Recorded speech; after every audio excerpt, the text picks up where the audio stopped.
As the apocalypse descends, a frigid superstorm sweeps across the globe, plunging the world into an icy realm. In the aftermath of this chilling wave, a zombie virus erupts, unleashing chaos. Soon after, a catastrophic tsunami ravages the Earth, submerging civilizations beneath the waves, transforming the planet into a watery expanse. Yet the turmoil does not cease there. The global temperature surges once more, causing the oceans to evaporate, leaving behind a desolate, arid wasteland. Do you think this is the end? No.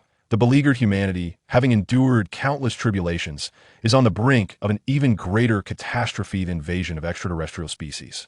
Tragically, humanity is granted but a single year of energy from the onset of this calamity. Once that energy is depleted, death is inevitable. To survive, one must not only evade disasters, but also continuously acquire time, energy, and resources to sustain life.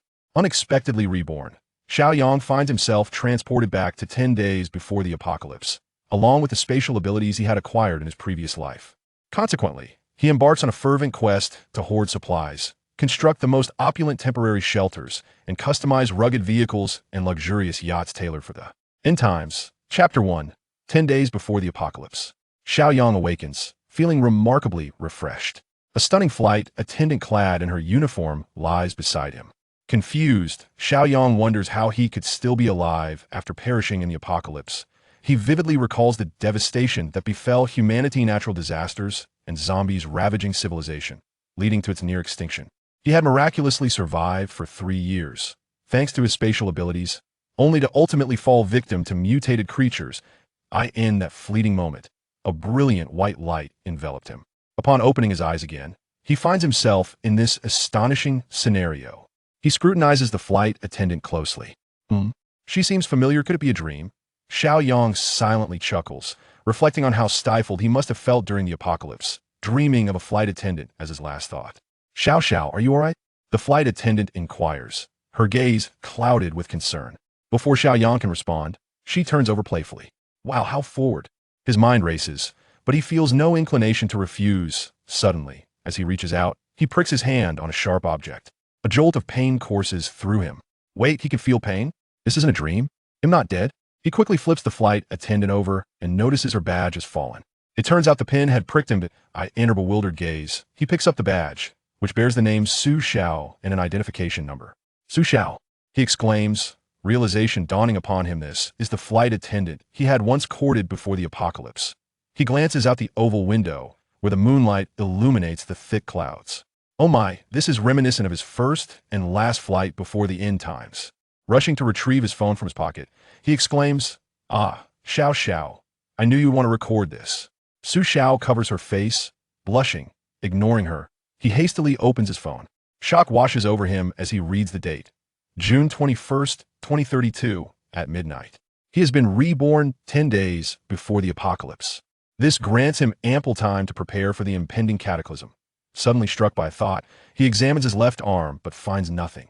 Yet he knows that at the moment of the apocalypse, he will feel a sharp pain in his forehead, followed by a series of numbers appearing on his arm. These numbers signify the remaining energy in his body, displayed in the format of years, days, hours, minutes, and seconds. A countdown to in this new world. Every human possesses a year's worth of energy, but that does not mean they can only survive for a year. This energy can be traded by clasping hands. Two individuals can transmit their desired values telepathically. Should one's energy reach zero, no matter how formidable they are, death follows. Conversely, the more energy one possesses, the longer their lifespan, and their physical prowess becomes formidable. Without weapons, a person with a century of energy can easily overpower someone with just a year. Moreover, when an individual's energy exceeds 10,000 years, conventional firearms become ineffective against them. Thus, in this apocalyptic world, money is worthless, energy is the true currency. After all, time equates to life and power. However, energy cannot be forcibly taken, it must be willingly transmitted through thought. Killing another results in the complete loss of their energy, a wasteful act. Yet, there are methods to seize energy forcibly, by ensuring someone is bitten by a zombie.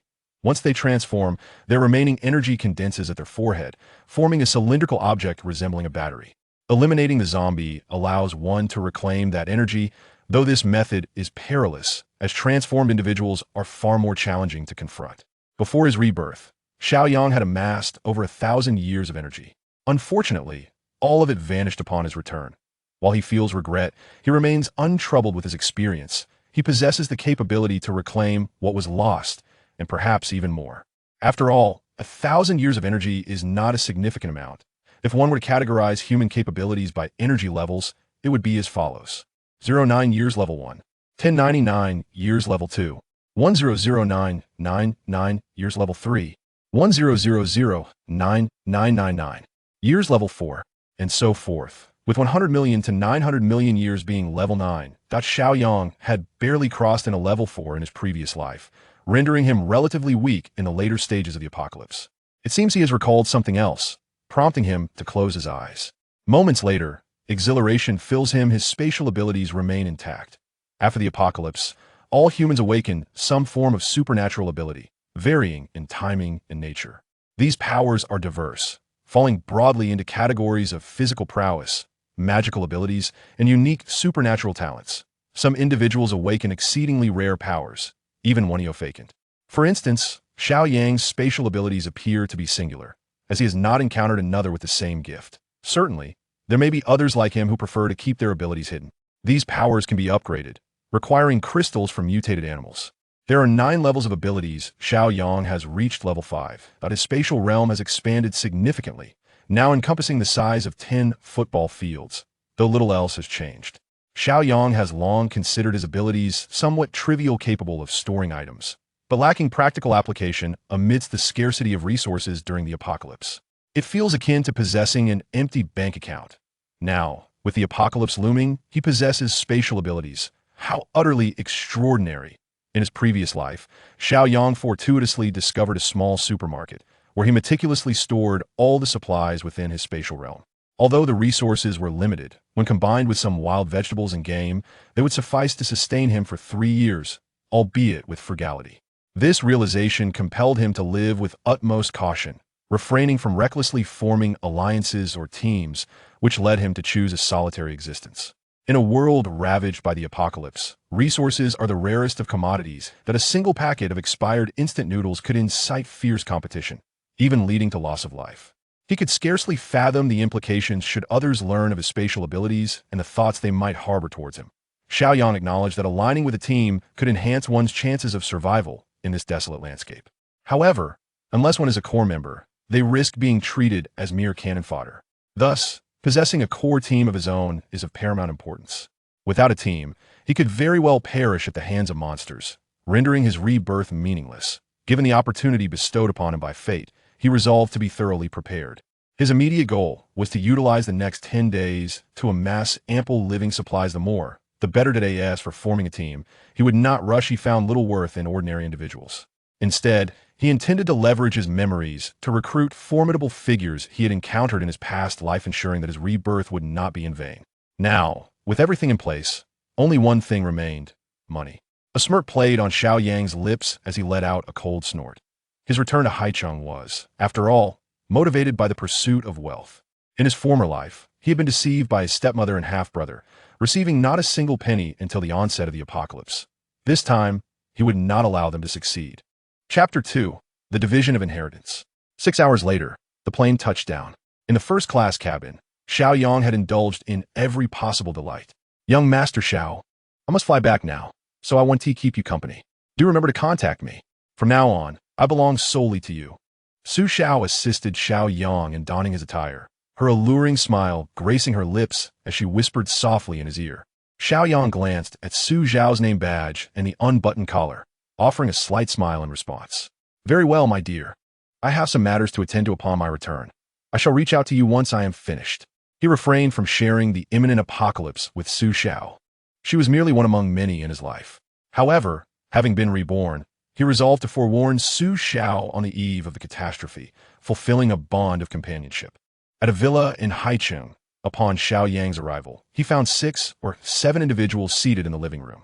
His stepmother, Zhang Li, and his half-brother, Xiao Run, displayed indifference at his presence, failing to extend even a greeting, as if harboring a significant grudge against him. "Xiao Yang, you're back. Please take a seat. Lawyer Chun has been waiting for quite some time." A middle-aged man rose to greet him, and without needing to look, Xiao Yang recognized him as Wang Jian, his father's close associate.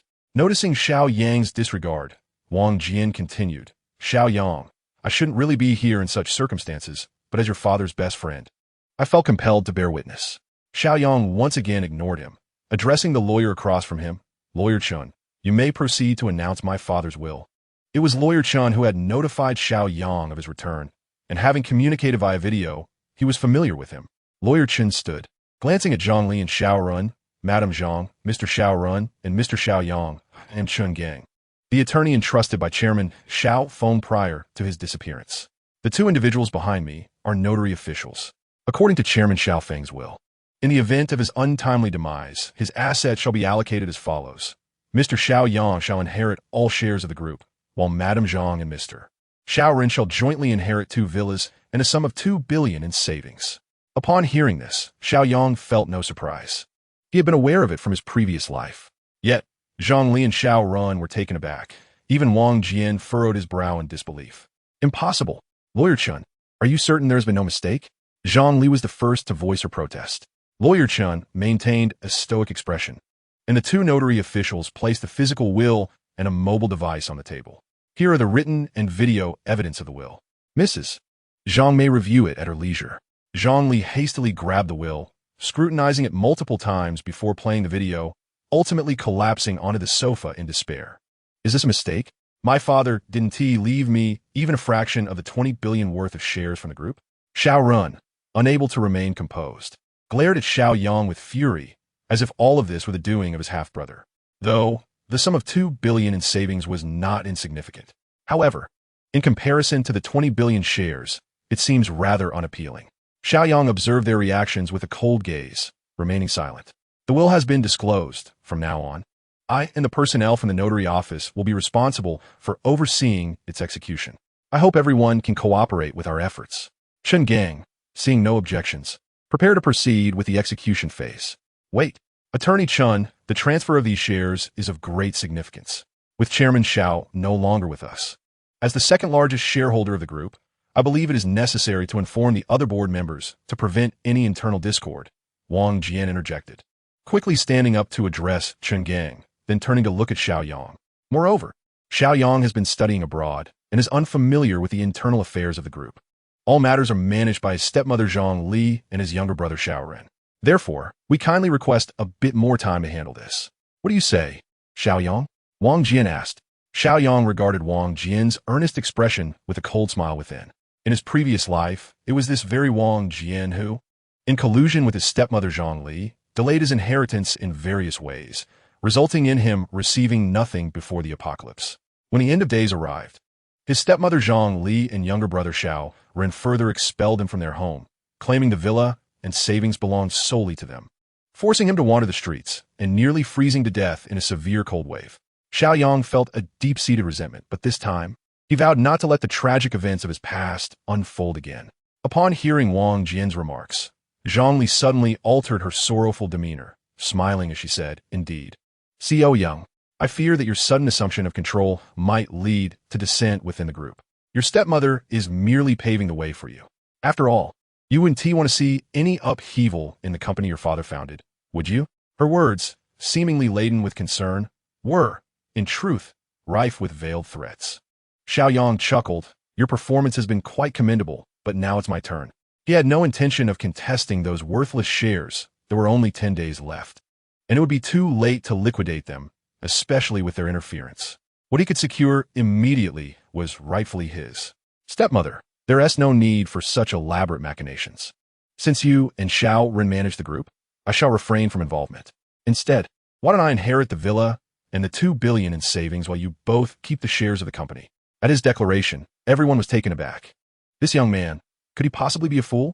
Zhang Li, suspecting some trickery, asked warily, What do you mean by that? Xiao Yang chuklet leakfully. There is no need for you to be anxious, stepmother. If you doubt my intentions, Attorney Chun and the notary personnel are present and can serve as witnesses. As long as you agree, we can sign the agreement immediately. Chun Gang and the others were momentarily stunned. Had this young man lost his mind? That was worth 20 billion. Is this for real? Wang Jian stood up eagerly, as if sensing his reaction was somewhat abrupt. He quickly added with a laugh, If that is the case, then it simplifies matters. After all, you are all family. How you divide it is your own concern. However, if we follow Xiao Yang's suggestion, it would save us a considerable amount of trouble. Xiao Yang, disinterested, turned his gaze towards Zhang Li and Xiao Run. What do you think, stepmother? Younger brother? Zhang Li, still uneasy, skeptically inquired, do you have any other conditions? After all, it felt as though her side had gained an immense advantage, rendering the situation somewhat unreal. Xiao Yang chuckled, of course, there are conditions. First, the 2 billion must be transferred to my account immediately. Second, I no longer desire this villa. I only wish for the one on Zijin Mountain. However, as compensation, I would require an additional 500 million, along with the car. If this can be arranged, let us sign the agreement right now. Upon hearing Xiao Yang's words, Wang Jian anxiously gestured to Zhang Li from the side. All right, let us proceed, Zhang Li replied, making an effort to calm her excitement. But, Mom, the villa on Zijin Mountain was purchased for me. It has just been renovated, and I haven't even moved in yet. I've promised my friends that I would take them there soon. Xiao Run, overhearing this, immediately jumped up in dissatisfaction and exclaimed. Silence. Zhang Li shot a glare at her son. With your newfound shares in the company, what villa cannot be acquired? Xiao Run shot a furious glance at Xiao Yang and turned away in indignation. With the agreement reached, the subsequent matters were straightforward. In the presence of Lawyer Chun and 2 notaries, the contract was signed and became effective. The 5 billion was transferred to Xiao Yang's account. As he gazed at the lengthy string of numbers displayed in his balance, a smile crept across his face. Chapter 3. The Villa on Zijin Mountain. Once all matters were settled, it was already noon.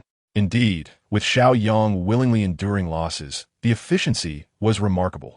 As Lawyer Chun prepared to leave, he expressed with emotion, seeing your family so harmonious, Chairman Xiao in the afterlife would undoubtedly feel comforted. He had witnessed numerous disputes among affluent families, but witnessing such a swift resolution was a first for him. Xiao Yang scoffed inwardly. Was it truly harmonious? When he was 9, this stepmother had come into their home with her son, leading to the demise of his biological mother. For 15 years, he had harbored hatred towards this family, and even more so toward his father. Thus, when his father met with misfortune, he felt little sorrow. In his past life, he had not had the opportunity to deal with this mother and son pair. In this life, could they escape him? After Xiao Yang departed, within the Xiao family villa, Xiao Run was venting his displeasure. That Xiao Yang not only took away my newly purchased Brabus 800, but also claimed the villa on Zijin Mountain, which I painstakingly renovated. I have yet to spend a single night there. Furthermore, he has taken all 5 billion in deposits. How am I to attend the Haitian Grand Feast in 9 days? I have boasted to my friends that I would acquire the luxurious end-of-the-world yacht and off-road RV this year. I cannot afford to lose face. Zhang Li frowned and scolded loudly. You unambitious brat. All you know is to indulge in pleasure. Am I not doing all of this for you? However, I never anticipated that your deceased father would leave behind such a legacy.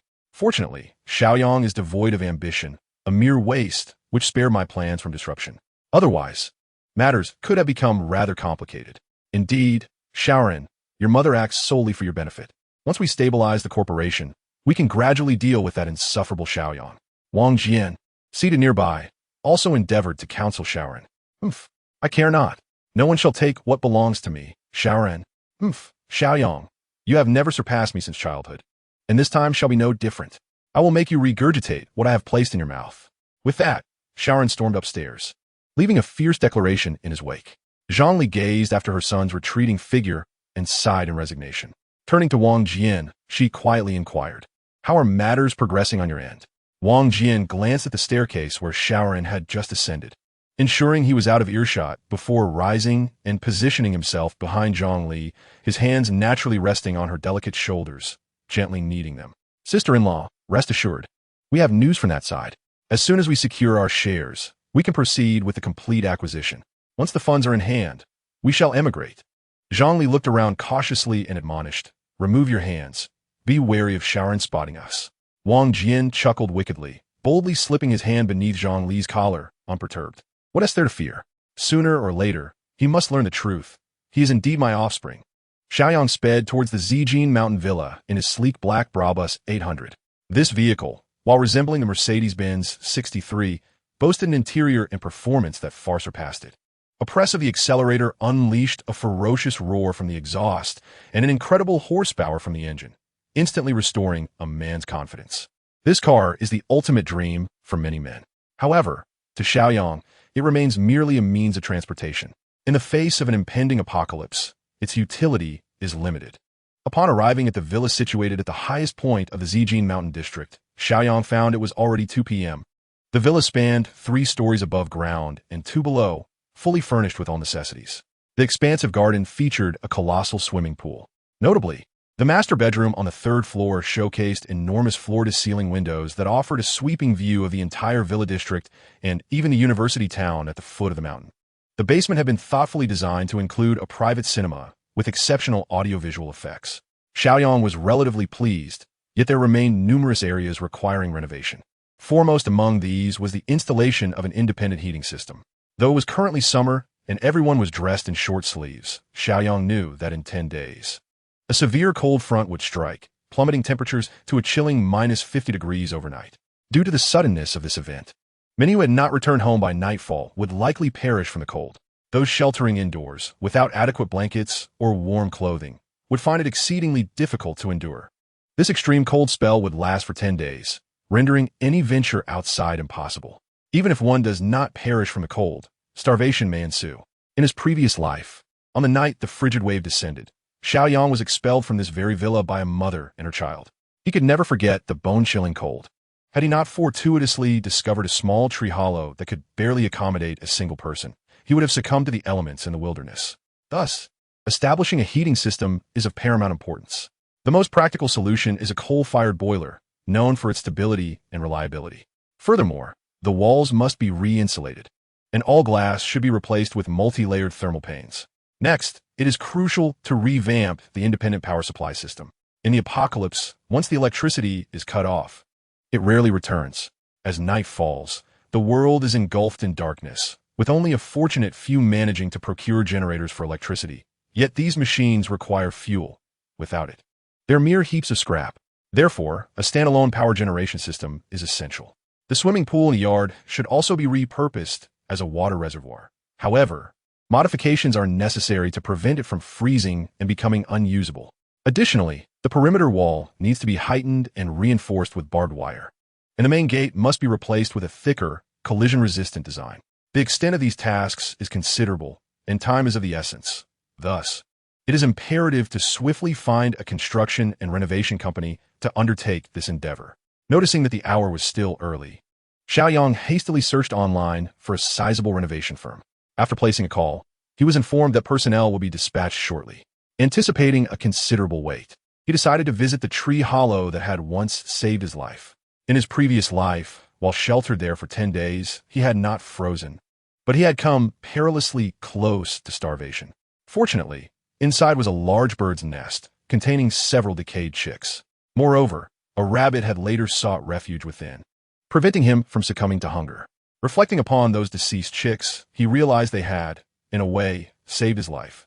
Since he had been reborn, he thought it prudent to investigate. Perhaps the chicks had miraculously survived.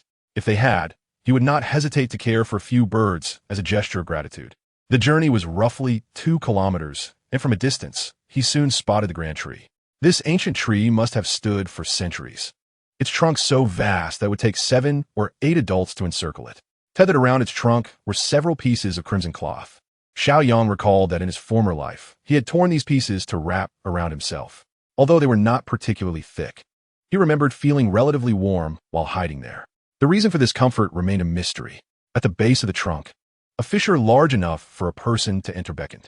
Inside the hollow lay a thick layer of straw, topped by a substantial bird's nest. Xiao Yang squeezed inside and peered into the nest. There were 7 chicks in total, most of which had already become motionless. Only one, upon hearing the disturbance, managed to weakly lift its head and opened its beak in a feeble plea toward Xiao Yang. Chapter 4. Constructing a Sanctuary for the Apocalypse. Xiao Yang meticulously examined the situation and confirmed that the other 6 chicks had perished. He couldn't help but let out a sigh. Even if he had arrived a bit earlier, it would have made no difference. It seemed likely that the adult bird had met with an unfortunate fate. Otherwise, it would not have abandoned its brood. Fortunately, 1 chick still lived, which made his journey worthwhile. He buried the other 6 on the spot and took the nest with him. Upon returning to the villa, Xiao Yang found a room to place the nest along with the surviving chick. He then ventured into the grassy area to catch a few insects to feed the hungry little creature. Once it had eaten its fill, the chick seemed content and drifted off to sleep. Xiao Yang harbored hopes for its survival. He felt quite lonely, and having a bird as a companion seemed delightful. While others ventured into the apocalypse with dogs, he thought, why not embark on this journey with a bird instead? 2 hours later, representatives from the construction and renovation company arrived. A man emerged from a Land Rover, tall and imposing in his 30s. Standing before him, Xiao Yang, who was 180 centimeters tall, felt dwarfed. Hello, Mr. Xiao. I am Mu Guang from Guangyuan Company. Here's my business card. Xiao Yang took the card and noted the title, Mu Guang, General Manager. Well, it seemed that the CEO himself was taking a keen interest in this transaction. Without further ado, Xiao Yang led Mu Guang into the villa and shared his ideas in detail. Throughout the discussion, Mu Guang listened in astonishment. For a brief moment, he wondered if this villa truly belonged to Xiao Yang, or if he was perhaps unhinged. Ahem, Mr. Xiao, are you certain you wish to proceed with the renovations, as you described? Please tell me you're not joking. Mu Guang sought confirmation. Xiao Yang cast him a sidelong glance, as if to say, did you think I was merely amusing myself here? Seeing that Xiao Yang was unresponsive, Mu Guang chuckled awkwardly. I can't shake the feeling that you intend to transform this villa into an apocalyptic shelter. Haha. Xiao Yang nodded affirmatively. Indeed, that is exactly my intention. Realizing Xiao Yang was serious, Mu Guang began to believe him. Please hold on, Mr. Xiao. I believe my sister might be able to assist you. As Mu Guang spoke, he hurried back to his vehicle, opened a rear door, and exchanged a few words. Shortly thereafter, a young woman in a long dress descended from the back seat. When she approached Xiao Yang, he was taken aback. She was strikingly beautiful, exuding an air of aloofness that rendered him momentarily speechless. Her presence rivaled that of top-tier celebrities. With both figure and beauty beyond reproach, truly perfect, Xiao Yang was curious as to why Mu Guang had brought his sister to meet him. Was it an attempt to seduce him for the sake of securing this deal? It was indeed a challenging proposition to decline. Just as Xiao Yang's thoughts wandered, he heard Mu Guang say, Mr. Xiao, this is my sister, Mu Wanqing. She is an exceptional talent from the design program at Haiqing Art Academy. You might consider sharing your ideas with her. Mu Wanqing smiled gently. Hello, Mr. Xiao. I heard from my brother that you wish to transform the villa into a doomsday shelter. The once aloof Mu Wanqing, in this moment, radiated a delightful sweetness, infused with a youthful essence. This evoked a sense of déjà vu in Xiao Yang, as if he had encountered her before, yet he could not quite place where. Never mind, the priority was to focus on the shelter. Xiao Yang collected his thoughts and warmly replied, Miss Mu, you may call me Xiao Yang. Yes, I indeed wish to create a doomsday refuge. Could you elaborate on your ideas, Mr. Xiao? Mu Wanqing was astute enough not to address him by his given name. Of course. Follow me. After an engaging discussion, Xiao Yang was elated. He felt he had encountered a true talent today. Mu Wanqing possessed a deeper understanding than he had anticipated, with her meticulous attention to detail befitting her background in design. Miss Mu, you seem quite knowledgeable about constructing shelters. Have you designed one before? Xiao Yang inquired curiously. Mu Wanqing blushed slightly and replied, no, not really. I am merely an avid enthusiast of apocalyptic themes, often lost in fanciful thoughts and sketching out designs for doomsday castles. Haha. Xiao Yang nodded in comprehension. Brother Mu, I find Miss Mu's ideas align perfectly with my vision. Could you expedite a comprehensive construction design plan for me, along with a quotation? If it suits, we can commence immediately. Xiao Yang was so pleased that he referred to her brother as Brother Mu. Certainly, Mr. Xiao. I will bring in a few more people to assist with taking measurements, while you and my sister discuss the details further. I'll ensure she provides you with a construction proposal and design by tomorrow, along with the pricing. Xiao Yang was eager for this arrangement. The group toiled until after 9 in the evening, neglecting meals, but Xiao Yang thoughtfully ordered a sumptuous takeout for everyone. Throughout, he emphasized to Mu Wanqing the importance of treating the villa as one's own home during the renovation, insisting that only the finest materials be used, without concern for the financial implications. On their way home, Mu Guang asked his sister Mu Wanqing, what do you think of Mr. Xiao? Do you think he is merely toying with us? Mu Wanqing pondered for a moment before shaking her head. My intuition tells me he is not deceiving us. However, one who envisions a doomsday refuge must either possess ample wealth or be excessively lost in fantasy. In which category do you believe Mr. Xiao falls into? Mu Guang continued. Mu Wanqing chuckled. I suspect he is rather affluent. Haha. Xiao Yang entrusted the entire renovation project to her, encouraging her to voice any ideas without reservation, as if she were crafting her own dream. Rather than viewing it as Xiao Yang constructing a doomsday shelter, it was more accurate to say he was financing her aspiration of building one. In this moment, Mu Wanqing felt a fondness for Xiao Yang. At that instant, Xiao Yang reclined comfortably on the grand bed in the master suite on the third floor. In the corner, a bird's nest cradled a clutch of chicks, peacefully slumbering after being fed by him. The day slipped away in a hurried manner. If all goes well tomorrow, I can leave everything in the hands of Mu Guang and the others. My next step is to begin stockpiling supplies. This is indeed a monumental task, requiring a vast array of resources, with time being of the essence. Were it not for Mu Wanqing's assistance today, I would have expended much more of my energy. Once everything is settled tomorrow, I must first rent several cold storage units and warehouses to receive the supplies. Enough of that for now. At this moment, Xiao Yang simply desires to rest. After all, it is the first day since his rebirth. He has not enjoyed a peaceful sleep for a long time, as the dangers of the apocalypse have left him in a constant state of anxiety, both mentally and physically exhausted. Now, he yearns for a good night's sleep. The following morning at 7 a.m., Xiao Yang was awakened by the cacophonous calls of birds. The little chick was once again demanding food. Its cries were noticeably louder than the previous day, indicating a healthy recovery. After catching some insects to feed it, Mu Guang and Mu Wanqing arrived. With dark circles under her eyes, Mu Wanqing handed the blueprints and quotations to Xiao Yang.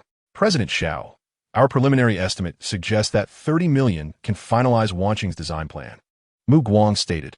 Indeed, the price is acceptable, Xiao Yang remarked, examining the blueprints with satisfaction, clearly impressed by Mu Wanqing's dedication. How long will the renovations take? Well, the fastest would be 15 days. Some materials and equipment need to be custom-made. Mu Guang responded. What, 15 days? No, that's too long. Xiao Yang was taken aback. There were less than 9 days until the apocalypse arrived.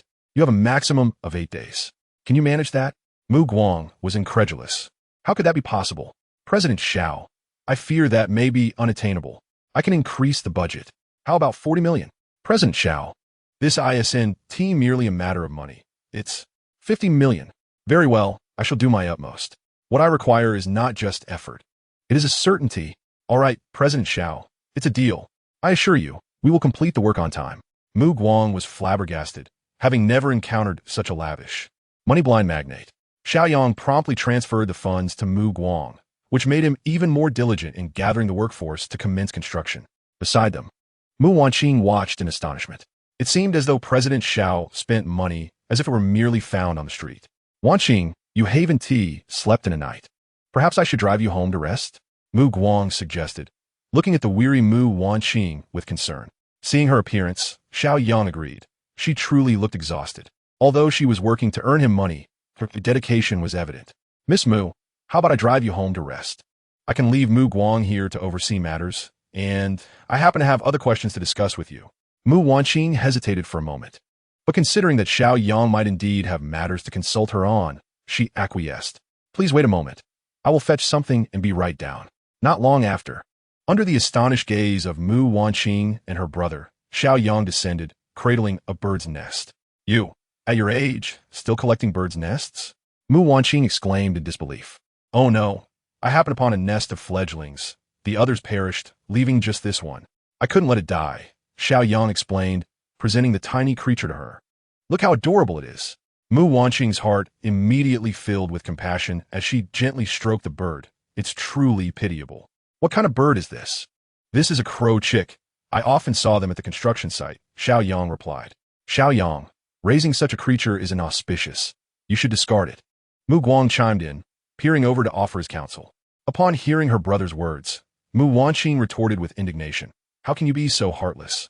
It's so small. If you throw it away, it will surely die. Xiao Yang chuckled. It's all right. We can release it back into the wild once it matures. He was unconcerned with omens. Would the world truly end simply because of this little creature? Indeed, Xiao Yang possesses a kind heart. Mu Wanqing praised. Let us place it in the car. I'll take you back to rest. All right. Mu Wanqing permitted Xiao Yang to escort her back to school, to the Haicheng Academy of Arts, located at the foot of Mount Zijin. It was then that Xiao Yang discovered that Mu Wanqing had yet to graduate. She was merely interning at her brother's company. The imposing Brabus 800 came to a halt at the school's entrance, instantly capturing the attention of numerous students. Xiao Yang. Regarding the list of supplies for the apocalypse, I will contemplate it thoroughly and send it to you tonight. Mu Wanqing stated. Thank you. As soon as she alighted from the vehicle, a commotion erupted. Isn't that our school's bell, Mu Wanqing? Why is she being driven back by a man so early in the morning? What kind of car is that? Did BYD release a new model? Fool. That's a Brabus emblem. It could purchase 100 BYDs. Is that so? Indeed. The bell is unattainable for us underachievers. Lying on her dormitory bed, Mu Wanqing found it impossible to sleep. This Xiao Yang had actually asked her to help him ponder what supplies to prepare for the impending apocalypse. He was truly engrossed in this notion, as if the end of the world were nigh. Yet, upon reflection, it seemed rather amusing. She decided to indulge him in this whimsical endeavor. With renewed energy, she picked up pen and paper, diligently jotting down her thoughts. Meanwhile, Xiao Yang drove directly to Haiqing's largest storage facility, which housed hundreds of warehouses and cold storage units.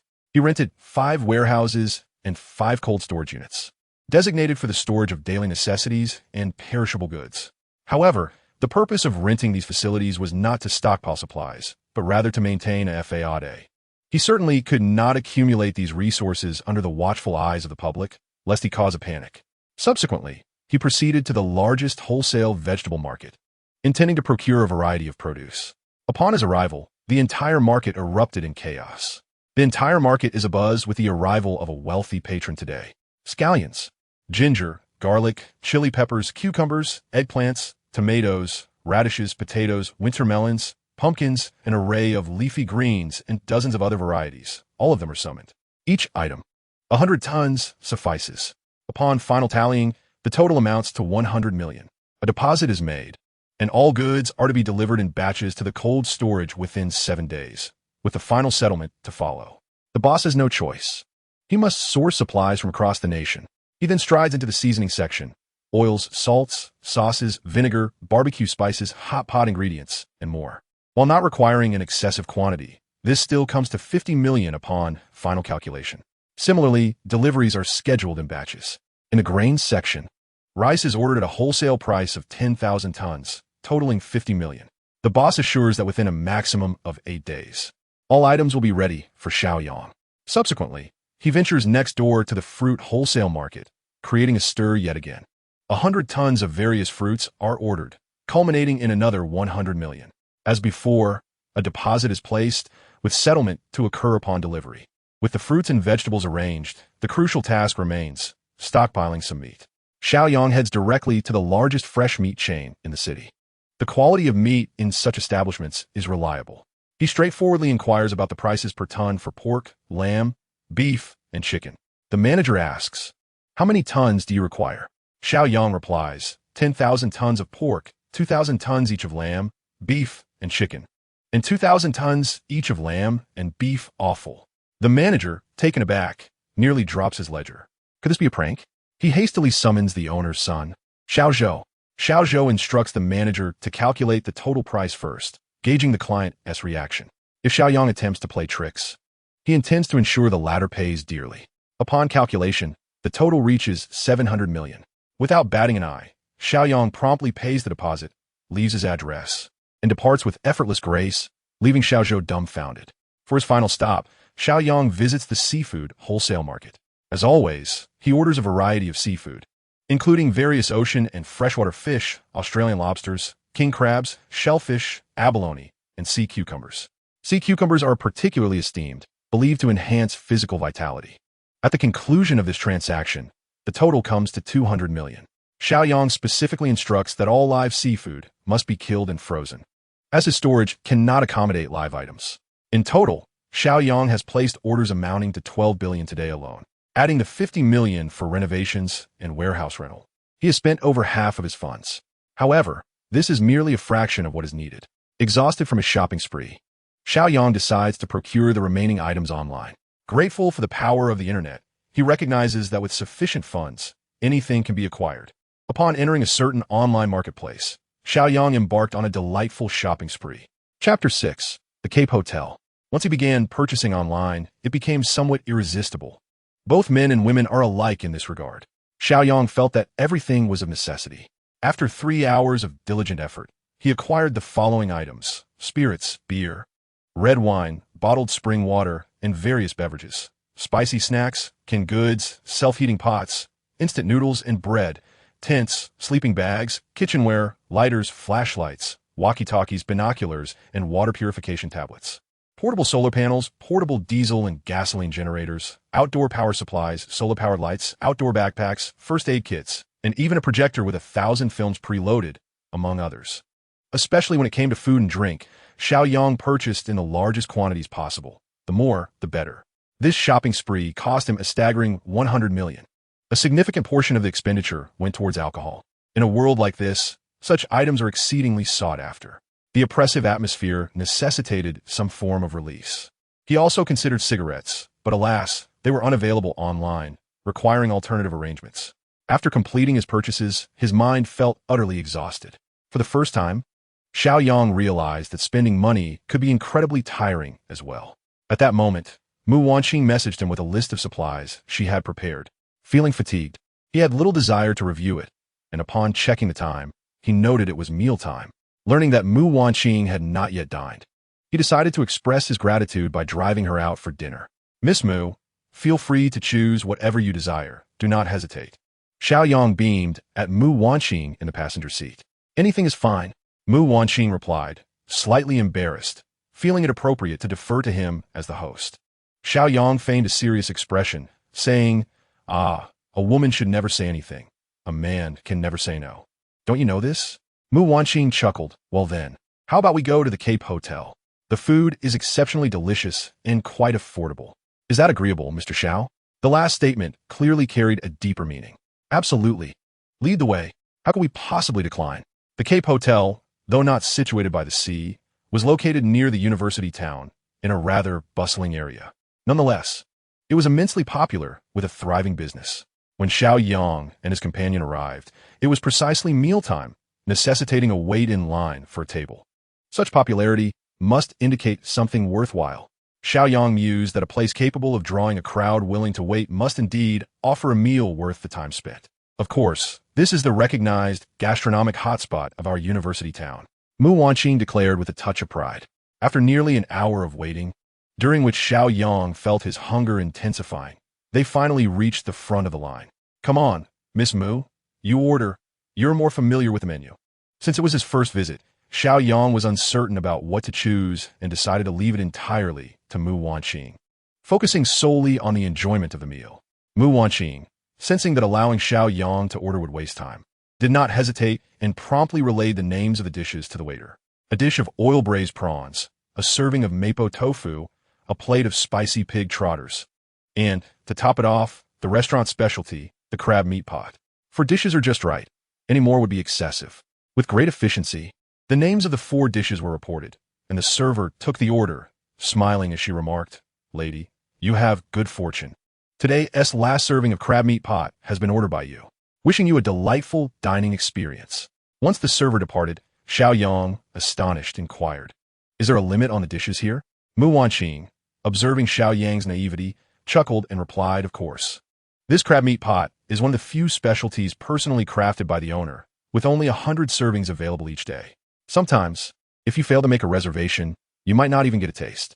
Today, you're quite fortunate. Consider a blessing. Xiao Yang responded with an "oh" and a chuckle, remarking on the strategy of scarcity marketing. Shortly thereafter, the other 3 dishes arrived at their table, with a crab meat pot soon to follow. Just as the server approached their table, carrying the coveted dish, she was intercepted by a heavily made-up young woman clad in a short black skirt. Which table is that crab meat pot for? The young woman asked coldly. Table 69. The server replied. Could you allow us to take that serving? The young woman pressed. We can't make that decision. You'll need to ask the guests at table 69. The server responded. The young woman then followed the server to Xiao Yang's table. Upon seeing Mu Wanqing, she expressed surprise. Oh, Mu Wanqing, what a coincidence to see you here. Mu Wanqing looked up, recognizing her as Wang Min, the belle of their dance department. What a coincidence, Wang Min. Are you here for a meal as well? Indeed, Wang Min replied casually, her gaze shifting to Xiao Yang. Noticing his handsome features, she felt a pang of jealousy towards Mu Wanqing. However, upon observing Xiao Yang's ordinary attire, a hint of disdain crept in as she remarked with a sarcastic tone. How rare it is for our college's beauty to dine alone with a man. Is he your boyfriend? Mu Wanqing glanced at Xiao Yang and quickly shook her head. Oh, no, yes, just a friend. Wang Min continued. You see, Mu Wanqing, I wanted to invite my boyfriend to try the crab meat pot, but I arrived too late. And the last serving has been taken by you. As you know, my boyfriend is the son of the owner of a chain of fresh meat stores in Haicheng. He has grown tired of fine dining at star-rated hotels, and I wanted to offer him a change of pace. Could you do me a favor and let us have it? Consider it a personal debt. In the future, if there are any renovation jobs, I'll make sure to refer you to my boyfriend. Wang Min's gaze, laden with implication, briefly met Xiao Yang's, suggesting that her boyfriend was not someone he could easily aspire to. Xiao Yang remained silent, awaiting Mu Wanqing's response. After a moment's contemplation, Mu Wanqing chose to decline, saying, I'm sorry, Wang Min. My friend is here for the first time, and I would like him to experience this dish. You may check with my friend's opinion. Mu Wanqing was not foolish. She recognized that Xiao Yang was a significant client of her brother, and she could not afford to let him feel displeased. Upon hearing this, Wang Min glanced at Xiao Yang, her eyes filled with disdain.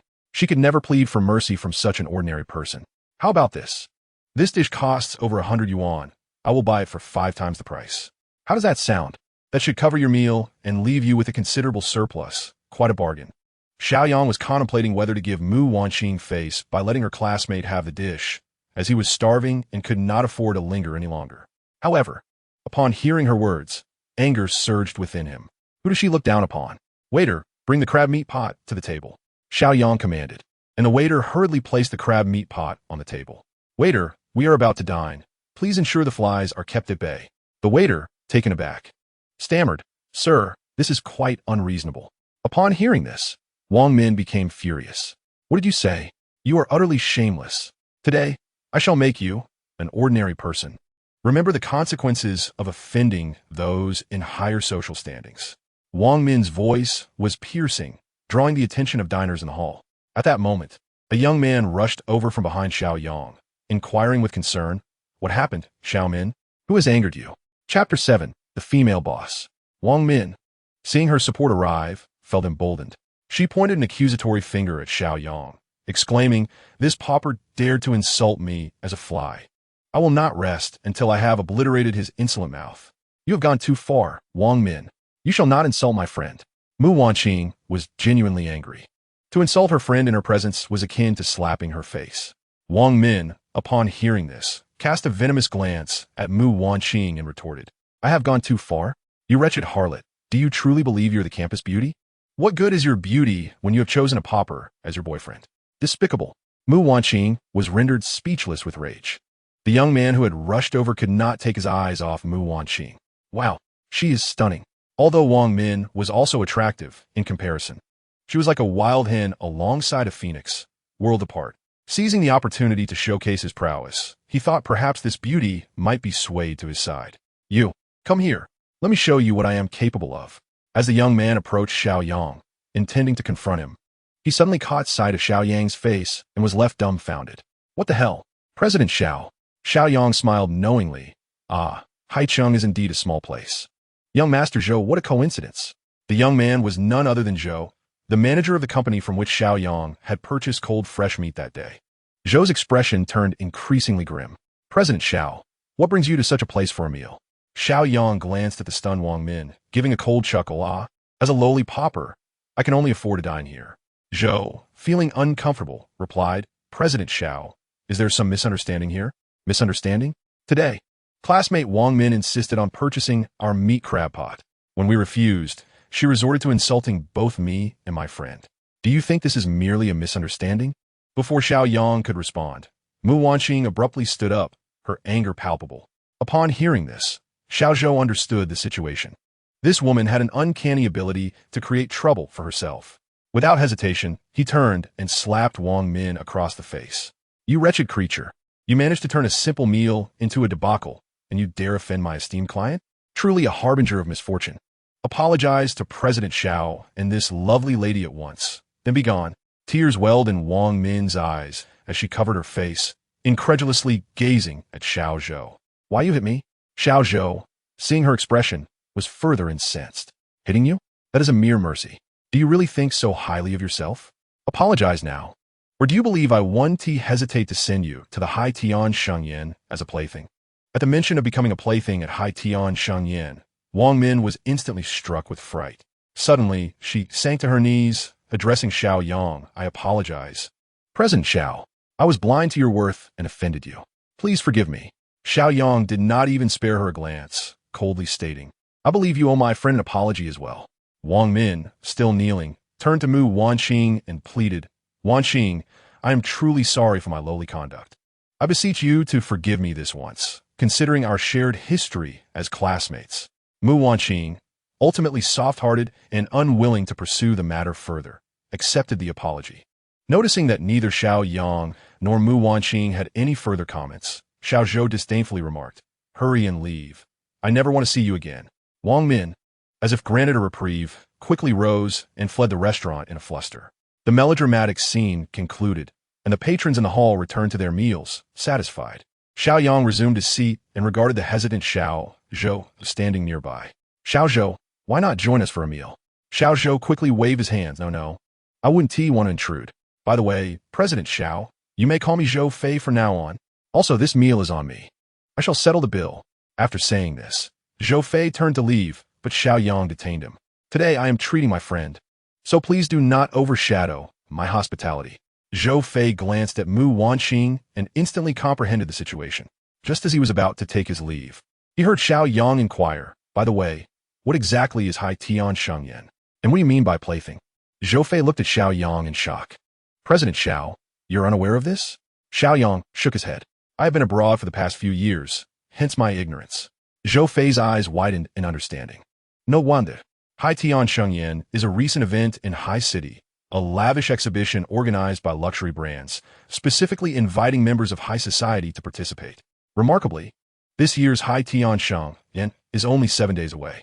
As for the gaming facilitator, Zhou Fei glanced at the opposite Mu Wanqing, hesitated for a moment, and softly whispered in Xiao Yang's ear, It's not convenient to discuss here.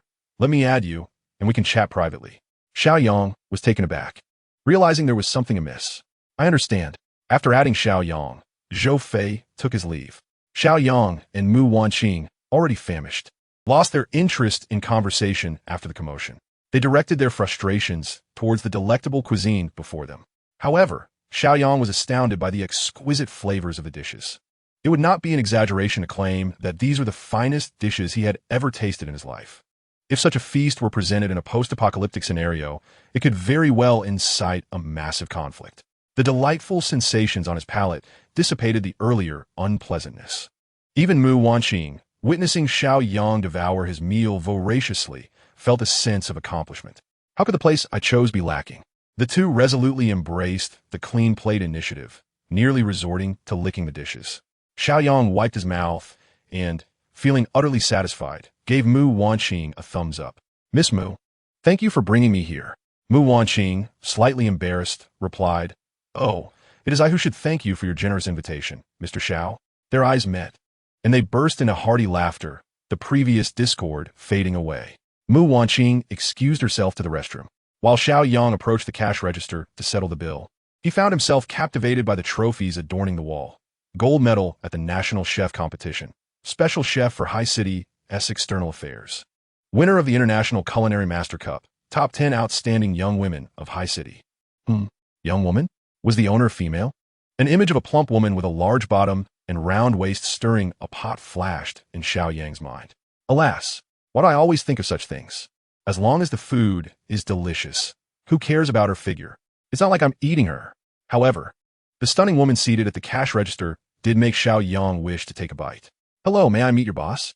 The enchanting woman smiled slightly, captivating his heart. Handsome, what do you wish to do? I would like to meet the culinary genius who has conquered my palate. The alluring woman smiled seductively and replied, I cannot claim to be a genius, but thank you for your appreciation. Chapter 8. A Feast of Sea and Sky. Xiao Yang was quite surprised. This beautiful woman was the head chef? The restaurant owner? Shouldn't she be plump? Has the culinary profession become this competitive? Initially, he was curious about the chef capable of creating such culinary masterpieces. If it were you, dear sister, that would make perfect sense. Xiao Yang's expression of relief instantly piqued the owneress' interest. Oh, handsome, why do you say that? Xiao Yang Chuklet, because I believe that all beautiful things in the world must be created by beautiful people. External beauty and inner beauty must surely coexist in some manner. However, dear sister, at the very least, you embody the former. Upon hearing this, the enchanting young mistress could not help but chuckle. This young man is not only handsome, but possesses a charming tongue as well. Handsome lad, with such eloquence, I must offer you a discount, she proclaimed, handing Xiao Yang a business card. Here is my card. Mention my name, and you shall receive a 20% discount henceforth. As Xiao Yang received the card, he glanced at the name, Lu Yu. Thank you, Sister Yu. Xiao Yang's initial intention in meeting the boss was merely to establish a sense of familiarity, in hopes of enlisting her as a chef should he encounter her in the impending apocalypse. Yet, Lu Yu was not only skilled in culinary arts, but also possessed an alluring charm akin to that of a captivating vixen. To keep her close would surely distract one from the pursuit of sustenance. After escorting Mu Wanqing back to school, Xiao Yang visited the villa once more, discovering Mu Guang diligently supervising workers on a night shift. In a bid to expedite the project, Mu Guang had doubled the workforce, dividing them into 2 shifts. This assurance put Xiao Yang at ease. He also fed some insects to the hungry, squawking young crows, determined to find a hotel near the warehouse for the night.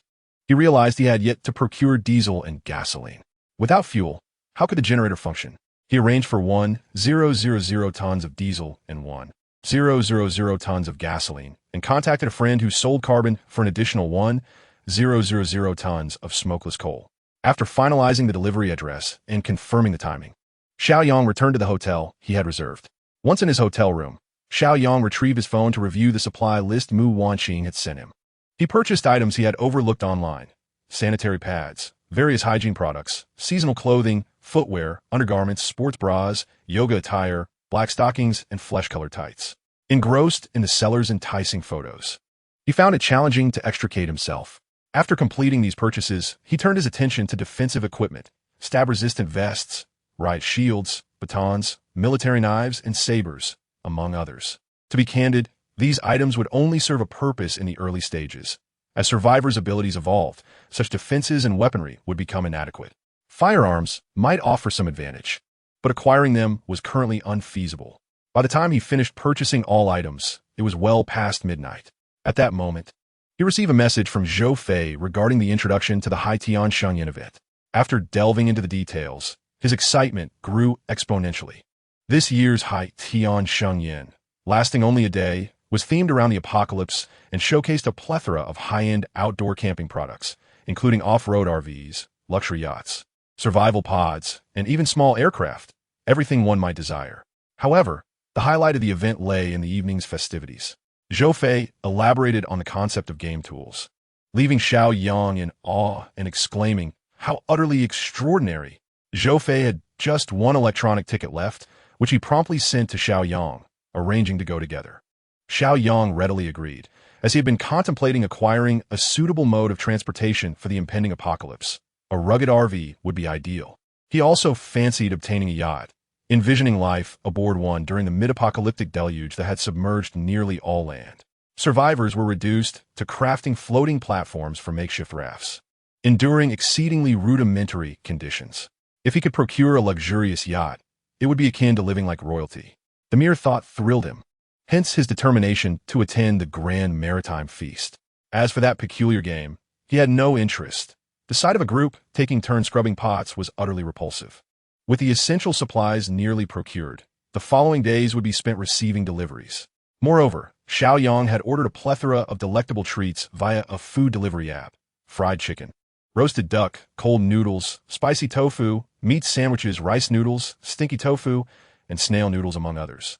He even ordered several carts of ice cream, ensuring that he indulged daily, which drained a considerable sum from his finances. Time sped by, and after several busy days, Xiao Yang worked from dawn until dusk, finally completing the receipt of all goods by the early hours of the 9th day. After a night of diligent effort, he stored all the supplies within his spatial realm. This realm existed in a timeless state, ensuring that nothing would spoil or decay. A cup of water remained hot no matter when it was retrieved. This aspect pleased Xiao Yang immensely. With all supplies organized, he felt a sense of relief and was ready to prepare for the grand feast. Checking his bank balance, he noted there was still over $1 billion left, ample funds for his indulgences. At 8 in the morning, Xiao Yang fed the little crow. In just a few days, It had grown a sleek coat of black feathers, shining like polished coal. Thus, he affectionately named it Coal Ball. He even purchased a large wooden cage, crafting a cozy little nest for it. Concerned that the day's festivities might consume an entire day, Xiao Yang entrusted Coal Ball to Mu Wanqing's care, promising to return once he was finished. Having settled Coal Ball, Xiao Yang met up with Zhou Fei and they proceeded to the venue of the Grand Maritime Feast. Located at a yacht harbor by the sea, the venue was lavishly adorned, bustling with a multitude of stunning women. Due to the sweltering heat, these ladies adhered to the principle of wearing less rather than more, showcasing their figures in minimal attire, transforming the venue into a breathtaking spectacle. Black stockings and bikinis vied for attention, as bare backs and thighs competed, each having its own allure. The exhibition area was filled with small aircraft, sports cars, RVs, and various outdoor equipment. The harbor was filled with rows of brand new yachts of various sizes.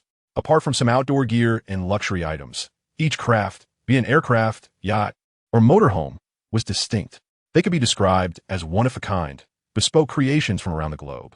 To emphasize their exclusivity and prestige, these special editions were not openly priced. Instead, they operated on a bidding system where only those with substantial means could acquire them, akin to an auction house. This strategy proved highly effective, as some wealthy individuals would go so far as to spend several times the intrinsic value to secure their desired possessions, ensuring that the organizers profited immensely. At 10 o'clock in the morning, the grand event officially commenced, with all bespoke products auctioned in sequence to the highest bidder. By noon, a post-apocalyptic model of an off-road motorhome captured the keen interest of Xiao Yang. Chapter 9. The Post-Apocalyptic Motorhome and Yacht. This off-road motorhome was crafted from a Mercedes heavy-duty truck, featuring 8 wheels and 8-wheel drive. Each tire was specially designed to be explosion-proof and wear-resistant. Measuring 12 meters in length, 2.6 meters in width, and standing 3.8 meters tall, it was indeed a colossal vehicle. The body was constructed entirely from specialized steel, ensuring excellent insulation and bulletproof capabilities, with even the windows made from shatterproof glass. The roof could be raised to create a sunroom. Both sides and the rear of the vehicle boasted expansion mechanisms, which, when deployed, significantly increased the interior space.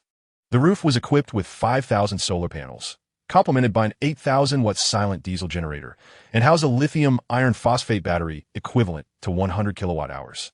The motorhome included a 1,000-liter insulated freshwater tank, sufficient for several days of use, along with a 500-liter gray water tank and a 200-liter black water tank, both adequate for numerous days' waste disposal.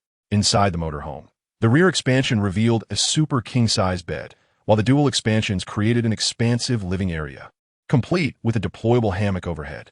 The bathroom, shower room, and kitchen were fully equipped, featuring a refrigerator, washing machine, air purifier, water heater, multifunction oven, and an audio-visual system. For winter heating, there was a diesel-powered warm air and hot water unit, while summer comfort was assured by a vehicle-mounted air conditioning system. Xiao Yang was utterly satisfied with this configuration, particularly the 8-wheel drive capability and the 7 differential locks, crucial for survival in a post-apocalyptic environment. This vehicle was nothing short of perfection, weighing in at 25 tons and consuming significant fuel. Yet such concerns were negligible for Xiao Yang. The post-apocalyptic heavy-duty off-road motorhome, codenamed Conqueror, had a starting bid of 3,000. Xiao Yang resolved to secure this vehicle. "I bid 3,000. My friends, do not compete with me, Xiao Run." Just as Xiao Yang was about to speak, a familiar voice echoed from a distance. It was none other than his half-brother, Xiao Run, surrounded by a crowd of admirers, drawing considerable attention. Upon hearing that it was the second young master of the Xiao family, the crowd, with a sense of propriety, refrained from competing against him in the bidding. Moreover, the specifications of this off-road vehicle seemed excessively extravagant. Who truly ventures out daily in such contraption? Noticing no one contending for the prize, Xiao Ren nodded in satisfaction and clasped his fists, expressing gratitude to the assembly.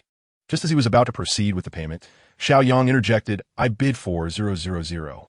A hush fell over the room, as attendees glanced around in search of the source of the audacious challenge, curious to see who dared to undermine the dignity of the second young master of the Xiao family.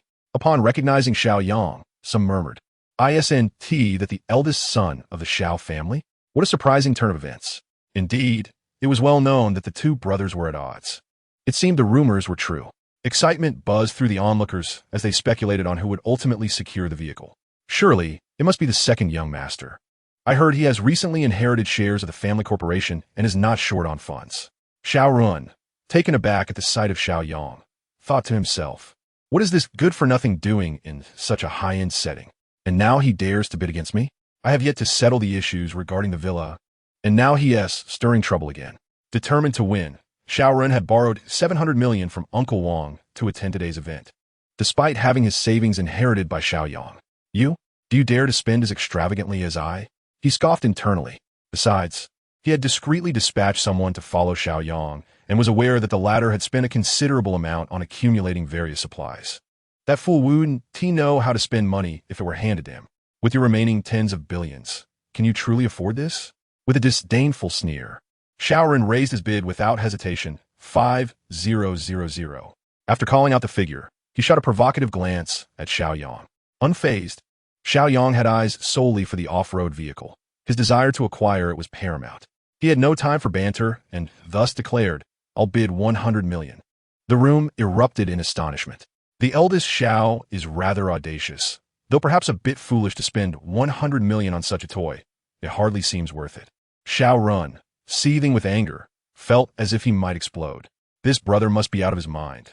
The vehicle cannot possibly be valued so highly. Indeed, it reeked of the mentality of a nouveau riche, foolish and flush with cash. However, unable to endure the insult, he contemplated raising his bid further, but was dissuaded by his companions. Brother Run, there's no need to compete with him. If you truly desire such a thing, you could simply commission a custom build from the manufacturer. They would have it ready in 2 months. Why bother with this contest? Exactly, Brother Run.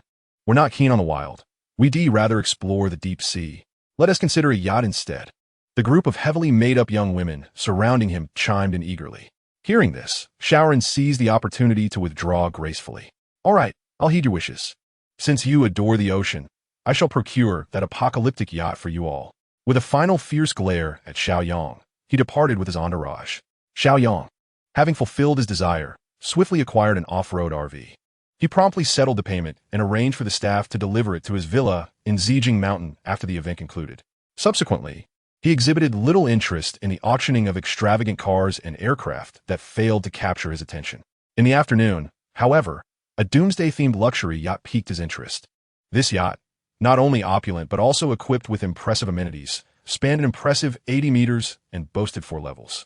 The lavishness within was unparalleled, featuring a plethora of entertainment and living facilities, as well as a seawater purification system.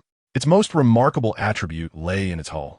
Constructed from high-strength special steel and designed in a semi-submersible structure, coupled with a powerful independent intelligent control system.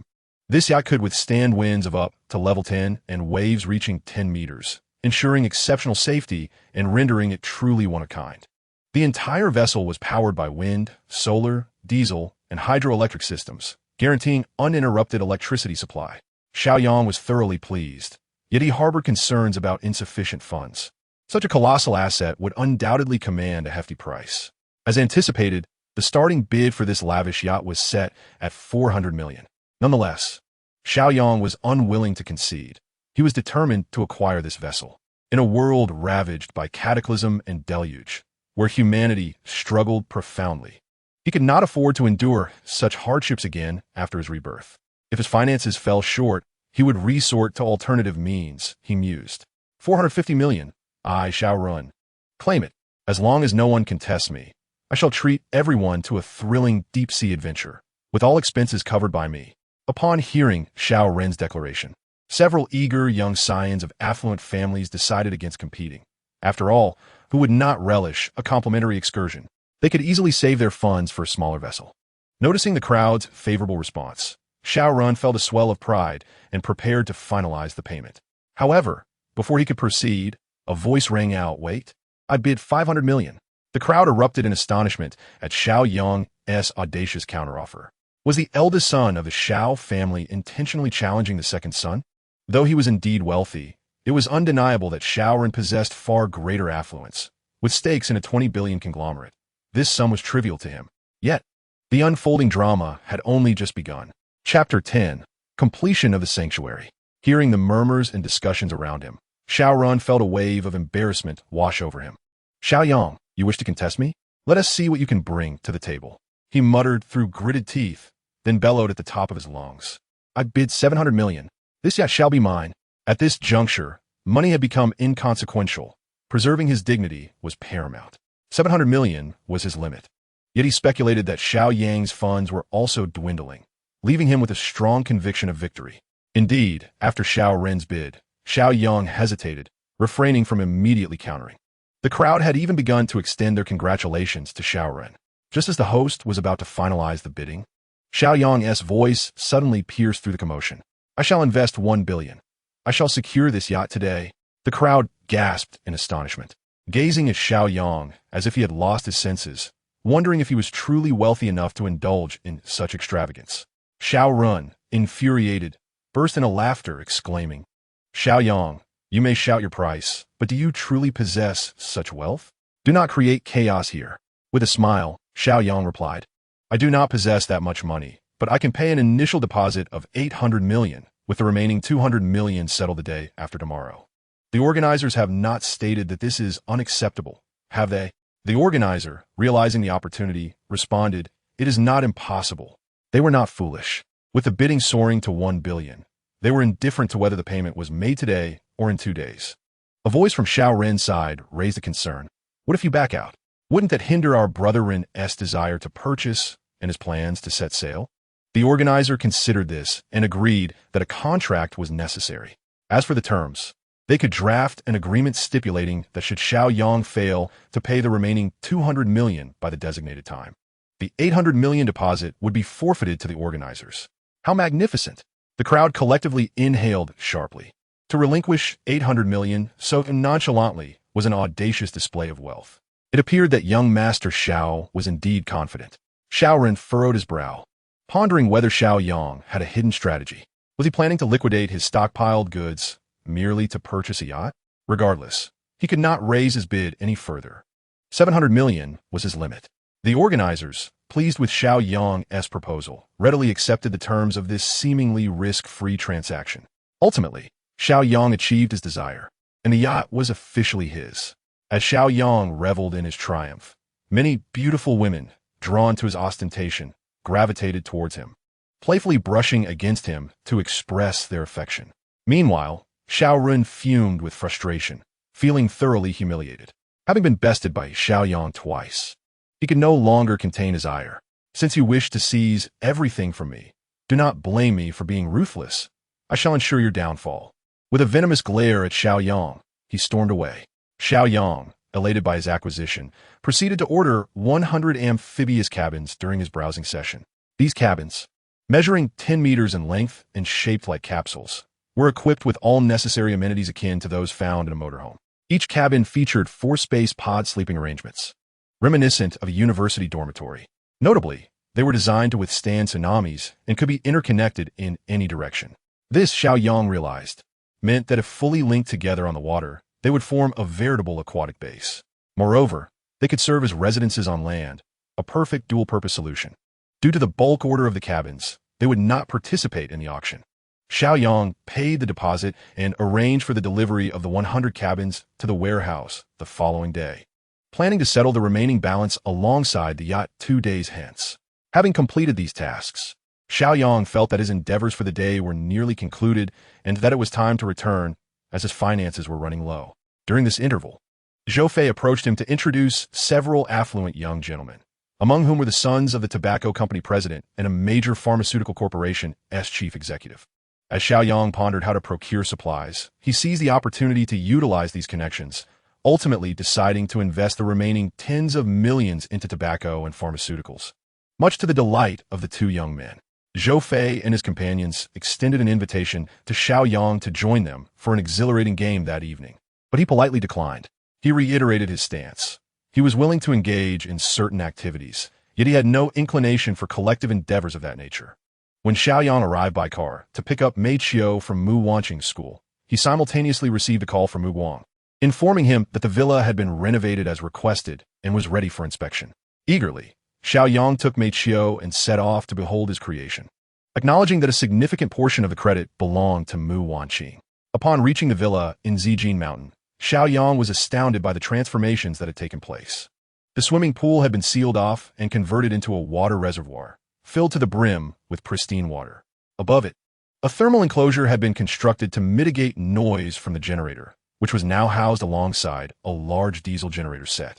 Additionally, heating systems had been installed to ensure functionality during frigid weather. The exterior walls of the villa had undergone a complete insulation overhaul, as Mu Guang stated. It could withstand temperatures as low as -100 degrees without concern. The roof was adorned with solar panels, serving as a secondary power source. All doors and windows have been replaced with high-strength, insulated, and soundproof variants, ensuring that, barring artillery fire, no one could forcibly enter the villa. The underground level had been outfitted with a substantial coal boiler, and each room and nook had been equipped with radiators, albeit somewhat unsightly, yet highly practical. The villa's perimeter walls had been raised to 4 meters and reinforced with barbed wire, while the entrance had been replaced with a heavy steel door. Mu Guang asserted that unless a tank were to arrive, breaching the premises would be an impossibility. Xiao Yang was immensely pleased with these enhancements. He felt invulnerable in the face of impending calamity. Not only would he be free from fear, but he could also luxuriate in the warmth of his villa, relishing moments of bliss. Furthermore, Mu Guang had thoughtfully arranged for cleaning services to ensure the villa was pristine inside and out, allowing Xiao Yang to move in without delay. Satisfied, he decided to treat the siblings to a fine meal at Cape Restaurant. This time, Xiao Yang was prudent and preemptively called the proprietor, Liu Yu, to reserve a private room. Indeed, upon arrival, there was no need to queue. Maid Xiao selected the dishes, and midway through their meal, Mu Guang unexpectedly returned 10 million to Xiao Yang, stating, "Mr. Xiao, you overpaid by 20 million. Only 10 million was utilized for the additional labor and expedited materials. I return this remaining sum to you, as I adhere to a principle in business. I only take what is rightfully mine. I shall not accept a single cent more than that which is due to me." Xiao Yang was truly taken aback. So much so that he forgot to swallow the food in his mouth. This Mu Guang was remarkably earnest. Yet, regardless of Xiao Yang's efforts to persuade him, he remained resolute in his refusal. Xiao Yang lamented that such individuals were a rarity in these times. After dinner, a pang of compassion stirred within Xiao Yang, prompting him to discreetly retrieve 2 sets of down jackets, sleeping bags, stab-proof vests, military knives, and flashlights from his space, dividing them into 2 bags to present to Mu Guang and Mu Wanqing. The siblings were bewildered. In the sweltering summer, why bestow upon them down jackets? Did he think they were not warm enough? Chapter 11. The Arrival of the Apocalypse and the Resolution of Grievances, Part 1. Mu Wanqing and her brother felt that Xiao Yang had lost his senses, yet they could not voice their thoughts openly. They could only force a smile and accept the gifts. Xiao Yang was aware that they likely suspected him of having lost his mind. Nevertheless, he advised them earnestly. These items must be kept close at hand, and after midnight tomorrow, they could handle them however they wished. This was the extent of his assistance. The rest he would leave to fate. As he watched the siblings depart, Xiao Yang murmured a wish for their paths to cross again, hoping they could become friends. After sending off the siblings, Xiao Yang pondered for a moment before returning to the Haijiao restaurant. "Sister Yu, how many private rooms are there upstairs?" 10. "Why? Tomorrow, I shall reserve all the rooms on the 2nd floor. Prepare 10 of your best dishes for me. The banquet will commence at 9 in the evening." "So late?" "Indeed. My friends are all busy." Having prepaid, Xiao Yang felt reassured as he took his leave. That night, Xiao Yang sent a message to Su Xiao, whom he had not contacted in a long while, urging her to take the day off and refrain from flying. However, there was no response from Su Xiao. When he attempted to call her, the phone indicated it was turned off. Never mind. He had done his part, and now it was up to her fate.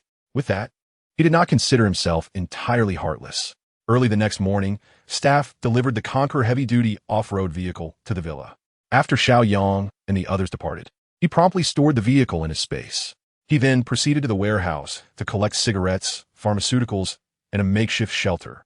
However, he discovered signs of tampering on the doors of all 10 warehouses and the cold storage. Had someone been watching him? Fortunately, he had been prudent and had already secured the supplies in his space. Otherwise, he might have encountered trouble. You wish to conspire against me. Your demise is nigh. After storing the cigarettes, pharmaceuticals, and makeshift shelter in his space, Xiao Yang returned to the villa. By evening, he had the boiler fired up, fearing he might run out of time later. The diesel generator was also filled with fuel, sufficient for at least 10 to 15 days. Once these tasks were completed, he made sure to feed the small coal balls before setting out, for he had much to accomplish that night.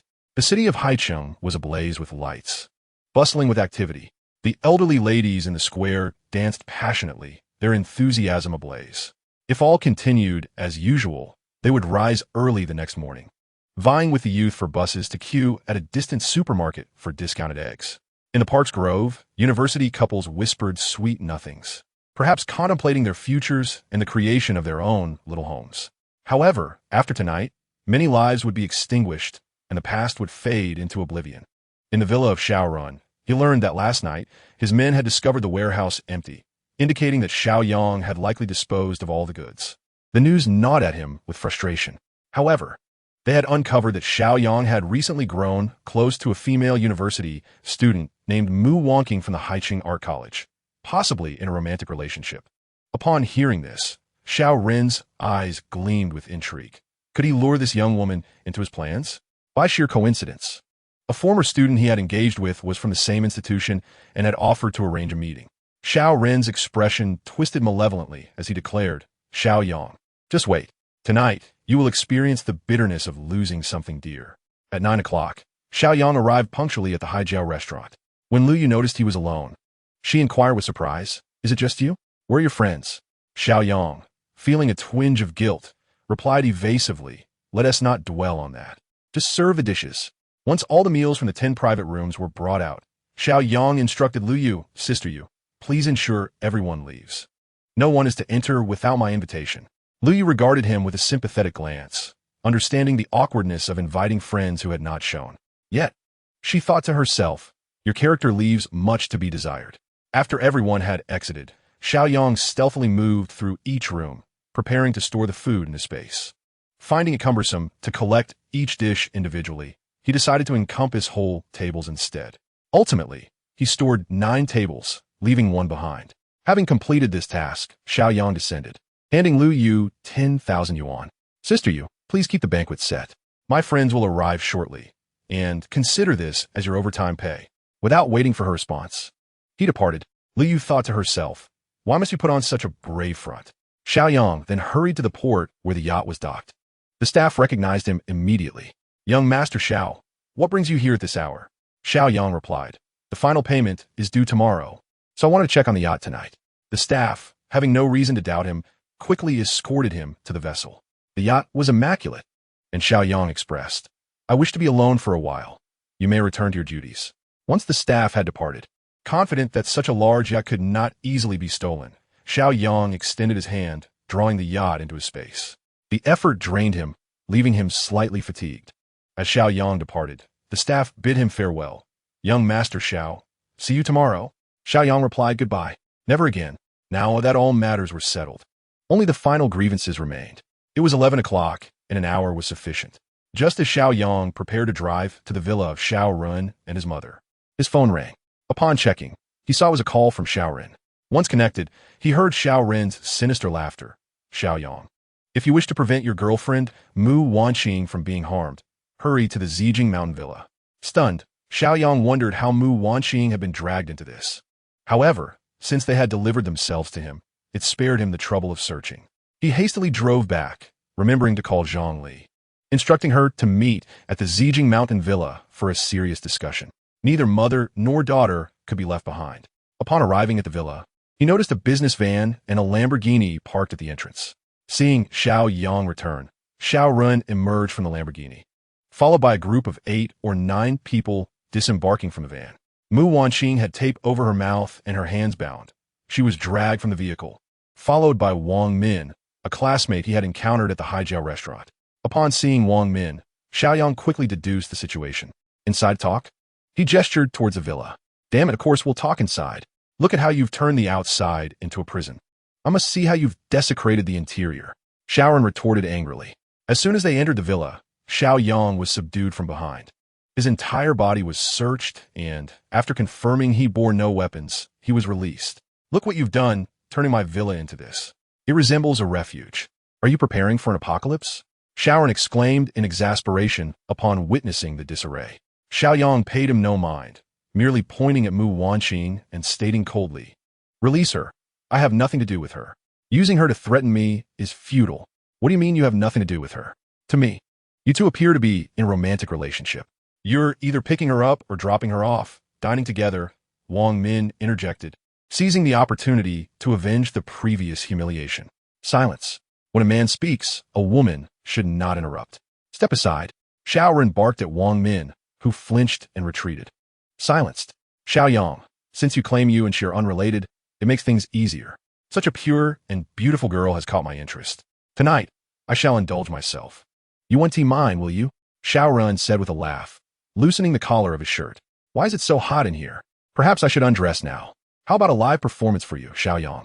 At Xiao Ren's words, Mu Wanqing protested with muffled sounds, but remained relatively calm, glaring fiercely at Xiao Ren as if she wished to devour him. Xiao Yang could not help but marvel at the girl before him. She appeared serene and gentle. Yet in the face of danger, she exhibited remarkable courage, even daring to engage in a battle of glances. Maintaining a facade of calm, Xiao Yang remarked, "Xiao Ren, release her and bind me instead. Let's resolve our grievances ourselves." Xiao Ren laughed heartily, responding, "Very well, then beg me on your knees." Xiao Yang, feeling a sense of helplessness, retorted, "Do you truly consider it manly to bully a woman?" Xiao Ren, with a lascivious glint in his eye, turned to Mu Wanqing and said, "Am I not a man? Just watch my performance." With that, he reached out to tear at Mu Wanqing's clothing. "Do you dare? I am truly granting you too much leniency." Upon uttering these words, Xiao Yang suddenly sprang into action, striking at the throats of the two men behind him. They winced in pain, instinctively guarding their necks, and Xiao Yang seized the opportunity to deliver a sharp blow to their solar plexus. They immediately curled up on the ground like shrimp, rendered incapable of resistance. Xiao Yang sneered, thinking to himself, "Did they truly believe that my 10 years of survival in the apocalypse were for naught?" Though he had survived through caution, he was ruthless and merciless when confronted with threats to his life. The combined strength of everyone in the room would scarcely match his own. He was confident in his ability to rescue Mu Wanqing from Xiao Ren's grasp. As he dashed toward Xiao Ren, intent on subduing him swiftly, Xiao Ren, however, had already reacted. In an instant, he drew a dark revolver from his waist and aimed it at Mu Wanqing. "Don't move. If you do, I'll kill her," he shouted at Xiao Yang. Xiao Yang halted abruptly, taken aback by the revelation that this fool possessed a firearm. This was an unexpected twist. Although uncertain of its authenticity, he was unwilling to gamble with Mu Wanqing's life. Since she had already been delivered to him, it would be wiser to rescue her, thus adding a touch of intrigue to his apocalyptic existence. "All right, I shall remain still. Do not be hasty," Xiao Yang replied, taking a cautious step back. Just then, two individuals entered the villa, Zhang Li and Wang Jian. Upon witnessing the scene before them, both were momentarily taken aback. "Were we not here to talk? Why has it escalated into this?" Furthermore, her son was brandishing a firearm, oblivious to the law against such actions. "Xiao Ren, put down the gun. Is it necessary to take such risks to deal with a worthless opponent like Xiao Yang?" Zhang Li urged her son. To be frank, Zhang Li's sole passion lay in wealth. She had no desire for her son's impulsive actions to jeopardize her carefully laid plans. Xiao Ren shot a glance at his mother, asserting, "Mom, stay out of this." He then turned to Xiao Yang, stating, "Xiao Yang, resolving this matter today is quite simple. Return all your possessions, including the villa, and bow down to me in apology. As for this woman, I shall keep her for the night and then return her to you. I want you to experience the pain of having your love taken away." Seeing her son was not joking, Zhang Li was at a loss for how to intervene. At that moment, Wang Jian spoke up, "Xiao Yang, why are you hesitating? Must you wait until someone loses their life before you are satisfied? Hurry and agree to Xiao Ren. If he goes mad and strikes your legs again, you'll be left crawling for the rest of your life." Upon hearing Wang Jian's words, Zhang Li chimed in, "Indeed, and as for this girl, a single encounter will cost her dearly. I promise you, tomorrow I will give you 1 million. Take this young lady and flee far away as a final gesture of goodwill from stepmother. Yes, Mu Wanqing, you want creature. Since young master Xiao Ren has chosen to bed you once, I suggest you comply obediently, lest you lose your life." Wang Min seized the opportunity to flatter. Xiao Yang observed their banter, feeling a mix of anger and amusement at how his minor misstep had allowed them to seize the spotlight. Glancing at the time, He noted it was 11:59 p.m. A smile crept across his face. The moment had arrived, and all would soon conclude. As the clock struck midnight, a sharp pain pierced the heads of everyone in the room, accompanied by a ringing in their ears, and Xiao Yang was no exception. However, he was mentally prepared for this sensation. The others, on the other hand, were taken by surprise, instinctively clutching their heads in discomfort and sinking to the floor. This was the opportunity Xiao Yang had been waiting for. In a swift motion, a baton appeared in his hand, and while everyone was distracted, he struck Xiao Ren's gun from his grasp and seized it for himself. To test the authenticity of the weapon, he aimed directly at Xiao Ren's leg and fired. Bang! The gunshot, paired with Xiao Ren's anguished cry, sent a jolt through everyone in the room. "Ah, my leg! Ah!" Xiao Ren screamed, clutching his injured limb. "Xiao Yang, how dare you? You actually fired a gun. You are finished." Zhongli shrieked, suppressing her headache. This was a real gun, and Xiao Yang felt a sense of satisfaction. The next steps would be simpler. He glanced at his left forearm, which displayed 0 years, 364 days, 23 hours, 59 minutes, and 50 seconds. The series of actions he had just executed took a mere 10 seconds. Xiao Yang pulled Mu Wanqing behind him, untied her bonds, and pressed the gun against Xiao Ren's head, addressing the others in the room. "Have you seen the time on your left forearms?" Instinctively, everyone looked at their arms, stunned into silence. "If you don't want me to pull the trigger, you will do as I say." Xiao Yang firmly grasped Xiao Ren's left hand and coldly instructed, "Transmit your time to me mentally. Keep only 10 minutes for yourself." Having been shot in the leg, Xiao Ren was already frightened, although he sensed no benefit in compliance. Fear of death loomed large. He complied hastily, and his time now displayed merely 10 minutes. Xiao Yang surveyed the increased time with satisfaction, pressing the gun firmly against Xiao Ren's head, addressing the others, "And you all, if you wish to save Xiao Ren, you will do exactly as I instructed. Quickly. All right. All right. Do not act impulsively, Xiao Yang. Do not harm Xiao Ren. We shall comply." Wang Jian hastily interjected, attempting to soothe the situation. Observing Wang Jian's anxious demeanor, which seemed to surpass even Zhang Li's concern for Xiao Ren, Xiao Yang inquired with skepticism, "What is it about you? It is rather peculiar. Could it be that Xiao Ren is your son?" Wang Jian and Zhang Li's expressions faltered at Xiao Yang's incisive remark. Chapter 13, The Advent of the Apocalypse. Resolution of Grievances, Part 2.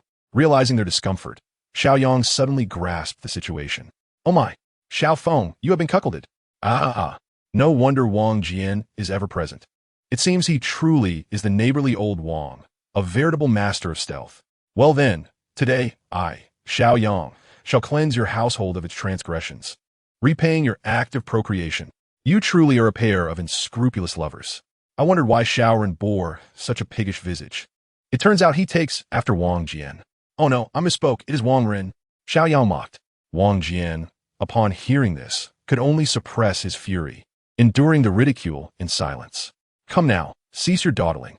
Quickly relay the time to me. You are well aware that I would not hesitate to eliminate him at once." Xiao Yang threatened, pressing the gun against Xiao Ren's temple. Wang Jian urgently urged, "Hurry, do as he says. Tomorrow, I shall reward each of you with 1,000,000. The others, recognizing Xiao Yang's seriousness, though apprehensive about the potential repercussions of transmitting the time, saw that Xiao Ren had complied without consequence. Moreover, the allure of 1,000,000 was too enticing to resist, and thus they complied one by one. Xiao Yang beamed with joy, observing the energy of the time recently obtained from 11 individuals. "You may leave now," he declared, forcefully kicking Xiao Ren to the opposite side. "I truly detest the idea of this bastard's blood staining my villa." In truth, Xiao Yang could have dispatched them outright, yet he found greater satisfaction in granting them hope only to subsequently plunge them into despair. This way, he could avoid the hassle of disposing of their bodies.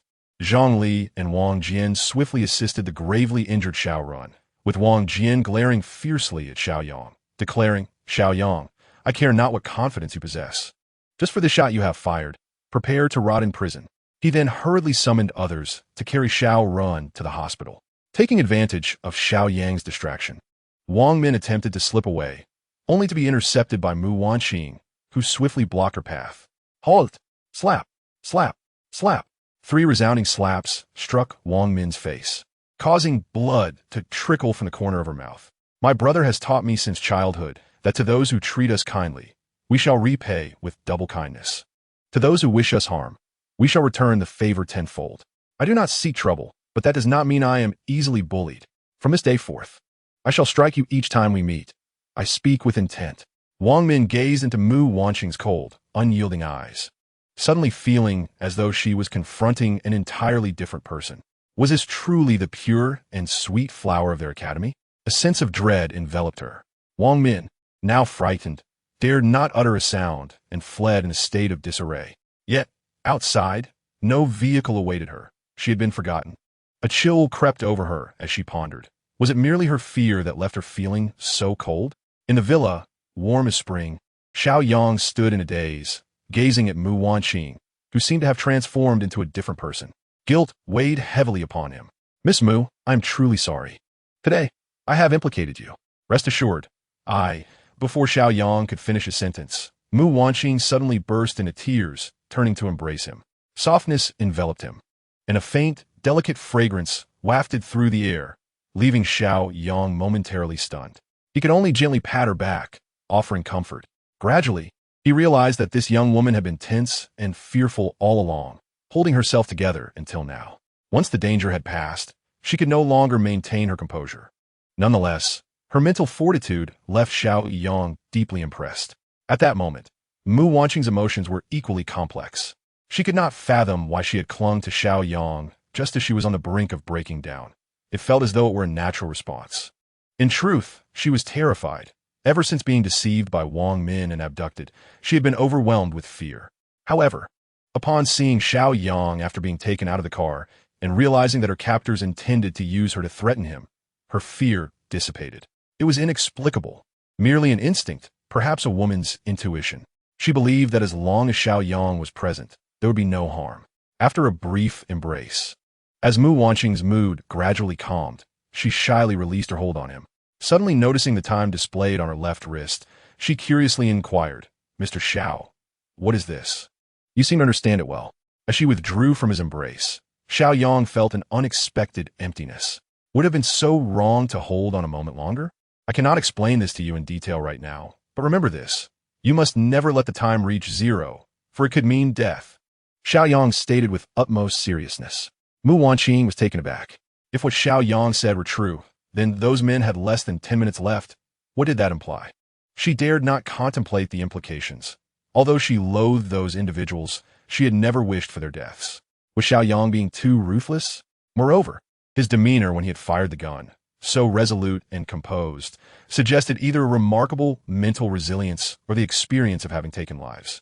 Suddenly, Mu Wanqing found Xiao Yang somewhat unfamiliar, evoking a flicker of fear within her. Mr. Xiao, it is getting late. I think it would be best if I returned. Mu Wanqing urged, eager to leave the unsettling situation. You cannot leave, Xiao Yang replied coolly. A chill ran down Mu Wanqing's spine. What did he mean by that? What was his intention? As her mind raced with turmoil, she heard Xiao Yang continue. The temperature outside has likely dropped to minus 30 degrees. You would freeze to death if you went out. Mu Wanqing found his statement absurd. How could one freeze to death in the midst of summer? She opened the door, and a blast of frigid wind rushed in, chilling her to the bone, leaving her momentarily stunned. Meanwhile, in a speeding car on the winding roads of Purple Gold Mountain, Xiao Run shouted frantically, Mom, Uncle Wang, hurry and get someone to kill Xiao Yang. Rest assured, my son, I will avenge you. I will make sure Xiao Yang pays dearly. Zhongli replied, her teeth clenched in fury. Rest assured, tomorrow I shall leverage my connections to apprehend Xiao Yang, and subsequently, I shall discreetly orchestrate his demise. Wang Jian's laughter was chilling and sinister. Mother, it is so cold. Moreover, there are merely 10 seconds left on my arms timer. I can't shake this foreboding feeling. What on earth is happening? Xiao Ren gazed at the timer on his arm, a flicker of terror in his eyes. Suddenly, the timer reached 0, and Xiao Ren remained frozen in his previous stance, unblinking and lifeless. Son, what has happened to you? Zhang Li and Wang Jian exclaimed in unison. Hurry, drive faster. Wang Jian shouted at the driver. Their hearts shattered. Wang Jian and Zhang Li were engulfed in despair. Just moments ago, their son was fine. How could he suddenly be unresponsive? Their hearts plummeted into an abyss of ice. Xiao Yang, if anything happens to Xiao Ren, I swear I shall make you wish for death. Zhang Lie's eyes brimmed with rage as she gritted her teeth. Yet, in an instant, all sounds ceased and the car careened out of control, plummeting down the mountainside. Wang Min, who had just exited the villa district, was now trembling uncontrollably. She could not comprehend how the sweltering heat had morphed into a bone-chilling wind. The relentless countdown on her arm instilled a profound sense of dread. Mu Wanjing, how dare you threaten me? Your arrogance shall not endure for long. Once I seize my opportunity, I will have you begging like a dog. Ha ha! Wang Min's voice quivered. Her lips stained with frozen blood, and her laughter was unsettling. Yet in the next moment, she collapsed to the ground, still wearing a smile. Chapter 14 Outside. The wind howled fiercely, while the villa remained a haven of warmth. Mu Wanjing had retreated indoors, feeling as though everything was a surreal dream, particularly unreal. What has happened to this world? Why has it turned so frigid? Why does the timer on my arm persist in counting down? How can all this be explained? Yet, there was one person who could elucidate the situation. Mu Wanjing glanced at Xiao Yang, who was feeding the small coal balls, and recollected their recent interactions. She increasingly sensed that something was amiss with him. How did he seem to know what was about to transpire? Initially, she had considered him to be deluded, perhaps mentally unstable. But now, it appeared he possessed an uncanny foresight. Who exactly is he? She approached Xiao Yang, seeking answers.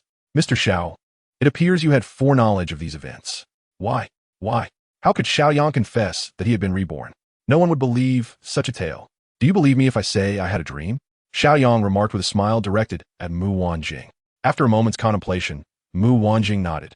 It seemed the only plausible explanation. Moreover, in the dream, this was merely the beginning. Following the cold wave, half the world's population would perish from freezing or starvation. Yet, the ordeal was far from over. The global temperature would remain below freezing for a full 2 months. During this period, earthquakes and snow disasters will occur, and the deceased may rise as zombies, while animals undergo mutations, claiming the lives of the survivors. Subsequently, the climate will warm, unleashing torrential rains, typhoons, tsunamis, and floods in succession, submerging the entire land. Xiao Yang recounted this with a calm demeanor, while Mu Wanqing stared in disbelief, her mouth agape.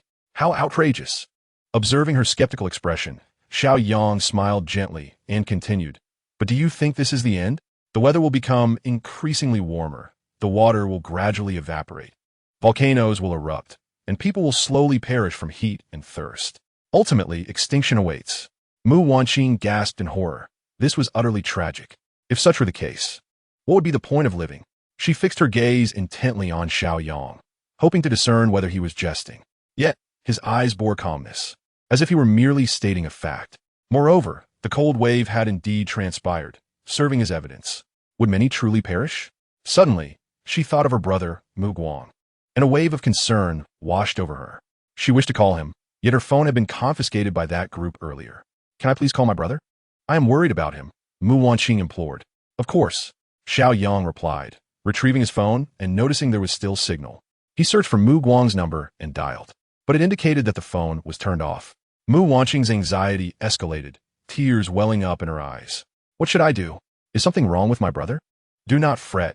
Perhaps your brother is merely at home sleeping, tucked away under the covers, unable to charge his phone, Xiao Yang reassured her. Mu Wanqing shook her head. That's impossible. He called me this afternoon to say he had taken on a renovation job and was planning to take the boss to the bathhouse for the night. He wouldn't be home. Xiao Yang paused, surprised. Oh, Mu Guang, you took on a renovation job too? Why didn't you invite me to the bathhouse for the night? Initially, he had been somewhat worried about him, but now, he thought, let him freeze in the bathhouse. Despite these thoughts, he spoke comforting words. Do not worry. The bathhouse has hot water and heating. Who knows? They might even have someone to warm his bed. Your brother will be fine. Mu Wanqing was unconvinced. How could there be someone to warm the bed? They are all grown men. Wouldn't that be disgusting? Nevertheless, the presence of hot water and heating did alleviate her worry somewhat. Xiao Yang sighed. Ah, you are so naive. Noticing Mu Wanqing's thin attire, he said, Wait here for a moment. I will fetch you a thicker nightgown for you to change into after your bath. For the next few days, you must stay here obediently until the cold wave passes, and then we shall go out together to find your brother. Does that sound agreeable? Mu Wanqing realized that being anxious would be futile. She could only comply for now. Xiao Yang hurried to the basement, replenishing the boiler with coal. He then retrieved a lady's nightgown from a space for Mu Wanqing, urging her to take a bath first. Fortunately, the comprehensive renovation of this villa has made it possible to enjoy a refreshing bath. While Mu Wanqing took her time in the shower, Xiao Yang busied himself by retrieving an assortment of vegetables and meats from the storage space, placing them into the refrigerator. He also laid out a variety of snacks, beverages, fruits, as well as beer and red wine on the dining table. The scene exuded warmth, and Xiao Yang felt a sense of satisfaction. Perhaps a few candles would enhance the ambience even further. To be honest, the events that had just transpired were indeed unexpected. Initially, he had planned to resolve the matter concerning the mother and child swiftly and return to the villa to relax in solitude. However, the sudden appearance of Mu Wanqing disrupted his plans for seclusion. Yet, her presence added a delightful charm to the atmosphere, along with the company of his adorable little raven, Meiqiu. As Xiao Yang watched Meiqiu curiously observing him from her cage after having her fill, he was instantly smitten. This little creature had long recognized him as her caretaker and was quite attached. During the day, if she couldn't see him for a moment, she would call out until he appeared. Ah, this little clingy ball of energy.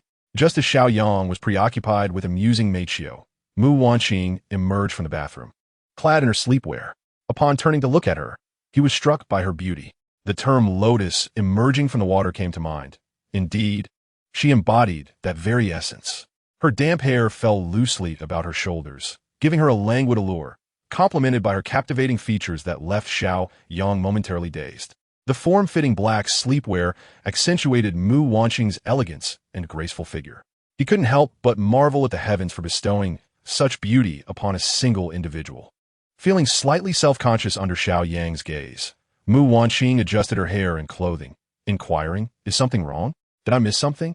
Snapping back to reality, Xiao Yang replied, "Not at all. It is merely your stunning beauty that nearly bewitched me." He chuckled, though Mu Wanqing sensed a glimmer of mischief in his eyes. "Oh, by the way, are you hungry? There's an array of snacks on the table, and if you're still peckish, there are ingredients in the refrigerator. However, you'll have to prepare the meal yourself. I'm not particularly skilled in the kitchen." Following Xiao Yang's gesture, Mu Wanqing's eyes widened in surprise as she beheld the table laden with snacks, fruits, and drinks. Did Xiao Yang really prepare all this food right after the villa's renovation? Some of the snacks were her favorites. Could it be that he had actually heeded her list of apocalypse supplies? She found herself increasingly impressed by Xiao Yang. This man undoubtedly harbored many secrets waiting to be uncovered. As she regained her focus, she noticed bloodstains on Xiao Yang's clothing and gently suggested, "Perhaps you should wash up and change your clothes?" Xiao Yang's eyes sparkled at the suggestion. "That sounds wonderful." However, sensing a potential misunderstanding, Mu Wanqing quickly added, "I didn't mean anything else. I just thought you would feel more comfortable after a shower." Chapter 15, The Apocalypse Revelry, Part 1. Xiao Yang chuckled heartily. "All right, I won't tease you any longer. I'm off to take a shower. Feel free to eat if you're hungry or drink if you're thirsty. Consider it your own home." As he stepped into the bathroom, still damp from the earlier bath that Mu Wanqing had taken, a flutter of excitement stirred within Xiao Yang. After indulging in a comfortable hot shower, he retrieved a set of pajamas from his space, deliberately selecting a pair that resembled Mu Wanqing's attire, resembling a couple's outfit. Upon entering the living room, he discovered Mu Wanqing gazing absently out the window. At the sound of his movements, she turned, momentarily taken aback by his choice of attire. "He must be doing this on purpose. He has dressed similarly to me," she mused. Yet, he wore it quite well. Standing at 6 feet tall, Xiao Yang, though lacking in muscle, possessed a well-proportioned figure and a face reminiscent of a star, with sharp eyebrows and bright eyes, exuding a sunny charm. Such looks aligned perfectly with Mu Wanqing's aesthetic, which was one reason she had agreed to dine with him. Had he been an unkempt middle-aged man, she would have declined, regardless of his status as her brother's esteemed client. "What were you just thinking about? You seem so absorbed," Xiao Yang inquired. "Nothing much, just feeling rather fortunate." Mu Wanqing replied earnestly.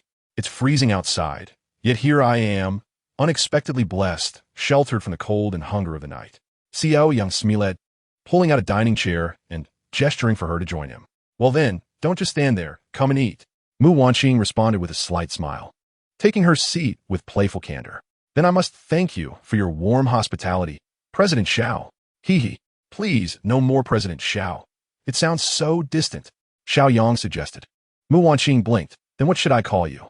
After a moment's thought, he replied, "About Brother Xiao." What do you think? Mu Wanqing contemplated briefly and nodded. All right. After all, you are older than I. Xiao Yang's spirits lifted as he continued. And what shall I call you? Sister Qing? Her cheeks flushed slightly. That sounds a bit off. Just call me Wanqing. Very well, Wanqing, Xiao Yang said, smiling as he opened a bottle of red wine, filling 2 glasses. He handed one to her. Here's to you, Wanqing. Let's have a toast. Mu Wanqing hesitated for a moment, but ultimately accepted the glass. I'm not very good at drinking, but I will have this one tonight. She raised her glass, clinking it gently with Xiao Yang's. This toast is for you. Thank you, Brother Xiao. Xiao Yang quickly advised, if you're not used to drinking, please take your time. Just sip a little and stay with me a while longer. Mu Wanqing smiled shyly and nodded, all right. She obediently took a small sip, while Xiao Yang, with a swift motion, downed his glass in one go. Outside, the wind howled fiercely, causing the windows to rattle, creating a stark contrast to the warmth within the villa. Almost every home in the neighborhood was illuminated, likely awakened by the sudden chill that had invaded the night. In the university town nestled at the foot of the mountain, the dormitories echoed with a cacophony of noise and incessant screams. The entire city, gripped by an initial moment of excruciating headache, became the scene of countless traffic accidents. Soon after, a cold wave swept in, exacerbating the already chaotic state of the city. All emergency lines were overwhelmed, yet to no avail. Most of those wandering outside, save for a few fortunate enough to find suitable refuge, succumbed to the bitter cold. Even those huddled in their cars were not spared. Gradually, the city fell into an eerie silence until it became utterly still. However, that night marked an insomniac episode for people across the globe. For instance, in the luxurious Zijin mountain villa, Xiao Yang and Mu Wanqing were devoid of any drowsiness. Mu Wanqing had swapped her alcoholic beverage for a soft drink. Yet she continued to engage in a spirited exchange of cups with Xiao Yang. As their conversation deepened, they grew increasingly familiar with one another, fostering a harmonious rapport. Xiao Yang learned that Mu Wanqing was orphaned at a young age, raised by her brother, Mu Guang. The siblings relied on one another, with Mu Guang sacrificing his education to toil relentlessly for his sister's schooling. Their journey was indeed fraught with challenges. Thus, both were unwavering in their pursuit of a better fate. Mu Guang worked tirelessly to earn a living, remaining unmarried, while Mu Wanqing devoted herself to her studies. Having never experienced a romantic relationship, despite the multitude of admirers at the academy, including suitors from other institutions, she had never paid them any mind. Conversely, Mu Wanqing became aware of Xiao Yang's familial grievances. United by shared hardship, their hearts seemed to draw closer. They conversed until the first light of dawn, only then succumbing to fatigue. Let us retire for the night, Xiao Yang declared as he stood up. Mu Wanqing felt a flutter of anxiety. It sounded as if he implied they would sleep together. She hurriedly inquired, which room will I sleep in? Xiao Yang chuckled, with so many rooms. You may choose whichever you desire. However, I recommend the 3rd floor. The view is splendid, and it keeps us close. Should you need anything, you can call me directly. Mu Wanqing's cheeks flushed. Xiao Yang's words often led to misinterpretations. Nevertheless, she nodded in agreement, feeling a sense of security in his suggestion. Xiao Yang then descended to the 2nd underground level to replenish the boiler with coal. He escorted Mu Wanqing to the 3rd floor, settling her in the secondary bedroom adjacent to the master suite. Once he ensured her room was warm and draft-free, he returned to his own quarters with peace of mind. Glancing at his phone, he noted it was already past 5 in the morning, yet there was still a signal. Seizing the opportunity, he accessed a mapping application, downloading comprehensive maps of Haicheng and a mountainous region in the southwest of Longhua. After completing these tasks, he nestled into his bed, finally succumbing to a restful sleep. Suddenly, a loud knock jolted Xiao Yang awake. Xiaogo, are you awake? Upon recognizing Mu Wanqing's voice, he glanced at the clock and realized it was already noon. Hastily, he got out of bed and opened the door. What is it, Wanqing? Brother Xiao, I've cooked a pot of noodles. If you're hungry, come down and eat, said Mu Wanqing. Upon hearing this, Xiao Yang inquired with some surprise, You can cook? Mu Wanqing, feeling a bit shy, replied, I can only manage instant noodles. I'm not skilled at anything else. Xiao Yang sighed, realizing he shared her culinary limitations. However, he had plenty of provisions, including self-heating pots and hot pot ingredients. Wanqing, he said, do you fancy hot pot? Mu Wanqing's eyes widened in disbelief. I see there are plenty of vegetables and meat in the fridge. Do you have hot pot ingredients? Xiao Yang chuckled, of course. On such a cold day, enjoying hot pot will be delightful. Let's divide the tasks. You prepare the soup and seasonings, while I'll handle the ingredients. What do you say? Hot pot was Mu Wanqing's favorite, and she eagerly agreed. That sounds wonderful. The two descended the stairs, and in no time, they had prepared a lavish spread of hot pot on the dining table. Xiao Yang brought out some beer, while Mu Wanqing grabbed a soft drink. Cheers to hot pot. Chapter 16. A Revelry in the Apocalypse, Part 2, Outside. The biting cold claimed many lives, yet Xiao Yang and Mu Wanqing reveled in warmth within their villa, enjoying food and drink. On the third night, after the cold wave struck, the power went out. The sudden darkness startled Mu Wanqing, who had been sitting on the bedroom sofa listening to music. She peered outside, only to find that the entire villa area was engulfed in darkness. In a hurry, she got to her feet, steadied herself against the wall, and opened the door, instinctively seeking Xiao Yang. Just then, she heard Xiao Yang also stepping out of his room. Is the power out? She asked. Yes.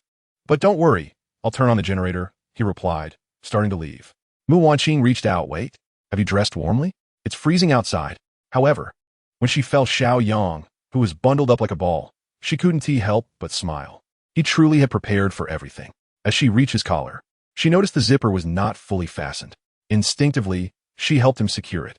Hurry back and be safe. Xiao Yang was momentarily taken aback by the warmth of the moment. Since his mother passed away, no one had shown such thoughtful concern for him. Suddenly, he grasped Mu Wanqing's hand, finding it soft and warm. She appeared slightly flustered, but did not pull away. Don't worry, I'll be back soon, he reassured her gently. He descended the stairs and opened the small side door of the villa, a gust of frigid wind hitting him. It was indeed cold. His face felt as if it were being sliced by a knife. He wondered how those without heating or electricity were managing to survive. He hurried into the generator room, which was relatively warm. After considerable effort, he managed to start the generator, feeling a wave of relief wash over him. Fortunately, nothing was amiss. The villa lights flickered back to life. He quickly returned upstairs and opened the door to find Mu Wanqing anxiously waiting at the entrance. Is everything all right? Are you feeling cold anywhere? Mu Wanqing observed Xiao Yang closely. Yes, my hands are freezing. Xiao Yang feigned discomfort to tease her. Oh, let me take a look. Mu Wanqing believed him and quickly grabbed his hand to examine it thoroughly. Seeing her earnest expression, Xiao Yang chuckled, but now that you've touched it, it doesn't hurt anymore. Turning to face him, Mu Wanqing noticed his mischievous grin and immediately withdrew her hand, feigning anger. You trickster. I want to talk to you anymore. With that, she turned to leave. Xiao Yang playfully pulled her back, saying, Oh, don't be mad. I was just joking. Otherwise, every day would be so dull. Mu Wanqing continued to ignore him. Are you tired? How about we watch a movie together? Xiao Yang persisted in his attempts to cheer her up. The mention of a movie piqued Mu Wanqing's interest. But there's no internet. How can we watch anything? What could possibly stump me? Xiao Yang waved his hand dramatically, revealing a disc. Look, I bought this online earlier. It contains 1,000 HD movies for your viewing pleasure. Mu Wanqing's face lit up with joy. She had been feeling quite bored, and a movie sounded perfect.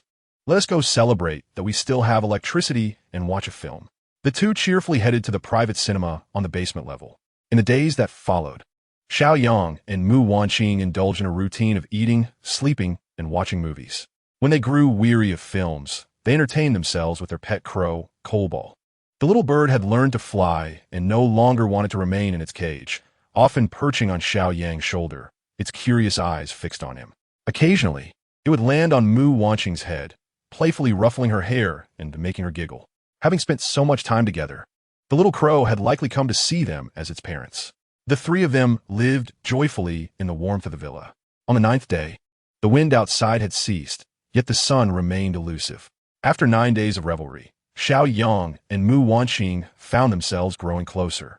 As it was easy to develop feelings in such an environment, especially given their striking compatibility. Moreover, Xiao Yang was not only well provided for, but also possessed an undeniable charm. However, they soon began to worry about their meals.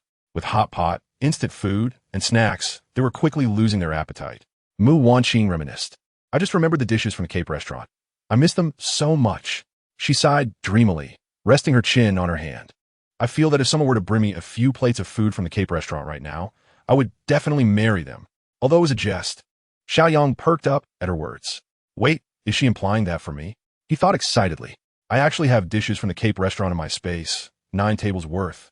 untouched, even the tables themselves. This is an excellent opportunity for romantic pursuits. Aside from Su Xiao on the plane, it has been quite some time since Xiao Yang has been with a woman. During the apocalypse, he once engaged in a transaction with a single sausage. However, that woman was solely focused on the sausage, devouring it eagerly, which left Xiao Yang utterly speechless. After a hasty conclusion, he never sought her out again. Yet now, with a stunning beauty constantly in his presence, he finds himself quite unable to resist. If he could transform Mu Wanqing into his beloved, everything would fall into place seamlessly. Resolute, Xiao Yang decided to seize the moment. While Mu Wanqing was indulging in her bath, he retrieved a sumptuous spread from the Sea Corner restaurant from a space. As for how to explain this to Mu Wanqing, he would cross that bridge once she became his. The dishes remained warm, their fragrant aromas wafting through the air, just as they had when freshly served. He quickly poured 2 glasses of red wine, one for himself and one for Mu Wanqing. It would be even better with a couple of candles. Everything was prepared, and he awaited the opportunity to surprise her. Indeed, as Mu Wanqing emerged from the bathroom, her nose caught the familiar scent. She rushed into the living room and beheld the table laden with dishes, all signature creations from a Sea Corner, personally crafted by Chef Liu. In disbelief, she rubbed her eyes and approached for a closer look. Confirming the reality of the feast, she gazed at Xiao Yang incredulously, exclaiming, "My goodness, where did you get all this? It's still warm. Even plates are from the restaurant. Brother Xiao, how did you manage this? Where were you hiding it? I never noticed." Xiao Yang smiled at her excitement and coughed lightly, saying, "Wanqing, perhaps this shouldn't be your primary concern." Mu Wanqing suddenly froze, staring at Xiao Yang in disbelief, her voice tinged with nervousness. "You mean?" "Yes, that is precisely what I mean." Xiao Yang did not elaborate further, watching to see how Mu Wanqing would respond. She appeared somewhat dazed, her heart racing. She had long harbored feelings for Xiao Yang. Yet, she feared she might not be worthy of him. He was handsome, affluent, and attentive, while she felt she had nothing to offer in return. Chapter 17.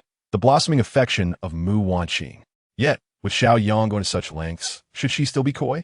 Throughout college, she had numerous suitors, but she had never accepted any of their advances, for she had yet to encounter her Prince Charming. However, upon meeting Xiao Yang, she realized she had indeed been smitten. Afterward, she found herself inadvertently trapped in his villa. This must be what they call fate. Thus, she resolved to be more proactive in winning Xiao Yang's heart.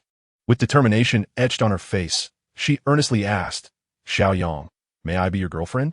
Upon hearing Mu Wanqing's confession, Xiao Yang finally smiled. He leaned in close to her ear and whispered, "Absolutely."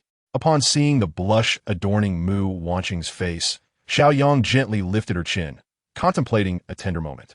However, as he gazed into her eyes, a sense of foreboding washed over her, prompting her to shyly close her eyes. Just as Xiao Yang was about to make his move, the shrill cry of a little crow shattered the intimate atmosphere. Both of them jolted in surprise. "Silence!" he exclaimed, his frustration palpable as the moment was so rudely interrupted. That mischievous creature had thwarted his intentions.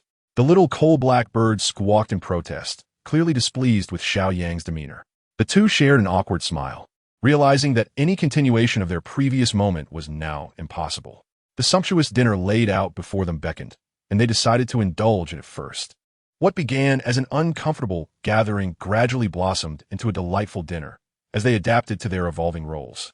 Xiao Yang savored glass after glass of red wine, while Mu Wanqing surprisingly refrained from switching to another drink, quietly sipping alongside him. Xiao Yang couldn't help but marvel at the culinary prowess of Ru Yu. Each dish was a masterpiece, leaving an indelible impression on his palate. He mused that he would have to visit the seaside restaurant again soon, hoping Ru Yu wasn't still confined there. He had, after all, left her a hefty sum to keep the restaurant open a little longer, intending to ensnare her in its comforts. What a splendid place it was, with abundant food and drink, ensuring one wouldn't starve, thus facilitating his efforts to seek her out. If he could bring Ru Yu to the villa, he would never have to worry about meals again. In a world fraught with peril, being able to relish such delectable dishes was truly a luxury. After their feast, Mu Wanqing tidied up the leftovers and brushed her teeth once more before hastily ascending the stairs without a word. Xiao Yang paid her no mind, confident that she couldn't escape him in the villa.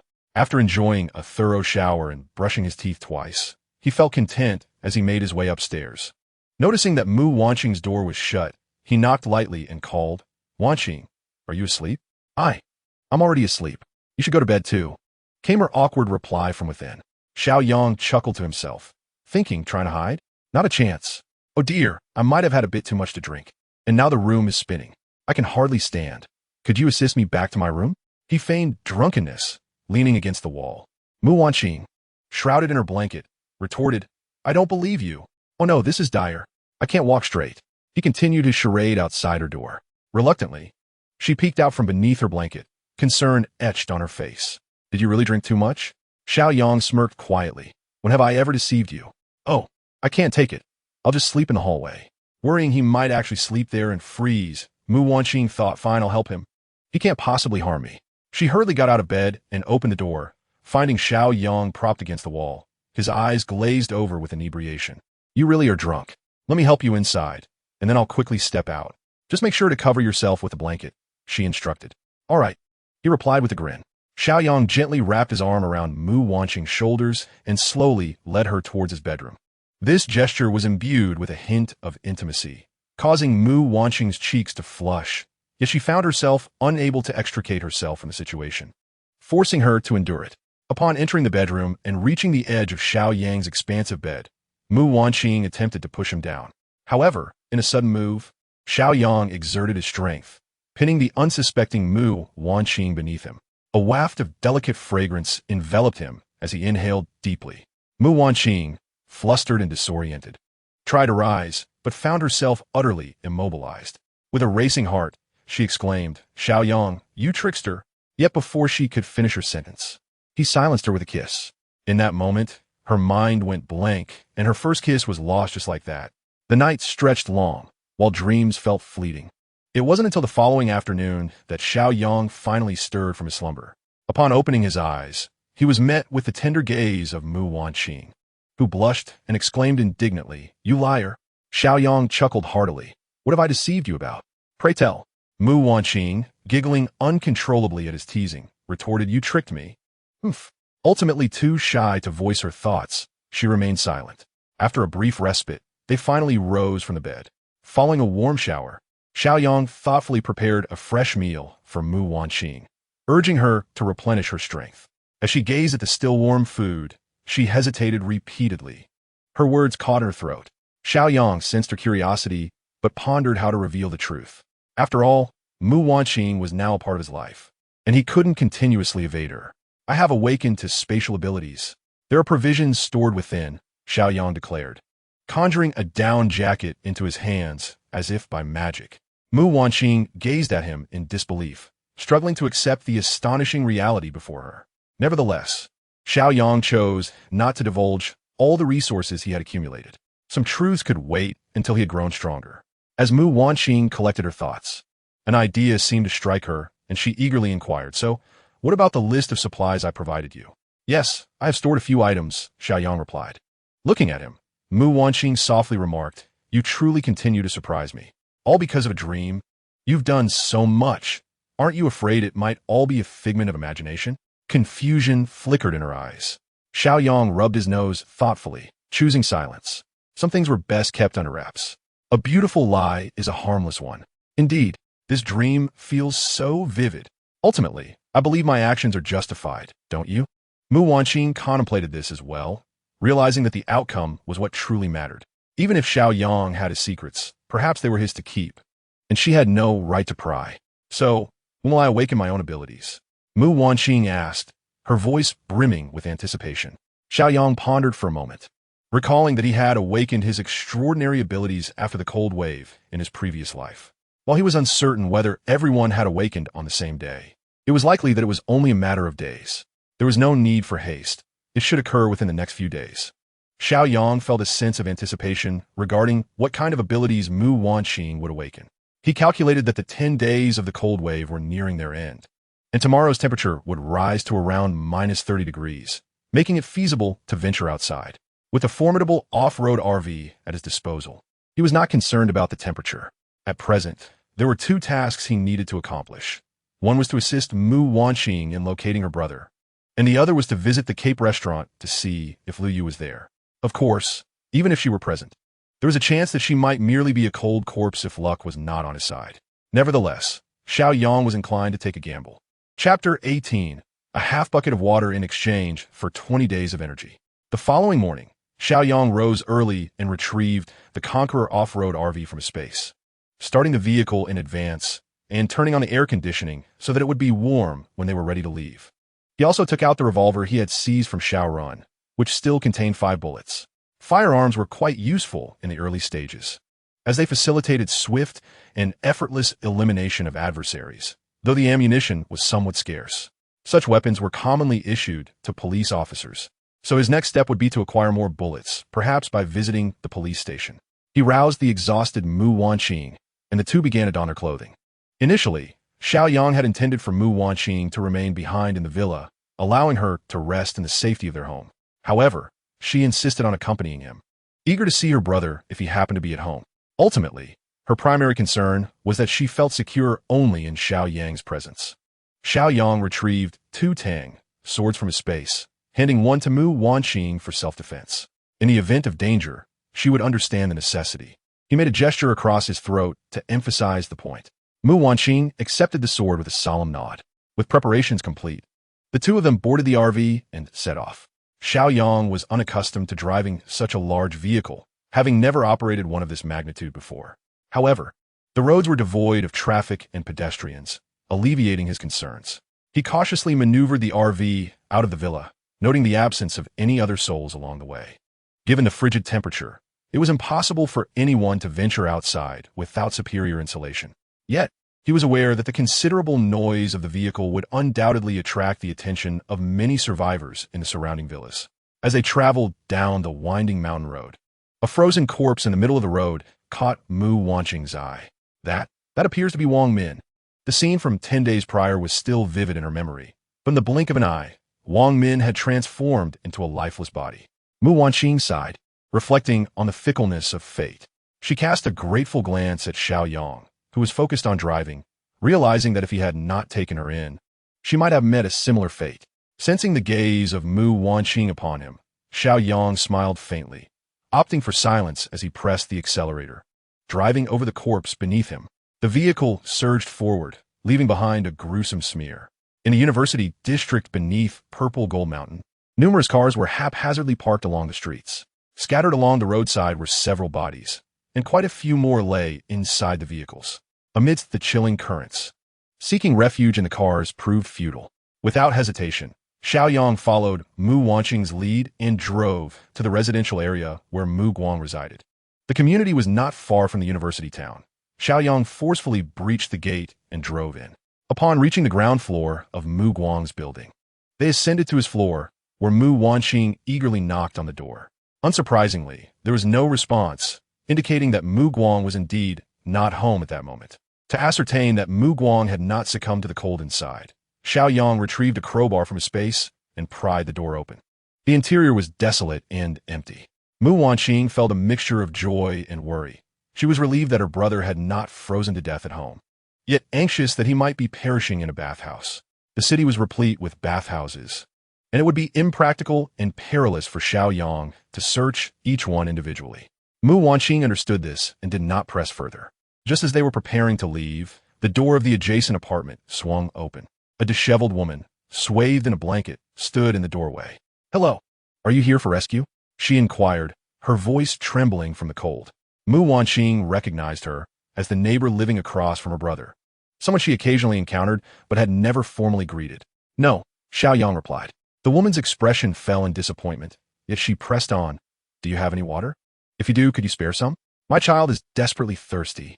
Upon hearing this, Mu Wanqing recalled that there was still half a barrel of bottled water in her brother's apartment. Though frozen, it could be thawed if placed in a warm bed. "Yes, just a moment," she exclaimed, turning to retrieve the water.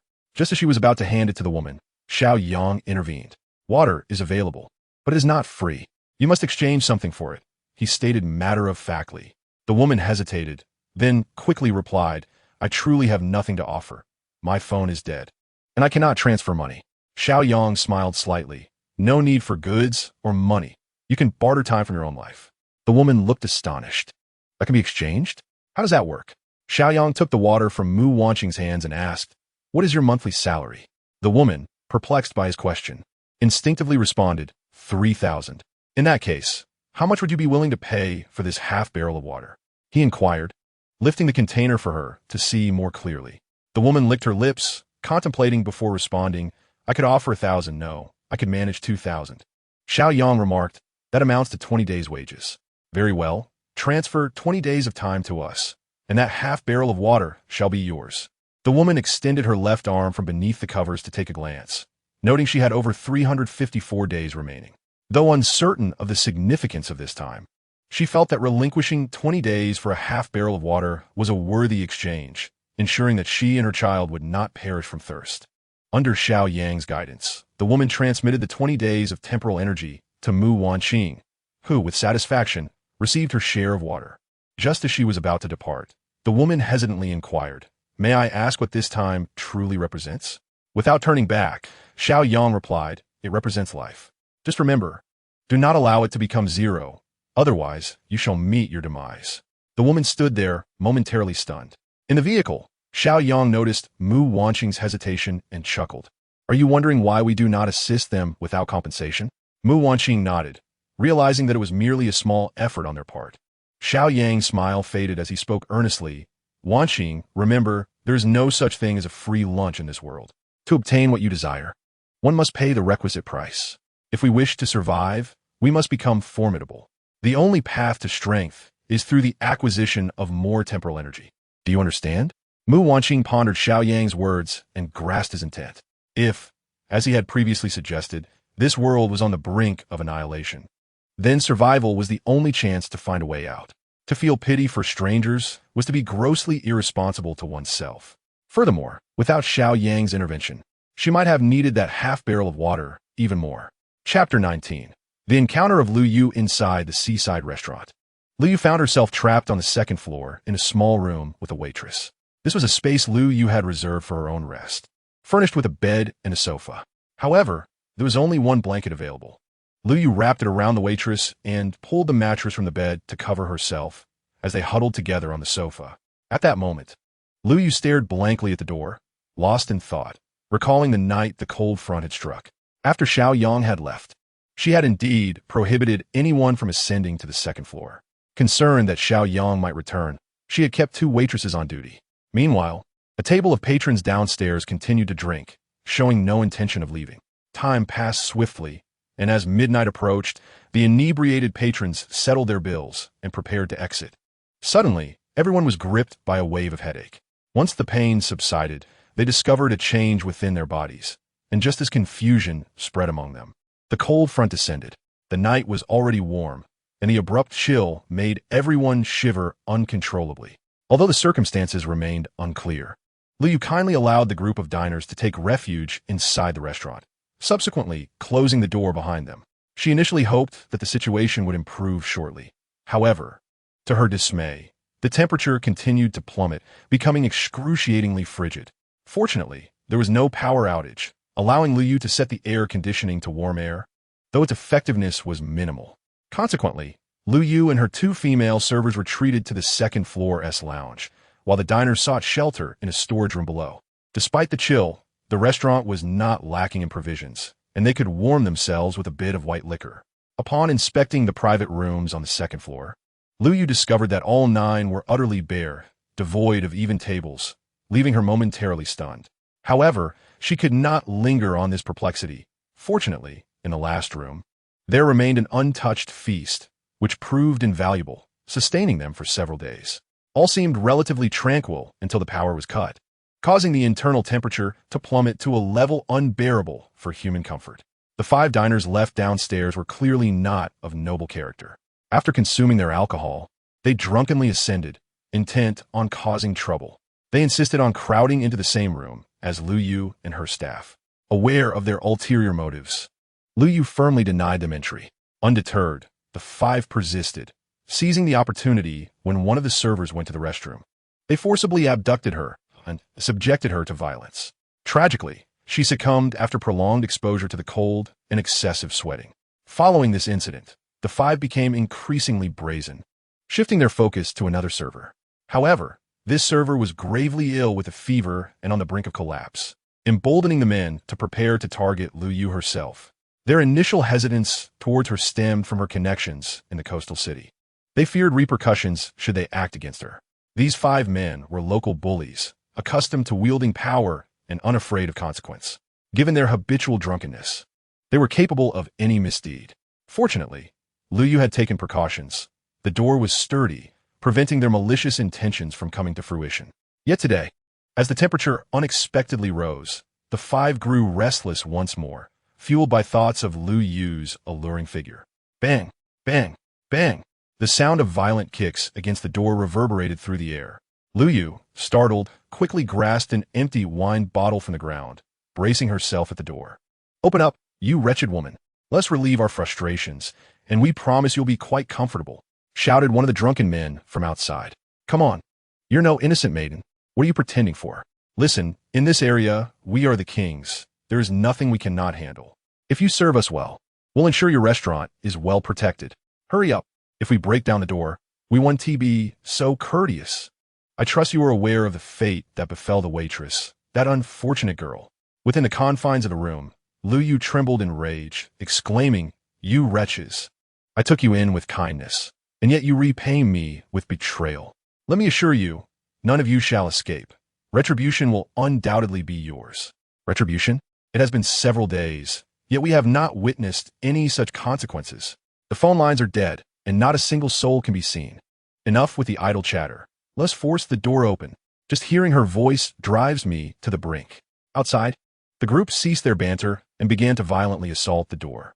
With each successive blow, the door became increasingly unstable, and it was evident that it would soon succumb. Lu Yu's expression hardened as she grasped a wine bottle, smashing it against the ground. The bottle shattered, leaving her with a jagged shard. She resolved to fight back. If she could not evade her fate, she would take a few down with her. With a resounding crash, the door could no longer withstand the onslaught and fell to the ground with a thunderous clamor. The faces of those outside contorted with malice as they surged into the room. The first to lunge at Lu Yu felt a sudden stab of pain in his abdomen. He cried out and stumbled backward, glancing down to see a gash across his belly. Whoever approaches shall meet their demise, Lu Yu declared with fierce determination, her teeth clenched. You filthy wretch! You dare harm my brother? Just wait and see how I shall torment you. One among them exchanged glances with the remaining 3, and they flanked Lu Yu, encircling her. Realizing the precariousness of her situation, Lu Yu thought, I cannot allow myself to be subjected to such humiliation. Even in death, I shall not grant you victory. She raised a shard of glass to her throat, ready to pierce it. Suddenly, a man beside her lunged forward and snatched it away. Oof, you wish to die? Not so easily. We shall have our fun before you meet your end. With that, they forcefully pinned Lu Yu onto the sofa.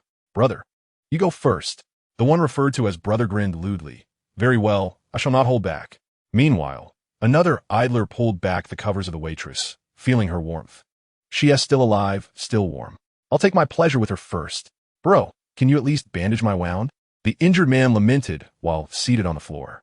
Hold on, that little wound won't be fatal. We can't wait any longer. Just as they began to tear Lu Yu's clothing and unleash their violence, 2 sharp blasts of a car horn echoed from outside the restaurant. The sudden sounds startled the group. They exchanged bewildered glances, wondering, what is happening? Has help arrived? Old 5, go check the window and see what is going on. The man who was poised to assault the waitress, displeased by the interruption, rose and headed toward the window, muttering, Let me see who is ruining my fun. Chapter 20. The Rescue of Lu Yu. Xiao Yang drove straight to the entrance of the Cape restaurant, honking twice, eager to gauge the reactions within. If Lu Yu were present, she would certainly respond. However, after a short while, there was still no sign of movement. Could it be that she was not at the restaurant? Or perhaps she had perished within? No, having come this far, it would be prudent to disembark and investigate. One must see the living, and if fate has decreed death, then one must witness that as well. If she has indeed passed, it would finally put my mind at ease. Xiao Yang exited the vehicle, and Mu Wanxing followed suit. Approaching the entrance of the restaurant, they began to pound on the door while calling out, Sister Yu, are you inside? Sister Yu, can you hear us? At that moment, a man peering through the window from above hurried back into the room, exclaiming, Brother, a young man has arrived in a large motorhome. It seems he is here to find Lu Yu. There's also a woman with him. Upon hearing this, the leader's interest peaked. So, two people are here for Lu Yu, and one is a woman. The presence of that motorhome could be crucial if they need to make a swift escape. How fortuitous! Lao Air, Lao San. You two silence that woman. Do not let her utter a word, and remain hidden in this room. Lao Si, take a seat off to the side so that he does not spot you immediately. Lao Wu, go downstairs and open the door to bring them up here. I will hide in the opposite compartment, and upon hearing my signal, we will strike together and seize both of them. Good.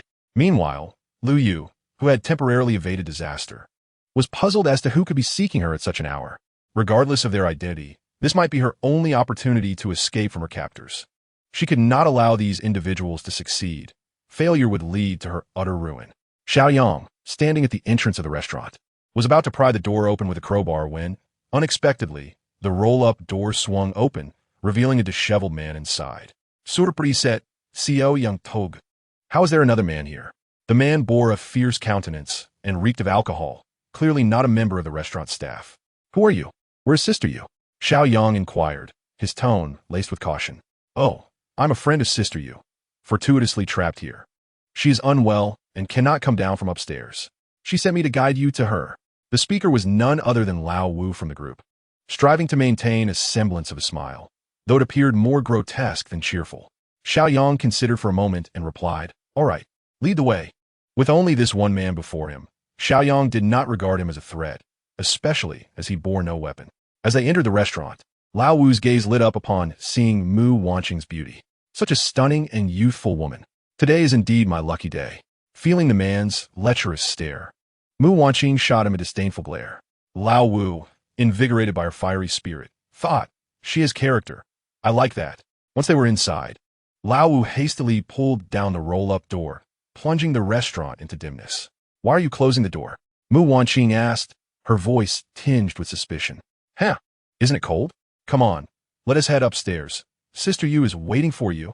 Old Five rubbed his hands together, urging them with haste. As he turned towards the staircase, Mu Wanqing tugged at Xiao Yang's sleeve and whispered, I sense something amiss about this person. He does not strike me as trustworthy. Fear not, for I am here. Everything will be all right, Xiao Yang reassured her. He too harbored suspicions about the man, yet he pondered the potential consequences. Should this individual indeed be a friend of Lu Yu, any aggressive action might jeopardize their relationship. Just then, as they reached the staircase, the sound of a cup shattering echoed from above. All three halted in their tracks. Old Five, taken aback, turned and smiled at the two with a hint of suspicion, saying, Your sister you might have accidentally knocked over a cup. Let us hurry and check on her. While voicing such sentiments, he privately mused, What is wrong with the boss and the others, that they cannot even keep an eye on a woman? Mu Wanqing fixed her gaze intently on Old Five, feeling a momentary daze as the words he had spoken flashed in her mind. What is wrong with the boss and the others, that they cannot even keep an eye on a woman? Stunned, she questioned the nature of her experience. Could it be that her anxiety had conjured an illusion? After uttering that statement, Old Five had remained silent. So from whence did that voice originate? She dared not take it lightly and leaned closer to Xiao Yang's ear, whispering, Be cautious. There may be others upstairs. He is not a friend of Boss Lu. Xiao Yang glanced at her in confusion, quietly asking, How do you know? Mu Wanqing furrowed her brow, uncertain of how to articulate her feelings, merely replying, I cannot quite explain, but it is best to remain vigilant. Xiao Yang observed Old Five, contemplating that if he were indeed a friend of Lu Yu, matters might be more straightforward. However, if he were not, and dared to act against him, he would not hesitate to retaliate with ferocity. Wanqing, you stay down here.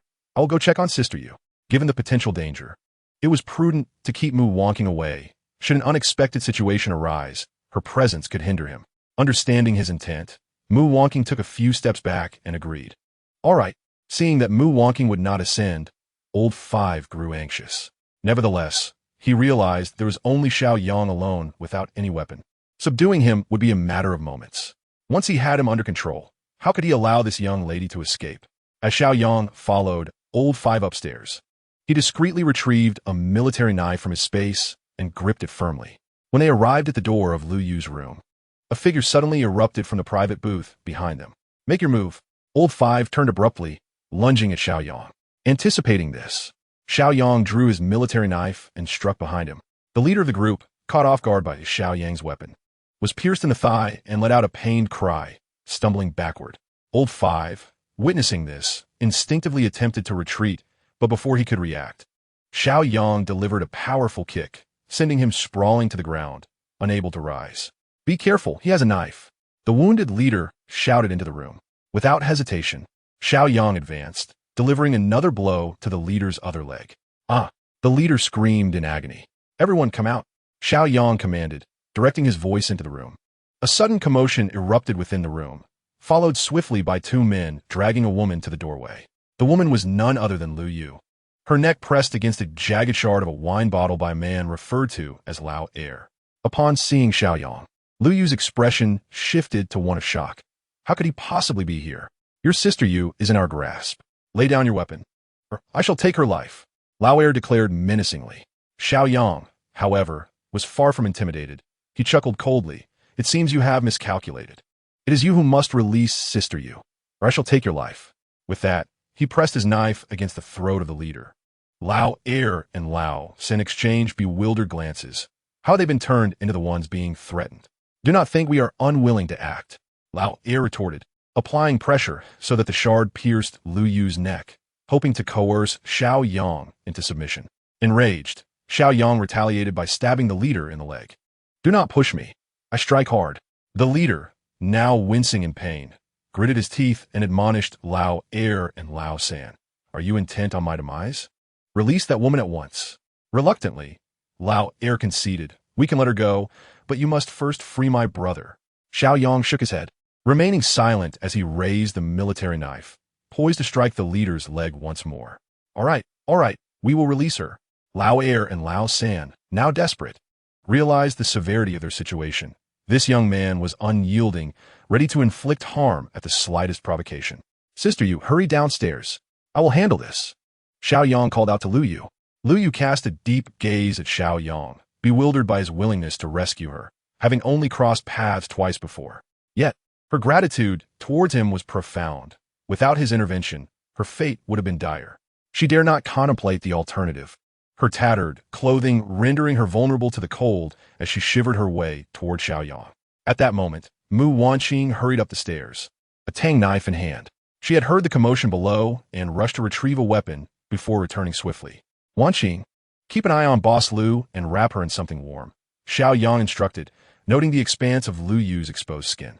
Mu Wanqing hastily removed her outer coat and draped it over Lu Yu, relieved that her own attire was sufficiently warm to spare her from discomfort.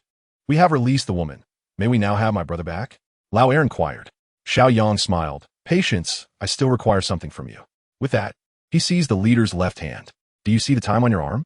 Now, reserve half an hour for yourself, and transmit the remainder to me through thought." The men were baffled, instinctively glancing at their arms, still unable to comprehend the nature of this request. "What is this?" the leader stammered, trembling. "Do not ask too many questions, just comply," Xiao Yang snapped impatiently. Though reluctant, the leader acquiesced, uncertain of the significance of the time. However, he felt that this matter must hold great significance. Otherwise, the young man would not have specifically requested it. "You little brat, do not test our patience. Otherwise, I shall not hesitate to confront you," Old 3 yelled as he noticed Xiao Yang's refusal to release him. Without hesitation, Xiao Yang drew his pistol and fired a shot into the legs of Old 2 and Old 3, causing them to howl in agony as they collapsed to the ground. Except for Mu Wanqing, everyone was paralyzed with shock at the sound of gunfire. Old 2 and Old 3 lamented their plight, thinking if you had the gun, you should have used it earlier. We could have transmitted the information sooner. "Is this how it should be done?" Xiao Yang asked coldly. Old 1, now devoid of ambiguity, complied swiftly and decisively. Subsequently, Xiao Yang discarded him and approached Old 2 and Old 3, extending his left hand. The two, no longer willing to waste words, endured the pain and transmitted the time information to Xiao Yang. He then moved to Old 5, who had been knocked unconscious, and kicked him, saying, "Stop pretending. I know you are awake. Hurry up and comply." Earlier, when the gun was fired, Xiao Yang had noticed Old 5 tremble slightly on the ground. Yet he continued to feign death. After receiving Old 5's time energy, Xiao Yang entered the room and discovered an injured man slumped in the corner, while a partially naked female attendant lay upon the sofa. Approaching the man, Xiao Yang examined him and determined that he had succumbed due to excessive blood loss and low temperature. What a pity, he mused, then moved to the female attendant, checked for breath and pulse, and found her cold as well. Shaking his head, he exited. Sister Yu, the female attendant inside has passed away. Lu Yu sighed, acknowledging this with a nod. Thank you for saving me. Xiao Yang smiled. It was a small effort. Let's depart. Wait. Lu Yu suddenly interjected, glancing at the moaning thugs on the ground, her eyes filled with hatred. Give me the chance to kill these beasts myself. Otherwise, my heart will not find peace. Xiao Yang thought to himself that they would not live much longer. However, knowing Lu Yu wished to avenge her enemies, he obliged. He handed her the tang knife that Mu Wanqing held. Lu Yu brandished the knife and advanced, while Xiao Yang followed closely behind with his gun. Boss Lu, please spare me. I realize my mistakes. Old One pleaded, but Lu Yu did not grant him the opportunity to finish his sentence. With a swift motion, she severed half of his head. Lu Yu was momentarily taken aback by the knife's swiftness. Xiao Yang was equally astonished by her ferocity. The remaining 3 thugs, witnessing the scene, crawled away in terror, repeatedly begging for mercy. Yet Lu Yu remained unmoved. These individuals had nearly violated her and had killed 2 of her attendants. She could not quell her resentment without exacting vengeance. With a decisive stroke, she executed them brutally. Even the already deceased Old Four did not escape Lu Yu's wrath. His lower body was brutally mutilated. Lu Yu covered the female attendant's body with a blanket, then retrieved another quilt to conceal the corpse in the bathroom downstairs. It was then that Xiao Yang realized there was indeed another body on the first floor. Ru Yu's misfortune was indeed profound, as she found herself entangled with a band of ruffians. After the ordeal, she returned the knife to Xiao Yang, expressing her gratitude. Though I am a woman, I understand that a life saved must be repaid. You are my savior, and from this day forth, my life belongs to you. Xiao Yang accepted the knife with a nod, replying, very well. Let's return home. Naturally, he ensured that all the remaining wine from the restaurant was loaded onto the RV, for such treasures must not be squandered. As Ryu stepped out of the restaurant, she cast a lingering glance at the establishment she had founded, but ultimately boarded Xiao Yang's RV without looking back. Within the confines of the vehicle, she had donned a thick coat that concealed her fair, elongated legs. Lost in thought, she gazed out at the chaotic streets, where abandoned cars lay stranded and lifeless bodies were visible along the roadside, a sight far graver than she had anticipated. Xiao Yang felt a twinge of regret. Had he known, he would have provided her with clothing sooner, as the RV was warm enough to keep her comfortable. Ryu seemed to recall something, withdrawing her gaze to address Xiao Yang at the wheel. By the way, my benefactor, I have yet to learn how to address you. She recognized him, but had not inquired about his name. Simply call me Xiao Yang, he replied. Ryu acknowledged this with a soft O, yet felt somewhat hesitant to call him by name, fearing it might seem disrespectful to her benefactor. Sensing her discomfort, Xiao Yang chuckled, Sister Yu, you must be older than I am. From now on, you may call me little brother to make it less formal. Upon hearing this, Ryu found it agreeable. Indeed, I am 35 this year, quite a few years your senior. Henceforth, I shall call you Xiao, little brother. Xiao Yang was pleased, finding this arrangement delightful. Mu Wanqing, surprised, remarked, Sister Yu, you certainly do not mind your age. What is your secret to such youthful vitality? If you hadn't mentioned it, I would have thought you were merely 28. Ryu smiled, appreciating the compliment. You flatter me. Wanqing. Mu Wanqing paused. How did you know my name? Ryu replied. In the restaurant, just now. Did not Xiao little brother refer to you as such? I overheard. Chapter 22. Mu Wanqing's abilities. Xiao Yang drove straight back to the villa without any stops. The entire neighborhood remained eerily silent, devoid of activity. As snow began to fall from the sky, Xiao Yang understood that once this snowfall ceased, another calamity would soon follow. After the heavy snow, temperatures would plummet to around -10 degrees, a new norm accompanied by frequent blizzards. Yet, this was not the most perilous aspect. The true danger lay in the transformation of the deceased. A virus dormant within the bodies of the departed would be activated, seizing control of their nervous systems and turning them into zombies. These creatures, devoid of self-awareness, would relentlessly attack any surviving humans or animals, spreading the virus that would convert the bitten into the undead. Although these zombies lacked the agility of the living, they were not easily vanquished. They felt no pain. No matter the assault, they would show no fear. To completely eliminate it, one must strike directly at its forehead, where a crystalline object resides. This crystal harbors the residual temporal energy of a person before death. Acquiring it replenishes one's own energy. Naturally, if a person perishes due to the depletion of temporal energy, they will not transform into a zombie. Without the sustenance of the crystal, the virus cannot survive either. Xiao Yang lamented that following the onset of this zombie catastrophe, humanity was indeed facing near annihilation. Upon parking the car in the courtyard, Xiao Yang and his companions alighted and ventured into the villa. Lu Yu was astounded by the layers of protection enveloping the residence. Surely, this was premeditated? Upon entering, the warmth enveloped them. Astonishingly, the villa was equipped with heating. Mu Wanqing flicked on the lights in the living room, and Lu Yu was left in a daze. There was electricity? The little crow, upon seeing Xiao Yang return, squawked excitedly and flew to his shoulder, incessantly pecking at his hair to express its displeasure. Where had he been for so long without bringing it along? Oh, this wretched bird. Xiao Yang dodged with a chuckle. I want to add some coal to the boiler. Wanqing, please take Yojia and let her enjoy a hot shower. Lu Yu felt numb. Compared to her own restaurant, this villa was nothing short of paradise. Not only was there electricity and heating, but also hot water, an absolute blessing for Lu Yu, who hadn't tea-bathed in 10 days. Moreover, these two appeared so leisurely that they even kept a bird. One unattractive creature it was, dark as night. After guiding Lu Yu to the bathing area, Mu Wanqing fetched her a nightgown and placed it at the bathroom door. Once Xiao Yang had added the coal, he ascended the stairs and chanced upon Lu Yu emerging from the shower. TSK, TSK. Xiao Yang couldn't help but marvel at the allure of a mature woman. Lu Yu, with her voluptuous figure, looked stunning in her fitted nightgown, stirring a plethora of thoughts.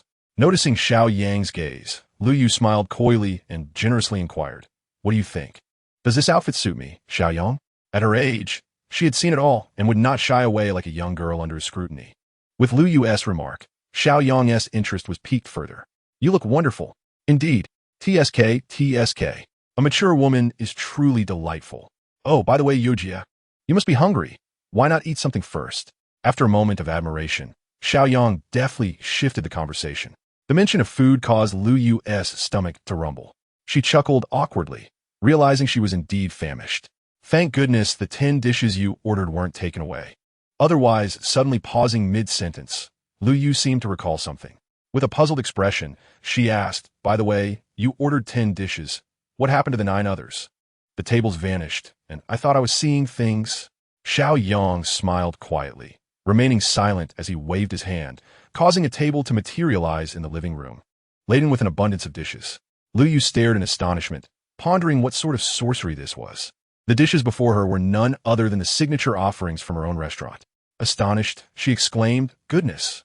Even the table belongs to my restaurant." Her mouth agape. She gazed incredulously at Xiao Yang and asked, "Brother Xiao, are you performing magic?"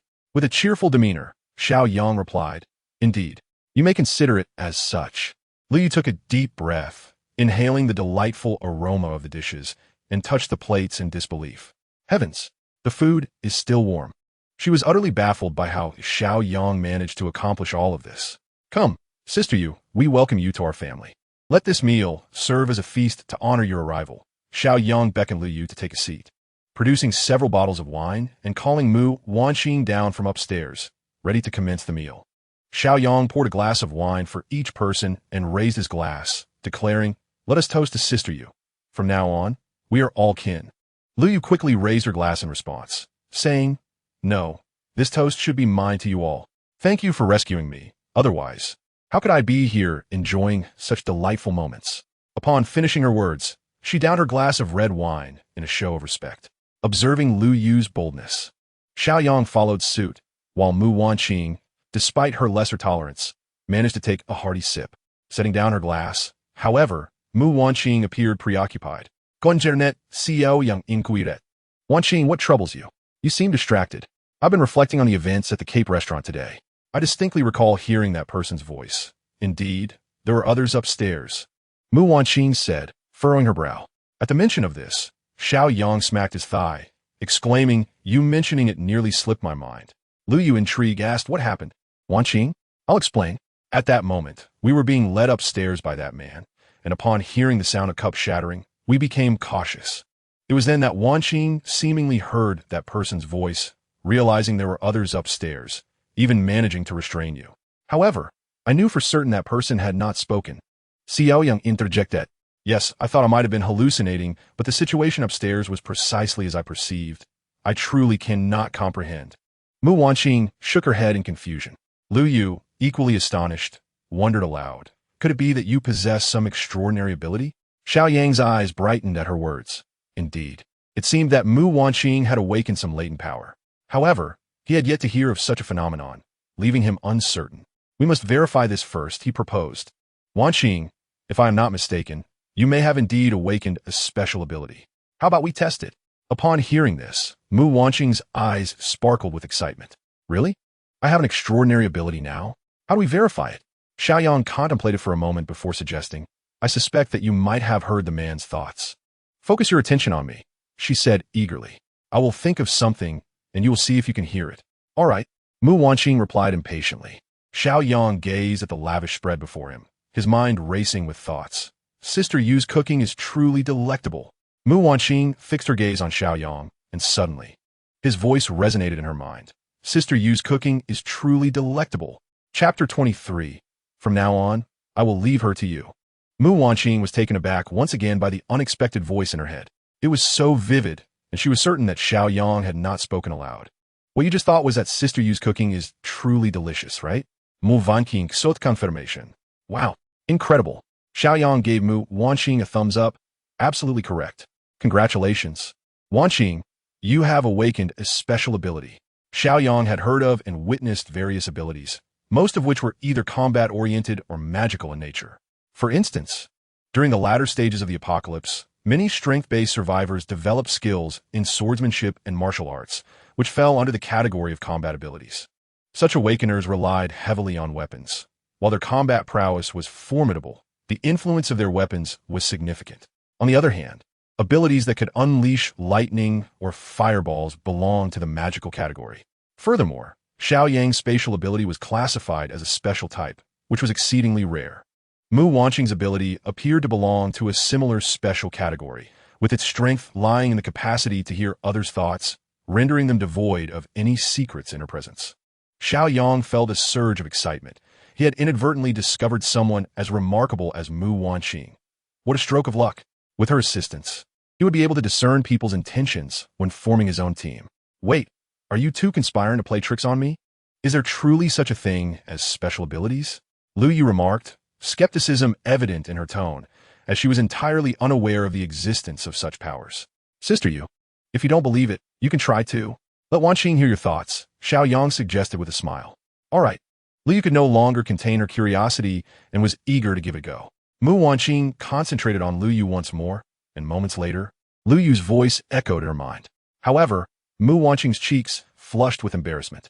Xiao Yang, intrigued, asked what Mu Wanqing had heard that made her shy. What was Sister Yu thinking? Seeing Mu Wanqing silent, Lu Yu grew impatient. So, Wanqing, did you hear my thoughts? Please share, so we can verify. Feeling a bit bashful, Mu Wanqing replied, Sister Yu, you were thinking that Xiao Yang is quite fortunate to have captured the heart of someone as beautiful as me, weren't you? Lu Yu exclaimed in delight, slapping the table. That's incredible. Not a word off. She then turned to Xiao Yang and inquired, Young man, was that magical trick you just performed also a special ability? Xiao Yang felt no need to conceal the truth from Lu Yu and explained everything in detail. Though he refrained from disclosing the exact quantity of resources within his spatial realm, Xiao Yang once again recounted his experiences from his previous life, deceitfully framing them as a mere dream, captivating Lu Yu with his tale. She gasped in astonishment, covering her mouth as she listened intently. Xiao, if what you say is true, I find myself regretting having been saved by you. Living on from here may be quite the torment. Lu Yu couldn't help but feel a sense of foreboding about the future. Xiao Yang chuckled softly, offering her reassurance. Fear not, Yujia, with me around. I assure you that life will be comfortable and pleasant. Trust in me. Gazing into Xiao Yang's unwavering eyes, Lu Yu felt an inexplicable trust envelop her, as if his presence alone bestowed her with a sense of security. The warmth of the villa and the sumptuous feast laid out before them were luxuries beyond what the ordinary could provide. Raising her glass, Lu Yu declared, Come, let me toast to you, Xiao. From this day forth, I entrust my well-being to you. Xiao Yang was momentarily taken aback, as it sounded as though she was implying her future was now his responsibility, leaving him uncertain whether this was intentional on her part. Entrust me? Worry not. Xiao Yang raised his glass in return, his words laced with deeper meaning. Oh, by the way, Yu Jia, I must trouble you with one more matter. He downed his drink and set the glass down. What is it? Liu responded promptly. Well, neither Wan Xing nor I possess any culinary skills. So I was hoping you could take charge of the cooking from now on. Would that be acceptable? Upon hearing this, Liu Yu laughed lightly. Is that all? Rest assured. Cooking is my forte. Since you saved my life, this is but my duty. I promise to keep you both well-fed and healthy. Of course, you must ensure there are ample ingredients. Xiao Yang was quite pleased, mimicking Liu Yu's gesture by thumping his chest. You need not worry, Yu Jia. There will be plenty of supplies. As the snow fell heavier, transforming into a flurry of feathers, the dinner in the villa concluded. Mu Wanqing, having utilized her abilities multiple times, felt drained and retired upstairs for an early rest. Her current reserves of temporal energy were limited, and her physical condition was still weak, making her susceptible to the mental toll of her powers. In time, as her energy reserves grew, she would fare better. This temporal energy, akin to gaming levels, could not be compared.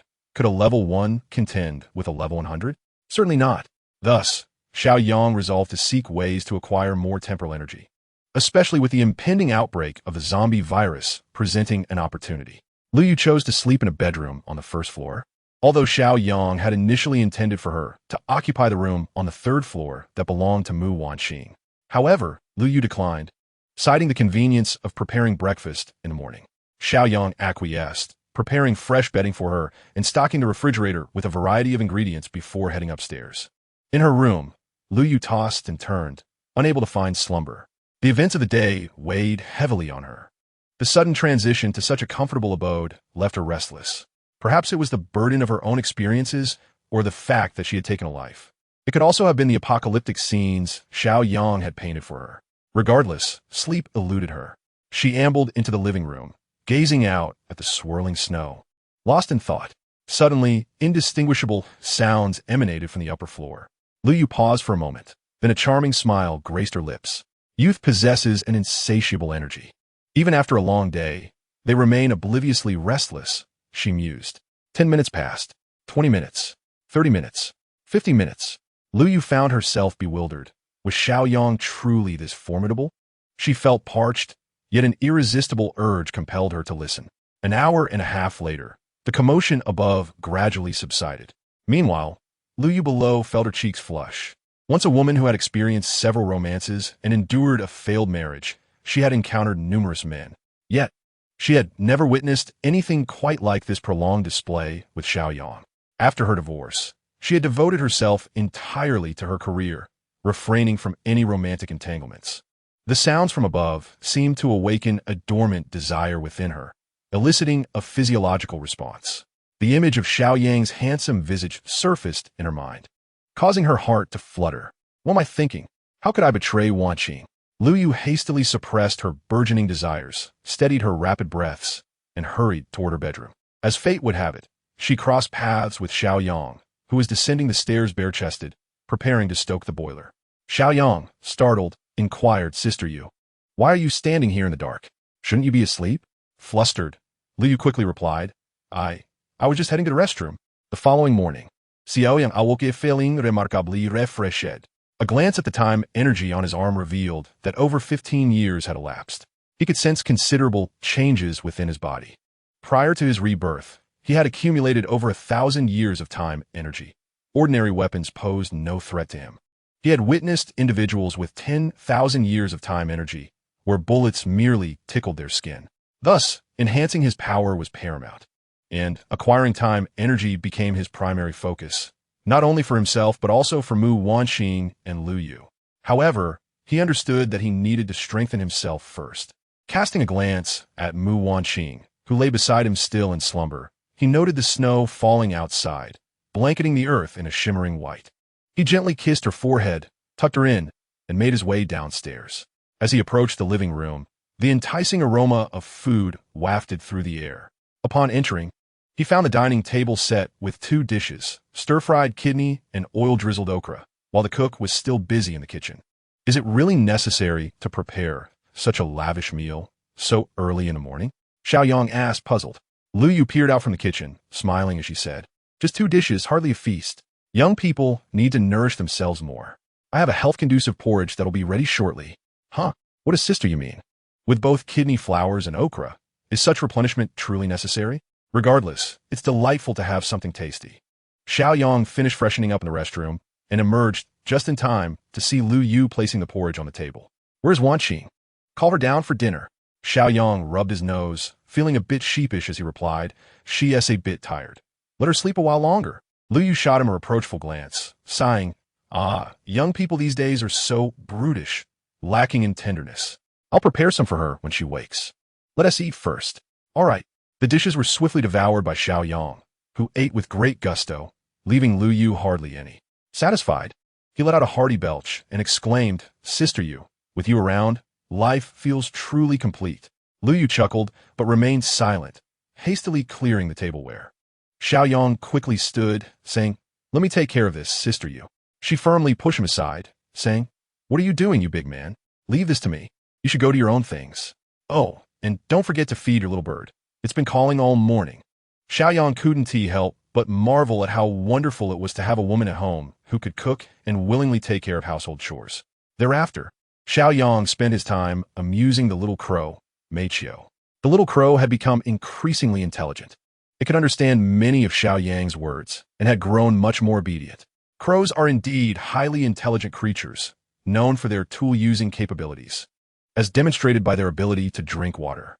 Xiao Yang decided to raise Meiqiu, keeping it close, and if well-trained, it could make a splendid pet. As the morning slipped away, noon arrived, and Mu Wanqing finally descended from her slumber. Oh, Wanqing is up. Hurry and freshen up. I will prepare a meal for you, Liu said cheerfully. Thank you, Sister Yu. Wanqing replied as she headed to the washroom, while Liu busied herself in the kitchen once more. Xiao Yang sat on the sofa opposite the kitchen, observing Lu Yu's diligent figure as she worked. It must be said that Lu Yu maintained an exquisite physique, curvaceous and appealing. They say chefs are typically plump, yet Lu Yu merely possessed a generous posterior while her waist was remarkably slender. From this angle, she resembled a ripe peach, evoking a sense of craving. Suddenly, Lu Yu let out a loud exclamation. Xiao Yang's thoughts were interrupted, and he rushed into the kitchen to investigate. Mu Wanqing also dashed out from the washroom, asking, What happened, Sister Yu? Lu Yu appeared somewhat flustered, having tossed aside the spoon in her hand. She looked at it in horror, saying, I just held the spoon and felt an overwhelming electric shock. Mu Wanqing quickly grasped Lu Yu's hand, her expression filled with concern. Were you electrocuted? Are you all right, Sister Yu? I felt no particular sensation. However, the surge of electricity was exceedingly intense, truly startling me. Lu Yu expressed, still somewhat shaken. Xiao Yang, contemplative, approached the stove and observed the frying pan, where the food had become charred. He disconnected the induction cooker and touched the edge of the pan.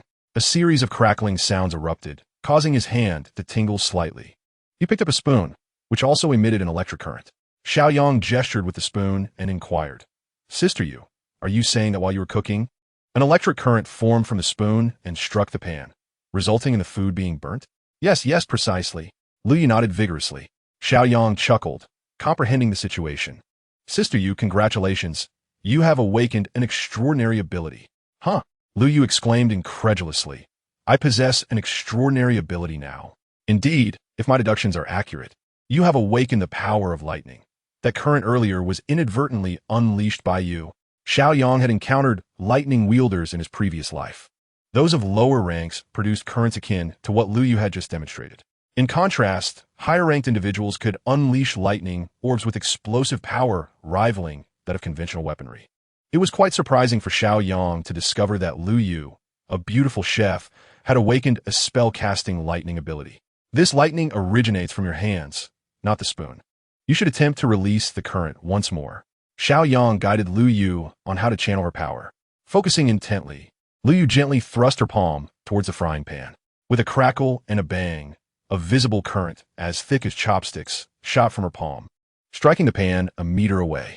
The frying pan was immediately overturned, crashing to the ground. Everyone stood in awe, astonished by the prowess of this lightning ability. This was merely a level 1 ability, yet it could likely incapacitate an adult. One could only imagine the sheer force at level 9. Lu Yu trembled in fear. Was this power not perilously dangerous? She scrutinized her palm repeatedly, utterly perplexed by how the lightning was conjured. It was truly miraculous. Sister Yu, with this awakened ability, no one will dare to bully you again. Anyone who dares to cross you will surely be left crispy on the outside and tender on the inside. Xiao Yang remarked with a smile, genuinely happy for Lu Yu. This unexpectedly augmented their strength. With this ability, she should be able to protect herself in critical moments. Once she mastered her lightning techniques and elevated her rank, she would undoubtedly become an indispensable force in the future. Lu Yu was filled with joy. She had finally awakened her own power, ensuring she would not hinder Xiao Yang. I shall not only conquer the kitchen, but also triumph on the battlefield. Chapter 25, The Zombie Virus. Lu Yu remained in a state of exhilaration, attempting to unleash lightning twice more. However, each attempt was weaker than the last, until she felt utterly drained and ceased her efforts. The original frying pan was undoubtedly beyond salvation, prompting Xiao Yang to procure a new set for her. The midday meal consisted of the previous night's leftovers, with Lu Yu additionally preparing a bowl of chicken soup for Mu Wanqing. As soon as the food touched his palate, Xiao Yang was taken aback. Whether it was a mere illusion or not, he felt as if his mouth were filled with popping candy, crackling with every bite. He glanced at Lu Yu, who was staring vacantly at the top of his head. "What is wrong?" Xiao Yang inquired, perplexed.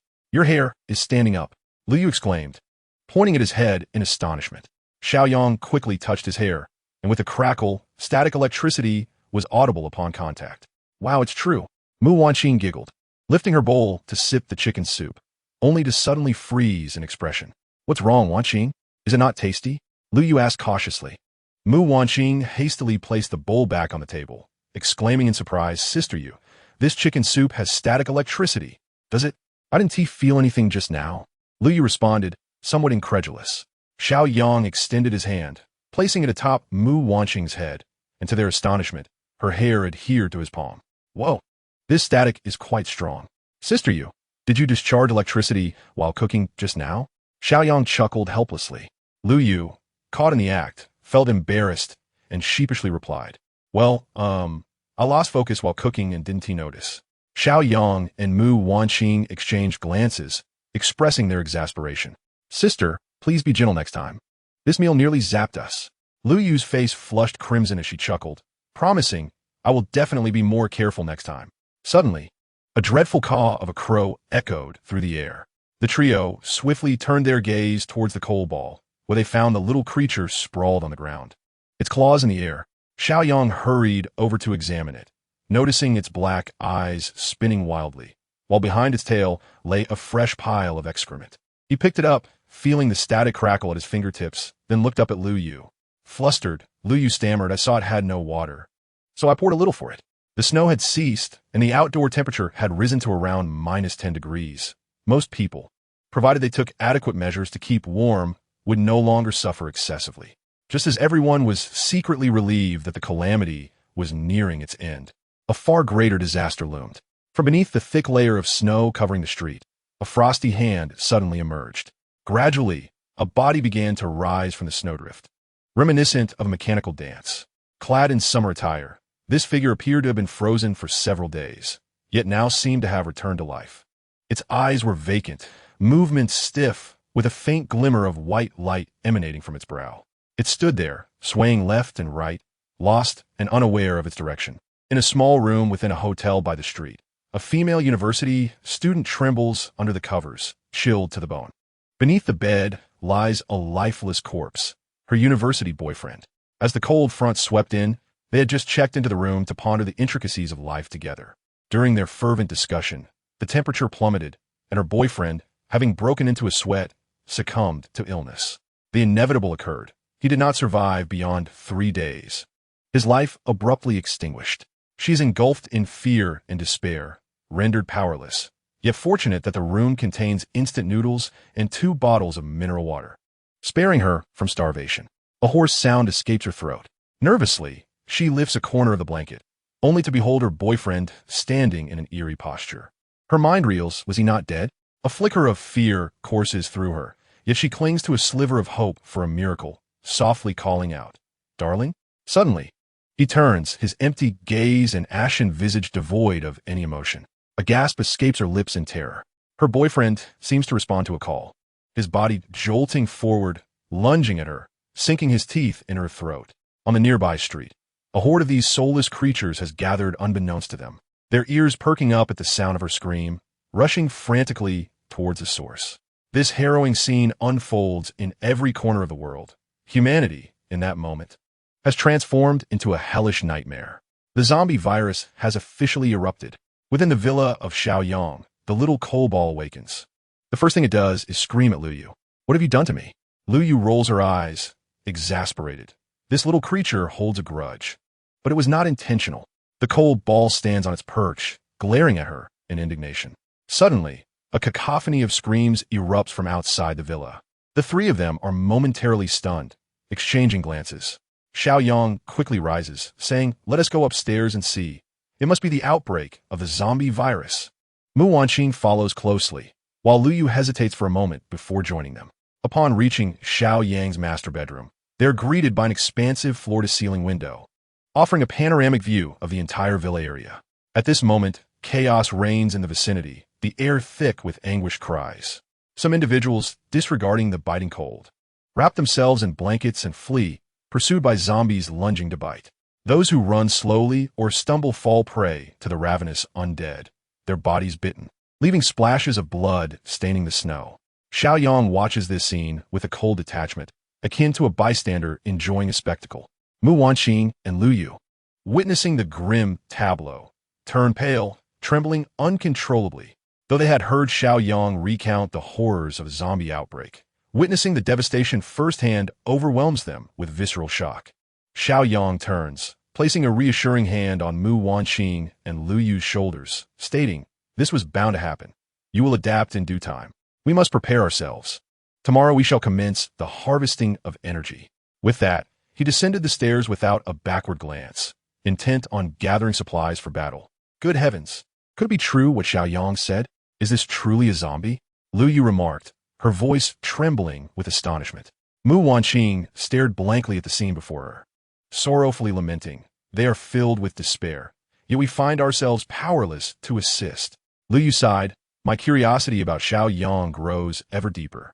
Were it not for him, I might have been one of those being chased and bitten, ultimately reduced to mere flesh within a zombie's maw. Indeed, I might have even become one of those pursuing others to bite. Mu Wanqing replied with a melancholic smile. The two women stood in silence, each relieved that they were not among those wretched souls.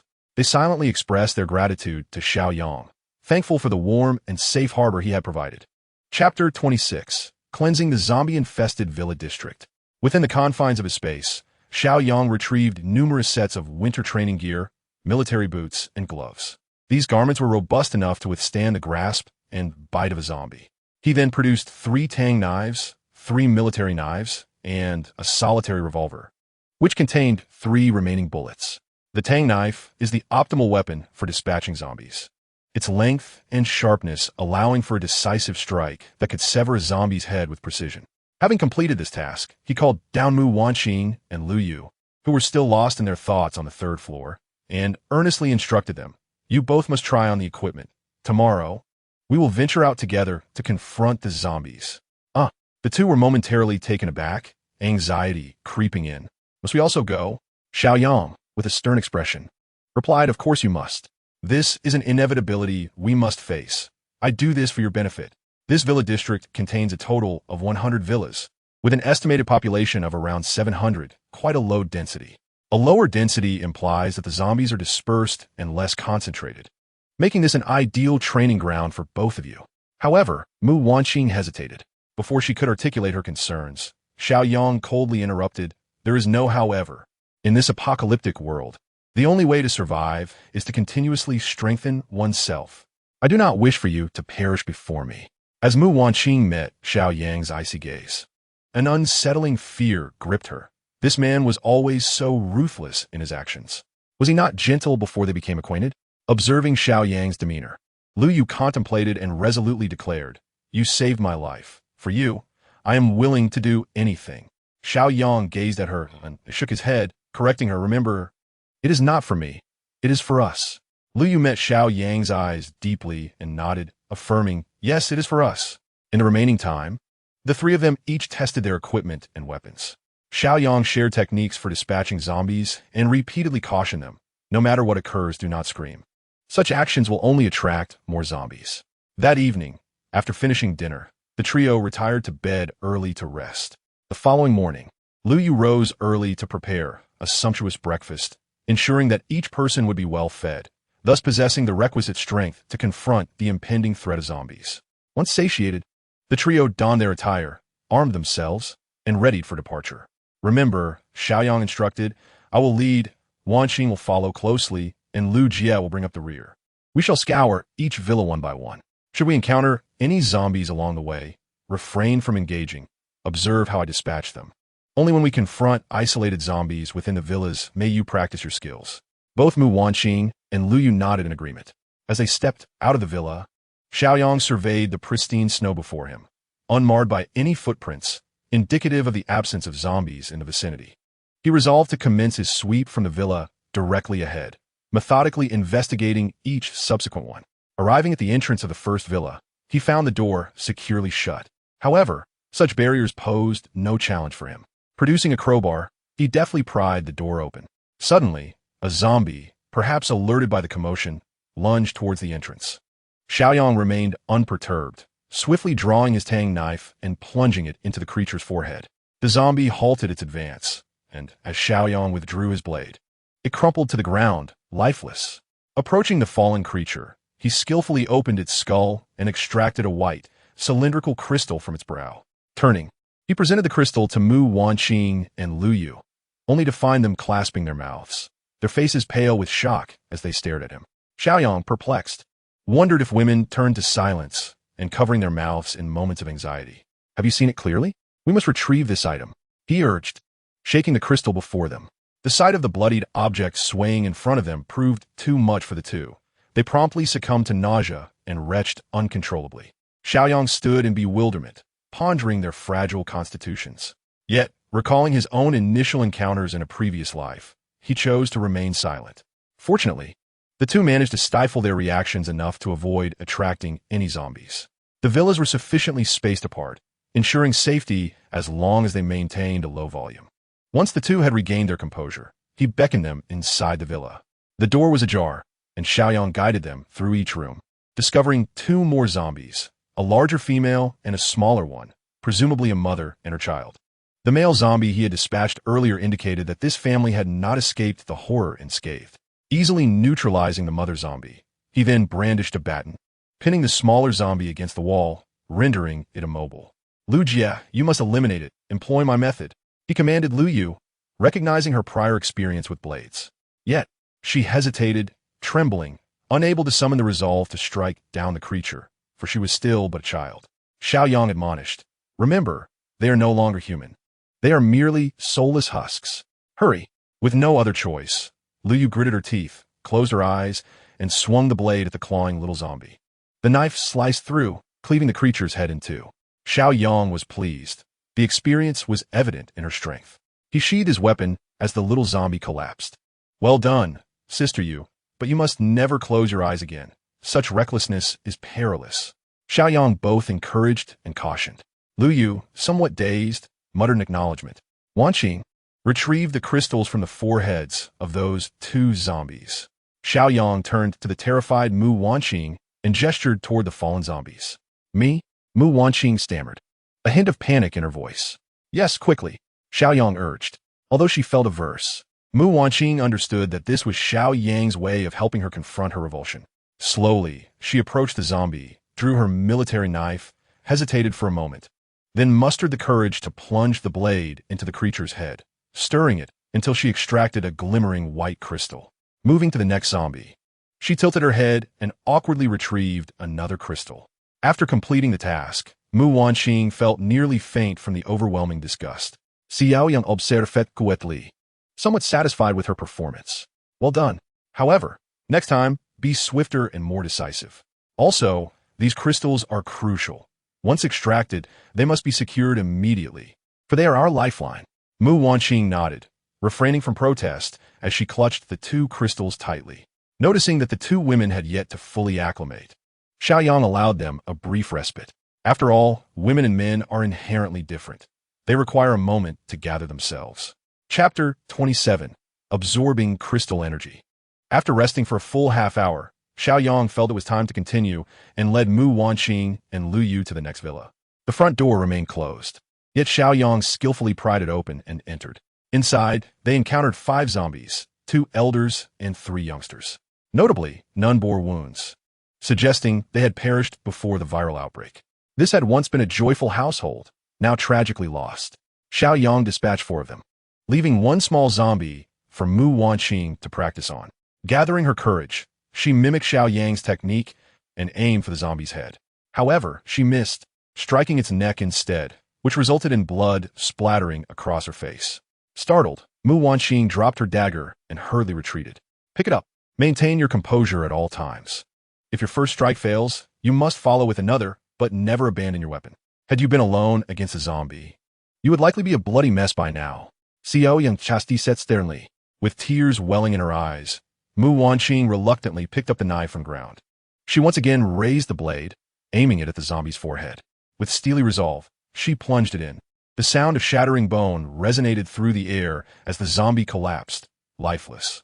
Staring at her handiwork, Mu Wanqing found herself in a moment of dazed reflection. This was truly a significant breakthrough for her. Sister Yu retrieved the crystal from its forehead. Liu did not hesitate and stepped forward to extract all the crystals. Although she felt a wave of nausea, she had performed remarkably well. Let us go to the next building. Without pausing, Xiao Yang led them to the next villa. Thus, following the same pattern, the trio managed to clear 10 villas by noon. Within the villas, all usable supplies were collected by Xiao Yang into his storage space. During this time, he deliberately left 2 smaller zombies for Mu Wanqing and Lu Yu to handle alone, refraining from intervening and merely observing. This posed a significant challenge for them. In a moment of panic, Lu Yu missed her strike, only managing to sever one of the zombie's arms. However, this did not deter the zombie from lunging at her. Fortunately, its strength was not overwhelming, and Lu Yu swiftly decapitated it with her next blow. Mu Wanqing's performance surprised Xiao Yang. When a zombie lunged at her, she struck true, cleanly dispatching it with a single blow to the forehead. Over the course of clearing 10 villas, they eliminated a total of 50 zombies. Satisfied that they had met their objective for the day, Xiao Yang chose to return home, concerned that Mu Wanqing and Lu Yu might become overwhelmed if they continued. Upon returning to the villa, Mu Wanqing and Lu Yu eagerly shed their outer garments and headed to the bathing area to wash off. Meanwhile, Xiao Yang meticulously rinsed all the crystals, preparing for their distribution once the two had completed their showers. Mu Wanqing had previously acquired 20 days of time energy, leaving her with just over a year remaining. In contrast, Lu Yu had been depleting her resources and had only about 350 days left, less than a year. Xiao Yang possessed the most energy among them, nearly 16 years. Wanqing, 10 for you. Sister Yu, 10 for you, and 30 for me, he declared as he allocated the crystals. Upon seeing her share, Lu Yu quickly protested. I cannot accept this. It is all your merit, Xiao Laodi. I have only been a burden. Indeed, you should keep it for yourself. You need to rely on your own strength to take down zombies. Mu Wanqing echoed, pushing her share back. Xiao Yang shook his head, insisting as he placed the crystals back into their hands. Remember, from now on, we are all in this together. Elevate your time energy to over 10 years, making it easier to combat zombies without being a hindrance to me. Seeing them prepare to refuse again, Xiao Yang quickly waved his hand. Enough, no more arguments. Just do as I say. Now let me show you how to absorb these crystals. He picked up 1 crystal and pointed to the numbers displayed on it. Do you see? This indicates the remaining time energy. The only distinction between the time on this crystal and the time on our arms is that the time within the crystal remains suspended. He extended his left arm to draw a comparison for the two individuals. If one wishes to convert all the temporal energy contained within the crystal into one's own, one must first commit the time displayed on the crystal to memory. For instance, it indicates 0 years, 364 days, 19 hours, 30 minutes, and 20 seconds. Memorize this time carefully, grasp the crystal firmly with your left hand, and then channel your intent to absorb this temporal energy. Xiao Yang demonstrated, and upon releasing his grip, the time on the crystal reset to 0 with all the energy infused into his being. However, It is crucial to remember that the time must be accurately recalled. If you remember too much, the transfer will fail due to insufficient energy. Conversely, if you remember too little, you will need to repeat the transfer for the remaining time. Do you understand? Mu Wanqing and Lu Yu gazed in astonishment, nodding in unison. All right, now you both try to absorb the crystals. After Xiao Yang finished speaking, he completed the absorption of the remaining 30 crystals. His temporal energy now registered over 45 years. Stretching his limbs, he noted a marked enhancement in his physique. This improvement was comprehensive, bolstering strength, agility, vitality, and mental acuity. Though unfortunately, intellect remained unchanged. Foolishness persisted as before. As it was their first attempt, Mu Wanqing and Lu Yu proceeded slowly. It took them a full 5 minutes to absorb their 10 crystals each. However, the changes in their physical condition were palpable. After all, progressing from 1 to 10 represented a significant leap. Lu Yu rose, stretching lazily and shaking her arms, exclaiming, "This is truly remarkable. I feel as though I can now lift a 20-pound pot with one hand." Xiao Yang chuckled, remarking, "A chef never strays far from their craft." Mu Wanqing also stood. Her spirits lifted as she declared, "I feel so much lighter and more energetic. I could easily prepare 3 bowls of rice." "You should cook more today, Yojia." "Absolutely. No problem," Lu Yu replied with a smile. "By the way, have you noticed that the crystals from which energy has been absorbed can be reused? They function like storage cards, allowing you to transfer temporal energy back into them. If you wish to trade temporal energy without direct contact, these can serve as a substitute." Xiao Yang pointed to a pile of used crystals on the table. "Understood." The two responded in unison. "All right, Yojia, go prepare the meal. Afterward, we should rest well and review today's combat experiences.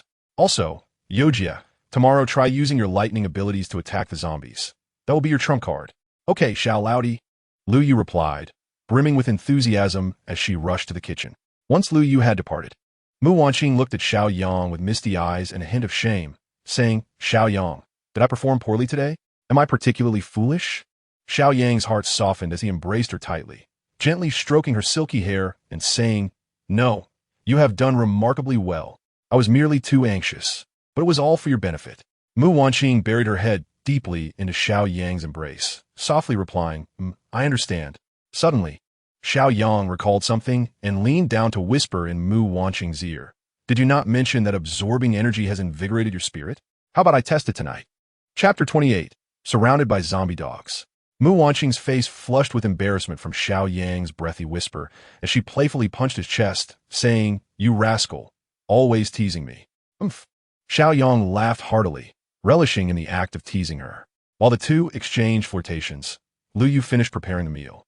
After dining, with daylight still lingering, Xiao Yang and Mu Wanqing retired to bed early. Downstairs, Lu Yu endured another excruciating auditory feast. The following morning, the trio awoke early, and after breakfast, they readied themselves for their expedition. Lu Yu took a moment to observe Xiao Yang and Mu Wanqing, noting their vibrant complexions and abundant energy. She could not help but reflect, youth truly has its advantages. This time, they proceeded to clear the villas sequentially from where they had left off. Compared to the previous day, their progress accelerated significantly. Firstly, both Lu Yu and Mu Wanqing had experienced considerable enhancements in their physical capabilities. Secondly, they had surmounted their psychological barriers, resulting in a capacity for endurance that had grown increasingly robust. As they continued, the trio's synergy became more harmonious. Dealing with 3 zombies simultaneously was no longer a challenge. Lu Yu seized the opportunity to utilize her lightning abilities in combat. Although her power was still at a nascent stage and could not eliminate zombies in a single strike, it was sufficient to stun or incapacitate them. Allowing for an easy follow-up, the struck areas often turned charred, accompanied by an occasional waft of meaty aroma. "Wow, you all should take a whiff. Doesn't it smell like grilled meat?" Xiao Yang jested. "Please, could you refrain from being so disgusting?" Mu Wanqing shot him a glare, exasperated. After clearing the 48th villa, they finally paused. A rough estimate indicated that they had vanquished approximately 300 zombies that day, which was a commendable achievement. "Let us clear 2 more villas before heading back. This time, we'll split up. You two will handle 1 villa on your own." After speaking, Xiao Yang proceeded towards a more distant villa. With no choice left, Mu Wanqing and Lu Yu steeled themselves and entered the nearest villa. Just as they stepped through the door, they encountered a teddy bear, a once adorable dog that now appeared truly menacing. Its body was riddled with scars, and its lower lip was torn, revealing its jagged teeth. Unmistakably, this teddy had succumbed to zombification. Upon spotting them, the creature emitted a low growl, baring its decayed mouth and lunging forward. Lu Yu, aware of the urgency, knew that dogs were nimble and, as zombies, pose a unique threat. She swiftly positioned Mu Wanqing behind her and dispatched the lunging teddy zombie with a piercing strike. Due to its failure to deliver a fatal blow, the teddy bear zombie exhibited traits reminiscent of its living days, incessantly howling in an ear-piercing manner. Mu Wanqing could not help but curse the wretched creature and swiftly raised her tang knife, driving it into the creature's brow. Finally, the teddy ceased its cacophony, but the ruckus had already attracted the attention of nearby zombies. At that moment, Xiao Yang, alerted by the noise, hurried over, only to find himself surrounded by the rapid approach of numerous footsteps. "This is bad. We must retreat." Sensing the dire situation, Xiao Yang shouted to Mu Wanqing and Lu Yu. Yet it was too late. Before them, a horde of dogs was charging their way, while behind, another group had them cornered. Xiao Yang cursed under his breath, realizing, after clearing so many villas, not a single pet zombie was encountered. It seems they all ventured out in packs. Looking at the two groups of dogs, he noted golden retrievers, teddy bears, Pomeranians, Labradors, border collies, Alaskans, Huskies, Akitas, Corgis, German Shepherds, Mutts, and even a little Pekingese. It was indeed a veritable mobilization of zombie dogs.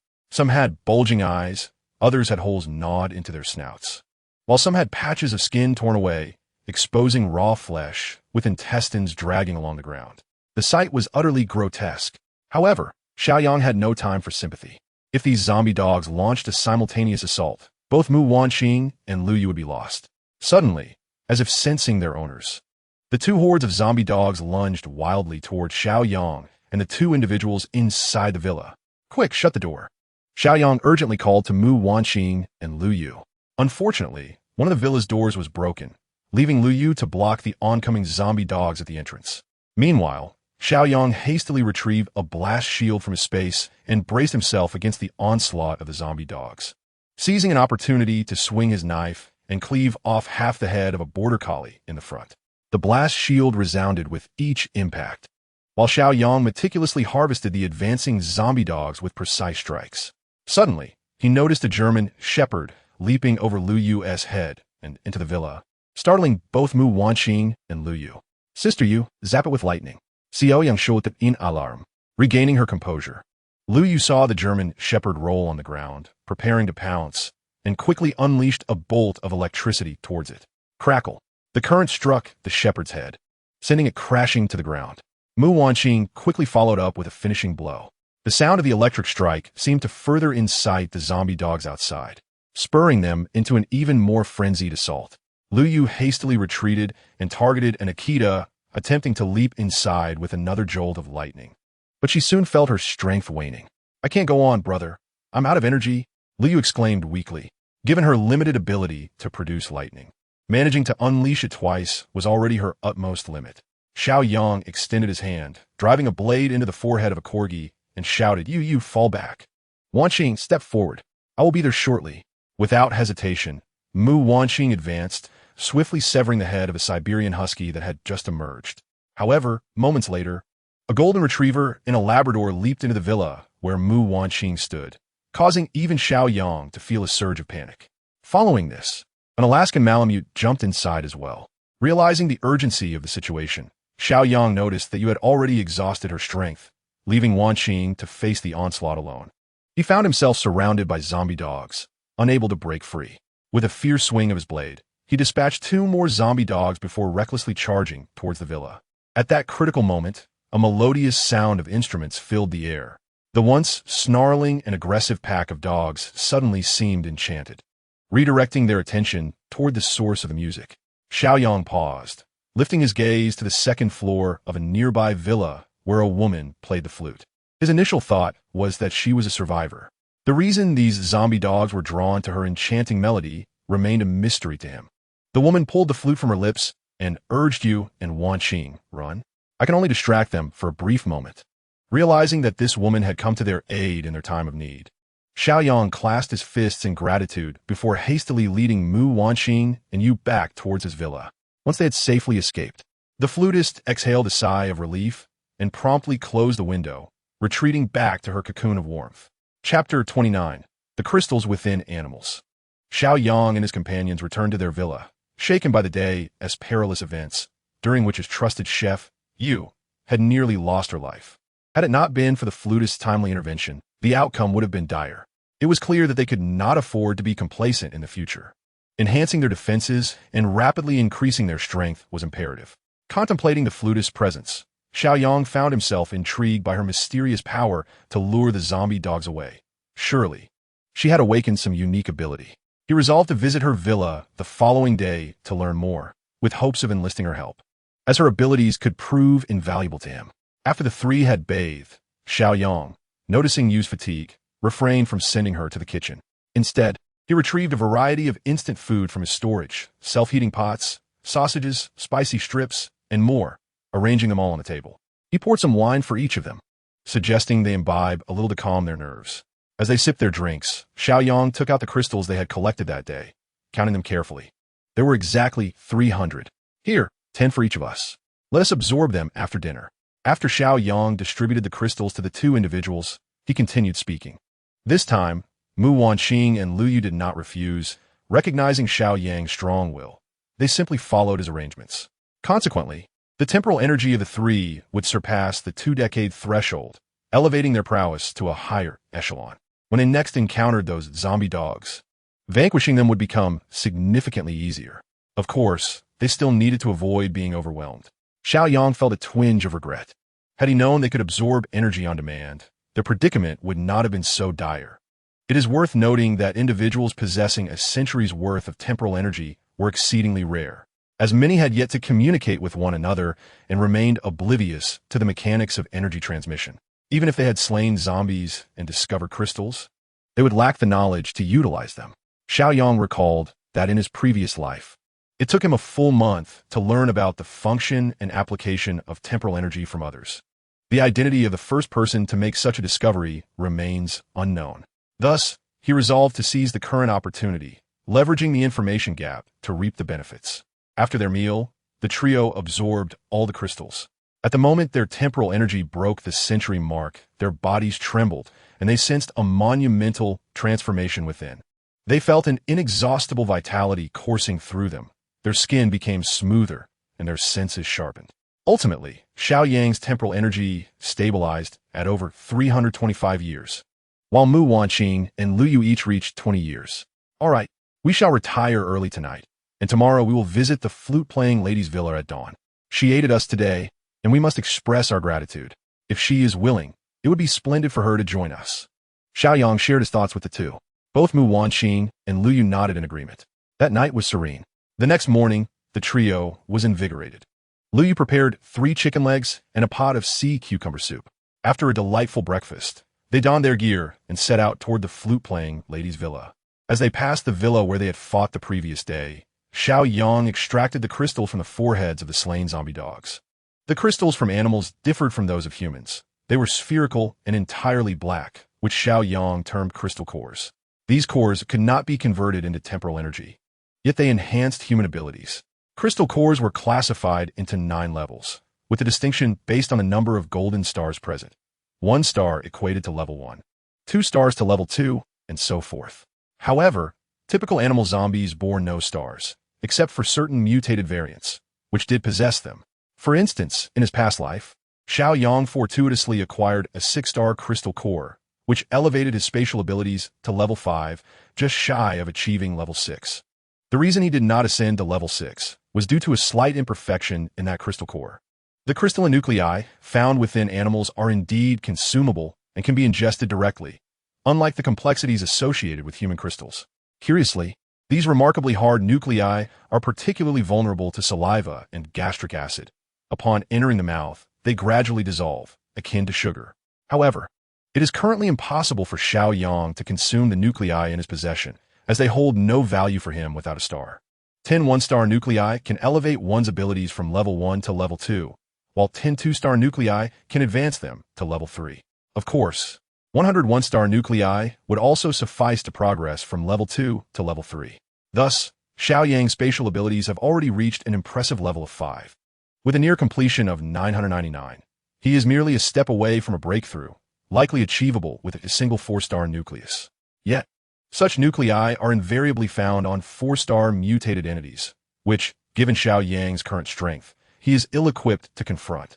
He would need at least 1,000 years of energy to possess the capability to challenge such formidable beings.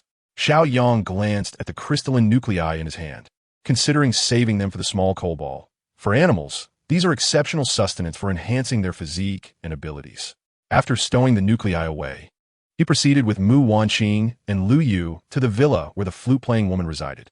The villa's entrance stood ajar, and the snow-covered ground bore the chaotic marks of numerous paw prints, likely left by the pack of zombie dogs from the previous day. The trio stealthily entered the courtyard, where they soon spotted 2 zombie dogs, a small mutt and a Pekingese. Observing the diminutive Pekingese, Xiao Yang felt a surge of irritation. How could such a little creature dare to bully him? Fueled by annoyance, he drew his tang sword and swiftly dispatched the 2 with a couple of strokes. After surveying the courtyard and confirming the absence of any other dogs, the 3 entered the villa. The first floor and the basement revealed no zombies, prompting Xiao Yang to ascend directly to the second floor, where he recalled the flute-playing woman had been situated. Among the rooms on the second floor, only one remained closed, with a zombie golden retriever and a middle-aged zombie lingering at the door. Without hesitation, Xiao Yang approached and eliminated them, while Lu Yu deftly collected the crystals and nuclei. Once assured of their safety, Xiao Yang knocked on the door. "Hello, is anyone there?" he inquired tentatively. "Who is it?" came a wary voice from within, unmistakably that of the woman from yesterday. "Greetings, we're the ones who were besieged by the zombie dogs yesterday, and we have come to express our gratitude." Xiao Yang responded earnestly. Moments later, the door cracked open, revealing a disheveled woman who peered out. Upon seeing the 2 women accompanying Xiao Yang, she fully opened the door. Xiao Yang scrutinized the woman before him, noting that she was wrapped in a blanket and held a flute in her left hand. Despite her haggard appearance, it was evident that she possessed a striking and refined beauty. The flute-playing woman's eyes lit up upon spotting Mu Wanqing, and she exclaimed excitedly, "Wanqing." Mu Wanqing was momentarily taken aback when called, and upon closer inspection, she joyfully exclaimed, "Sure. Chapter 30, Lin Sure. Xiao Yang and Lu Yu were equally astonished. What a coincidence to encounter an acquaintance here. Lin Sure cheerfully remarked, "I am so delighted to see you, Mu Wanqing." Mu Wanqing hurriedly approached and embraced Lin Sure, exclaiming, Sure, you are alive. This is truly wonderful." Though Mu Wanqing was dressed in thick garments and Lin Sure was bundled in a blanket, their embrace was such that their heads could not quite touch, which struck Xiao Yang as rather amusing. "Wanqing, who is she?" Xiao Yang inquired with curiosity. Mu Wanqing quickly released Lin Sure and turned to Xiao Yang, saying, "Oh, let me introduce you. This is my college roommate and dear friend, Lin Sure." Xiao Yang and Lu Yu promptly greeted Lin Sure. "Hello, Miss Sure," Lu Yu said with a smile. "Greetings, Miss Sure. Thank you for your assistance yesterday," Xiao Yang added with a beaming smile. Lin Sure glanced at Xiao Yang and Lu Yu before asking Mu Wanqing, "Who are these 2? "Oh, allow me to introduce them. This is Xiao Yang, my boyfriend," Mu Wanqing said with a hint of shyness, as their relationship was still new and not widely known. Lin Sure's eyes widened in disbelief as she scrutinized Xiao Yang from head to toe. "Goodness, Mu Wanqing, when did you start dating? How come I had no idea?" Feeling a bit embarrassed, Mu Wanqing replied, "It's only been a few days. I will tell you all about it later." She hastily shifted the topic and introduced Lu Yu. "This is Lu Yu, who we affectionately call Sister Yu. She is the owner of the Haijiao restaurant, remember?" Lin Sure's eyes widened again as she stared at Lu Yu in surprise. "Now I understand why you look so familiar. Sister Lu, I absolutely adore your dishes." Lu Yu beamed at the compliment and patted Lin Sure, saying, "Miss Sure, since you are Wanqing's good friend, you're my friend too. Just call me Sister Yu." Lin Sure obediently nodded. "All right, Sister Yu.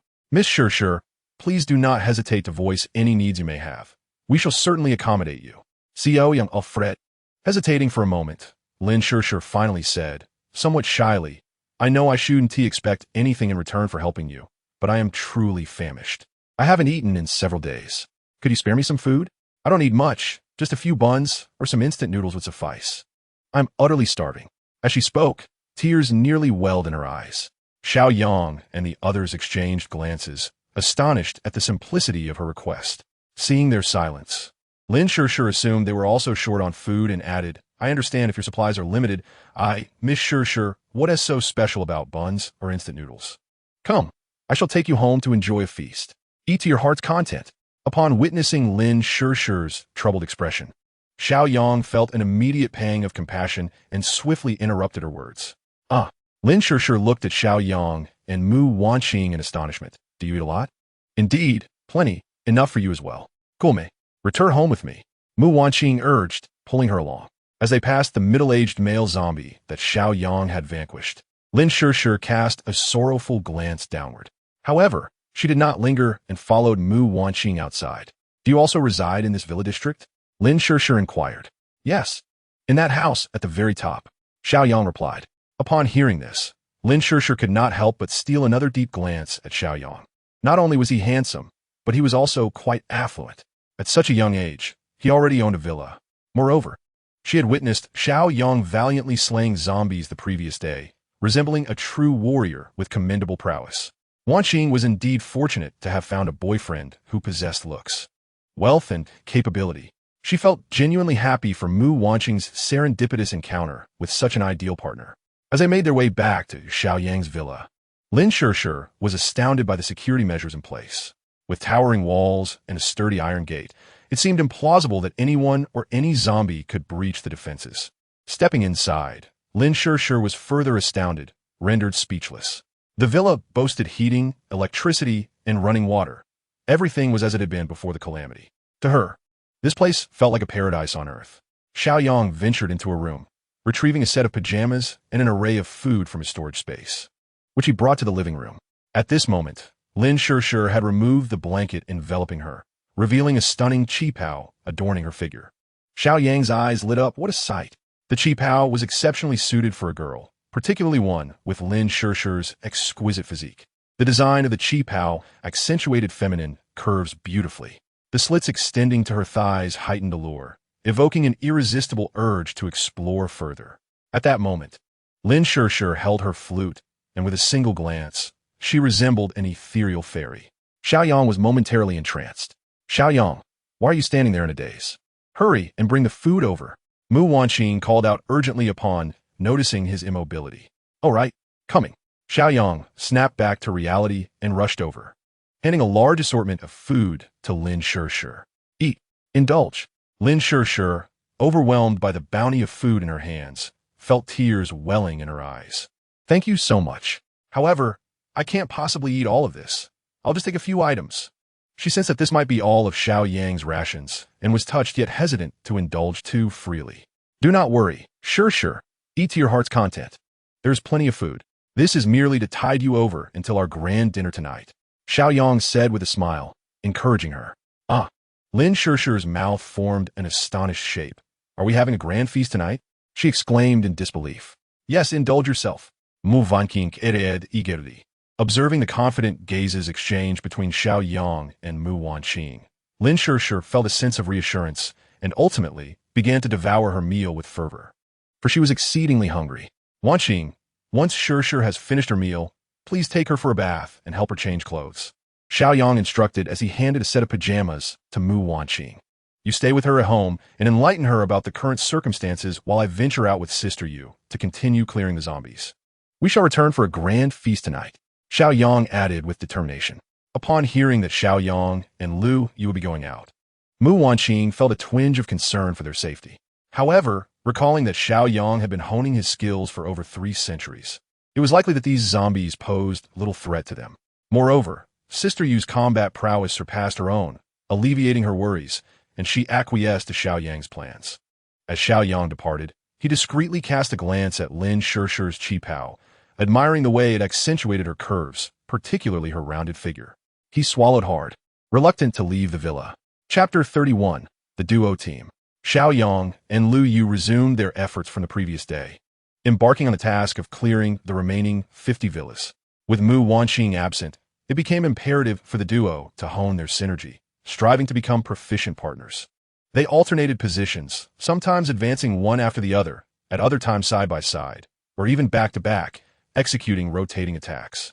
By the time they reached the 90th villa, Lu Yu was already perspiring profusely, and both felt the heat, necessitating the removal of their outer garments. Within this villa, they encountered an unexpected gathering of 5 zombies, along with a zombie cat. Habitually, they positioned themselves back to guard against a surprise attack from the agile cat. With their backs pressed together, Xiao Yang could feel the softness and elasticity of Lu Yu's curves, an exhilarating sensation that never failed to stimulate him. Together, they dispatched 4 zombies, but just as Lu Yu unleashed a lightning strike to fell the last one, the zombie cat launched a sudden assault from the side. The cat, inherently more agile than a dog, moved with remarkable speed, and Lu Yu had just expended her powers, leaving her unable to react in time. Xiao Yang, having just dispatched another zombie, instinctively turned and embraced Lu Yu from behind, pinning her to the ground to shield her. With a swift motion of his blade, he struck the cat's head, silencing its menacing cries. That was a close call. This cat's attacks are quite cunning, Xiao Yang remarked, leaning over Lu Yu's back. Being pinned beneath Xiao Yang, Lu Yu felt the intimate nature of the situation, her cheeks flushing as his warm breath brushed her ear. Little brother, could you please get off me? I can hardly breathe, she gasped, feeling the pressure. Oh right, my apologies. Xiao Yang also felt that the action was rather unrefined, hastily rising to his feet while assisting the prostrate Lu Yu.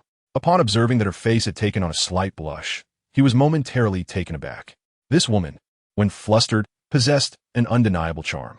Particularly following their recent contact, albeit through clothing, he could distinctly sense her allure. Lu Yu, now in her 30s, lacked the angularity of youth, embodying instead a more voluptuous form. Her figure was perfectly balanced. Any more flesh would be excessive, any less would be insufficient. Lu Yu dared not meet Xiao Yang's gaze. She felt an unfamiliar flutter of anxiety, a sensation she hadn't experienced in years. Collecting the crystals and cores from the zombies, she turned and exited the villa. Let us call it a day. Darkness is approaching, and I am utterly exhausted, she stated. Not looking back, Xiao Yang pondered for a moment. With only 10 villas remaining, it would be prudent to continue the search tomorrow, especially with 2 lovely ladies awaiting his return at home. The thought of Lin Shishir in a Chong Sam made his heart race. Ahem, his primary interest lay in her extraordinary abilities. Thus, he followed closely behind Lu Yu, making their way toward his villa.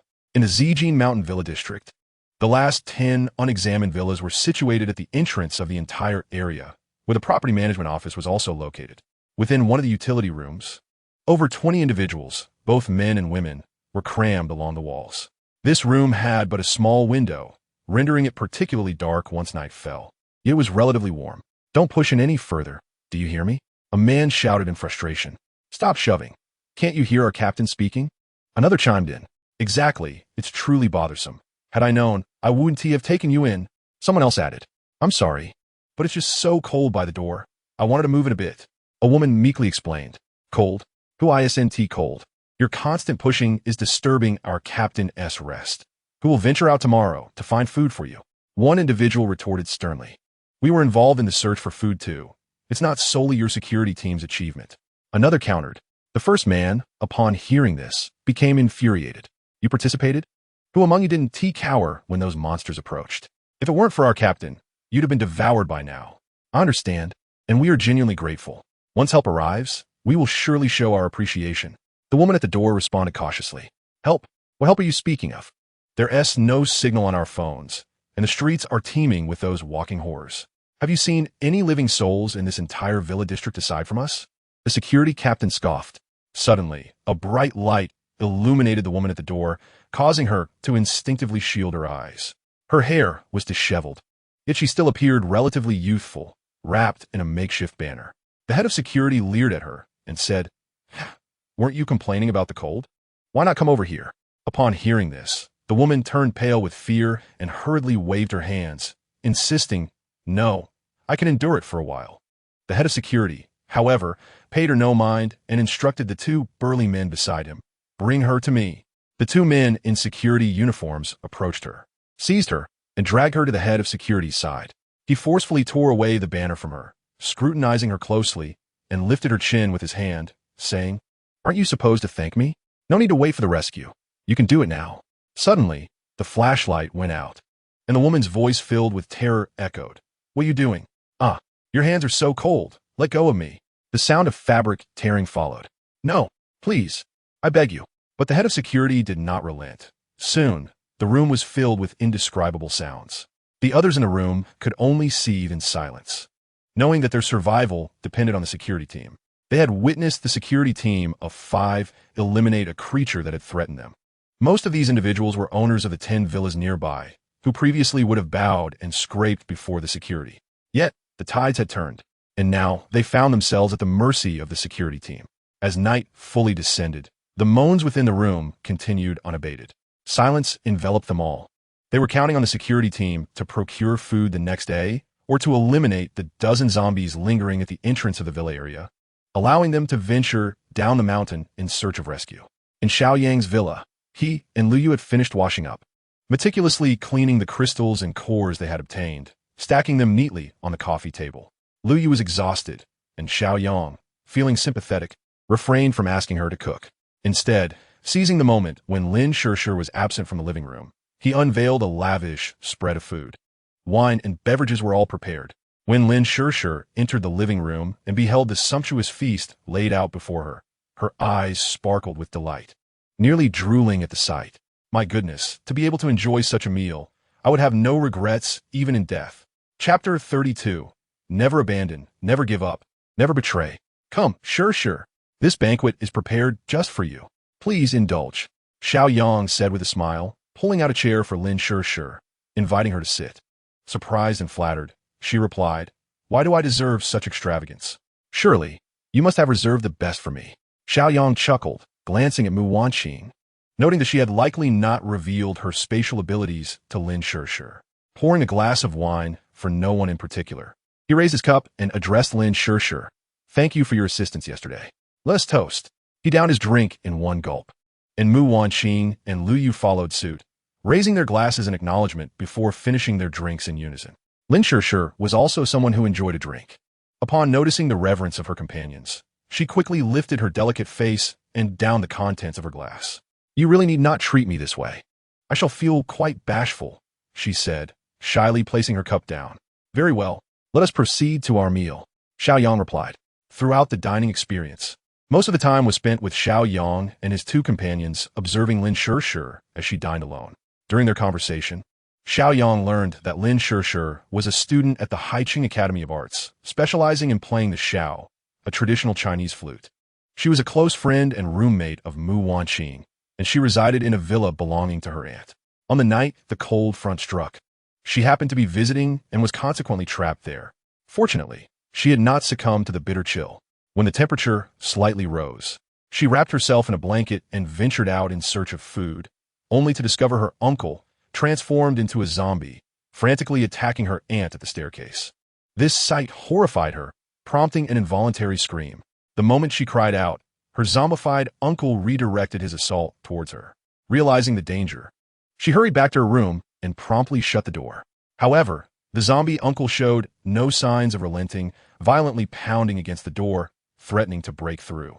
In a moment of instinct, she grasped her xiao and began to play, seeking to alleviate her fear. To her astonishment, as the melodies filled the air, the zombie outside fell silent.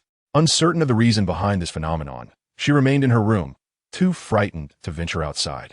On one occasion, she accidentally knocked over a bedside lamp, and the noise incited the zombie to resume its frenzied assault on the door.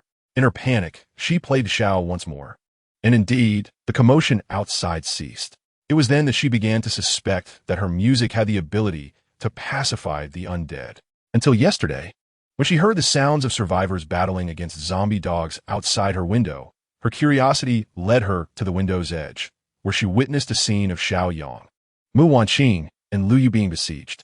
Struck by Xiao Yang's bravery and prowess, she summoned her courage and opened the window, desiring to assist them. As she played her xiao, the zombie dogs fell quiet and dispersed, rushing towards her direction. After calling out to Xiao Yang and ensuring their safe retreat, she felt a wave of relief. The zombie dogs gathered beneath her window, behaving obediently, gazing up at her without a sound. Hastily, she closed the window, and shortly thereafter, she heard the zombie dogs lowly growling as they scattered away. The group was left in a state of astonishment, realizing that Lin Shirshir had awakened a unique ability, one capable of mesmerizing the undead. Miss Shirshir, I trust Wan Qing has elucidated the current situation to you? Xiao Yang inquired. Indeed, is it truly as you describe, that the world will transform into such a state?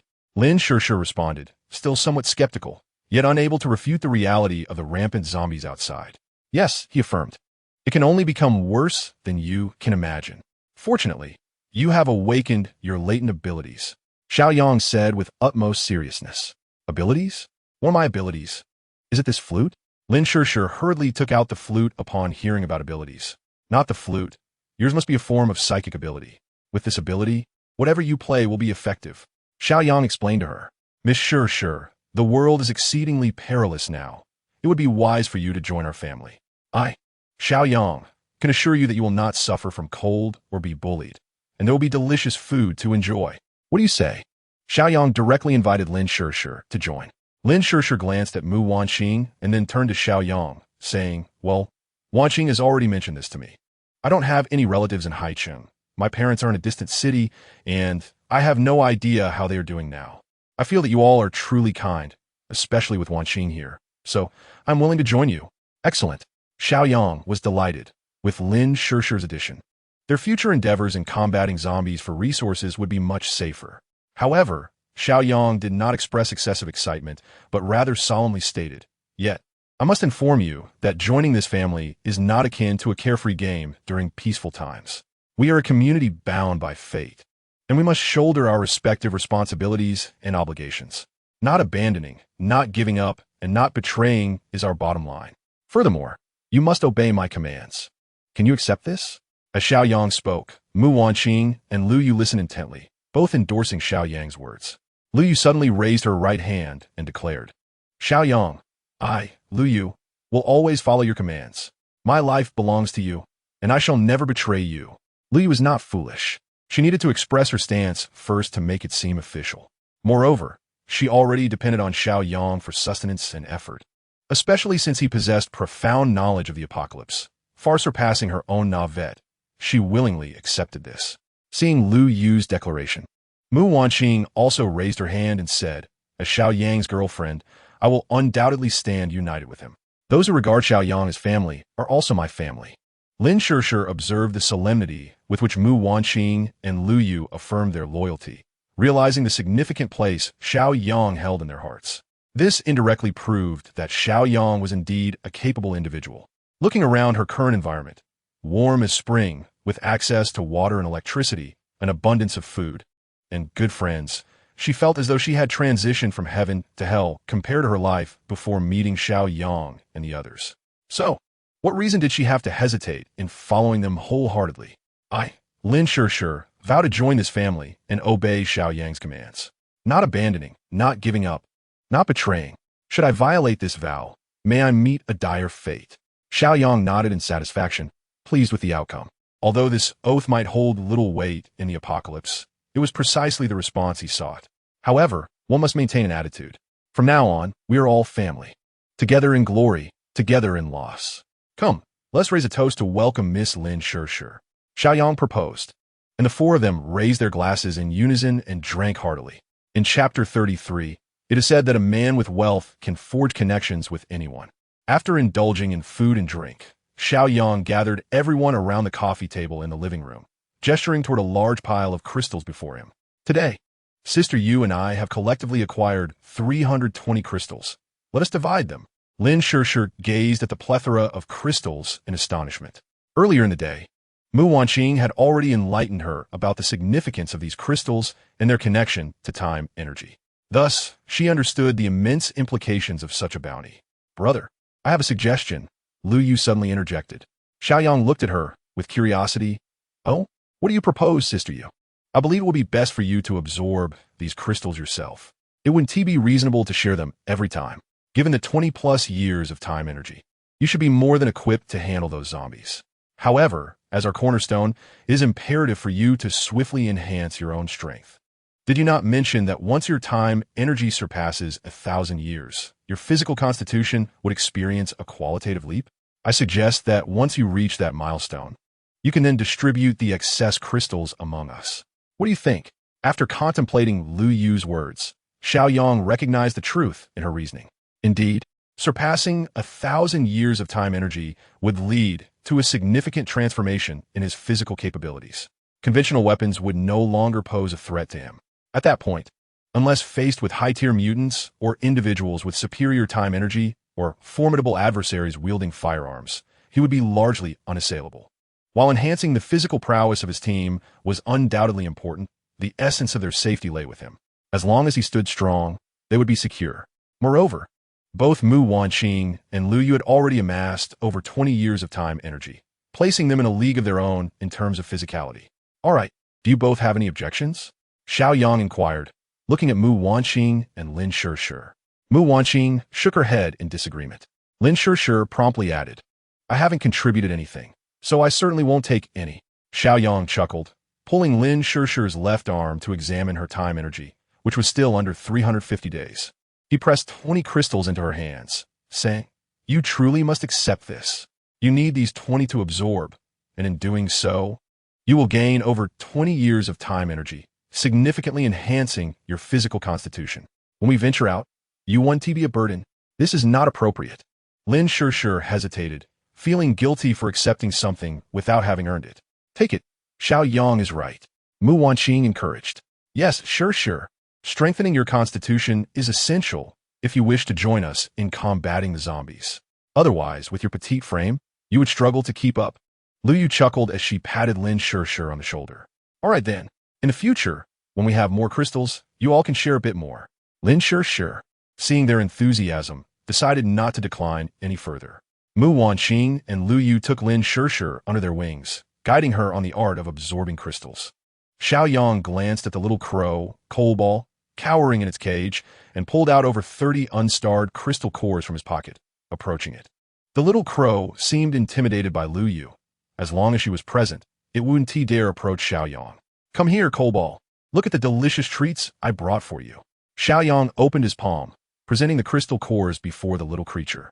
Initially listless, Cobalt's eyes suddenly sparkled with life upon seeing the crystals, as if it instinctively recognized their value.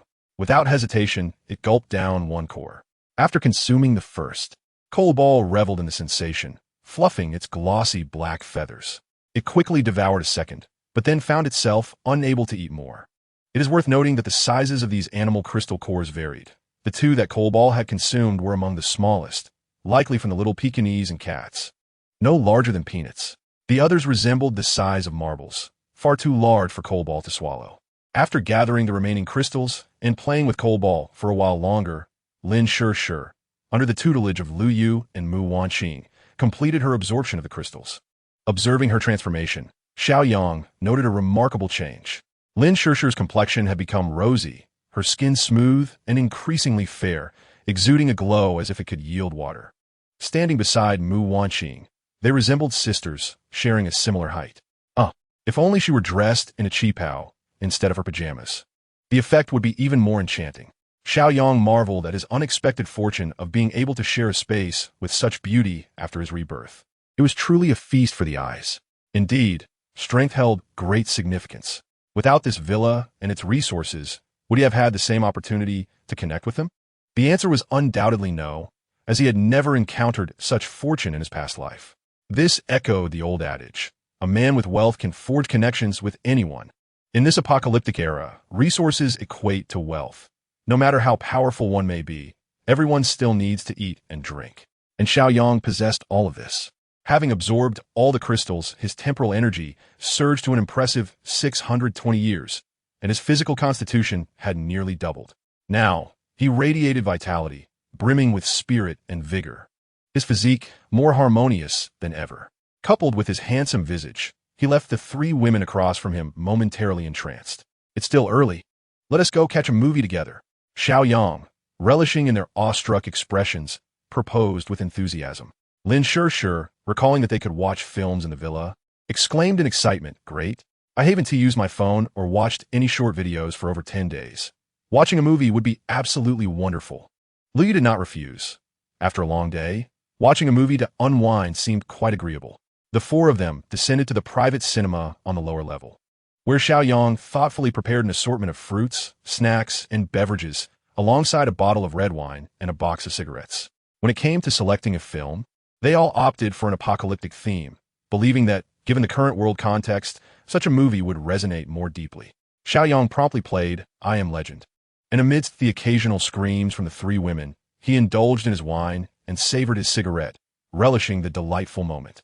As the film concluded, the group felt an insatiable desire for more and turned their gazes towards Xiao Yang, considering that only 10 villas remained in the estate and that tomorrow's workload was light.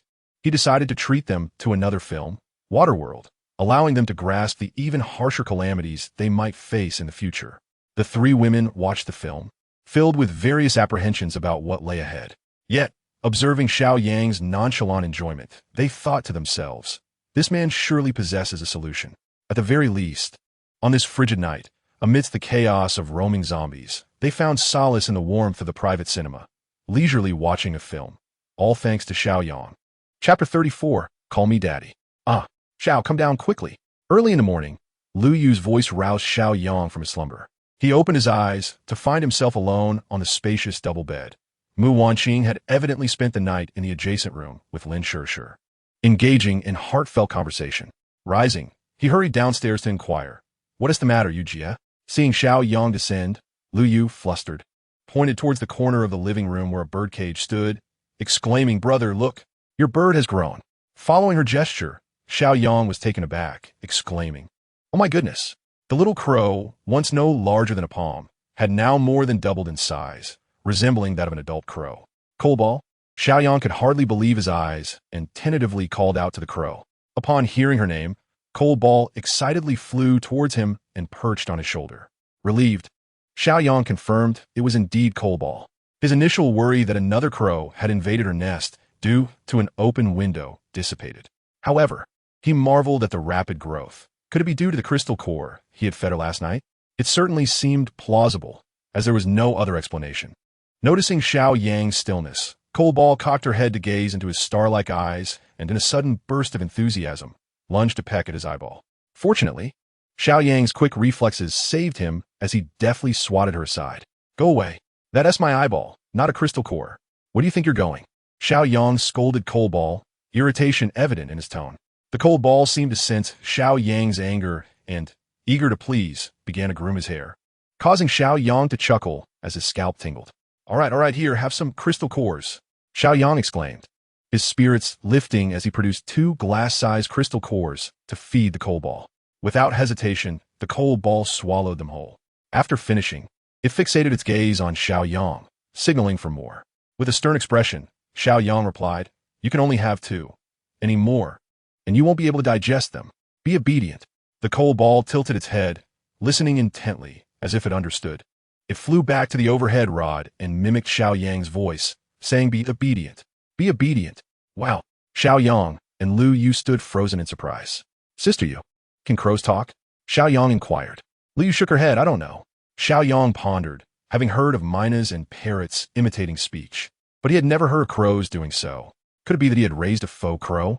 At that moment, Mu Wanqing and Lin Shishir, having heard the commotion, descended the stairs hand in hand. "What happened, Xiao Yang?" Mu Wanqing asked curiously. Xiao Yang pointed to the Cobalt on the rod, and Lin Shishir gasped, "How did your bird grow so large overnight? Not only has it grown, but it can also talk." Xiao Yang replied, turning to the Cobalt, "Come on, say daddy." The Cobalt tilted its head, rolled its eyes, and chirped, "Daddy, daddy." Xiao Yang's expression darkened in disbelief. Once Lu Yu completed breakfast, Xiao Yang and the others concluded their delightful bird antics. After breakfast, Xiao Yang said there are still 10 villas in the residential area that need clearing. Perfect for Shishir to practice. He handed Lin Shishir a set of equipment, encouraging her to change into it. Although nervous, Lin Shishir obediently retreated to her room to don the gear. She aspired to be as brave as Mu Wanqing and Lu Yu, so she resolved not to lag behind. Once everyone was equipped, they proceeded to the final 10 villas. Under the careful guidance and practical demonstrations from Xiao Yang and the others, Lin Shishir quickly overcame her psychological barriers and successfully eliminated a zombie. To facilitate her training, the remaining villas were cleared solely by Lin Shishir, with Xiao Yang and the others trailing behind for safety. By noon, the 10 villas had been completely cleared. Finally, noticing a dozen zombies lingering at the entrance of the residential area, Xiao Yang refrained from allowing Lin Shishir to confront them. Instead, he instructed her to use her abilities to play a flute melody, drawing the zombies towards her. Indeed, as Lin Shishir played, the zombies seemed to heed the call, converging towards her. However, they approached quietly, showing no signs of aggression. Nonetheless, Xiao Yang and Mu Wanqing remained vigilant, prepared for any sudden attacks. Strangely, the zombies halted just a few meters away from Lin Shishir, swaying to the lively tune as if dancing. Everyone's minds seemed somewhat befuddled. Are not zombies devoid of consciousness? How then do they dance to the music? However, this state of confusion did not last long, as the zombies suddenly launched an assault on Lin Shishir and Xiao Yang. Yet, they were swiftly vanquished by the well-prepared duo. Xiao Yang surmised that Lin Shishir's extraordinary ability had awakened the primal instincts of the zombies from their former lives, prompting them to sway to the melody. However, due to the relatively low level of her power and its brief duration, the zombies soon reverted to their aggressive nature. Nevertheless, this was still quite impressive. In a moment of peril, such a brief respite was undoubtedly sufficient for a safe retreat. After collecting the crystals from all the zombies, Xiao Yang discovered an office building nearby that he had previously overlooked. He led the trio to the entrance of the property management office, where they found a dismembered zombie lying on the ground. Are there survivors? Xiao Yang stirred the zombie's brow and extracted a crystal. It seemed that these survivors were unaware of the secret behind the crystals. At that moment, the security team, concealed in the storage room of the property management office, was guiding other survivors in search of food. They happened to witness Xiao Yang retrieve an object from the zombie's head and place it into his pocket. Upon seeing the three beautiful women behind Xiao Yang, the security team members' eyes nearly bulged from their sockets. "My goodness, Captain, there are beauties!" exclaimed one. "They are stunning. Just like the stars on television. Their figures must be equally impressive. Look, there's only one man with them, and he resembles a pretty boy. Captain, why don't we take him out and keep those three ladies for ourselves?" "Indeed, boss. I'm still a bachelor. To sleep with such women would be worth dying for."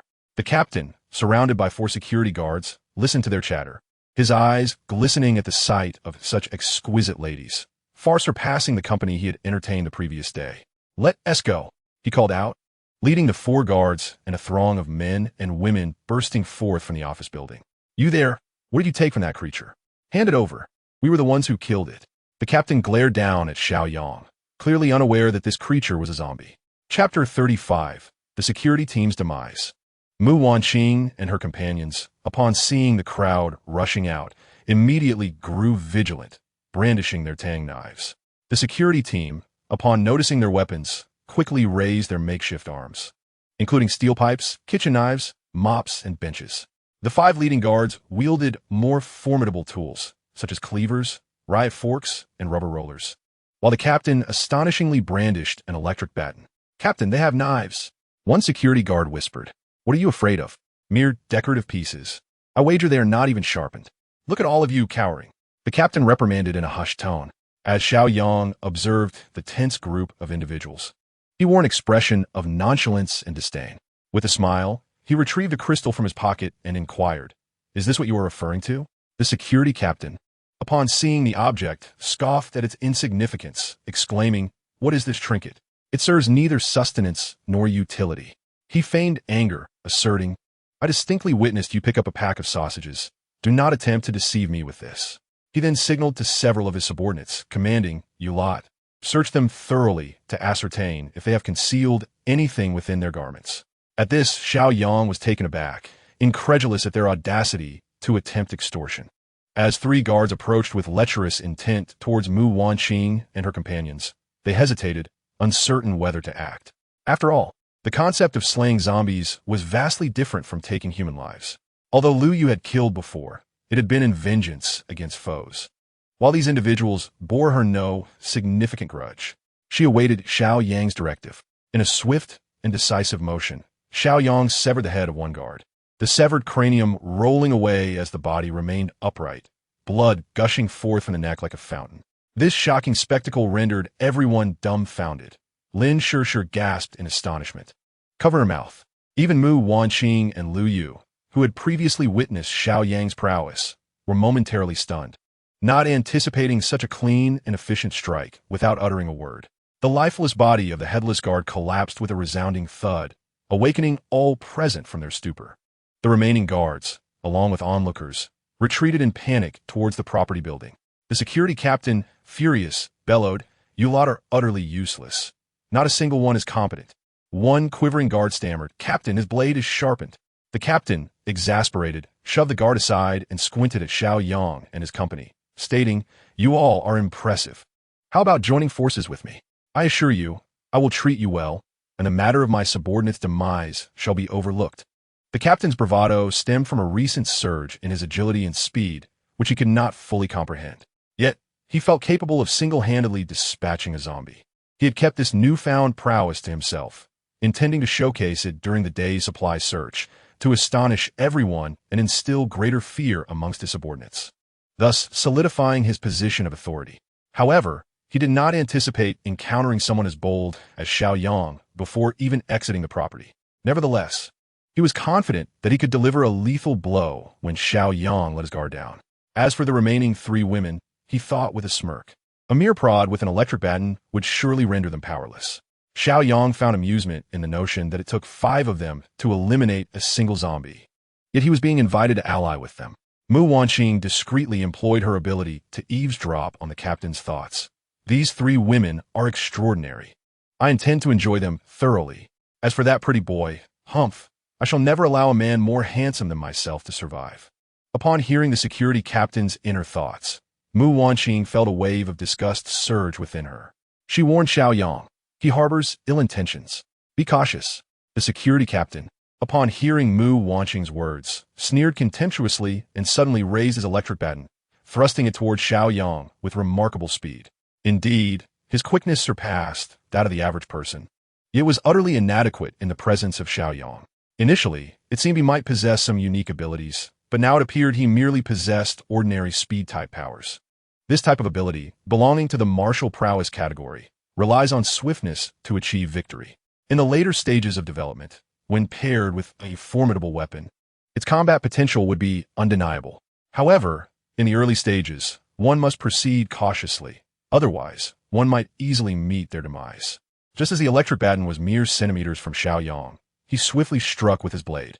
A scream echoed as the security captain's hand, still clutching the baton, was severed. Terrified, he gazed at Xiao Yang, realizing that the latter's speed eclipsed his own. Xiao Yang coldly regarded the retreating security captain and remarked, "I truly wonder where your confidence stems from." Following that, he delivered another swift blow, severing the captain's head. He then turned to Mu Wanqing, Lu Yu, and Lin Shishir, imparting, "You must remember, if anyone exhibits hostility towards you, your sole recourse is to eliminate them before they strike. Never show mercy, for it may very well be your own lives at stake." Xiao Yang felt discontented. After he had dispatched one security guard, Mu Wanqing and the others had failed to take action. If the adversaries were formidable, they would undoubtedly suffer. Now, there remained 3 security guards. It is your task to deal with them. Xiao Yang pointed to the 3 guards, paralyzed with fear on the ground. Without hesitation, Lu Yu drew her tang knife and swiftly dispatched one guard, who had no opportunity to retaliate. For her, taking a life was as trivial as chopping a chicken. Mu Wanqing and Lin Shishir hesitated, prompting Xiao Yang to coldly declare, "Have you forgotten that just moments ago, they intended to harm you? Spare us. We were coerced by the captain." The remaining 2 guards, terrified, cried out for mercy. "Go now," Xiao Yang urged. Understanding Xiao Yang's good intentions, Mu Wanqing finally steeled herself, disregarding the guard's pleas, and struck down one of them with her knife, silencing him.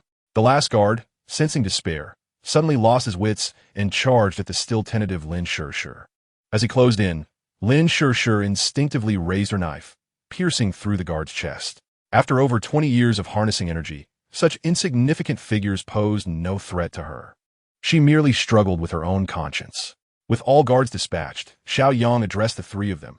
"Remember, once the other party harbors intentions of malice or wickedness, do not anticipate any change in their demeanor. Given the slightest opportunity, they will never relent.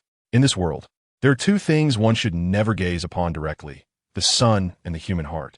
To show leniency towards an adversary is tantamount to self-destruction." Gazing into Xiao Yang's cold, unyielding eyes, The three women bowed their heads in submission. Chapter 36. The Capture of Two Gatekeepers. If one does not provoke me, I shall not provoke them. However, should one offend me, I shall retaliate. This has always been Xiao Yang's guiding principle. Under normal circumstances, who relishes the act of killing? Yet, in this apocalyptic era, if someone dares to vie for resources, they must face the consequences. Observing that Mu Wanqing and the others were somewhat receptive, Xiao Yang chose to remain silent.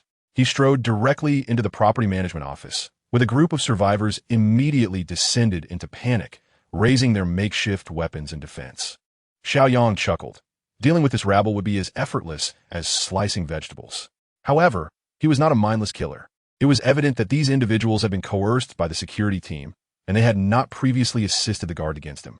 Therefore, he had no intention of harming them. Do not panic. Lower your weapons. I have no intention of killing you, Xiao Yang reassured them, sheathing his knife to alleviate their anxiety. They had already witnessed his formidable prowess and ruthless nature. If he intended to kill, it would be a mere trifle. They were paralyzed with fear, and upon hearing his words, they promptly discarded their weapons onto the ground, surrendering themselves to Xiao Yang's discretion. I have cleared out all the zombies in this villa community, and from this moment onward, this entire area belongs to me. Therefore, you cannot remain here. Xiao Yang had long contemplated this. The Zaijinshan villa community was strategically advantageous, easy to defend yet difficult to assault, with numerous villas making it the ideal base. This was also the reason he had initially chosen this location. Can we descend the mountain now? Someone inquired cautiously. Many had yearned to leave, as they had neither food nor water here, and descending into the city might offer a chance to find sustenance. Unfortunately, the entrance was swarming with monsters, the zombies Xiao Yang had mentioned, preventing them from making a move and forcing them to seek refuge in the property office. Now that the zombies had been eradicated, their eagerness to descend was palpable. Of course you can.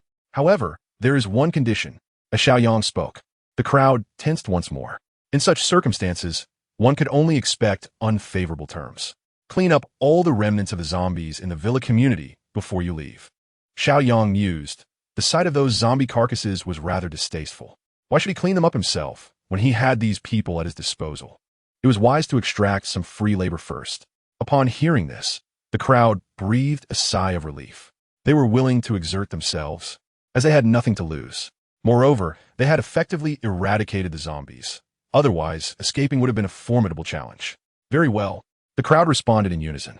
However, I must clarify that I shall not provide meals. You must manage that yourselves. Seeing their eager agreement, Xiao Yang hastily added, not wishing to squander his provisions on these individuals. The villas were likely to contain remnants of food sufficient to satiate their hunger. After contemplating, the group concluded that with so many villas, they were bound to find something to eat. They readily agreed, with no objections raised. Now let us not dawdle. Hurry up. The sooner we finish, the sooner we can descend the mountain. With Xiao Yang's exhortation, everyone surged forth as if invigorated. Yet, gradually, they began to regret their decision. The villas appeared ransacked, leaving behind only spoiled vegetables and fruits. Discovering a single pack of instant noodles had become a luxury. What was even more unbearable were the remnants of the zombies, decapitated corpses and entrails strewn about, which were truly nauseating. The meager snacks they had just consumed quickly returned to the ground. Enduring this torment, they worked until nightfall, finally clearing the zombie remains from the villa area. At that moment, the gaze of the crowd toward Xiao Yang was filled with reverence. What kind of formidable individual could vanquish so many zombies, most with a single strike? They felt fortunate not to have opposed him. Otherwise, they might have been left with nothing but scraps. Enough. You may leave now. Xiao Yang expressed his satisfaction with their efficiency. Upon hearing this, the crowd bid farewell, leaving only two women behind. Why do you linger? He inquired. This is my only home. I truly do not know where else to go, replied one of the female villa owners. I have always worked in property management, and my hometown is miles away. I am equally uncertain of my destination, said the other woman. These two women were not foolish. They recognized that Xiao Yang was undoubtedly a person of power, and remaining with him was far safer than venturing elsewhere. Have either of you awakened any abilities? Xiao Yang scrutinized the women, noting their youth, average looks, and decent figures, but they failed to captivate his interest. If they had awakened any powers, keeping them around for menial tasks might be beneficial. What do you mean by abilities? One asked. Have you noticed any differences in your physical condition compared to before the calamity? After a moment's reflection, the women shook their heads, realizing that aside from feeling hungrier than before, they had not changed at all. Xiao Yang Sigit, in that case, I cannot accommodate you. I do not shelter the useless. Just as he was about to dismiss them, the female owner implored, please, I beg you. Look at how vast this villa area is. You don't even have a gatekeeper. What if I serve as your guard at the entrance? Indeed, dear brother, as long as you allow me to stay, I am willing to do anything. Upon reflection, Xiao Yang realized that a gatekeeper was indeed necessary. It would be imprudent to entrust such a task to Mu Wanxing, Lu Yu, or Lin Shishir. In such a vast villa community, should any intruders stealthily enter, he would be unable to remain vigilant at all times. Nodding in agreement, Xiao Yang declared, very well, you shall serve as temporary gatekeepers. You may find your own clothing and bedding in the villa. I shall not be responsible for your meals or necessities. With that, he tossed him a walkie-talkie and a lighter. Find your own firewood for warmth. And should any situation arise, contact me directly via the walkie-talkie. Lin Shishir, overhearing Xiao Yang's stern treatment of the two female survivors, couldn't help but marvel at her own fortunate circumstances. In comparison to their plight, her own situation was nothing short of paradise. Oh, by the way, when we descend the mountain to gather supplies, one of you may accompany us to procure some food and, in the process, enhance your own capabilities. Your stay is merely temporary. If you fail to make any progress, I shall not harbor any useless individuals. The two women promptly nodded in agreement. Though the conditions were somewhat harsh, the opportunity to remain was a significant blessing. Immediately, they ventured into the villa to gather bedding, warm clothing, and toiletries, as well as some firewood, and settled into the second floor of the gatehouse. They even organized their shifts by time, ensuring that at all times, one of them would be on duty. Satisfied with their arrangements, Xiao Yang led Mu Wanxing and the others back to his villa. Chapter 37. Prioritizing romance over friendship. Upon returning to the villa, the group indulged in hot showers. The little cold ball quickly flew to Xiao Yang's shoulder, eager for a crystal core. After providing 2 cores to the cold ball, Xiao Yang retrieved hot pot ingredients and instructed Lu Yu to prepare a meal to ward off the chill. With the assistance of Mu Wanxing and Lin Shishir, within an hour, everything was ready. In the cozy dining room, the hot pot simmered with a rolling heat, filling the air with the aromatic scent of spicy broth, which was utterly tantalizing.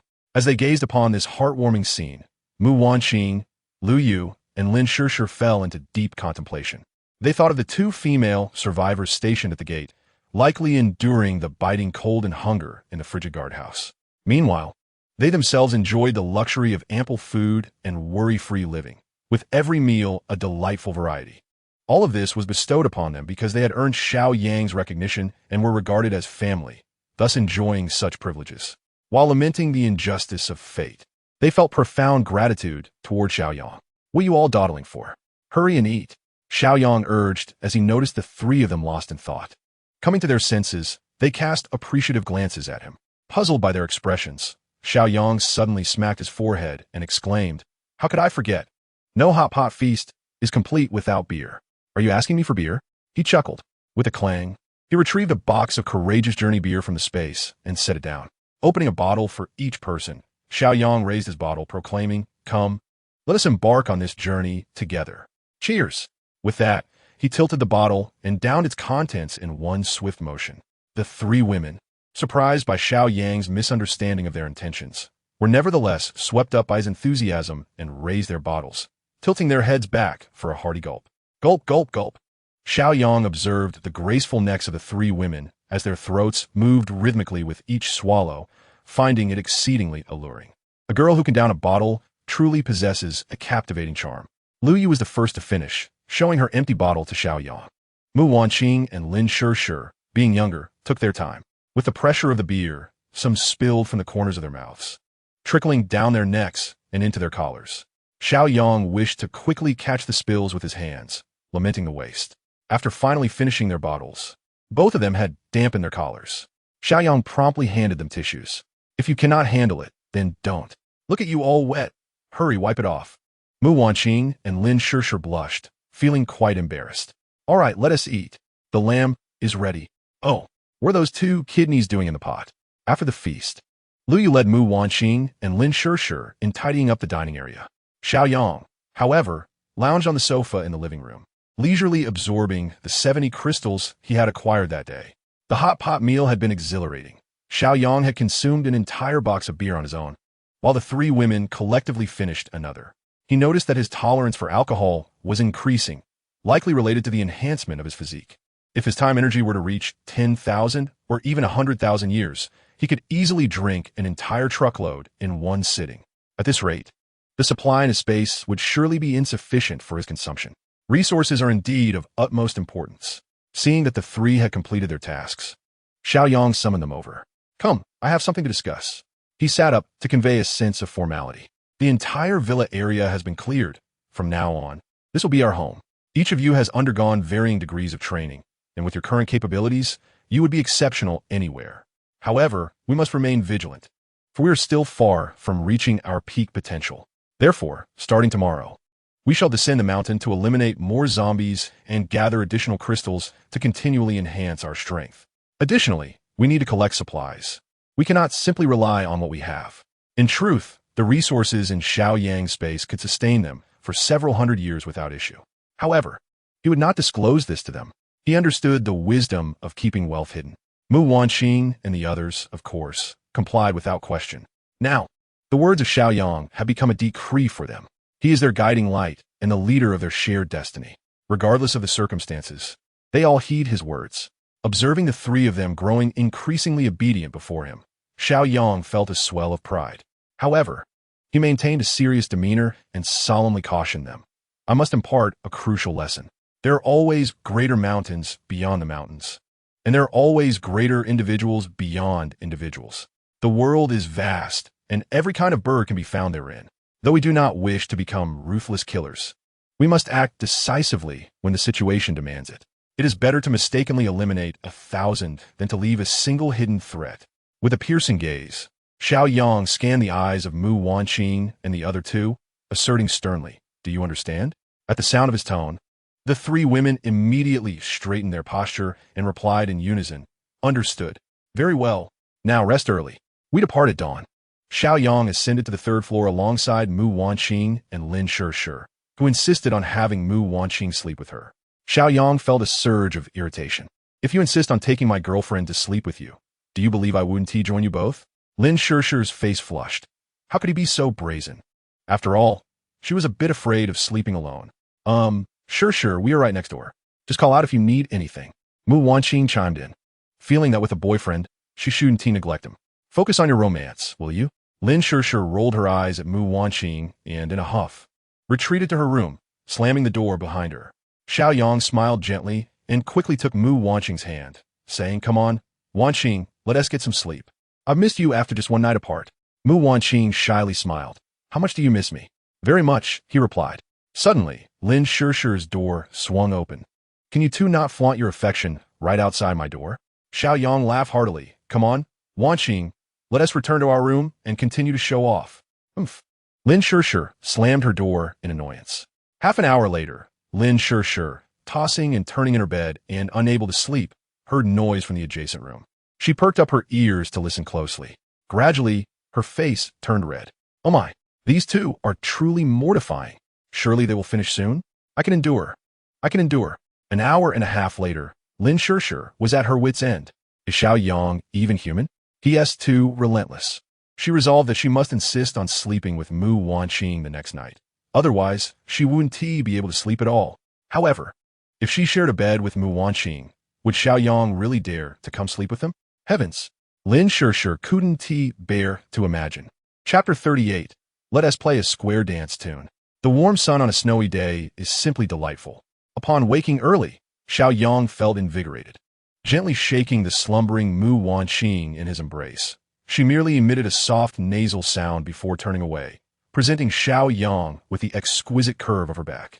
A sudden stir of desire welled up within him, prompting him to swiftly quell the flames of yearning and descend the stairs. Despite Mu Wanqing's physique being imbued with over 2 decades of vitality, she remained susceptible to his playful antics. Downstairs, the diligent Ruyu had already commenced the preparation of breakfast. Upon noticing Xiao Yang's arrival, she turned and remarked, "Look at your little coal ball. It has grown." Xiao Yang glanced towards the coal ball, exclaiming in astonishment. Goodness! Its size is nearly akin to that of a hen. The coal ball, upon seeing Xiao Yang, excitedly fluttered over, chirping, "Daddy, Daddy." Xiao Yang's eyes widened in surprise, and even Ru Yu glanced back in disbelief. You finally dropped the word. What a feat. Come here, my good son, and receive 2 crystal cores as a reward. A moment of realization struck him. Wait, how can I be so certain it's a son? What if this coal ball is a little hen? He promptly scooped up the coal ball, turning it onto its back, scrutinizing it for a while. The coal ball protested with a series of frantic cries, its long beak pecking incessantly at Xiao Yang's hand. Oh well, I suppose I know not how to discern. Let us just assume you are my son. Releasing the coal ball, it hurriedly returned to its nest to digest the crystal cores. After completing his morning routine, Xiao Yang settled onto the couch in the living room, facing the kitchen, admiring Ru Yu's industrious figure. Ah, how splendid, especially when she bent over.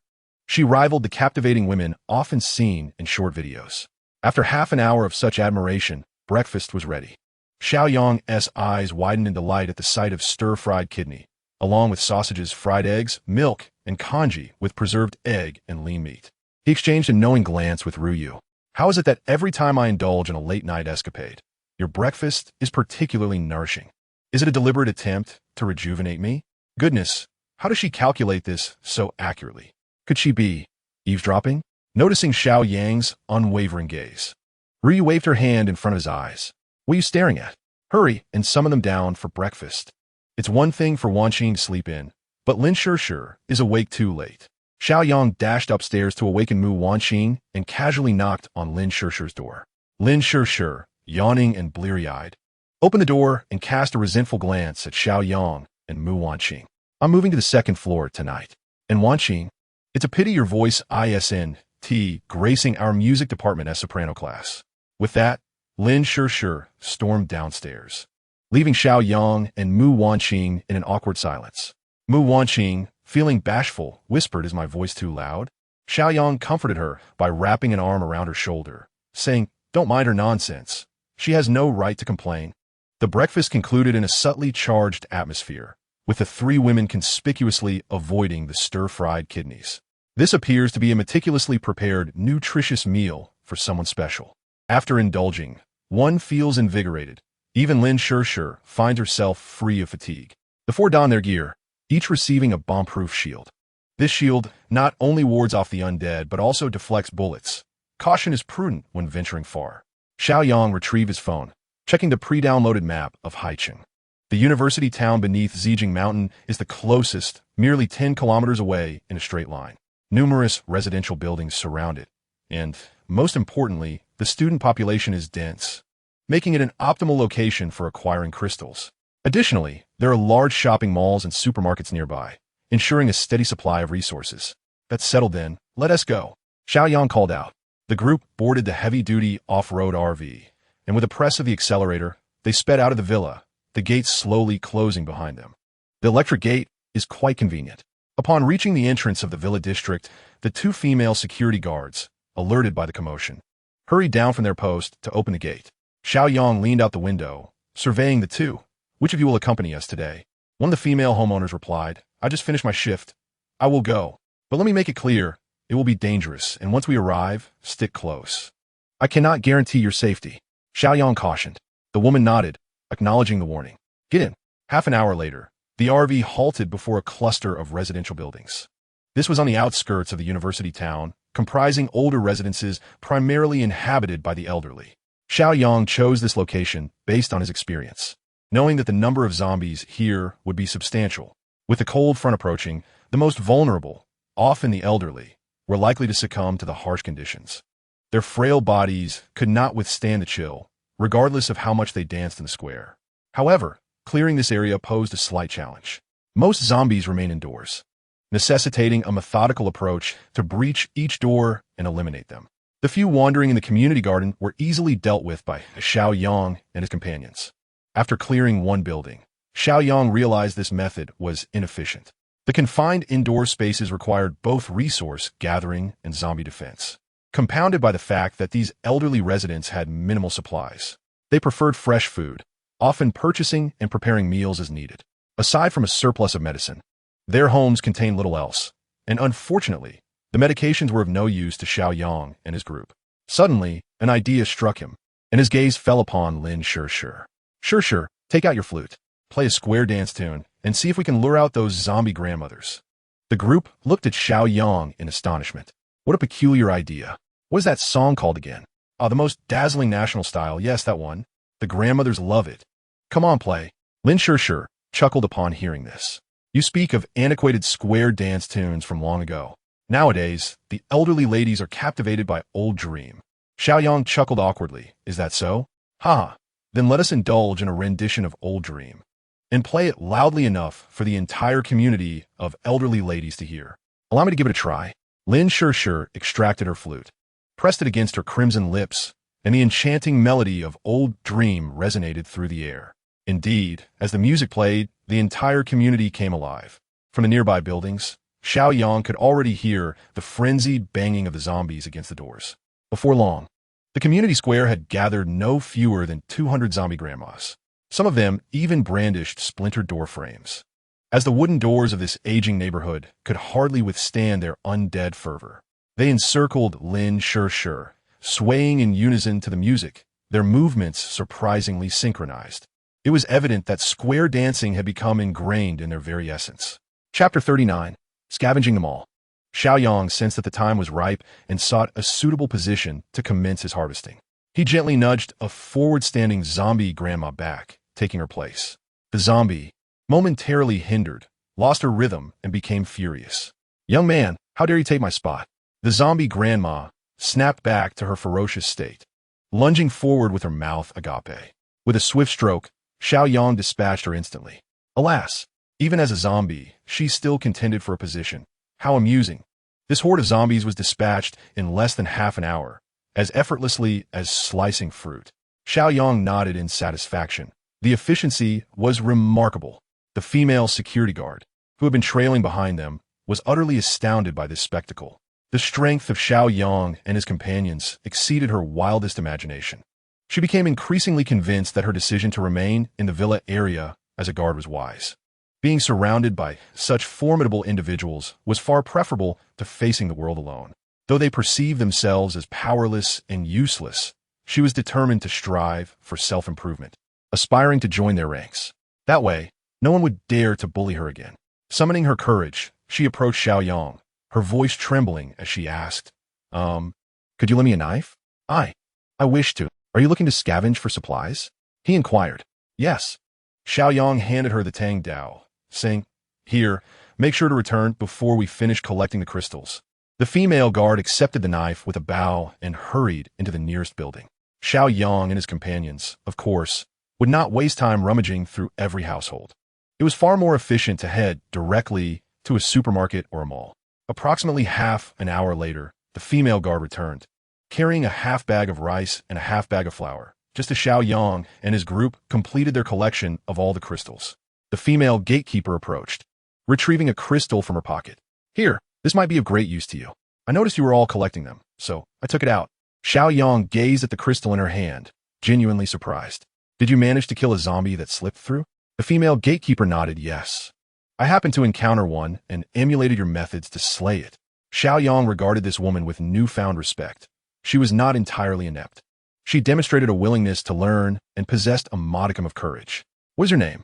He inquired, as he had yet to learn her identity, previously considering her insignificant. Su Dong. Excellent. Keep this crystal for yourself. Shortly, I will have them teach you how to utilize it. Oh, all right. And I'll return this knife to you. Su Tong sensed that he had little regard for her crystal, so she obediently stowed it away and ready to return the knife to Xiao Yang. Since you have the bravery to slay zombies, you may hold on to it for now. Take the opportunity to practice by defeating a few more. Xiao Yang did not reclaim the knife, believing that her eagerness to learn warranted the chance for her to hone her skills. Su Tong cast a grateful glance at Xiao Yang and expressed her thanks. The group returned to their off-road vehicle and proceeded to the next neighborhood. Along the way, Su Tong learned how to absorb crystals, noticing that the time on her arm had doubled, and she felt her vitality slightly improved. What is the significance of this time? She inquired curiously. I will explain it to you gradually. Just remember not to let the time reset to 0. Xiao Yang offered no further elaboration. as she was not yet a true member of his team, merely an employee at best. Throughout the morning, they continued their efforts, clearing 3 more aging communities, amassing over 600 crystals in total. Su Tong also followed suit, slaying 3 zombies and acquiring 3 crystals. Lin Shirshir was experiencing severe mental fatigue, and her effectiveness was diminishing. Xiao Yang resolved to continue the clearing efforts the following day. In the afternoon, they planned to visit a large shopping mall to gather supplies. At noon, they rested in the vehicle, consuming a simple meal, while Xiao Yang unreservedly absorbed all the crystals they had collected. When the crystals reached a remaining count of 300, his time energy surpassed the 1000 year mark. His physical condition underwent a remarkable transformation. He no longer feared attacks from ordinary knives, guns, or clubs. In his previous life, he had to endure for 10 years to accumulate over 1000 years of time energy. Now reborn, he was nearing that level of power in just over half a month, a testament to his rapid progress. If this pace continued, it would not be long before Xiao Yang surpassed the 10,000 year threshold, ascending to an even higher echelon of strength. At that point, he would stride confidently through Haicheng. As these thoughts crossed his mind, Xiao Yang could not help but chuckle. Subsequently, Xiao Yang distributed the remaining 300 crystals among Mu Wanqing, Lu Yu, and Lin Shirshir. Once they absorbed the crystals, their temporal energy surpassed the century mark, resulting in a substantial enhancement of their abilities. The 3 women were elated. After a brief respite, Xiao Yang drove the rugged vehicle to a large shopping mall, the most prominent one in this university town. Due to the elevated height of the off-road vehicle, it could not access the underground parking garage. Hence, he parked it directly at the entrance of the mall. Su Tong, stay here with the vehicle. Use the walkie-talkie if you need to communicate. Xiao Yang handed Su Tong a walkie-talkie, removed the car keys, and headed towards the mall with Mu Wanqing and the others. The outer doors of the mall were ajar, yet the internal sections were secured with iron gates. The gates showed no signs of tampering, suggesting that no one had ventured inside or had arrived only to find themselves unable to enter. This was encouraging news, indicating that the supplies within remained untouched. These iron gates were sturdy, but they posed no challenge for Xiao Yang. Armed with a crowbar, he effortlessly pried open a section of the gate. Once inside, he made a beeline for the supermarket on the first floor. The supermarket was expansive and well-stocked. Xiao Yang wasted no time, promptly transferring all the goods along with their shelves into his spatial realm. The sight left the 3 women in awe. They had witnessed Xiao Yang retrieving supplies from his space before, but never had they seen him gather items into it. In less than 2 hours, the entire supermarket was emptied. The 3 women couldn't help but marvel at the vastness of Xiao Yang's spatial realm, capable of accommodating so much. After clearing the supermarket, they ascended to the 2nd and 3rd floors, where the clothing sections were located. Xiao Yang continued his efficient gathering, collecting every piece of clothing available. Although they were predominantly summer garments, they would prove useful in the future, especially items like bras and underwear, which Mu Wanqing and the others would surely require and need to frequently change. Xiao Yang even sorted the bras by size. This breathable black one is perfect for Wanqing. This slightly smaller one will suit Lin Shirshir. And this larger size is undoubtedly ideal for Yojia. After collecting all the clothing, the group proceeded to the 4th floor, which housed dining establishments. The usable supplies were limited, prompting them to venture to the 5th floor. This level contained a cinema, with the remaining areas consisting of gyms and clubs. Xiao Yang found little of value, while Mu Wanqing and Lin Shirshir, under Lu Yu's guidance, each picked up a yoga mat. Lu Yu expressed her intention to practice yoga with Mu Wanqing and Lin Shirshir, which delighted Xiao Yang. As he saw this as a splendid opportunity, he immediately offered to sponsor yoga attire for them, recalling that he had purchased quite a few sets online before the onset of the apocalypse. As he envisioned that splendid scene, the walkie-talkie crackled to life. This is Su Tong. A few individuals are being pursued by a horde of zombies, heading towards our RV. What should I do? Xiao Yang was taken aback. Had they been targeted, or were they merely passing through? Regardless, it was prudent to venture outside for a closer inspection. Stay inside the vehicle and do not come out. We shall arrive shortly, Xiao Yang replied, hastily descending the stairs with Mu Wanqing and the others. However, upon exiting the mall, they discovered the RV surrounded by a throng of zombies. A glance around revealed only the undead, with no living souls in sight. Had they sought refuge inside the RV? Sultong, Xiao Yang called over the walkie-talkie, eager to ascertain her well-being. I'm here. Our RV is surrounded by zombies. Came Su Tong's deliberately hushed voice moments later. What about those individuals? Xiao Yang pressed for information.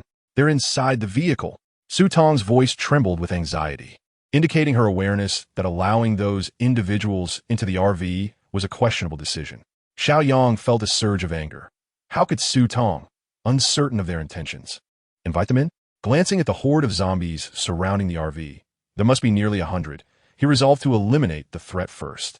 As for the newcomers, if they were sensible, they would leave promptly. If not, they would have to face the consequences. 100 zombies were a mere trifle for Xiao Yang and his companions. Drawing their tang swords, they engaged in a flurry of combat, swiftly clearing the area of the undead. Approaching the RV, Lu Yu stood quietly behind Xiao Yang, raising her hand discreetly, ready to unleash a thunderous warning should the situation turn dire. Su Tong, open the door, Xiao Yang commanded. The RV door swung open, the steps extending outward as Su Tong descended.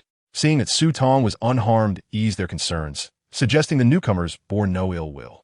Why did you take it upon yourself to let them in? Xiao Yang questioned, his tone sharp.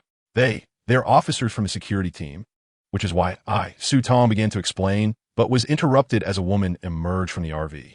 She had short hair, fair skin, and striking features, her gaze clear and imbued with righteousness.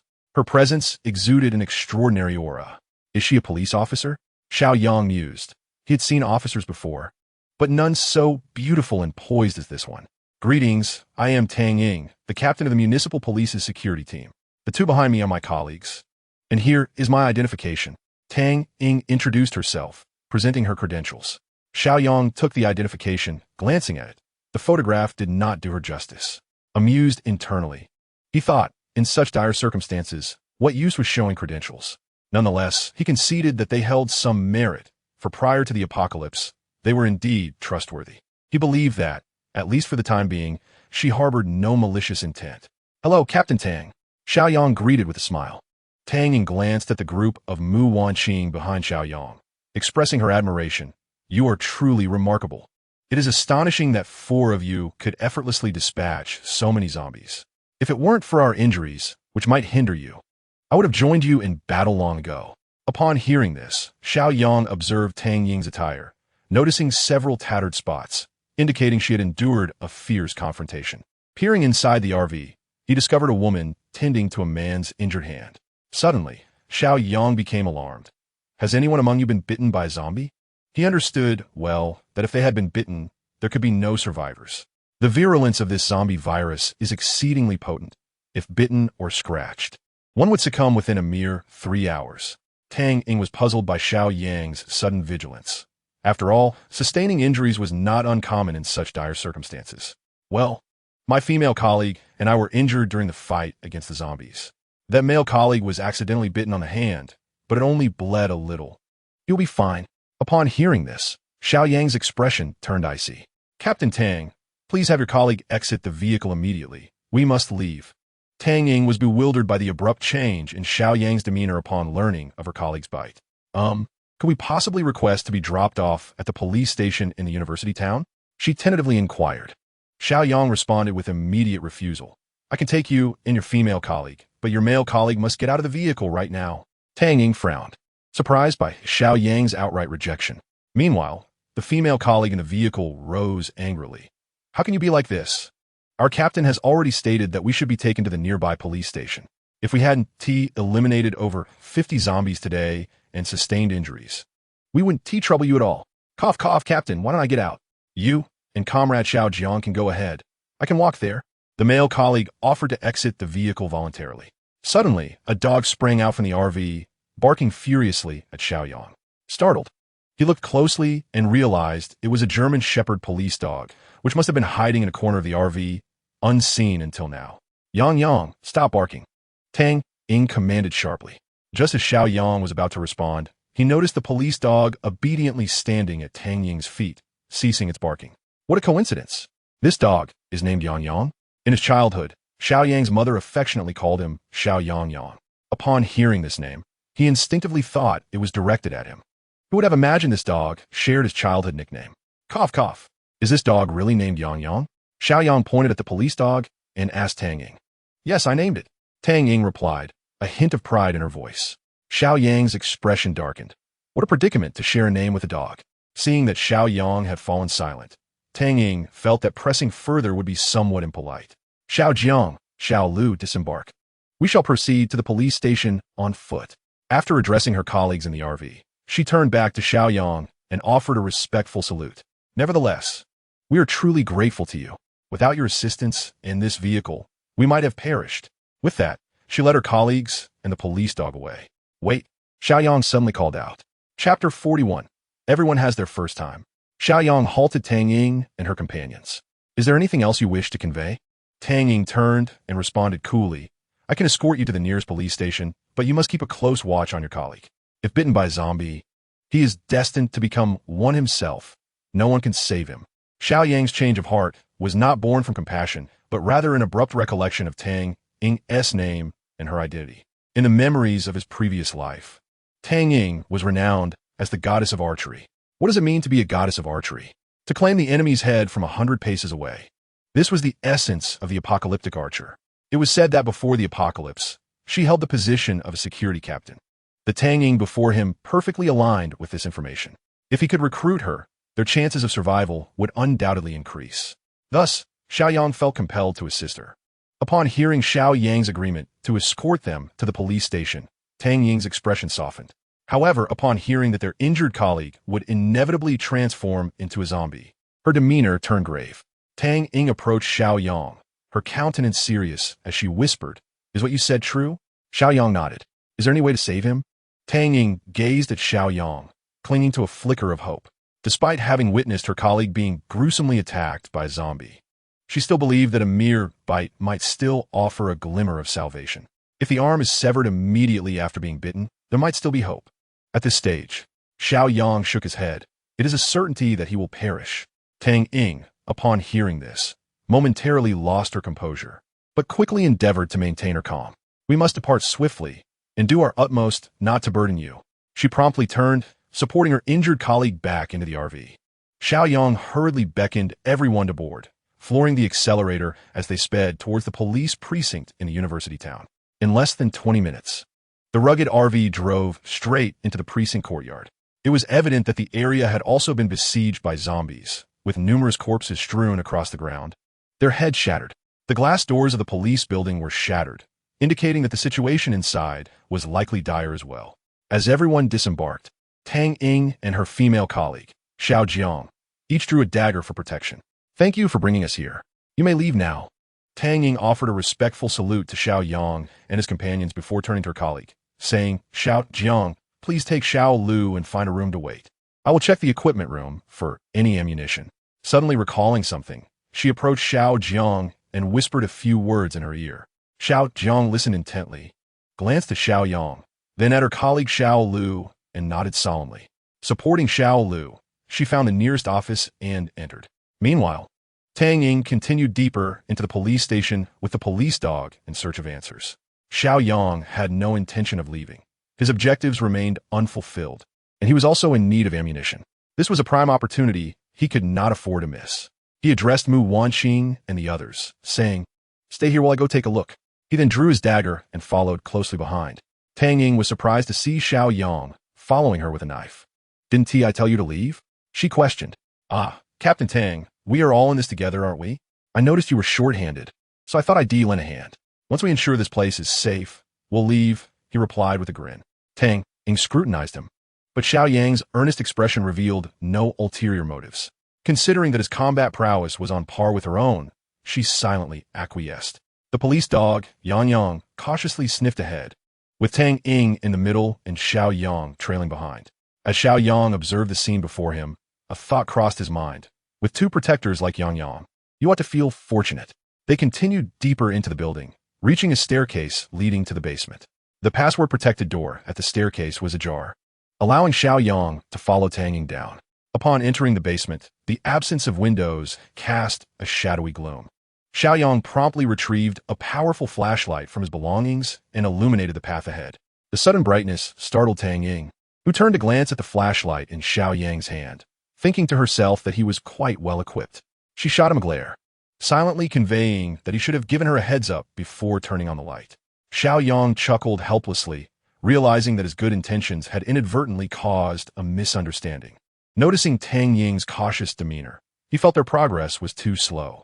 He approached her, gently tapping her shoulder to signal her to step back, before lightly knocking on a nearby door.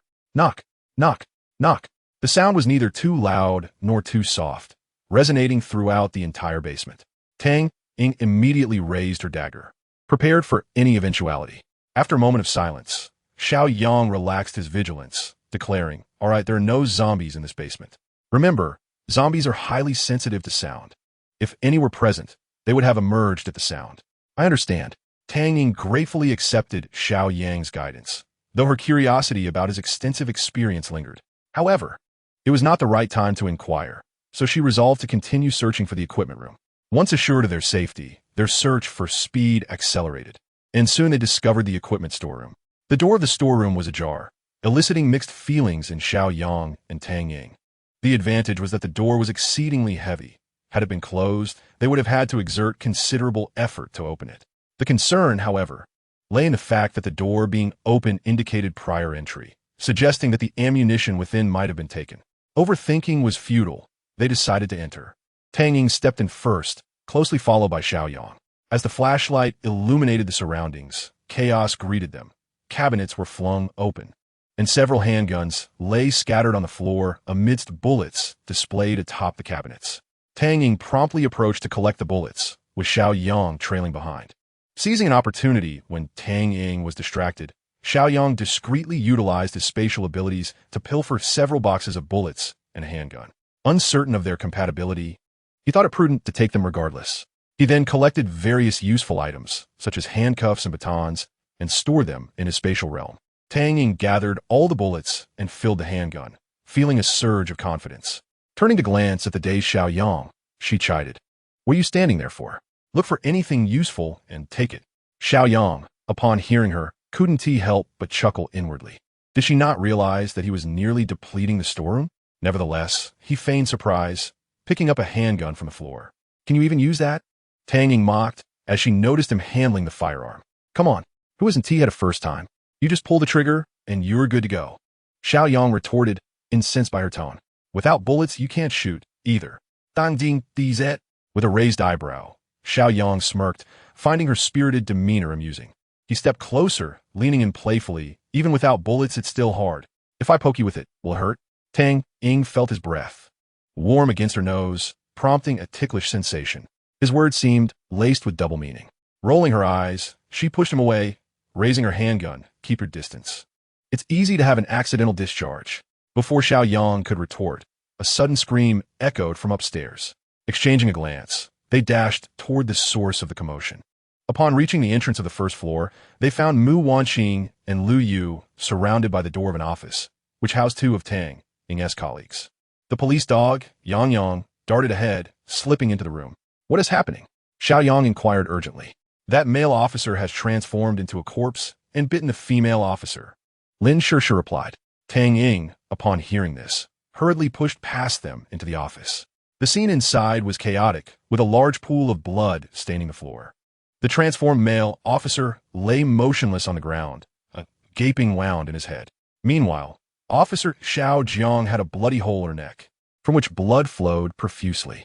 The police dog, Yang, whimpered softly, licking her face. Tang Ying rushed to Xiao Jiang's side, cradling her in her arms while pressing down on the wound, striving to stem the torrent of blood. "What happened?" Xiao Yang inquired of Mu Wanqing. "We heard a scream and came to investigate, only to find that the male officer had bitten her neck. She had a knife in her hand, but did not strike. And it was I who ultimately dispatched the transformed officer." Mu Wanqing recounted the harrowing events, leaving Xiao Yang deeply sorrowful. Tang Ying, holding Xiao Jiang tightly, choked back tears. "Did I not warn you? If Xiao Lu were to transform, you must not hesitate. You must protect yourself. Why did you not heed my words?" Xiao Jiang weakly replied, "Captain, Xiao Lu is my comrade. I couldn't bring myself to do it." A collective lament filled the hearts of those present. "Foolish girl." Tang Ying wept. "Captain," Xiao Jiang asked, "am I destined to transform like Xiao Lu?" Tang Ying remained silent, merely tightening her embrace around Xiao Jiang. "Captain, I do not wish to become that kind of monster. Please, Grant me a swift end, Xiao Yang implored, summoning her last vestiges of strength, her eyes wide with desperation. The once strong-willed Tang Ying could no longer contain her tears upon hearing the final plea of her colleague. I beg you. Xiao Zhang's gaze began to dull, as the virus infiltrated her brain, and signs of transformation began to manifest. Xiao Yang watched anxiously from the side. He hoped Tang Ying would not follow in her colleague's tragic footsteps. Captain Tang, I understand. Please, everyone step outside. Xiao Yang attempted to caution her, but Tang Ying ushered them out. Once outside, Mu Wanqing, Lu Yu, and Lin Shishir had tears in their eyes. Xiao Yang felt speechless. They had seen so little of the world. Having witnessed such scenes numerous times in the apocalypse, he knew life held little value. You may possess compassion, but others may not. The undead are devoid of mercy. Thus, one must be resolute to survive. A gunshot rang out from within the room. Xiao Yang nodded. Captain Tang, once you surpass this hurdle, you will have truly matured. After a considerable time, Tang Ying emerged with the police dog by her side, her eyes red, silent as she closed the office door behind her and offered a salute to it. Then, she retrieved 2 handguns, handing one each to Mu Wanqing and Lin Shishir. These belong to my colleague. Keep them for self-defense. The magazines are full. Remember to protect yourselves. With that, she ascended to the second floor with the police dog. Mu Wanqing and Lin Shishir stood stunned, holding the handguns they had never touched before, let alone fired. But we don't know how to use these. Mu Wanqing exclaimed. Who hasn't had their first time? Just take a shot, and you'll get the hang of it, Tang Ying said without looking back. Upon hearing this, Xiao Yang suddenly found himself intrigued by Tang Ying. This woman, clearly affected by some stimulus, was already applying her newfound knowledge. Put away your gun and wait here. I will accompany her upstairs for a look, Xiao Yang instructed before following her to the second floor. Tang Ying led the police dog in a meticulous search of each room, with Xiao Yang trailing closely behind. After completing their search on the second floor, they ascended to the third. Why are you still following me? Are you here to mock me? To ridicule me for being unable to protect even my own colleagues? Tang Ying finally erupted. Her eyes reddened as she vented her frustration at Xiao Yang. Xiao Yang was taken aback by Tang Ying's outburst, feeling perplexed. Captain Tang, I merely wish to assist you. There are no ulterior motives. Tang Ying retorted with a cold smile. Do you think you are impressive? Huh, you are indeed strong, but I do not require your help. Xiao Yang was left speechless, feeling as though he was a victim of unwarranted disdain. If it weren't for your status as the goddess of marksmanship in this apocalyptic world, would I even follow you? Suddenly, a chilling moan echoed from the innermost office. Both Xiao Yang and Tang Ying froze, then instinctively moved towards the source of the sound. They arrived at the chief's office, where the noise was emanating from. Xiao Yang kicked the door open and discovered a uniformed zombie who had once been an officer. On the floor lay another zombie, dressed in casual attire. As the uniformed zombie lunged towards the door, Tang Ying raised her gun to shoot, but Xiao Yang stopped her. Just one. Don't waste your bullets. He swiftly approached and severed the zombie's head with a single strike, causing it to collapse lifelessly. Upon inspecting the fallen zombie, Xiao Yang concluded that it had been dead for quite some time. It appeared that zombies had attacked this precinct. The officer had managed to slay one, but had inadvertently been bitten and succumbed to the infection. It seemed that the entire police station had no survivors. Just as Xiao Yang and Mu Wanqing were preparing to depart, they suddenly heard cries for help. Could it be that a rescue team has arrived? They followed the sound and discovered a concealed door within the office. Xiao Yang kicked it open, and a terrified voice cried out, I am Li Gang from the city police station. Who are you? Inside, Xiao Yang found a surprisingly well-furnished space complete with a bed and a sofa. A uniformed man cowered in the corner, shouting at him. Upon seeing this man, Tang Ying exclaimed in astonishment, Li Yang? How did you end up here? The man, now identified as Li Yang, beamed with joy upon recognizing Tang Ying. Tang Ying, is it really you? Did you come specifically to rescue me? I knew you still cared for me. Tang Ying's expression darkened as she replied coldly, Comrade Li Yang, I am genuinely pleased to see you alive. However, please do not overthink. Chapter 43. Your RV has been requisitioned. Li Yang, indifferent to Tang Ying's cold demeanor, approached with a brazen smile and said, Tang Ying, I know you actually have feelings for me, don't you? Tang Ying took a step back, visibly disgusted, replied, I'm sorry, but you are mistaken. Xiao Yang, witnessing Li Yang's sycophantic behavior, felt a wave of nausea. It was a blatant affront to his image as a police officer. The girl clearly had no interest in you. Is it truly amusing to be so self-satisfied? Perhaps sensing Xiao Yang's gaze, Li Yang scrutinized him, realizing that Xiao Yang was far more handsome than he. A twinge of jealousy stirred within him. He puffed out his chest, attempting to appear taller, and regarded Xiao Yang with an air of superiority. Comrade, you're also part of the police system, right? Do you know who my father is? Xiao Yang scoffed. Even now, you resort to nepotism? I'm not a police officer and have no interest in knowing who your father is. My father is Li Gang. Li Yang exclaimed proudly, noticing Xiao Yang's apparent disregard for him. Xiao Yang, perplexed, retorted, what does your father being Li Gang have to do with me? If he were Wang Gang, then that would be chaotic. With that, he turned to leave, disinterested in engaging further with such a person. Tang Ying, stifling a laugh at Xiao Yang's comment, struggled to contain her amusement, aware of Li Yang's presence. Annoyed that Xiao Yang dismissed him in front of his goddess, Li Yang's irritation grew. Suddenly, he noticed the Tang Dao in Xiao Yang's hand, his expression darkening. Wait, you claim you're not a police officer, yet you're wielding a controlled weapon. Do you realize that this is a criminal offense? Xiao Yang, upon hearing this, was struck with laughter. Even Tang Ying looked at Li Yang as if he were a fool. Fool! Xiao Yang had no desire to squander time with such an individual. He uttered the words and turned to leave. Li Yang, enraged and humiliated, chased after him, saying, who are you calling a fool? I'll report you for insulting an officer. Suddenly, Li Yang's voice trailed off. Xiao Yang turned to see that Li Yang was rendered speechless by the sight of two zombies lying on the ground. Recognizing Li Yang's cowardice, Xiao Yang glanced at the two corpses and seemed to draw a conclusion. What, are you afraid now? If you hadn't been hiding in the shadows, your colleague might not have perished, right? Xiao Yang stated his suspicion outright. Li Yang, upon hearing this, crumbled, repeatedly apologizing as he stared at the zombie corpses. Upon witnessing Li Yang's reaction, Xiao Yang felt his assumptions were nearly correct. He cast a disdainful glance and walked away. Tang Ying, observing Li Yang's behavior, understood the situation clearly. This Li Yang was nothing short of a disgrace to the police department. Her annoyance grew, prompting her to follow Xiao Yang out. Hi, Tang Ying. Where are you going? Wait for me. Li Yang, realizing the situation, hurriedly followed her. After descending to the entrance on the first floor, he found that no one paid him any mind. It wasn't until he spotted the rugged SUV at the door alongside Mu Wanqing and her companions that he suddenly froze. To his astonishment, three of them were strikingly beautiful, their allure rivaling that of Tang Ying. Goodness, when did the police station bring in new recruits without his knowledge? Could they possibly be from Tang Ying's security team? Upon seeing so many beautiful women, Li Yang felt invigorated. He straightened his posture to appear more refined. Clearing his throat, he pretended to be composed and asked, Ahem, Captain Tang, are those young ladies part of your security team? Not at all. Tang Ying replied curtly, clearly not wishing to engage further. Then who are they? He pressed on. They're my associates. What of it? Xiao Yang replied coldly. Li Yang squinted at Xiao Yang, realizing that not only was he handsome, but he was also surrounded by so many alluring women. Jealousy consumed him. After glancing at the knives in their hands, he threatened, your associates are wielding prohibited weapons. Are you part of a gang? Do you think I can't arrest you? Everyone present was taken aback by his words.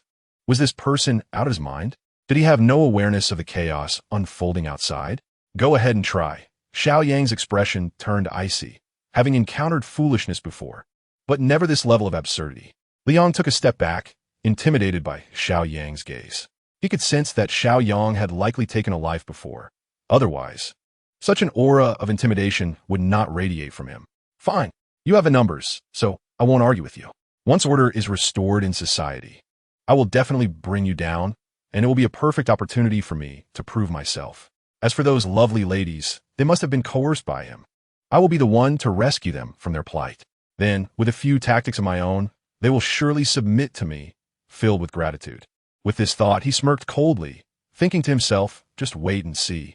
He dared not look at Xiao Yang's face any longer and instead bypassed him, approaching the SUV. Whose vehicle is this? It belongs to me as well. Xiao Yang turned to face him, his expression devoid of emotion. Li Yang felt a surge of anger. How could this man possess everything? No wonder he was surrounded by so many beautiful women. This SUV alone could attract a considerable crowd. In today's chaotic city, owning such a vehicle was akin to possessing a mobile fortress. If only he had such a vehicle, he could safely return home. As a police officer, I hereby inform you that your vehicle has been requisitioned, Li Yang declared solemnly, as if his words could magically transform the SUV into his own. Dan Jing, get in the car. I will drive you home. Seeing that no one spoke, he proudly addressed Mu Wanqing and the others, and these lovely ladies. My father is the chief of the Haiqing City Police Department. If you choose to accompany me, I will ensure your safety. Li Yang gazed at Xiao Yang, feeling quite smug, thinking to himself, compete with me? I can render you utterly destitute in an instant. He turned to open the door of the RV, preparing to board, when he suddenly felt a blade pressed against his neck. Are you brave enough to try? The voice was cold yet melodious. Li Yang, unable to believe his eyes, slowly turned his head to find Mu Wanqing wearing an icy expression. Xiao Yang's eyes gleamed with appreciation. Indeed, she is my woman. She has made progress. Stealing a glance at Tang Ying, he noticed her merely observing the scene with a cold gaze, not intervening. It seemed that Tang Ying also disapproved of Li Yang's actions. Young lady, do not act impulsively. You must understand that such behavior constitutes assault on a police officer, and you could end up in prison. Li Yang stood frozen in place, attempting to verbally admonish Mu Wanqing. If it weren't for your uniform, I would have already dealt with you. Now, get away from our RV. Mu Wanqing retorted with disgust. All right, I won't act rashly. I'm leaving. Chapter 44. Even dogs can enter, but you cannot. Li Yang cautiously retreated to Tang Ying's side, feeling considerably safer, and suddenly pointed at Xiao Yang and the others, shouting, Captain Tang, did you see that? These rascals are attempting to revolt. You're the captain of the municipal security squad. Will you just stand by and watch them act with impunity? Tang Ying shifted slightly to maintain some distance from Li Yang. Li Yang, you are truly embarrassing our police station. Xiao Yang watched Li Yang's antics with the amusement of a spectator observing a monkey. Were it not for Tang Ying's presence, he would have dealt with Li Yang long ago. However, since Li Yang dared to provoke them, Xiao Yang had already sentenced him to death in his heart. He would not allow Li Yang to leave alive. With his father's connections and malicious intent towards them, keeping him around would only pose a significant threat. Captain Tang, what are your plans moving forward? Xiao Yang disregarded Li Yang and approached Tang Ying. I'm still uncertain. My colleagues have either sacrificed themselves or scattered. I have yet to decide on the next steps, Tang Ying replied, her voice heavy with sorrow. Upon hearing this, Xiao Yang seized the opportunity. Captain Tang, since you haven't made any plans, why not come back with us? We have ample space, and the zombies have all been cleared out. It's quite safe. You can settle in first, and then devise a long-term strategy. Xiao Yang was eager to recruit Tang Ying into his team, but he understood that someone of her caliber would not easily submit to others. However, if he could keep Tang Ying by his side, there might be a chance to win her over. Tang Ying, upon receiving Xiao Yang's invitation, indeed felt a flicker of temptation. The prowess of Xiao Yang and his companions is evident to her. If she were to join them, devoid of any burdens, her experience would surely be less arduous. Moreover, the multitude of young women willing to accompany Xiao Yang speaks volumes of his character. Most importantly, she harbors no aversion towards him. Her previous outburst was merely a reaction to feeling her pride wounded in his presence. She believes that if given the choice of teammates, she would unhesitatingly select Xiao Yang. There is no particular reason. Her intuition as a woman assures her that Xiao Yang is indeed reliable, far more so than Li Yang. Captain Tang, come with us. I assure you, you will be pleasantly surprised upon your arrival. At this moment, Mu Wanqing took the initiative to extend an invitation. Having formed a positive impression of Tang Ying, this was not solely because Tang Ying was the captain of the security team, but also due to the heartfelt gesture when Tang Ying gifted her a firearm earlier. Yes, there are just a few of us, and with you joining, it will be lively. Lin Shishir also stepped forward to invite her. Captain Tang, if you decide to return with us, I can prepare delicious meals for you. Lu Yu chimed in, hoping to entice Tang Ying with the promise of culinary delights. Upon hearing the mention of food, Tang Ying's stomach betrayed her with an unceremonious grumble. After subsisting on merely 2 packets of instant noodles and a few bites of snow, coupled with a battle against zombies, she was quite famished. Casting an apologetic glance at Lu Yu and noticing the sincerity in the other's eyes, Tang Ying replied softly, Well then, I suppose I shall impose upon you. Wonderful. Come on. Captain Tang, let us get in the car. Xiao Yang felt a surge of joy. These women were becoming increasingly considerate. He awarded them full marks for their encouragement. Li Yang, witnessing this group disregard his presence as if he were invisible, rushed forward to grasp Tang Ying's arm just as she was about to board the vehicle. "Captain Tang, you cannot leave me behind. We are colleagues within the same system." Seeing the pleading expression on Li Yang's face stirred Tang Ying's compassion. Abandoning a colleague was not in her nature. She swatted Li Yang's hand away in distaste and glanced at Xiao Yang, feeling somewhat conflicted. She recognized that Xiao Yang was the leader among them. Xiao Yang smiled, understanding Tang Ying's unspoken plea. He had been contemplating how to deal with this individual. Since Tang Ying had made her request, he decided to do her a favor. Once Li Yang reached the villa district, Xiao Yang would ensure he did not survive the night. Since he is Captain Tang's colleague, let him join us. We certainly have ample space, Xiao Yang said cheerfully, casting a warm glance at Tang Ying, which made her feel that he was indeed a magnanimous man. Despite Li Yang's earlier treatment of them, Xiao Yang bore no grudges and was willing to accommodate him, fearing that she might be put in a difficult position. At that moment, Tang Ying's esteem for Xiao Yang significantly increased. Li Yang, upon hearing Xiao Yang's agreement, eagerly boarded the motorhome first, fearing that Xiao Yang might go back on his word and leave him behind. The sight of Li Yang's actions elicited a wave of disgust from everyone present. Such trash. Ugh. Along the way, several women engaged in casual conversation to deepen their acquaintance. Noticing that Xiao Yang was solely focused on driving and ignoring him, Li Yang attempted to initiate a dialogue. "This vehicle must be driven with a license, right? Do you have one? I must tell you, driving without the proper license is illegal. Get lost." Xiao Yang felt that uttering another word to him was a waste of precious time. Frustrated and bored, Li Yang then tried to amuse himself by teasing Tang Ying's police dog, Yang Yang. However, the police dog showed little interest in him, occasionally baring its teeth at him. Xiao Yang couldn't help but chuckle at the sight. How pathetic that even a dog didn't want to acknowledge him. Upon arriving at the entrance of the Zaijinshan Villa district, the heavy-duty off-road motorhome came to a halt. The female guard on duty had already opened the gate in anticipation of their arrival. Su Tong disembarked carrying half a bag of rice and flour, while Xiao Yang advised her to engage more with the other guard to share experiences, as she should accompany them next time. Su Tong nodded solemnly, and satisfied, Xiao Yang continued driving towards his villa. As they reached the entrance of his villa, the electric gate slowly opened. "We are home now. You may leave." Xiao Yang isuet an effiction order to Li Yang. Stunned, Li Yang replied, "It's freezing outside. Where do you expect me to go? There are plenty of villas here. Go wherever you please." Xiao Yang replied impatiently. "No, I am a Captain Tang. Wherever she goes, I follow. If she doesn't leave, neither will I." Li Yang suddenly resorted to stubbornness, refusing to exit the vehicle. Tang Ying frowned, growing increasingly annoyed with Li Yang. Seeing Li Yang's tenacious demeanor, Mu Wanqing stepped forward, seized him, opened the car door, and unceremoniously tossed him out. Li Yang tumbled into the snow, landing ungracefully, his head buzzing. Before he could gather his wits, Xiao Yang drove the vehicle into the villa's courtyard, and the gate gradually closed behind them. Inside the car, Tang Ying was taken aback by Mu Wanqing's display of strength.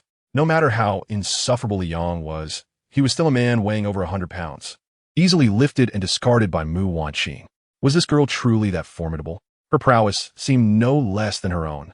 The others urged Tang Ying to disembark, and only then did she recover from her shock. At that moment, they heard Li Yang's furious shouts from outside the gate. "How outrageous! Even that dog can enter. But I can't." Upon hearing this, Xiao Yang glanced at the police dog Yang Yang and laughed heartily. "Haha, you're absolutely correct. The dog can enter, but you cannot." Chapter 45, A Delightful Feast. No one paid any further attention to Li Yang, who was left outside in rejection, while Tang Ying was warmly welcomed into the villa by Mu Wanqing and the others. Stealthily, Xiao Yang retrieved a walkie-talkie and called out for Su Tong. "Su Tong, be vigilant. If that individual named Li Yang escapes the villa area, contact me immediately." Understood. Inside the villa, Tang Ying remained in a state of shock, still grappling with the remarkable reality surrounding her. It was simply unbelievable. From the moment she arrived and laid eyes on the electric gates, to stepping into the villa itself, complete with electricity and heating, she had been utterly bewildered. Throughout these many days, this was the most blissful and secure day she had experienced. Even her police dog, Yang Yang, was joyfully frolicking about. However, it wasn't long before it became fixated on a coal ball. The sudden presence of another dog seemed to unsettle the coal ball, which displayed signs of agitation, flapping its wings and calling out at Yang Yang. Yang Yang, too, exhibited considerable interest in the coal ball circling beneath it, occasionally barking at it. Yet, each time, Tang Ying scolded him, leaving him feeling dejected as he lay on the ground, whimpering.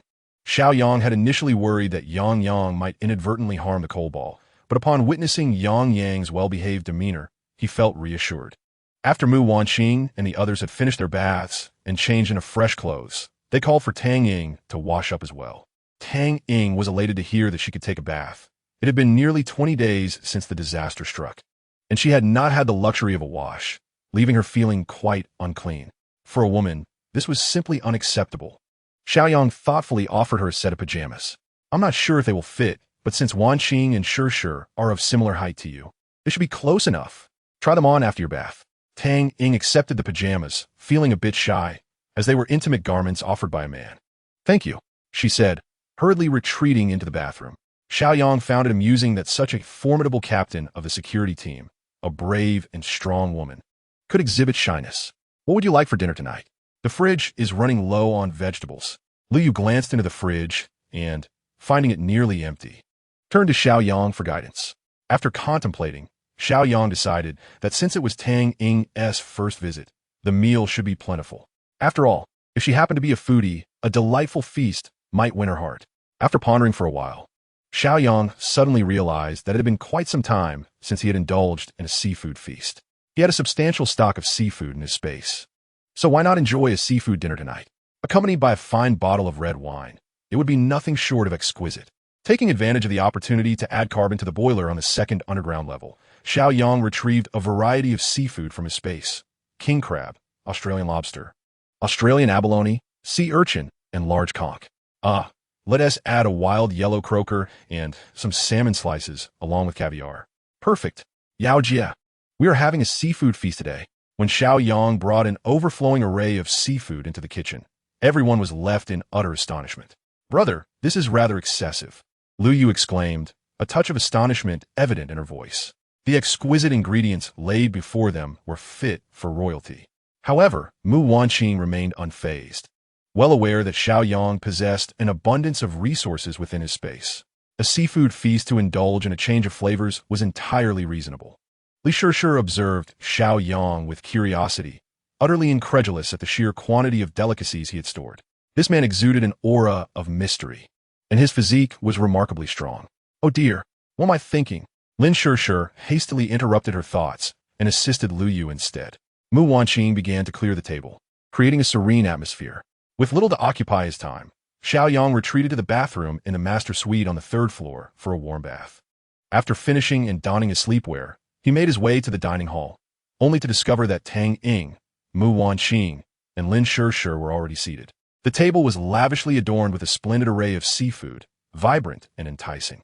Just as Liu Yu presented the final dish, a braised wild yellow croaker, the feast was complete.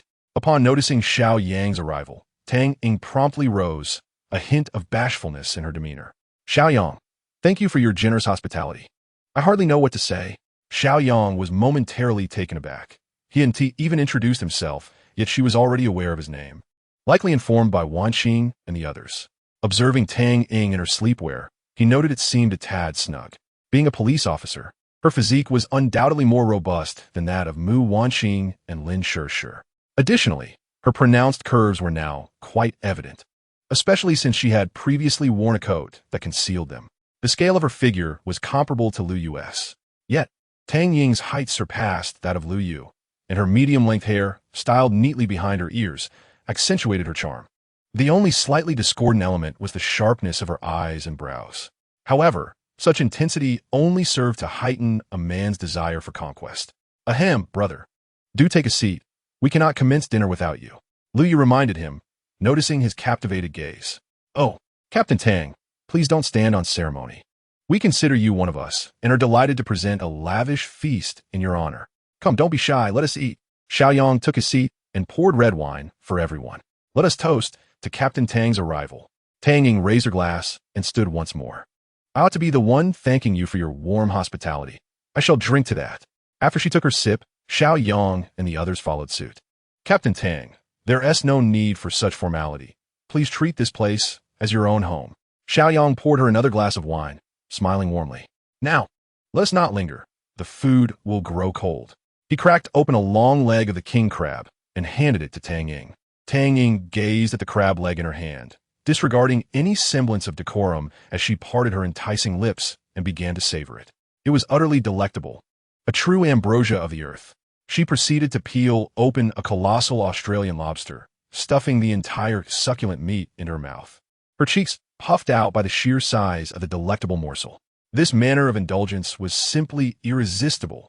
Then there were the sea urchins, tender and juicy, melting upon her tongue with a silken texture. The large abalone and conch, firm and elastic, offered a delightful chew with every bite. Exquisite bliss. Every person present was reveling in this lavish feast, even experiencing a surreal illusion of life before an impending catastrophe. Such comfort and deliciousness seemed utterly disconnected from the notion of an apocalypse. Soon, the seafood on the table was entirely devoured, and every face bore an expression of profound satisfaction. Even the police dog, Yang, beneath the table, basked in the remnants of their indulgence. The shells of the shrimp and crab were simply delightful. Chapter 46. The Archer. Inside the villa, there was a harmonious atmosphere, while outside, Liang found himself in a dismal predicament. Realizing that entering Xiao Yang's villa was futile, he sought refuge in a nearby dwelling. It was devoid of light, an abyss of darkness, starkly contrasting with the resplendence of Xiao Yang's abode. Under the moonlight, he rummaged through drawers and cupboards, but to no avail in his quest for sustenance. Overcome by thirst, he resorted to scooping up a handful of snow from the ground and placing it in his mouth. He glared at Xiao Yang's villa, his teeth gritted in frustration. "You little brat, just wait.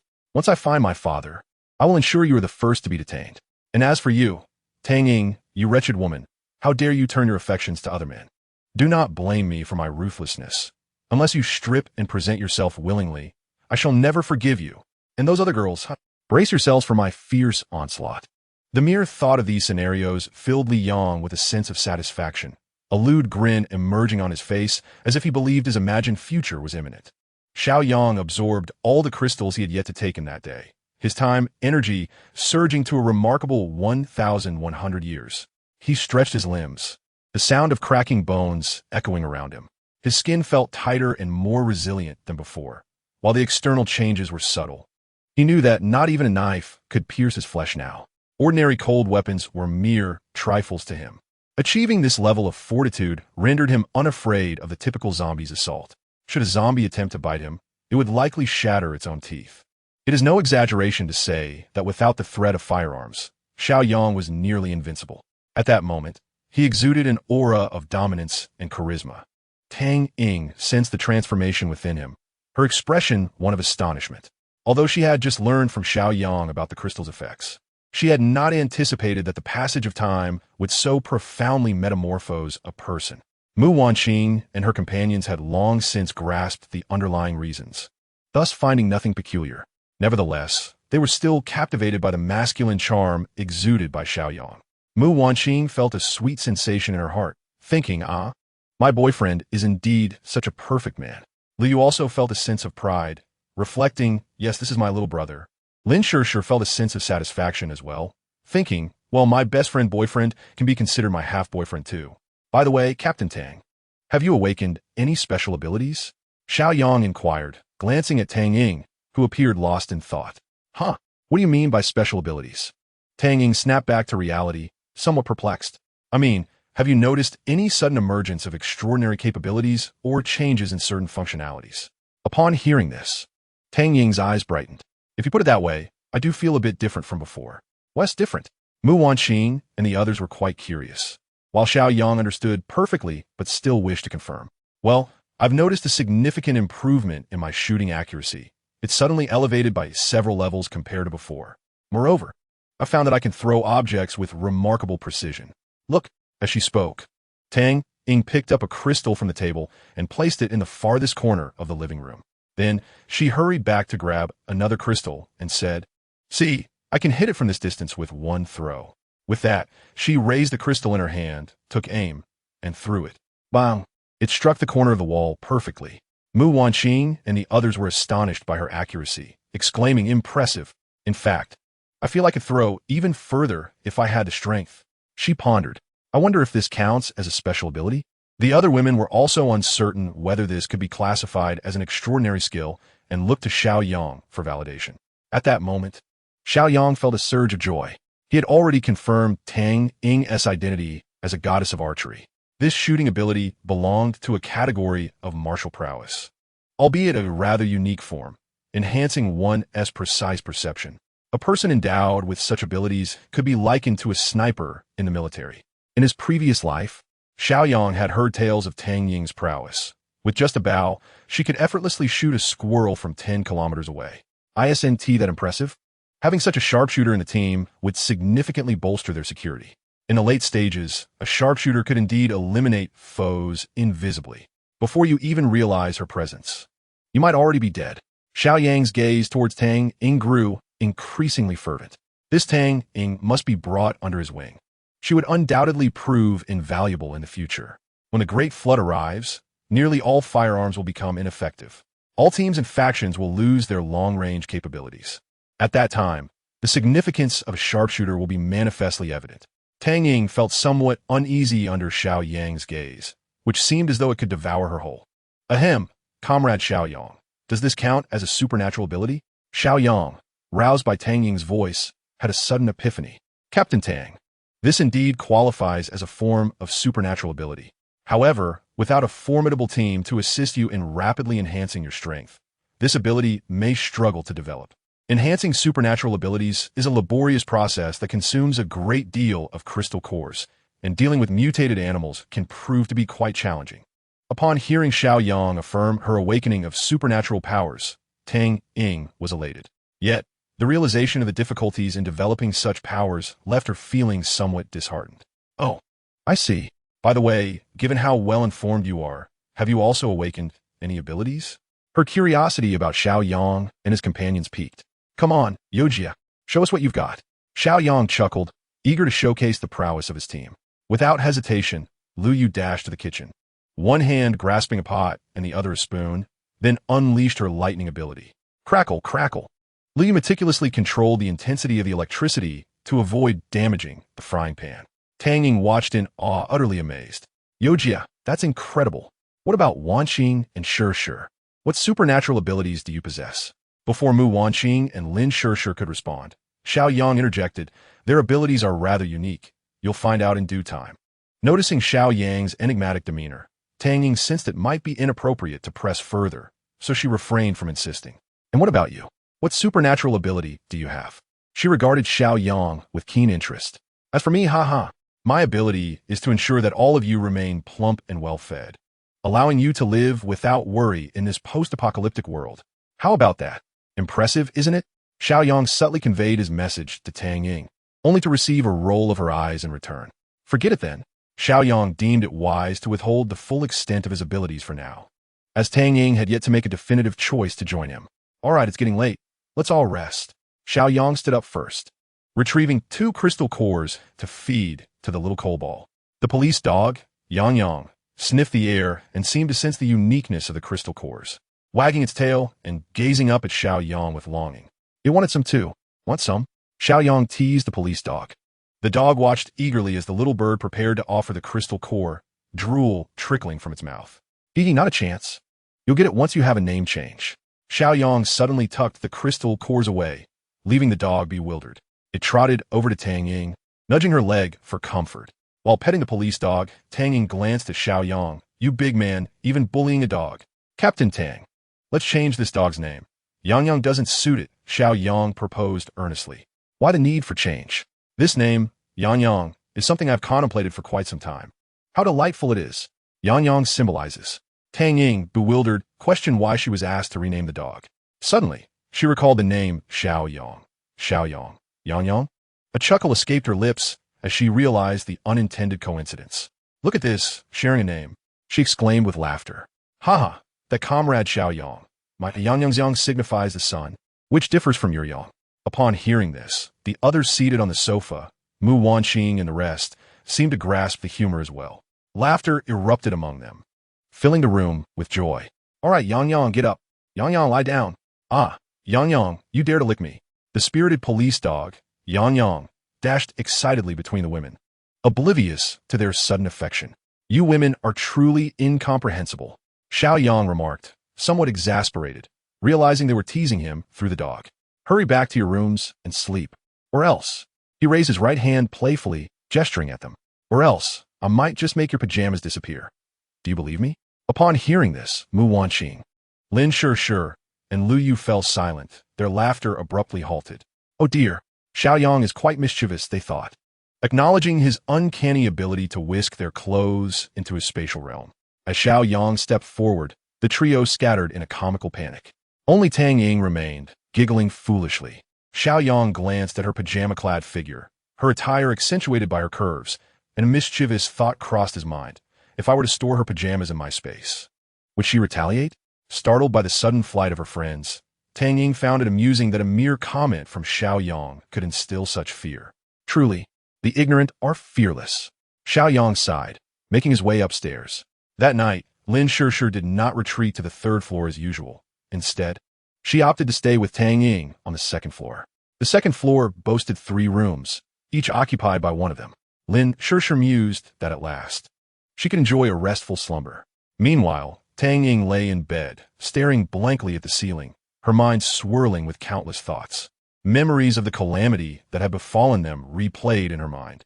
From a night the cold wave struck, when she had led a dozen officers, trapped within a garment factory, to safety. Fortunately, the factory was not short on clothing, and their athleticism spared them from freezing to death.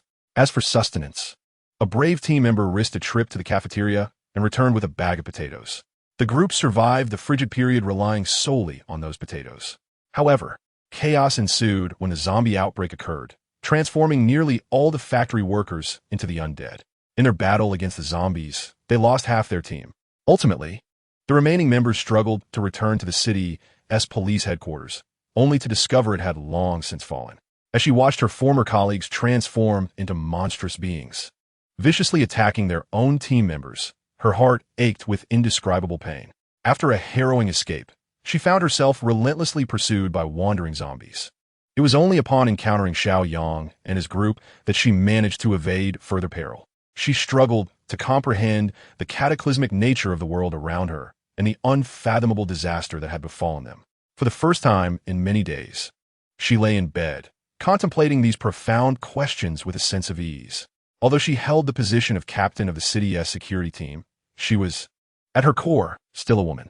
The monumental changes in the world had exceeded her capacity to manage. None of her team members had survived, leaving her with an overwhelming sense of helplessness. Today, as she observed the camaraderie within Xiao Yang's team and the way the women looked up to him with such admiration, she felt a pang of envy. If only her own partner possessed such strength, she mused, perhaps she would not have become such a hardened woman. The more she pondered, the more sorrowful she felt. Tang Ying decided to cease her thoughts. All she desired now was a good night's sleep. To hell with responsibilities. She longed to revert to being her true self, a woman who relished indulgence and enjoyed her slumber. Meanwhile, in the master bedroom on the 3rd floor, Wanqing inquired, "Did you use your mind-reading ability on Captain Tang today?" "Yes," Xiao Yang replied with a smile, appreciating Wanqing's cleverness. "What did you hear?" "I listened twice. The first instance was at the entrance of the mall, where she thought to herself how strong our team is and how much she admired us. The second time was just now, during dinner. She wished for a life as beautiful as this every day." Wanqing rested her head on Xiao Yang's shoulder, her eyes sparkling as she gazed at him. Her hand traced gentle circles on his chest, stirring feelings within him. "Do you wish for Captain Tang to stay?" Upon hearing Wanqing's question, images of Tang Ying's striking figure flashed in Xiao Yang's mind. Indeed, she possesses beauty, a remarkable physique, capability, and an innate sense of righteousness. These attributes combined create a unique allure that incites a strong desire to conquer. "If I were to," he began, but a sudden pain in his chest interrupted him, causing him to exclaim. Wanqing glared at him, her grip tightening as she scolded. "You dare think of other women in my presence? Men are all the same." Xiao Yang lamented internally, realizing he had carelessly revealed his thoughts to her. It felt as though there was no privacy left.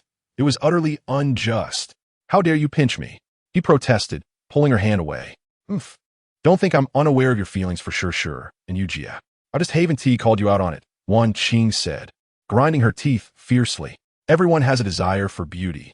I'm a normal man, Xiao Yang stated with utmost seriousness. It seems you possess an abundance of energy. I must devise a plan. Mu Wanqing exclaimed, leaping onto Xiao Yang's back. Come on, Xiao Yang. Recharge me. Lin Shishir found herself once again unable to sleep. Goodness, I must have been blind to have chosen a room directly beneath theirs. Chapter 48. I shall await the moment to collect your remains. Hey, the person who just tried to enter our guardhouse was denied entry by me. Now, he has made his way into the property office. Late at night, having just completed his tasks, Xiao Yang heard Su Tong's voice crackling through the intercom. All right, I understand. With a smirk, Xiao Yang contemplated seeking out Li Yang when, to his surprise, Li Yang appeared before him, saving him some effort. Casting a glance at the utterly exhausted Mu Wanqing, who had succumbed to slumber, Xiao Yang chuckled softly. He donned his attire and quietly exited the bedroom. Li Yang awoke in hunger during the night. He dared not approach Xiao Yang's villa and instead meandered to the guardhouse where Su Tong was stationed, hoping to scrounge for food. Unfortunately, Su Tong completely ignored him. He contemplated banging on the door, but it was far too sturdy for him to make an impact. Defeated, he stumbled into the property office, seeking refuge in a storage room to escape the cold. Damn it, you shall all see. There will come a time when you seek my favor. Just wait and watch how I torment you. Li Yang muttered angrily, his heart brimming with envy and hatred, especially towards that man. I will make him beg on his knees. He chuckled maliciously when suddenly, the door to the storage room swung open. Bathed in moonlight, Li Yang beheld a tall figure standing in the doorway. The abrupt appearance of someone in the darkness startled him. The person coldly inquired, "Are you referring to me?" The voice unmistakably belonged to Xiao Yang. Li Yang was taken aback, never expecting Xiao Yang to materialize at this moment, nor to overhear his menacing words. He stammered, "I did not say that about you." No sooner had he uttered these words than a blinding light illuminated his face, causing him to instinctively shield his eyes. Xiao Yang approached Li Yang, expressionless, and commanded, "Hand over the time displayed on your arm." Li Yang paused, aware of the time shown on his arm, but oblivious to its significance. He instinctively replied, "Why should I give it to you?" "Why? Ha!" Xiao Yang chuckled softly. Then, right before Li Yang, he produced a baseball bat from within his space. In the astonished gaze of Li Yang, Xiao Yang chuckled and remarked, "Because if you refuse, I shall shatter your skull. Do you believe me?" Although Li Yang could not discern the expression on Xiao Yang's face, the tone of his voice conveyed a seriousness that brooked no jest. However, unwilling to appear cowardly, he mustered his courage and boldly pointed at Xiao Yang, stammering, "Why you dare?" As soon as he uttered the words "you dare," a piercing scream escaped Li Yang's lips. Clutching his right arm with his left hand, his face contorted in pain, he felt as if his bones had shattered. Xiao Yang had unhesitatingly struck his right arm with a blow that conveyed the gravity of his intent. "Now do you comprehend whether I dare or not?" Xiao Yang sneered. Having endured the strike, Li Yang realized that Xiao Yang was indeed capable of inflicting harm. Trembling, he managed to stammer, "I understand." "Then hurry and extend your left hand to transfer that time to me." Xiao Yang stepped forward, extending his left hand. Upon hearing this, Li Yang, not daring to delay, promptly extended his own left hand. "How do I transfer it?" he asked, stuttering. Xiao Yang grasped his left hand and rolled up his sleeve, examining the time energy accumulated on his arm, which had not yet reached a year. "See this? Retain 30 seconds for yourself and transmit the rest to me. Quickly." Li Yang was momentarily taken aback, realizing that time could indeed be transferred in such a manner. Furthermore, from Xiao Yang's demeanor, he sensed the significance of this time. Although he felt a pang of resistance, fear of another strike compelled him to comply. Perhaps it was best to acquiesce now and reclaim it later when the opportunity arose. Resolving himself, Li Yang steeled his will and transferred the time energy to Xiao Yang, leaving only 30 seconds on his own arm. As he watched the seconds dwindle, an inexplicable sense of panic began to envelop Li Yang. Meanwhile, Xiao Yang, having acquired the time energy, leisurely retrieved a pack of cigarettes and a lighter from his space. Lighting one, he took a deep drag. Observing that Xiao Yang showed no intention of leaving, Li Yang, now anxious, inquired, "Having given you the time, why do you not depart?" Xiao Yang smiled, responding in a calm tone, I must wait to collect your remains." Upon hearing this, Li Yang was instantly paralyzed with fear. He stammered, "Do you intend to kill me?" Yet, Xiao Yang merely shook his head, replying, You seek death on your own accord. I am merely here to collect your remains.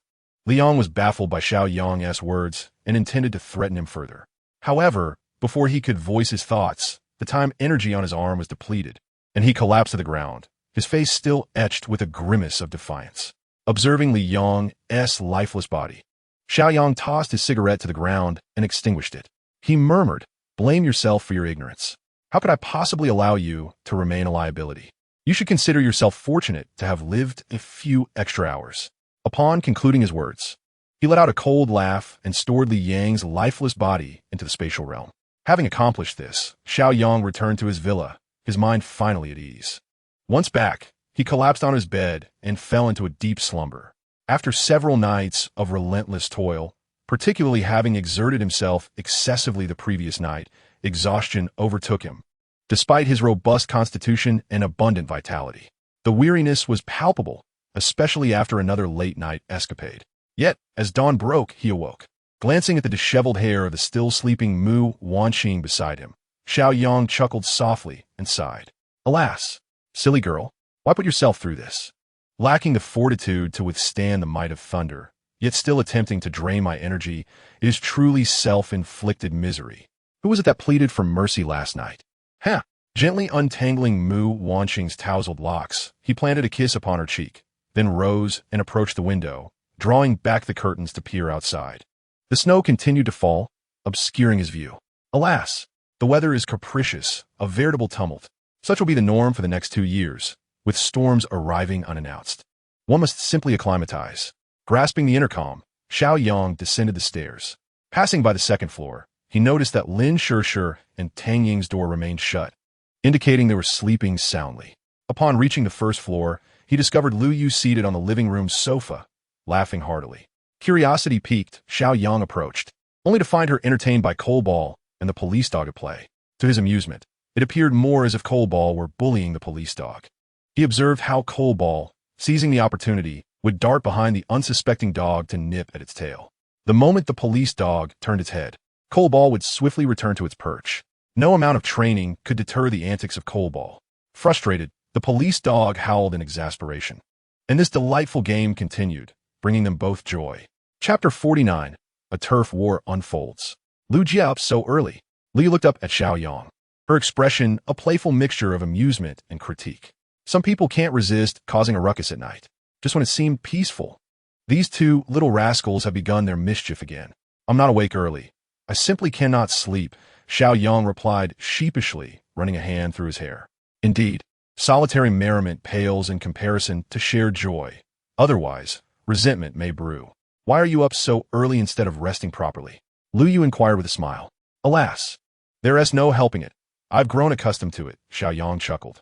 Since his rebirth, he had only indulged in late mornings during the 10 days of the extreme cold. Otherwise, he had risen early. This habit likely stemmed from his past experiences.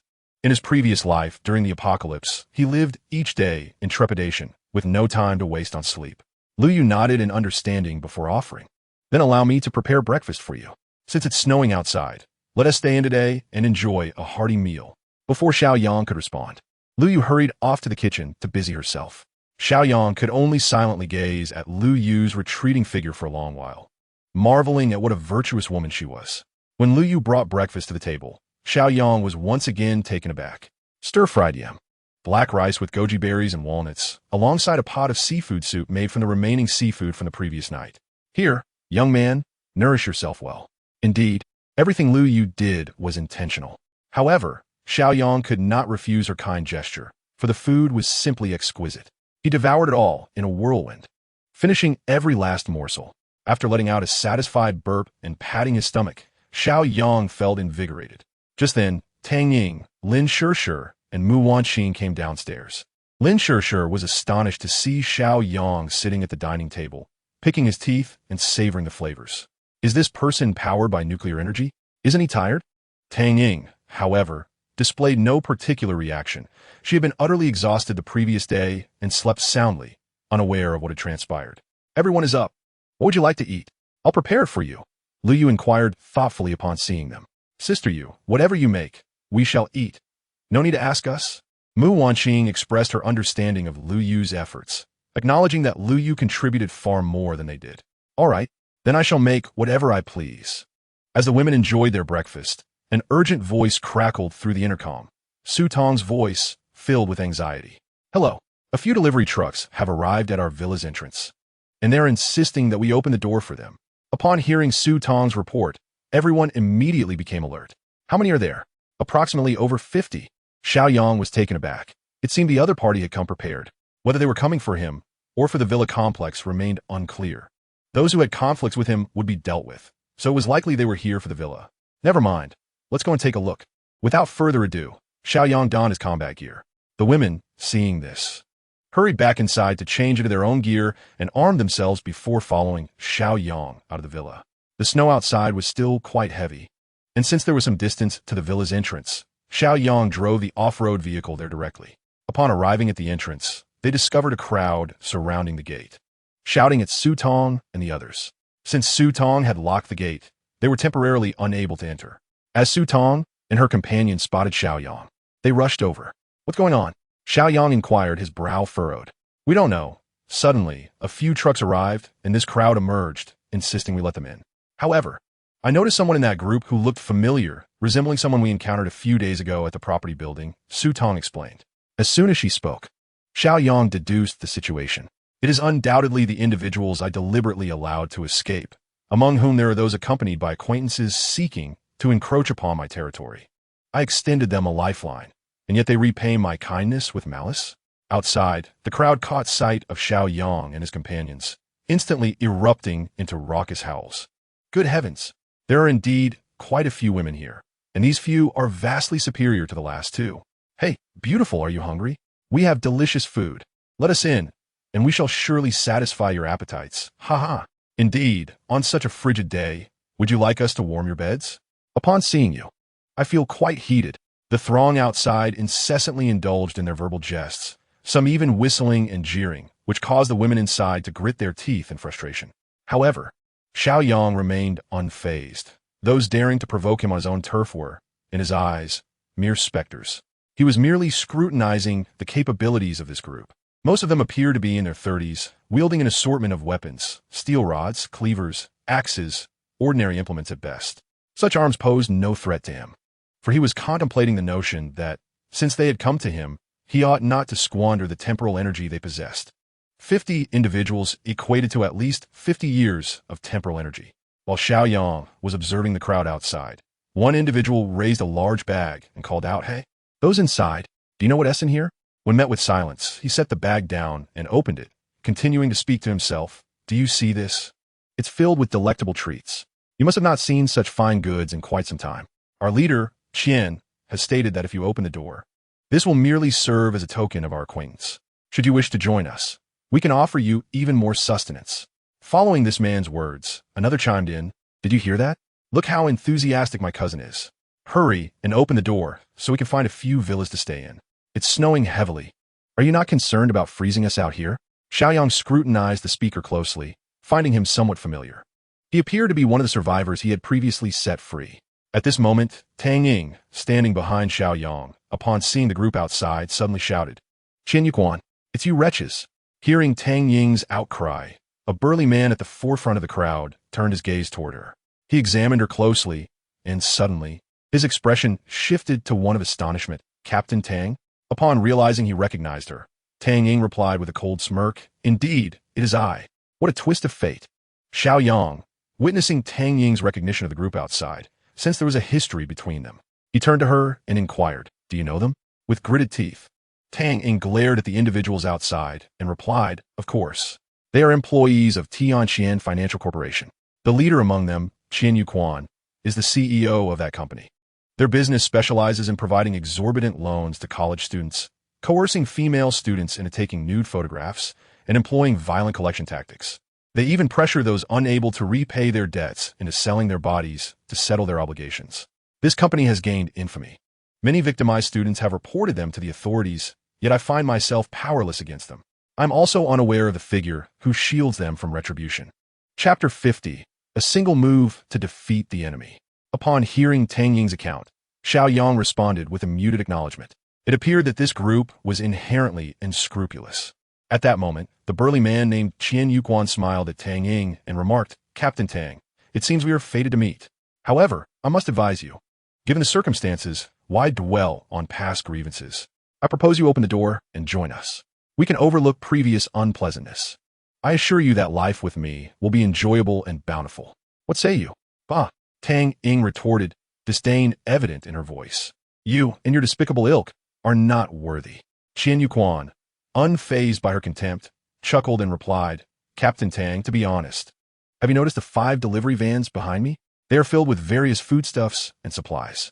We've practically transported a small supermarket, sufficient to sustain us for quite some time. If you allow us entry, I can provide for you. Get lost. Tang Ying could not contain her anger. Qian Yuquan's demeanor shifted. His smile vanished, replaced by a grim expression. Very well, Captain Tang, but do not regret your decision. He then turned his attention to Xiao Yang, saying, Young man, my brother informs me that you are quite formidable. Therefore, today I offer you a chance. Open the door yourself, and I will make you my right-hand man. What do you say? Not a chance. Xiao Yang replied coldly. Ha ha, bold indeed. Do not blame me for being ungracious. The burly man abruptly raised his right hand, making a slicing gesture toward the door. With a resounding crash, the door swung open. The women inside were taken aback, astonished that the man had cleaved the lock with his bare hands. Xiao Yang was also momentarily stunned. The man had awakened a rare ability, metal manipulation. This power allowed him to transform his hands into sharp metallic weapons, capable of slicing through iron effortlessly. No wonder Xiao Yang had initially thought him unarmed. His true weapon was his own hand. As the door opened, the throng outside surged forward with fervent cries. Hold on. Everyone, stay put. The burly man commanded his subordinates, then turned to Xiao Yang and the others. I am granting you one final opportunity. Lay down your weapons and spare yourself from suffering. At that moment, the previously released survivor stepped forward, smiling at Xiao Yang. Brother, I have witnessed your prowess. You truly are a man of substance. However, I still advise you to be wise. You're no match for us. No matter how sharp your blade may be, it pales in comparison to my cousin's prowess. Young man, one must learn to assess the situation and act within their means. Qian Yuquan continued to urge. After speaking, he glanced at the group of women behind Xiao Yang and, with a sly smile, added, Ladies, cease your futile resistance. If you lay down your arms, I assure you, the provisions in the outer carriage are yours to choose from. I, old Qian, may lack other skills, but I excel at indulging women. Yes, indeed, our leader is a true connoisseur of beauty. Surrender swiftly, ha ha. The entourage behind Qian Yuquan joined in the raucous cheer. Meanwhile, Mu Wanqing and her companions, hearing their alluring temptations, wore expressions of indifference, utterly unmoved. This group resembled nothing more than a band of jesters. Have you finished? Xiao Yang coldly inquired. We have. What? Are you so eager to surrender? Chuckled the survivor from before. There is one type of person I detest most in this life, and that is one who repays kindness with malice. In a flash, before anyone could react, Xiao Yang lunged forward and struck the man with his blade. With a swift motion, the man's leg was severed. By the time Qian and his cohort registered what had transpired, the man was already writhing on the ground in agony. What the hell? You dare to harm my cousin? Everyone attack. Kill him. Leave the women alive. I shall unleash my wrath upon them. Upon hearing Qian's command, the group erupted into a frenzy, charging toward Xiao Yang and his companions. Qian himself led the charge, targeting Xiao Yang directly. Without hesitation, Xiao Yang advanced at lightning speed, severing Qian Yuquan's right hand in one swift stroke, then pressing his blade against Qian's neck.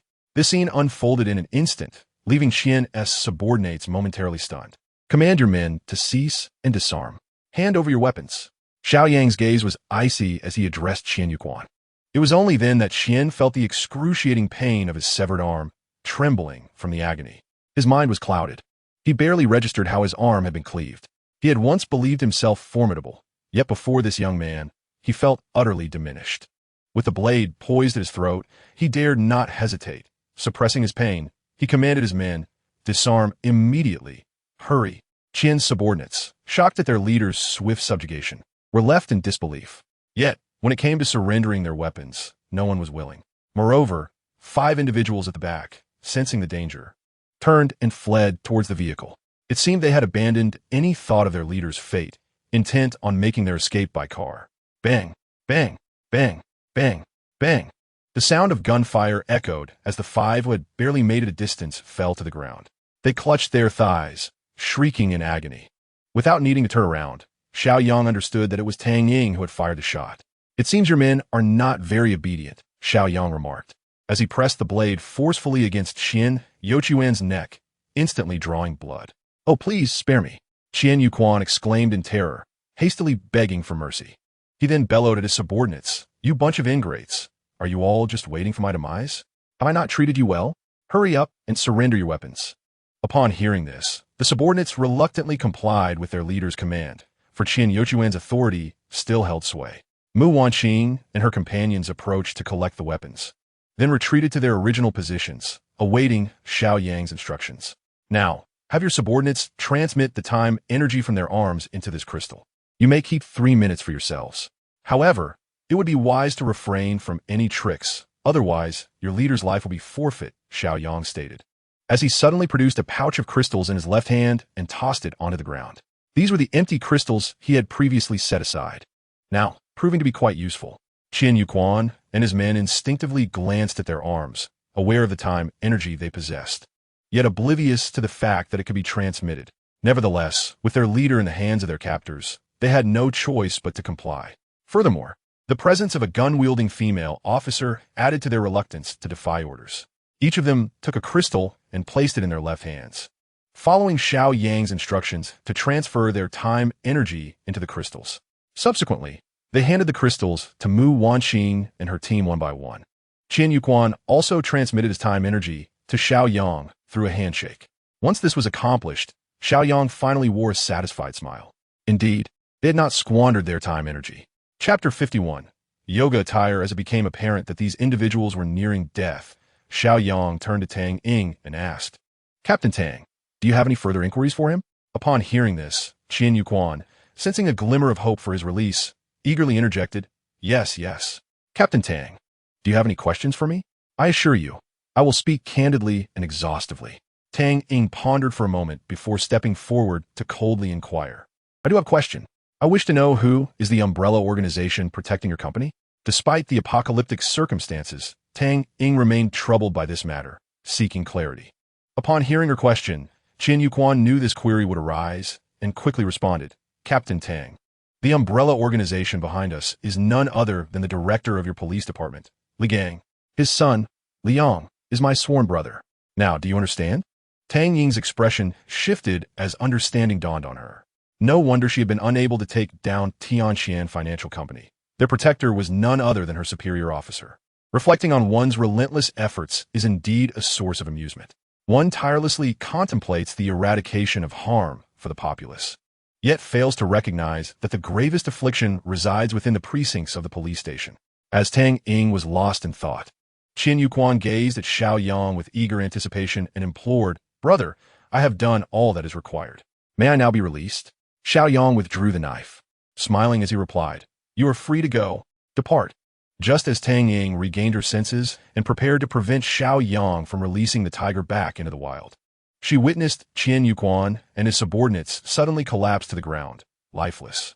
Perplexed, she hurriedly approached to examine them one by one, only to discover that they had all perished. Casting a suspicious glance at Xiao Yang, she was baffled by the means he had employed to cause this group to die instantaneously. Could it be related to the time on his arm? Although questions lingered in her mind, she refrained from inquiring further, as her focus had shifted to another pressing matter. "Have you seen Liang? I long to personally deal with this scoundrel," Tang Ying asked as she approached Xiao Yang. With a light-hearted shrug, Xiao Yang replied, "I cannot say. Perhaps this fellow sensed impending doom and chose to flee." Upon hearing this, Tang Ying retorted indignantly, "No matter where he has gone, should I cross paths with him, I shall ensure he meets his end by my own hand." Xiao Yang chuckled softly and chose not to engage further with Tang Ying. He proceeded to secure the crystal and instructed his men to clear the bodies away. Gazing at the 5 delivery trucks parked outside, Xiao Yang opened the cargo doors and was greeted by a bounty of supplies. A smile spread across his face. Fortune had indeed favored him, delivering provisions right to his doorstep. "Which of you can drive? With so many vehicles, it would require multiple trips for me alone." I can. So can I." Lu Yu, Tang Ying, and Su Tong raised their hands in unison. With only 4 people, including Xiao Yang, capable of driving, he sighed. Realizing he would need to make an extra trip, it seemed that in the future, he would have to ensure Mu Wanqing and Lin Shishir honed their driving skills. In this apocalyptic era, it was time for female drivers to showcase their prowess. All right, let us assist in driving these vehicles to my villa. With that, they left Mu Wanqing and the others to keep watch while Xiao Yang and the 3 of them drove the 4 trucks back to the villa. They would then return to retrieve the final truck. Leaving Xiao Lu to guard the premises, Xiao Yang took Su Tong with him to help unload the cargo. As Su Tong carried the supplies into Xiao Yang's villa, she was taken aback. She had not anticipated the warmth within the abode, nor the lights illuminating the space. Everything appeared unchanged from the days before the disaster struck. Particularly, after they finished unloading, Xiao Yang invited her to wash her hands, and the water was warm. Su Tong immediately connected the dots. If there was hot water available, then surely a bath was possible. Since the calamity had begun, she had not had a single wash. Yet, the cold had prevented her. The fear of falling ill, with no medicine at hand, loomed large, threatening her very survival. However, within this villa, there was no need for concern. Su Tong felt a pang of envy, yearning for a warm bath. Yet, she was acutely aware that, given her current status, she was unworthy of such luxuries. What is wrong, Su Tong? Why are you lost in thought? Mu Wanqing inquired, noticing Su Tong standing before the wash basin, seemingly entranced. Oh, it's nothing, Su Tong replied, coming back to her senses. Observing Su Tong's heavy demeanor, Mu Wanqing's curiosity piqued, prompting her to eavesdrop on Su Tong's thoughts. I really wish I could take a bath, but alas, I do not have a right. Taken aback by Su Tong's silent longing, Mu Wanqing felt a surge of sympathy. Pretending to sniff Su Tong, she exclaimed, "Oh dear, you're quite sweaty, and there is an odor. Why not take a bath here?" Su Tong was momentarily stunned, her heart swelling with delight. Is it truly permissible? She thought, casting a furtive glance towards Xiao Yang in the living room, fully aware that it was he who held the final say. Mu Wanqing, sensing her trepidation, smiled and addressed Xiao Yang. Xiao Yang, Su Tong has perspired quite a bit. May she take a bath here? Xiao Yang glanced over, meeting Su Tong's eager gaze. Reflecting on her commendable efforts over the past few days, he deemed it reasonable to allow her this indulgence. Very well. I shall fetch her a set of fresh clothes afterward. Upon hearing Xiao Yang's consent, Su Tong nearly leapt with joy. Wonderful, at last I can bathe. Oh, and how had she not known his name was Xiao Yang? Xiao Yang, what a pleasant name. She mused as she relished her first warm bath since the onset of the apocalypse. While Su Tong bathed, Xiao Yang seized the opportunity to prepare a set of thick training attire and a box of provisions for her. Once Su Tong emerged, donned in her new attire and ready to return to the guardhouse, Xiao Yang handed her the food. Here, take this to share with Xiao Lu. Su Tong accepted the box, its substantial weight indicating a generous supply. Staring at Xiao Yang, her eyes glistening with tears, she was overwhelmed and at a loss for words. Instead, she offered him a deep bow before stepping out of the villa. As she walked further away, Su Tong could no longer contain her emotions and began to weep. Despite her awareness of her unworthiness to reside in Xiao Yang's villa, she felt a warmth in the kindness they extended to her. Initially, she perceived Xiao Yang as distant and unfeeling, but now it became evident that he was not as cold as she had believed. These people, she realized, were quite amiable. In her heart, Su Tong vowed to strengthen herself, aspiring to earn her place amongst them through her own merit. At this moment, she found renewed motivation for the future. Outside, the howling winds intensified, and the snowfall transformed into a raging blizzard. Though it was still midday, venturing outside had become out of the question. Nevertheless, having already gathered a considerable bounty today, Xiao Yang resolved to remain at home and rest for the day. Lu Yu had prepared a pot of braised pork and steamed a pot of rice, which constituted their lunch. After satisfying their hunger, everyone settled onto the sofa in the living room to relax. Tang Ying appeared somewhat troubled, evidently still grappling with the matter of killing Liang. At that moment, Mu Wanqing approached Xiao Yang, extending her hand. Did you not promise to gift us a set of yoga outfits? She inquired. Xiao Yang's eyes lit up, and he smiled. Oh, are you all planning to start practicing yoga? Yes, since we have nothing else to do this afternoon. Let Sister Yu guide us, she replied. We've been indulging quite a bit lately, and I can feel the extra weight. Xiao Yang, naturally eager, had long wished to see them in yoga attire. He dashed to his room and carefully selected several sets of yoga clothes from his collection.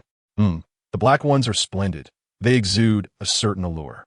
The flesh-colored ones are also appealing, almost as if you're not wearing anything at all. And the pink ones, how lovely and delicate. Chapter 52. Who controls the heavens and the earth, yet can restrain my imagination? Xiao Yang eagerly presented several sets of yoga outfits to Mu Wanqing and the others. Noticing Tang Ying's glum demeanor, Mu Wanqing approached her and said, "Come on, Captain Tang, don't just sit there. Let us exercise together." "But I don't know how to do yoga. I usually focus on fitness and combat." Tang Ying protested. "Sister, you can teach us. And hey, since you know combat, why not share some techniques with us? Our strength is decent, but we lack skills." Upon hearing this, Tang Ying quickly waved her hands, exclaiming, "I couldn't possibly teach you. You're all far more skilled than I am. Oh, that's just raw strength. If you had as much time and energy as we do, you could do it too. What we need now is technique. Come on, let us go." With that, Mu Wanqing and Lin Shishir tugged Tang Ying upstairs to change into their yoga outfits. Liu also took her yoga attire back to her room. Xiao Yang awaited in the living room, filled with anticipation and excitement. Wearing yoga clothes would beautifully showcase the feminine form, and he was eager to feast his eyes. As he anxiously waited, Liu Yu was the first to emerge. Wow! Xiao Yang was utterly captivated. Liu Yu donned a vibrant green yoga outfit, which added a youthful flair to her otherwise mature appearance. Her curvaceous figure filled the snug attire, resembling a ripe peach, so tempting it appeared almost ready to burst. Seeing Xiao Yang's infatuated gaze, Liu Yu blushed slightly and shyly tucked her hair behind her ears. Turning her face to the side, she playfully admonished, "Oh, brother, don't stare at me like that. You're making me feel bashful." Xiao Yang, noticing her expression, felt an even greater rush of excitement. The gaze was captivating, as if it could ensnare one's very soul, emanating an allure that seemed to arise from deep within. Perhaps this is the charm of a mature woman, and a particularly exquisite one at that. Before Xiao Yang could fully appreciate the scene, Mu Wanqing and Lin Shishir had already pulled Tang Ying downstairs. Oh my! Xiao Yang was nearly rendered speechless. Mu Wanqing donned a pair of black yoga pants paired with a nude yoga tank top, while Tang Ying was the perfect counterpoint in flesh-colored yoga pants and a black tank top. It was remarkable how they managed to mix and match so effortlessly. Lin Shishir, on the other hand, opted for an entire ensemble of pink yoga attire, which only accentuated her youthful appearance. The three women, all standing around 170 centimeters tall, displayed their distinct physiques, with Tang Ying noticeably more voluptuous, particularly her top, which seemed almost on the verge of bursting. This, it seemed, was a testament to her regular fitness regime. Meanwhile, Mu Wanqing and Lin Shishir appeared somewhat leaner, likely due to their status as students who may not engage in frequent exercise. Upon closer inspection, however, one could discern that Mu Wanqing's figure was slightly more pronounced than Lin Shishir's. Perhaps this is the difference between having a boyfriend and not having one. Those in the know would understand. When it came to beauty, these women were all akin to goddesses, and with such figures, they were nothing short of perfection. Especially Tang Ying, with her medium-length hair, which added an element of wildness that ignited a primal desire in men to conquer. Xiao Yang was utterly transfixed, his gaze darting between the three women with an almost bewildered fascination. It was simply ineffable. Ahem. Mu Wanqing cleared her throat, breaking Xiao Yang from his reverie. Glaring at him, she remarked to Liu Yu, "Sister Yu, this green is truly perfect for you. It makes you look years younger." Liu Yu approached and playfully caressed their waists, exclaiming, I feel so old. You all are so youthful. Look at these slender waists. I can't help but want to embrace them. Ha ha. Ha ha. Sister Yu, yours is not lacking either. It's all softness, so comfortable." The women exchanged playful touches and laughter. From a distance, Xiao Yang observed this scene, unable to suppress a gulp. "Come on, Sister Yu. Let us head to the fitness area on the B2 level." Noticing Xiao Yang's covetous expression, Mu Wanqing quickly urged the others downstairs. They descended to B2 in a flurry of laughter, and the police dog, Yang, who had been playing with a coal ball, eagerly followed Tang Ying down. Xiao Yang pondered. Even the dog is going. How could I not join? He hurriedly retrieved a men's sports outfit from his space. With no one around, he changed on the spot, shedding his clothes and donning the new attire. Then, filled with anticipation, he too made his way to the B2 level. Upon seeing Xiao Yang follow suit in his sportswear, Mu Wanqing chuckled. "What business does a big man like you have coming along while we do yoga?" Xiao Yang rolled his eyes, unable to conceal his athletic attire. "I want to exercise too." "What kind of exercise do you do? Join us for yoga?" No. I refuse to do yoga. I practice boxing. With that, Xiao Yang approached the punching bag and unleashed a flurry of punches. Mu Wanqing, with an expression of exasperation, mused that this man was incorrigible, a natural lecher at heart. She raised an eyebrow, shot him a glare, and pointed to her head, warning him not to indulge in reckless thoughts. The mere thought of Mu Wanqing's ability to hear his innermost thoughts made Xiao Yang feel rather uneasy. Damn, you can control the heavens and the earth. But can you govern my imagination? Liu began to instruct a few individuals in yoga, and whether intentional or not, everyone was turned away from Xiao Yang. Xiao Yang felt a surge of delight. Sister Yu truly understands me. Liu demonstrated and taught at the front while Mu Wanqing, Lin Shih, and Tang Ying followed suit. From Xiao Yang's vantage point, it was overwhelming. He felt a rush of blood and energy. I can't bear it. He quickly averted his gaze and resumed his punches. 1, 2, 500, 501, 1,000. After delivering 1,000 punches in one breath, he finally quelled his restless heart. It was sweltering with a boiler on this floor. He was drenched in sweat, so he removed his shirt. Looking back at Liu Yu and the others, they had all stopped their yoga poses, gazing at him in disbelief. Xiao Yang felt perplexed. What is wrong? Liu Yu exclaimed, Brother, your physical prowess is admirable.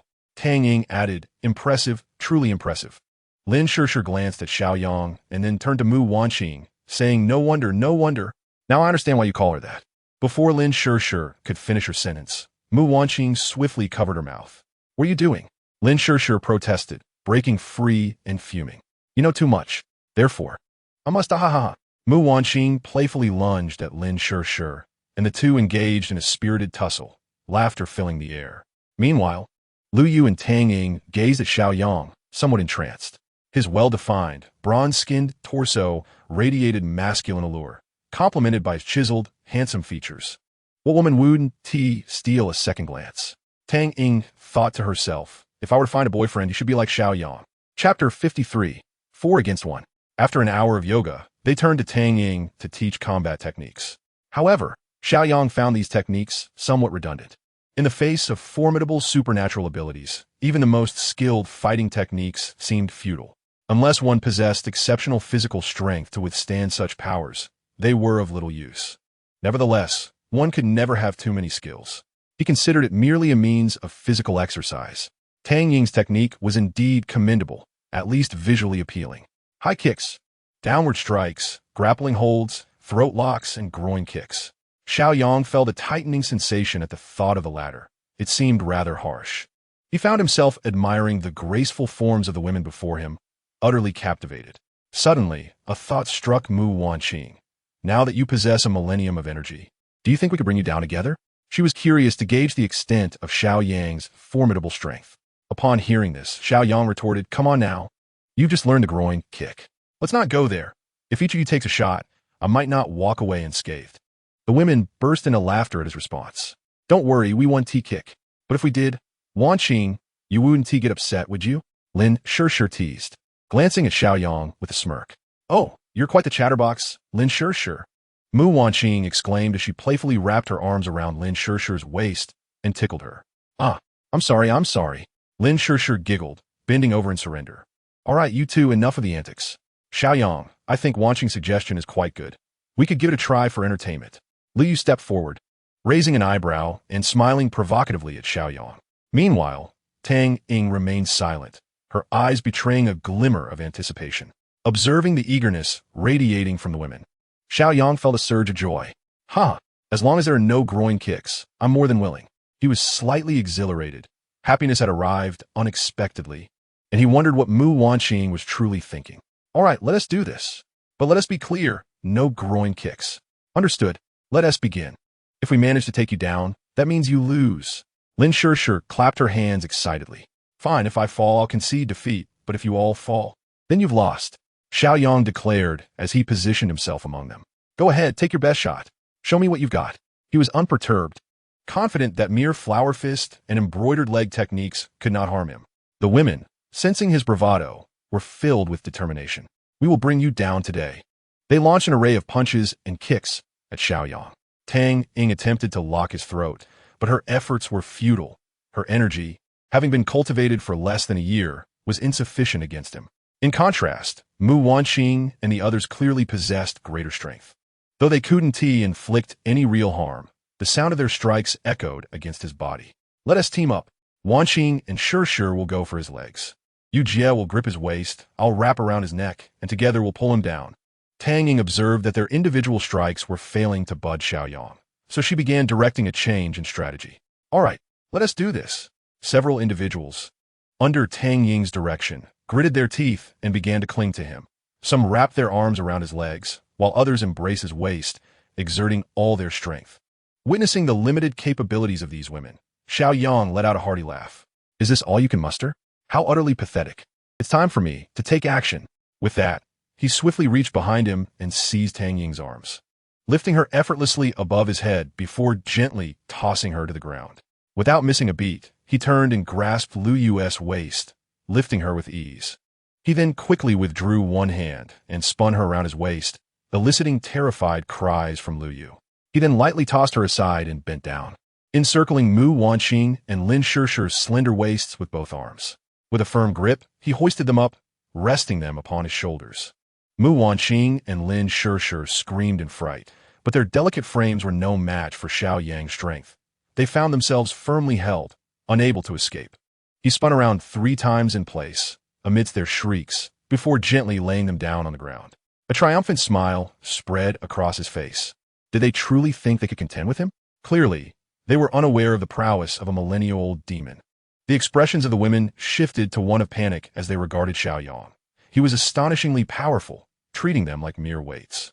Observing Xiao Yang's smooth demeanor, Tang Ying felt a surge of defiance. Suddenly, she leaped up and, like an octopus, firmly pressed his head in her bosom, wrapping her long legs tightly around his waist. Xiao Yang found himself enveloped in her embrace, the alluring scent of her body intoxicating him, rendering him momentarily breathless. Wanqing, Shi, quickly secure his arms. Tang Ying exclaimed, taking a deep breath. Upon hearing this, Mu Wanqing and Lin Shi sprang into action, each seizing one of Xiao Yang's arms. With his vision obstructed and no means of escape, he exerted his strength to lift both women. However, they clung on tenaciously, wrapping their legs around his, their hands firmly gripping his arms like 2 playful monkeys. Xiao Yang was on the verge of suffocation, struggling to speak. But Tang Ying's hold was too tight for him to produce any sound.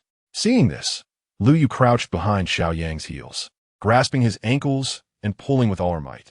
Yet, she found herself unable to budge him.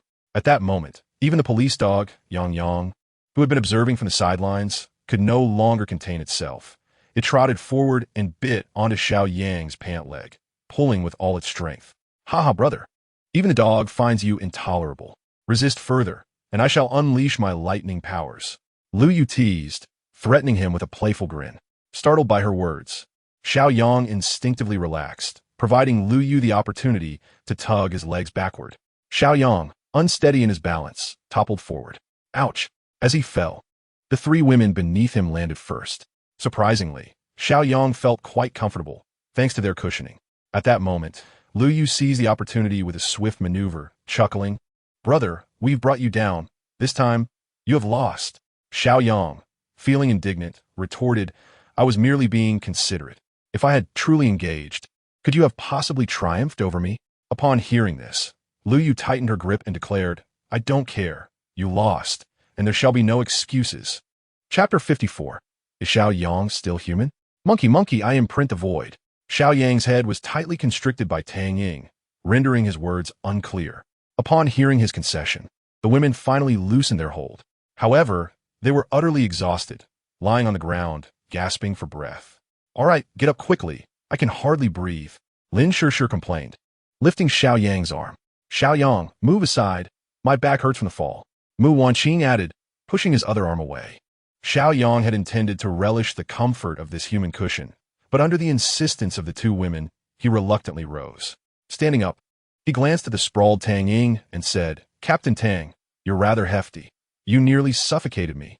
Tang Ying's face flushed as she recalled the previous actions, realizing they may have been somewhat inappropriate. Yet, she had not intended any harm, simply focused on bringing Xiao Yang down. Hastily, she covered her chest with one hand and supported herself upright with the other. "I apologize. Tang Ying said, slightly embarrassed. Not all. It's just that you all took it too seriously. Xiao Yang waved his hand dismissively, feigning great grievance. Now let us not play coy. You've lost. What shall be your punishment? Xiao Yang was taken aback. Punishment? You didn't mention that earlier. Humph. After throwing us down like that.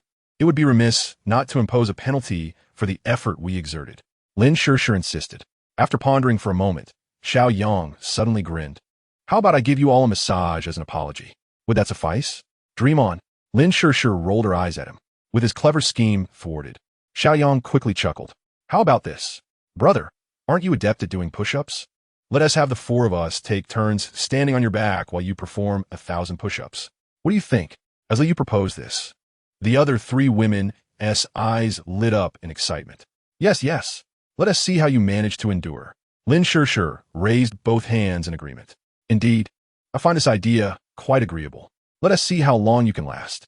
Mu Wanqing also concurred enthusiastically. I'll follow suit. Tang Ying chimed in with a smile. Xiao Yang observed their gleeful expressions, feeling a twinge of apprehension.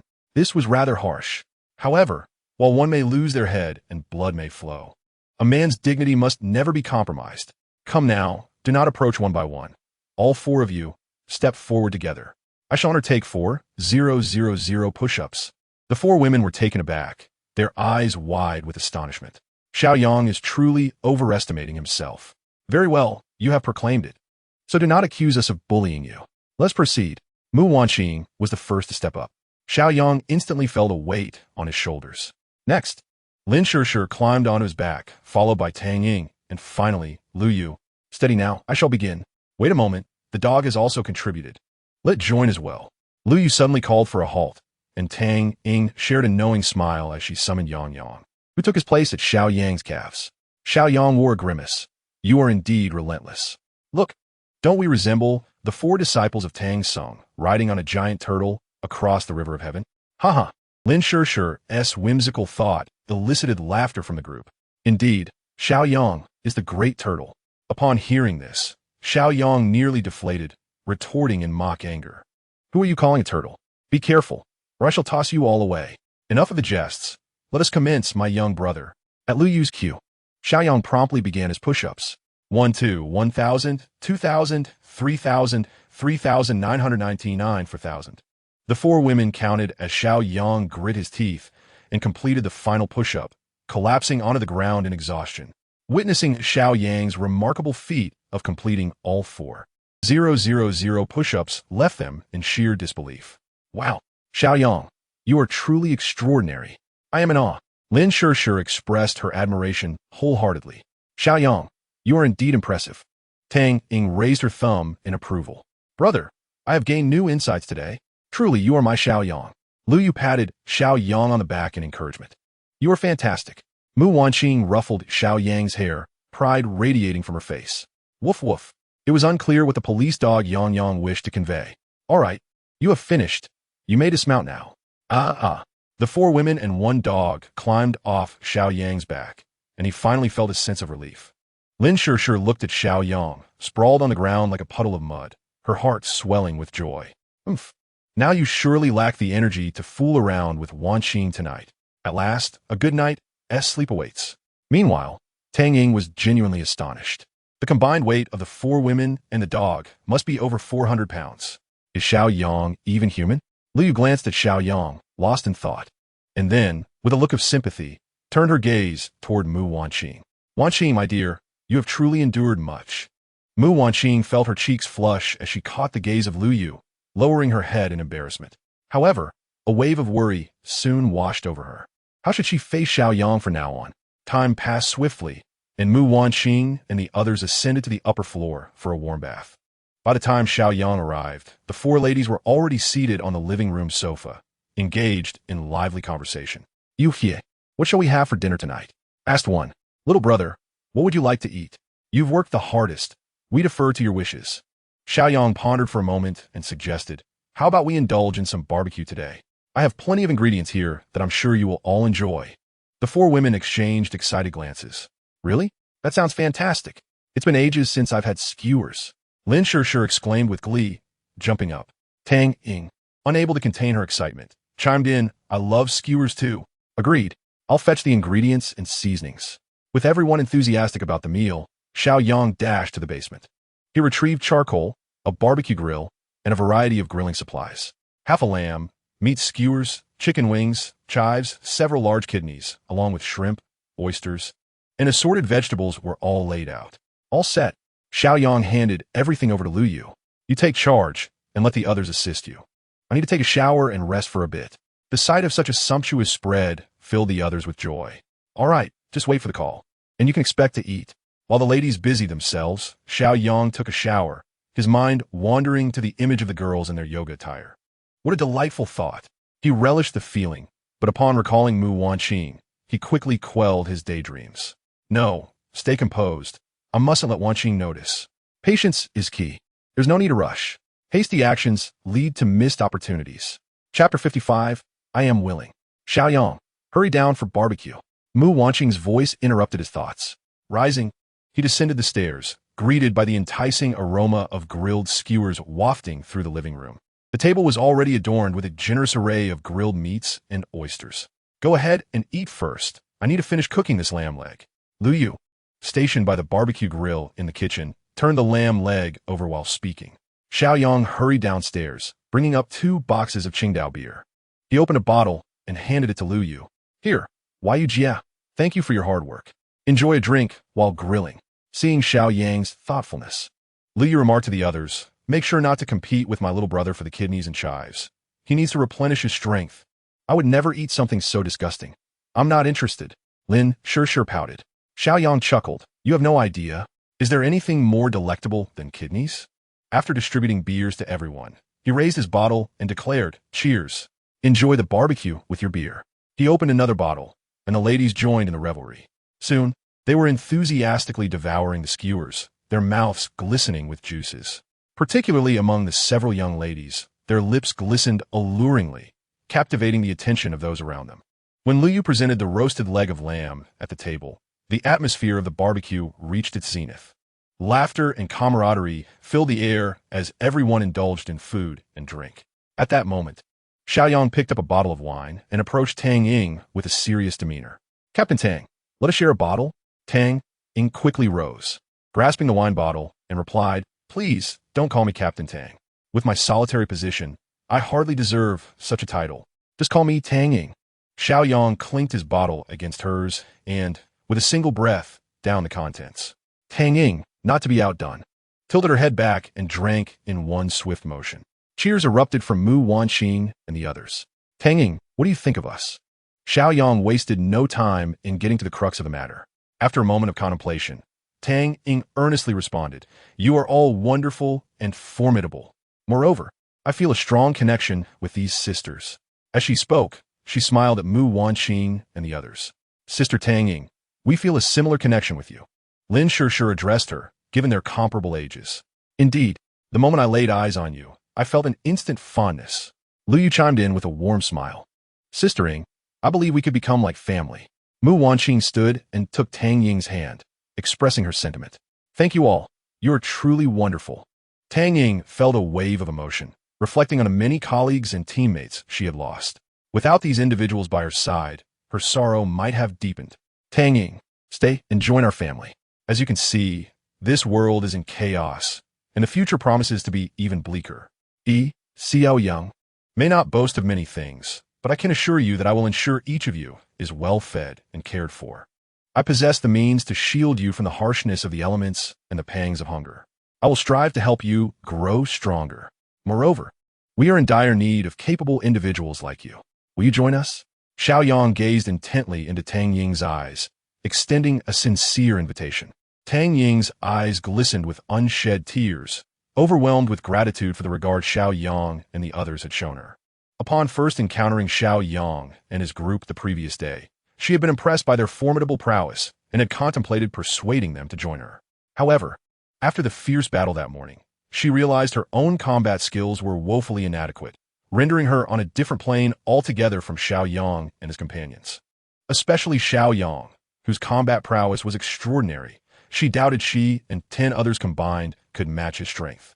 Women have always admired the strong, and in Tang Ying's eyes, Xiao Yang was the most powerful individual she had ever encountered. Not only was he formidable, but he also possessed a strikingly handsome face that she could never tire of looking at. Furthermore, his demeanor toward outsiders contrasted starkly with his warmth toward his own people. She could discern that Xiao Yang was a protective individual, someone worthy of trust and reliance. Moreover, with 3 beautiful ladies present, remaining here would not seem awkward at all. Thus, she had long harbored the desire to stay. Agree to him, agree to him. Lin Shishir couldn't help but clap her hands and exclaim. Mu Wanqing shot an intense glare at Lin Shishir, causing her to withdraw her neck in fright. Misunderstood, haha. Xiao Yang wore a grim expression. Lin Shishir's antics made it seem as though he were proposing to Tang Ying. Tang Ying also felt a bit embarrassed, her cheeks tinged with crimson. Nevertheless, she took a deep breath and resolutely declared to Xiao Yang, All right, I am willing. Yay, that's wonderful. Sister Tang Ying, from now on, we shall be family. Lin Shishir exclaimed, jumping with joy. Mu Wanqing also embraced Tang Ying happily, welcoming her to their fold. Sister Ying. Lu Yu stood up, holding a bottle of wine aloft, proclaiming, Fantastic. We ought to celebrate, for we have gained another wonderful sister. At that moment, Xiao Yang felt the utmost joy. Though he appeared calm on the surface, his heart was already quaking with excitement. He opened all the beers and arranged them on the table, picking up one for himself. Indeed, we must celebrate. I shall down 3 bottles. All right. Xiao Yang kept his word, downing 3 bottles amidst the cheers of the ladies, maintaining his composure throughout. Influenced by Xiao Yang's exuberance, Mu Wanqing and the others each finished a bottle as well. It must be noted that since joining Xiao Yang, their tolerance for alcohol had significantly improved. Oh wait, there's a procedure. Lin Shishir reminded. Sister Tang Ying, please make a vow to Xiao Yang. Tang Ying was momentarily taken aback. What? Do I really need to make a vow? Is it to Xiao Yang? Do we really do that here? She cast a puzzled glance at Xiao Yang, who chuckled. No need for that. It's merely a formality. It can be omitted. Lin Shishir, however, was discontent, pouting. What do you mean omitted? You made us vow back then. Seeing Xiao Yang's awkwardness, Tang Ying seemed to understand his concerns. In any team, what is of utmost importance? Certainly, it is loyalty and cohesion. This she comprehended well. To spare Xiao Yang any discomfort, Tang Ying faced him, standing tall, and sincerely stated, Xiao Yang, I do not believe in the notion of vows. However, I, Tang Ying, pledge with my integrity that I will treat you all as my family. I shall never betray you. Good, I believe you. Xiao Yang solemnly nodded in response. And there is one more thing. Absolute obedience to Xiao Yang's commands is required, Lin Shishir added. Before Tang Ying could respond, Xiao Yang swiftly interjected, How about this? Given that Tang Ying has received professional training and has previously served as a captain, she possesses more experience than us. Henceforth, for any combat operations, Tang Ying shall lead the team. This is undoubtedly Tang Ying's expertise. At this point, Xiao Yang paused, casting a sharp glance at everyone before emphasizing, However, the overall strategy and deployment must be determined by me. This is a mandate you must obey unconditionally. For I possess a greater understanding of the future's trajectory than any of you. Chapter 56, The Rise of the Team. Witnessing Xiao Yang's unwavering confidence, Tang Ying, though uncertain of the reasons, understood that his ability to rally the women to such formidable strength was indicative of his prowess. Moreover, Xiao Yang had shown considerable regard for her, and she was not one to lack appreciation for acknowledgement. Very well, I shall obey. Upon hearing Tang Ying's affirmation, Xiao Yang's demeanor softened into one of harmlessness. He cast a discreet glance at Mu Wanqing, who happened to return his gaze. Understanding the unspoken question in his eyes, she nodded gently, eliciting a knowing smile from Xiao Yang. Ah, we've cleared that hurdle. By the way, we now have 5 members, which allows us to form a small team. Shall we bestow a name upon our little band? Lin Shishir proposed with a sudden spark of inspiration. Xiao Yang noted that Lin Shishir possessed a nimble mind, capable of conjuring ideas that seemed incongruous with her persona as a flute player. Nonetheless, her suggestion was indeed commendable, and he felt it was time to establish their identity. In the midst of his contemplation, Lin Shishir clapped her hands and exclaimed, I've got it.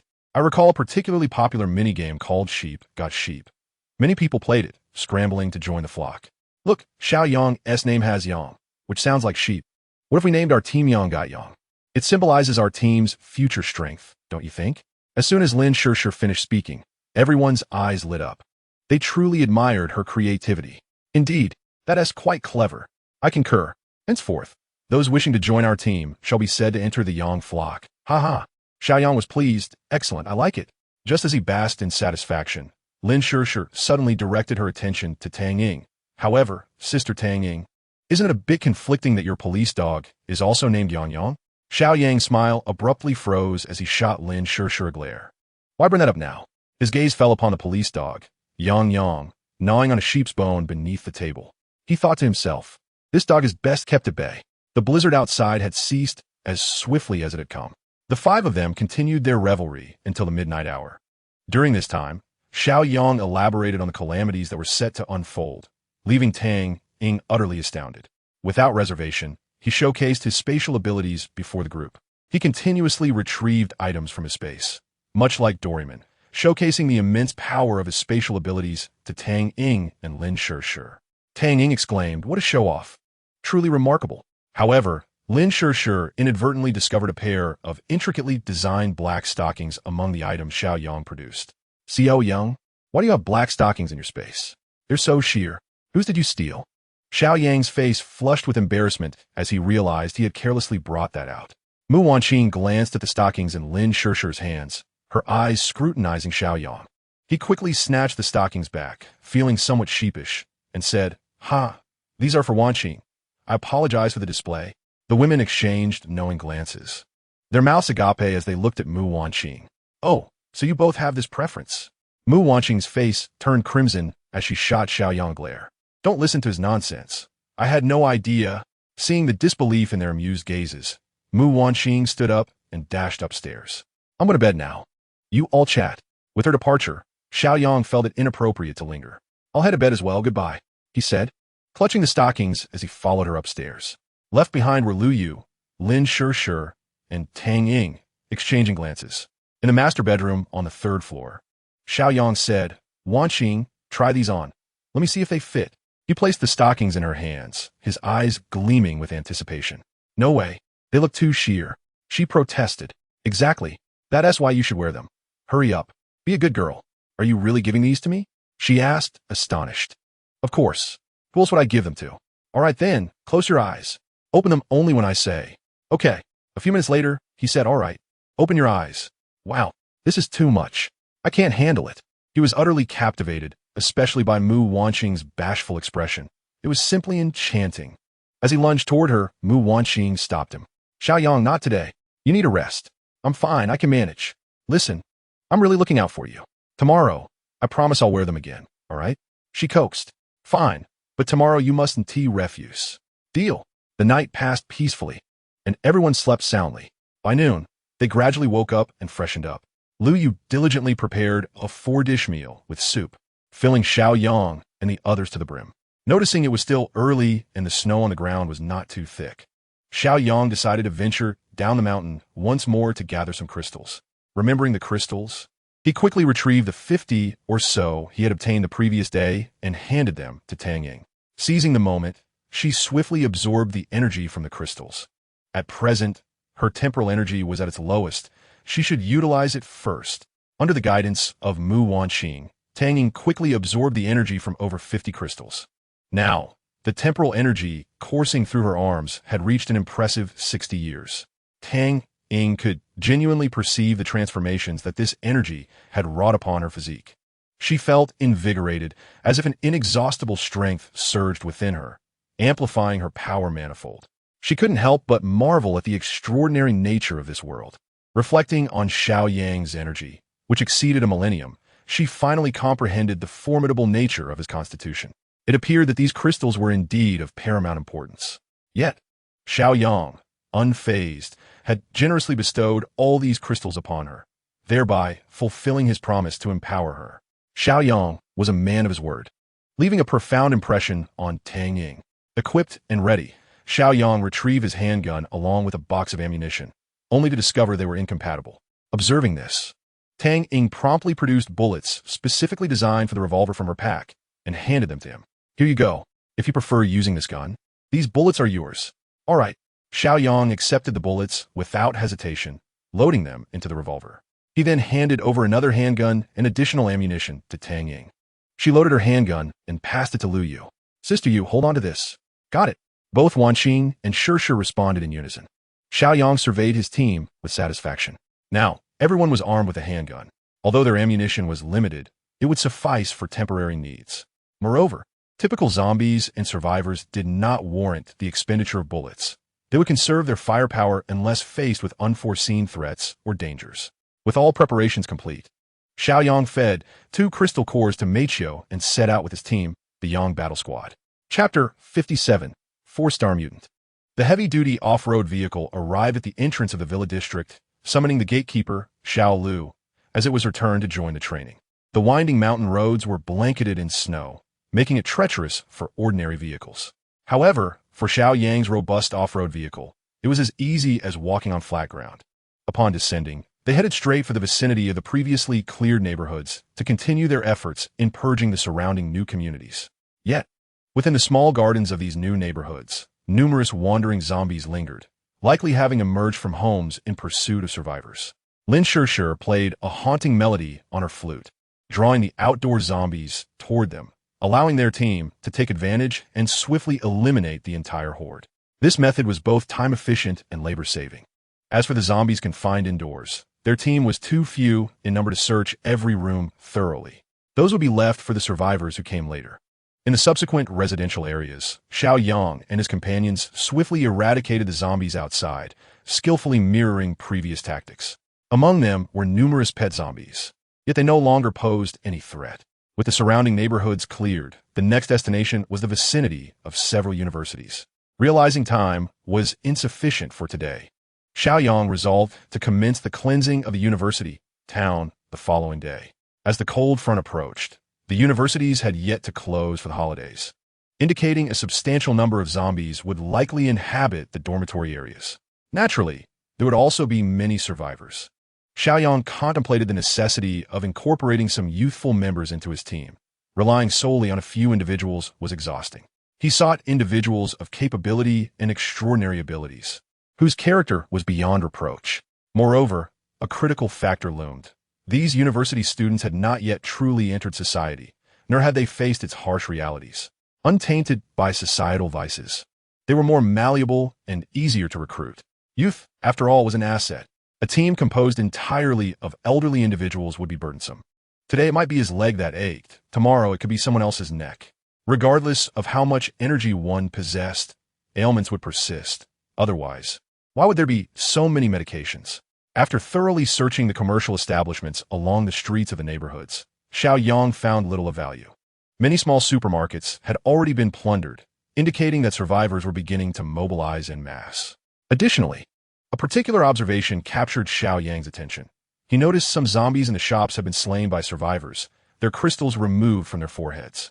This suggested that several individuals had uncovered the secret of the crystals. Consequently, competition would intensify and challenges would escalate. Fortunately, his strength had already surpassed that of many. In this apocalyptic world, the strong would only grow stronger. Falling behind at the starting line made it exceedingly difficult to bridge the gap. Resources were finite and dwindling. For every individual who gained a little, another would inevitably lose a bit. It seemed imperative to hasten their pace starting tomorrow. He had been too lax during this period. Driving towards the Zijin Mountain Villa area, though the sun had not yet set, its light was obscured by the mountains, casting shadows along the winding roads. Xiao Yang switched on the headlights, proceeding cautiously. Suddenly, an elongated black object lay across the snow-covered road ahead, its ends extending beyond the pavement, rendering its nature unclear. The already narrow roadway was effectively blocked. Xiao Yang abruptly slammed on the brakes. Attempting to drive past could easily result in losing control. He instructed the women to remain inside the vehicle while he ventured out alone to investigate. If it turned out to be a fallen tree, he would summon them for assistance. Utilizing the light from the car, he prepared to approach the object and discern what it was. Suddenly, he felt the object stir. Xiao Yang immediately halted in his tracks, but before he could comprehend the situation, the black entity at the base of the mountain abruptly reared up. A serpent's head, roughly the size of a basin, emerged before him, its elongated tongue flickering in and out. 2 eyes, as large and luminous as light bulbs, were fixed intently upon Xiao Yang. In the center of the serpent's head, a protrusion glimmered with 4 points of green light. startled by the unexpected encounter.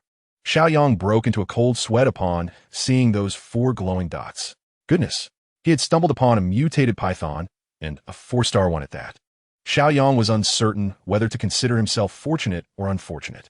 He was in dire need of a 4-star crystal core to elevate his spatial abilities to level 6. And here it was, fortuitously within reach. It appeared that the python was merely passing through when fate had conspired to bring them together. However, the unfortunate truth was that, given his current strength, he might not be able to best it. The python inherently possessed greater strength than a human, let alone a 4-star mutation. Nonetheless, with over a millennium of energy-based experience, Xiao Yang felt confident in his ability to escape. Yet the off-road vehicle was immobilized, there was no room to turn around, and reversing was not an option. Besides, there were several women inside the vehicle whom he could not abandon. Xiao Yang had no choice but to slowly retreat, distancing himself from the python, intending to back away to the side of the vehicle first. As he cautiously withdrew, the mutated python shifted its body. A jolt ran through Xiao Yang. It seemed unwilling to let him escape. He swiftly retrieved his revolver from his spatial pocket, ready to act if necessary. He wished to shout for the women inside the vehicle to come down immediately. But then, Xiao Yang noticed the python's eyes flash. Suddenly, his body felt as if ensnared by a nightmare, rendering him completely immobile. Although his mind remained alert, he found himself unable to move. Panic surged within him. He realized he had fallen victim to the python's unique ability. He had been gazing into the creature's eyes for too long, and it was precisely this that had ensnared him. As the python inched closer, Xiao Yang's heart raced in his throat. Bang! A gunshot rang out, the bullet striking the python's body. Tang Ying, the first to sense something amiss, exited the vehicle just in time to witness Xiao Yang confronting the colossal serpent. And without hesitation, she fired her weapon. The python, feeling the sting of pain, swayed and retreated a few steps. The moment Xiao Yang's gaze broke from the creature, he discovered he could move again. However, the python, regaining its composure, erupted in fury, opening its cavernous maw to launch an assault. Xiao Yang quickly aimed his gun at the python, firing while retreating, warning the others. Be careful, it's a 4-star mutated entity. Do not look into its eyes. Shoot.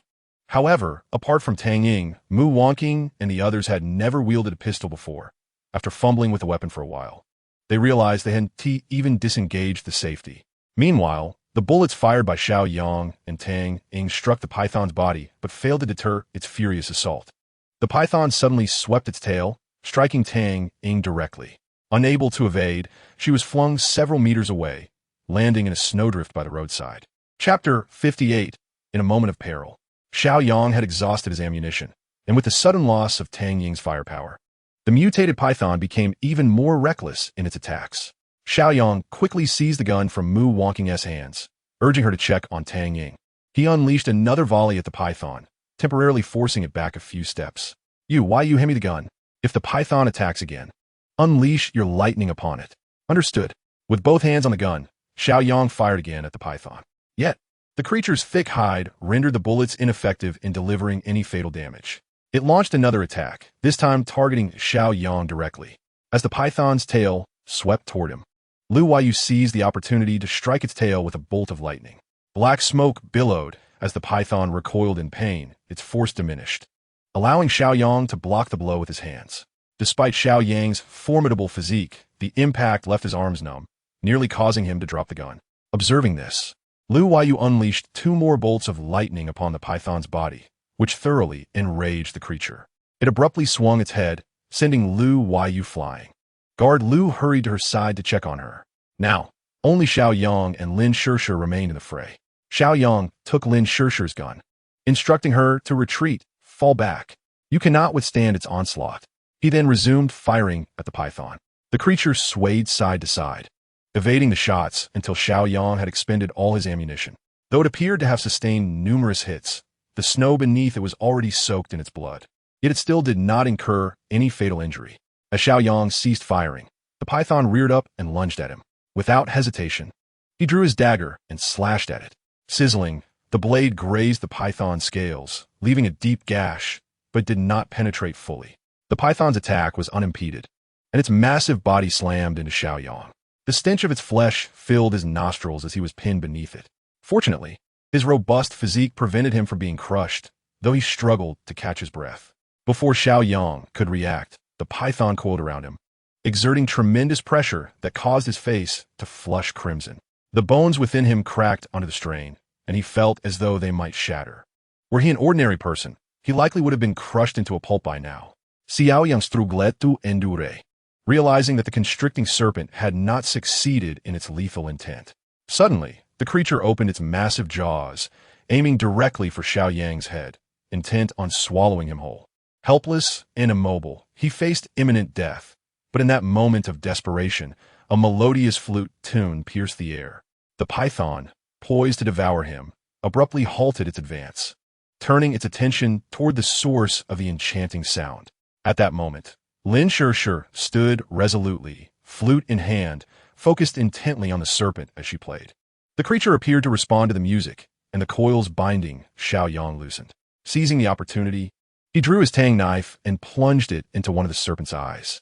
A stream of yellow fluid erupted from the wound, causing the python to convulse violently and hurl Xiao Yang away. He collided forcefully with the mountainside, momentarily dazed and disoriented.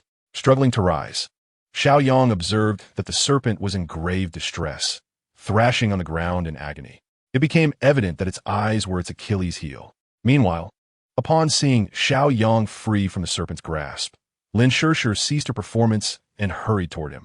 Mu Wanqing, with the assistance of Xiao Lu, had managed to bring Lu Yu and Tang Ying together. Their injuries were evident and severe.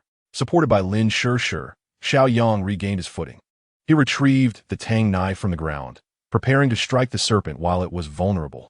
However, the mutated python sensed his murderous intent and reared up once more, glaring with its remaining eye and opening its cavernous maw, lunging toward Xiao Yang and Lin Shirshir. Despite the pain coursing through him, Xiao Yang advanced, wielding his knife with all his strength toward the creature's uninjured eye. Just as he was about to strike, the python suddenly jerked its head, evading the blow, and the knife instead plunged deep into its neck.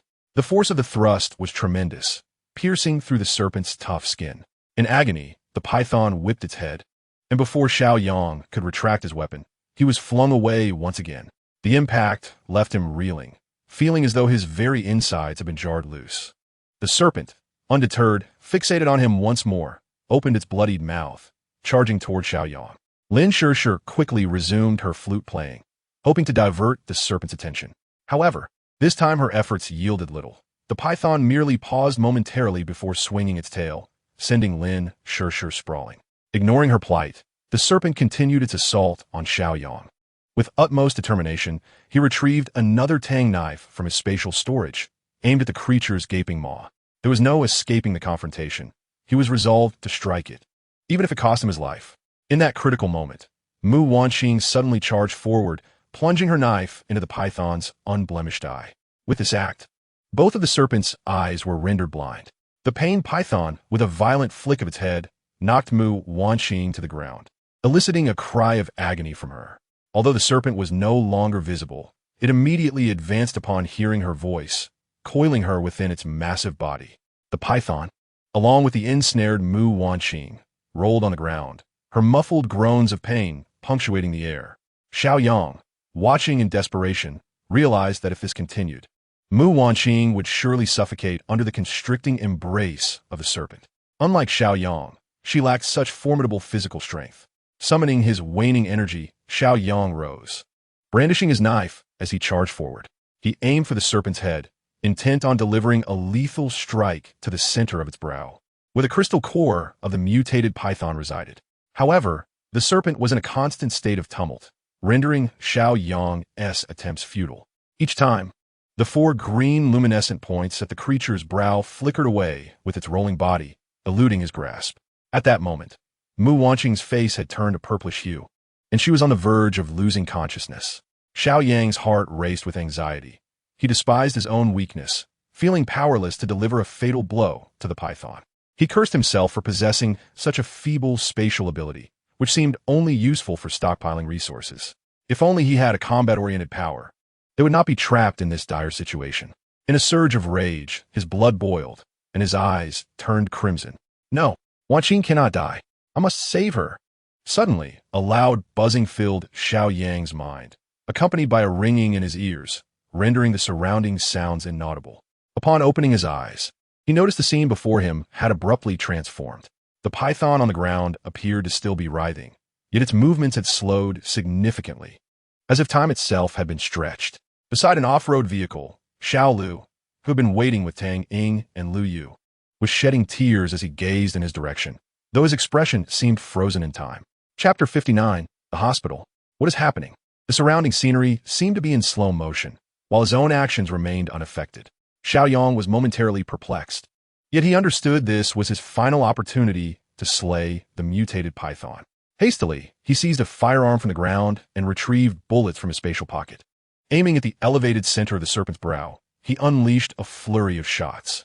With a series of loud bangs, green viscous liquid erupted forth as the bullets penetrated the python's brow.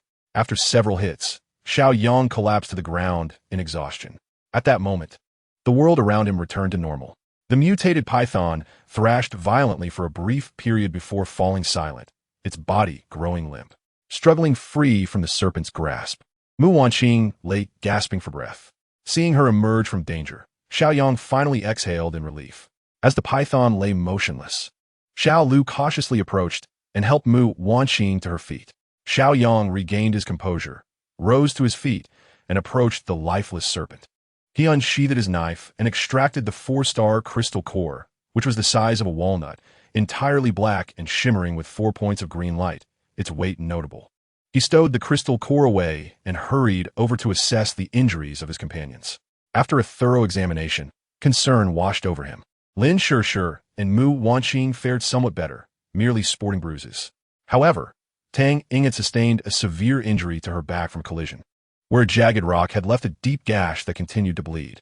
As for Lu Yu, it appeared that one of her arms might be dislocated, leaving her unable to move it. Unfortunately, none among them possessed medical expertise, and 2 individuals could not remain in such a precarious state for long. Xiao Yang promptly retrieved some bandages and iodine from his storage space, carefully cleaning Tang Ying's wound before wrapping it in gauze. Throughout the ordeal, Tang Ying gritted her teeth in silence. How many hospitals are nearby? Xiao Yang inquired. Just one large hospital, located in the university town. Mu Wanqing promptly replied. Let us get them into the vehicle. We must head to the hospital and hope for the best. Xiao Yang contemplated the situation to ensure their safety. It was imperative to find someone skilled in medicine to stitch up Tang Ying's wound. Otherwise, even the slightest oversight could lead to infection and potentially fatal consequences. Lu Yu's condition was similarly dire. If her dislocated arm was not addressed, it could result in lasting impairment. As for whether any doctors remained in the hospital, that was left to chance. If all else failed, Xiao Yang would have to resort to rudimentary methods for their treatment, with uncertain outcomes. Once they were in the vehicle, Xiao Yang produced some anti-inflammatory medication and instructed Mu Wanqing to administer it to Tang Ying and Lu Yu. He then handed them ointment for bruises, advising them to apply it to one another. He dashed back to the serpent's corpse, storing it within his space before driving the RV to a suitable spot to turn around, redirecting towards the hospital in the university town. The hospital was centrally located within the university town, sprawling over a considerable area. When Xiao Yang parked the vehicle in front of the outpatient building, the roar of the engine instantly attracted a horde of zombies from within. He had anticipated this. After all, what hospital would be devoid of the undead? Xiao Yang illuminated the area around the RV by switching on all the lights and, wielding his Dao, stepped out to engage the zombies with swift precision. In an effort to expedite the process, Mu Wanqing and Lin Shishir, despite their discomfort, joined him in the fray. Within moments, the trio had dispatched the 100-plus zombies, leaving no trace behind. With no time to collect the crystals, they rushed into the outpatient building. The interior was shrouded in darkness, prompting Xiao Yang to produce 3 powerful flashlights, distributing one to each person. As the beams pierced the gloom, the surroundings brightened significantly. Are there any surviving doctors? Please respond if you can hear us. For the sake of safety, Xiao Yang called out as he ventured inside.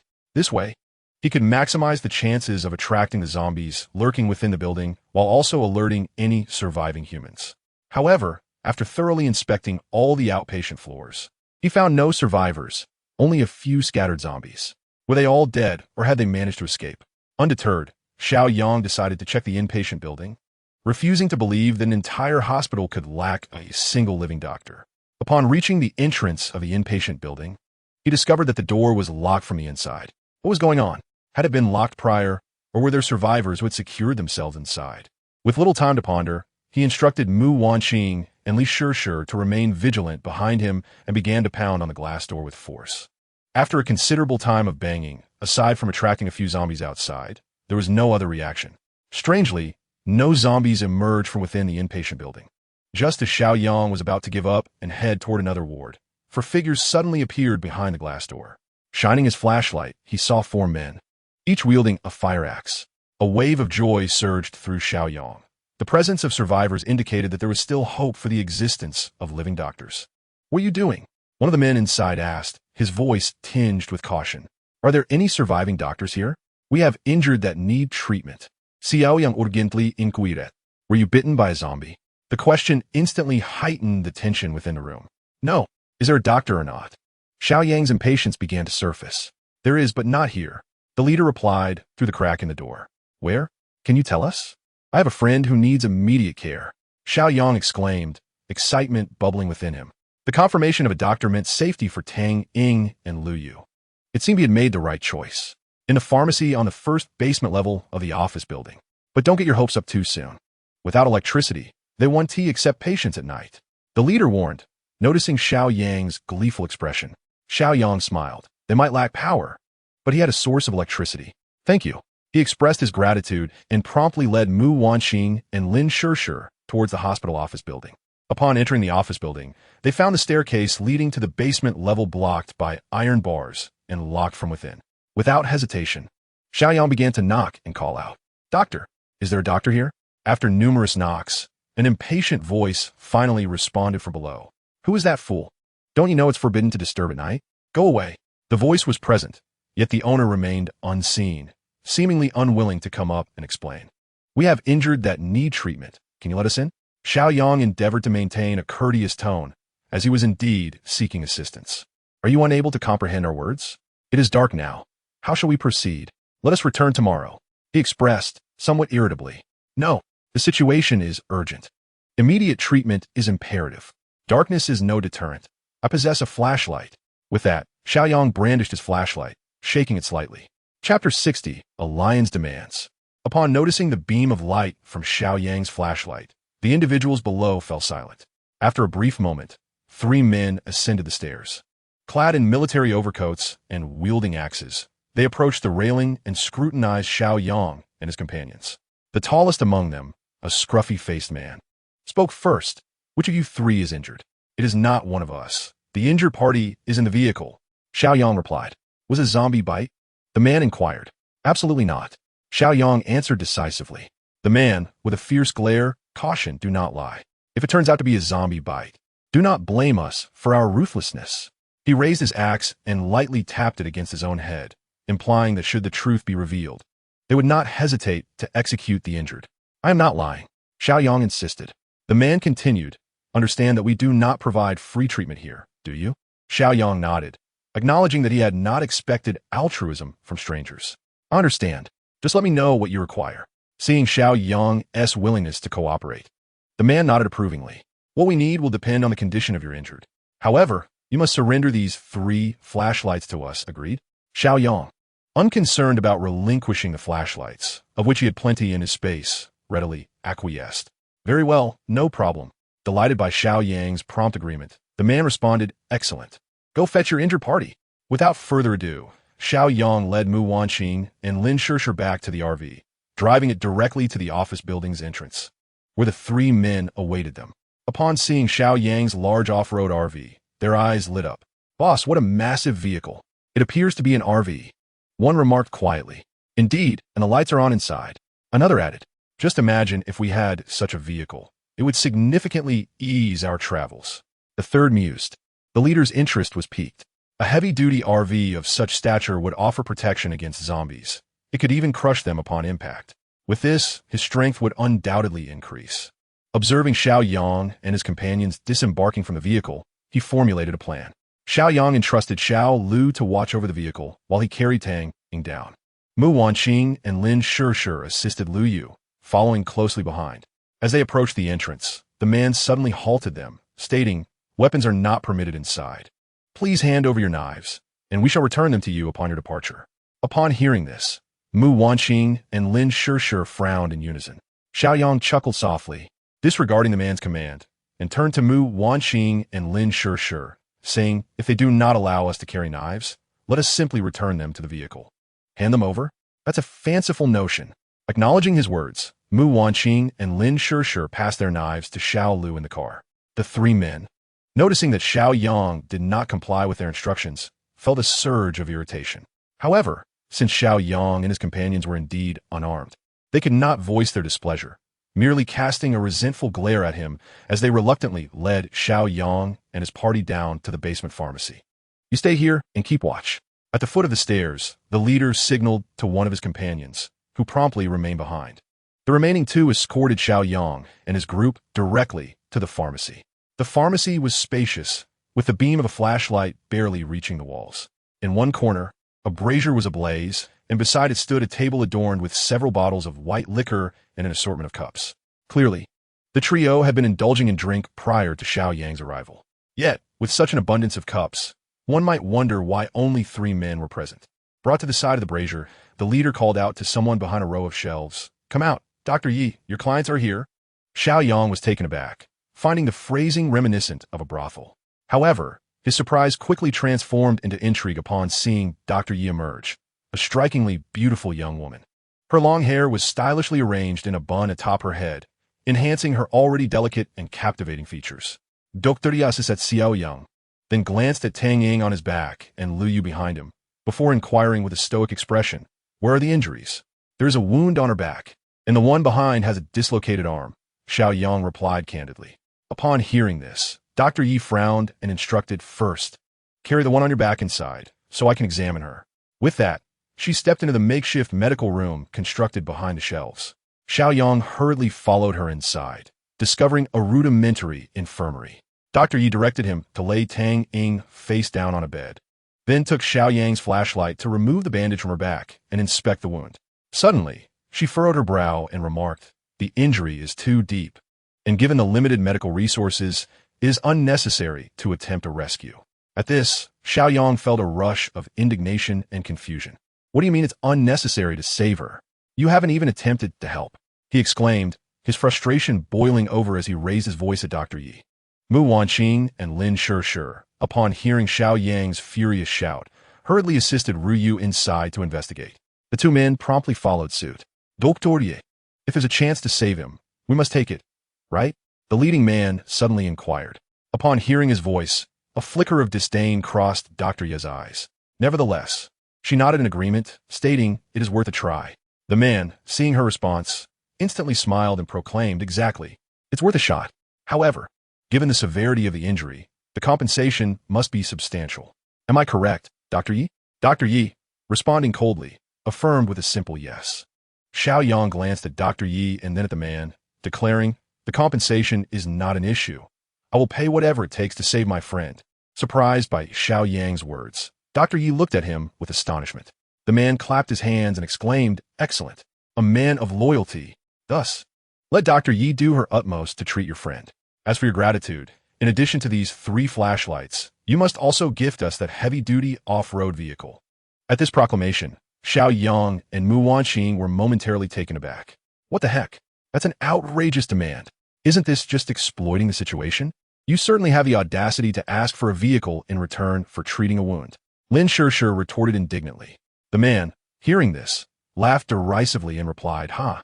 I thought you valued loyalty. Yet it seems your friend is worth less than a mere vehicle to you? How laughable." Lin Shishir, infuriated and ready to retort, was stopped by Xiao Yang. "Fine. As long as you can treat my friend, the off-road vehicle is yours." Xiao Yang meinte net achalm demianar, seamin li indifferent. In his heart, however, he scoffed, thinking, "Oh, so you wish to play this game? Your demise is near." Chapter 61. The Heart of Dr. Yi. Others were oblivious to Xiao Yang's inner thoughts. Lin Shishir and Ru Yu furrowed their brows. They understood Xiao Yang's eagerness to save Tang Ying. But how could he not see that these individuals were attempting to extort them? Dr. Yi regarded Xiao Yang with newfound respect, astonished that amidst such chaos, there existed a fool with such loyalty. The two men, upon hearing Xiao Yang's agreement, beamed with delight. Only Mu Wanqing, having overheard Xiao Yang's thoughts, feigned ignorance while secretly heightening her vigilance.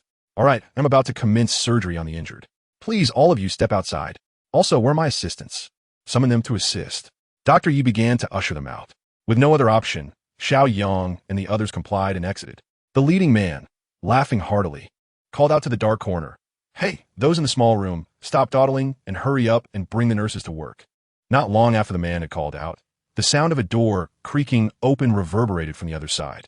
For women, clad in disheveled nurse uniforms and hurriedly fastening their buttons, approached. Upon noticing the unfamiliar faces of Xiao Yang and his companions, they said nothing and promptly ventured into the inner side of the shelves to assist Dr. Yi. At that moment, 4 men emerged from the direction of the nurses.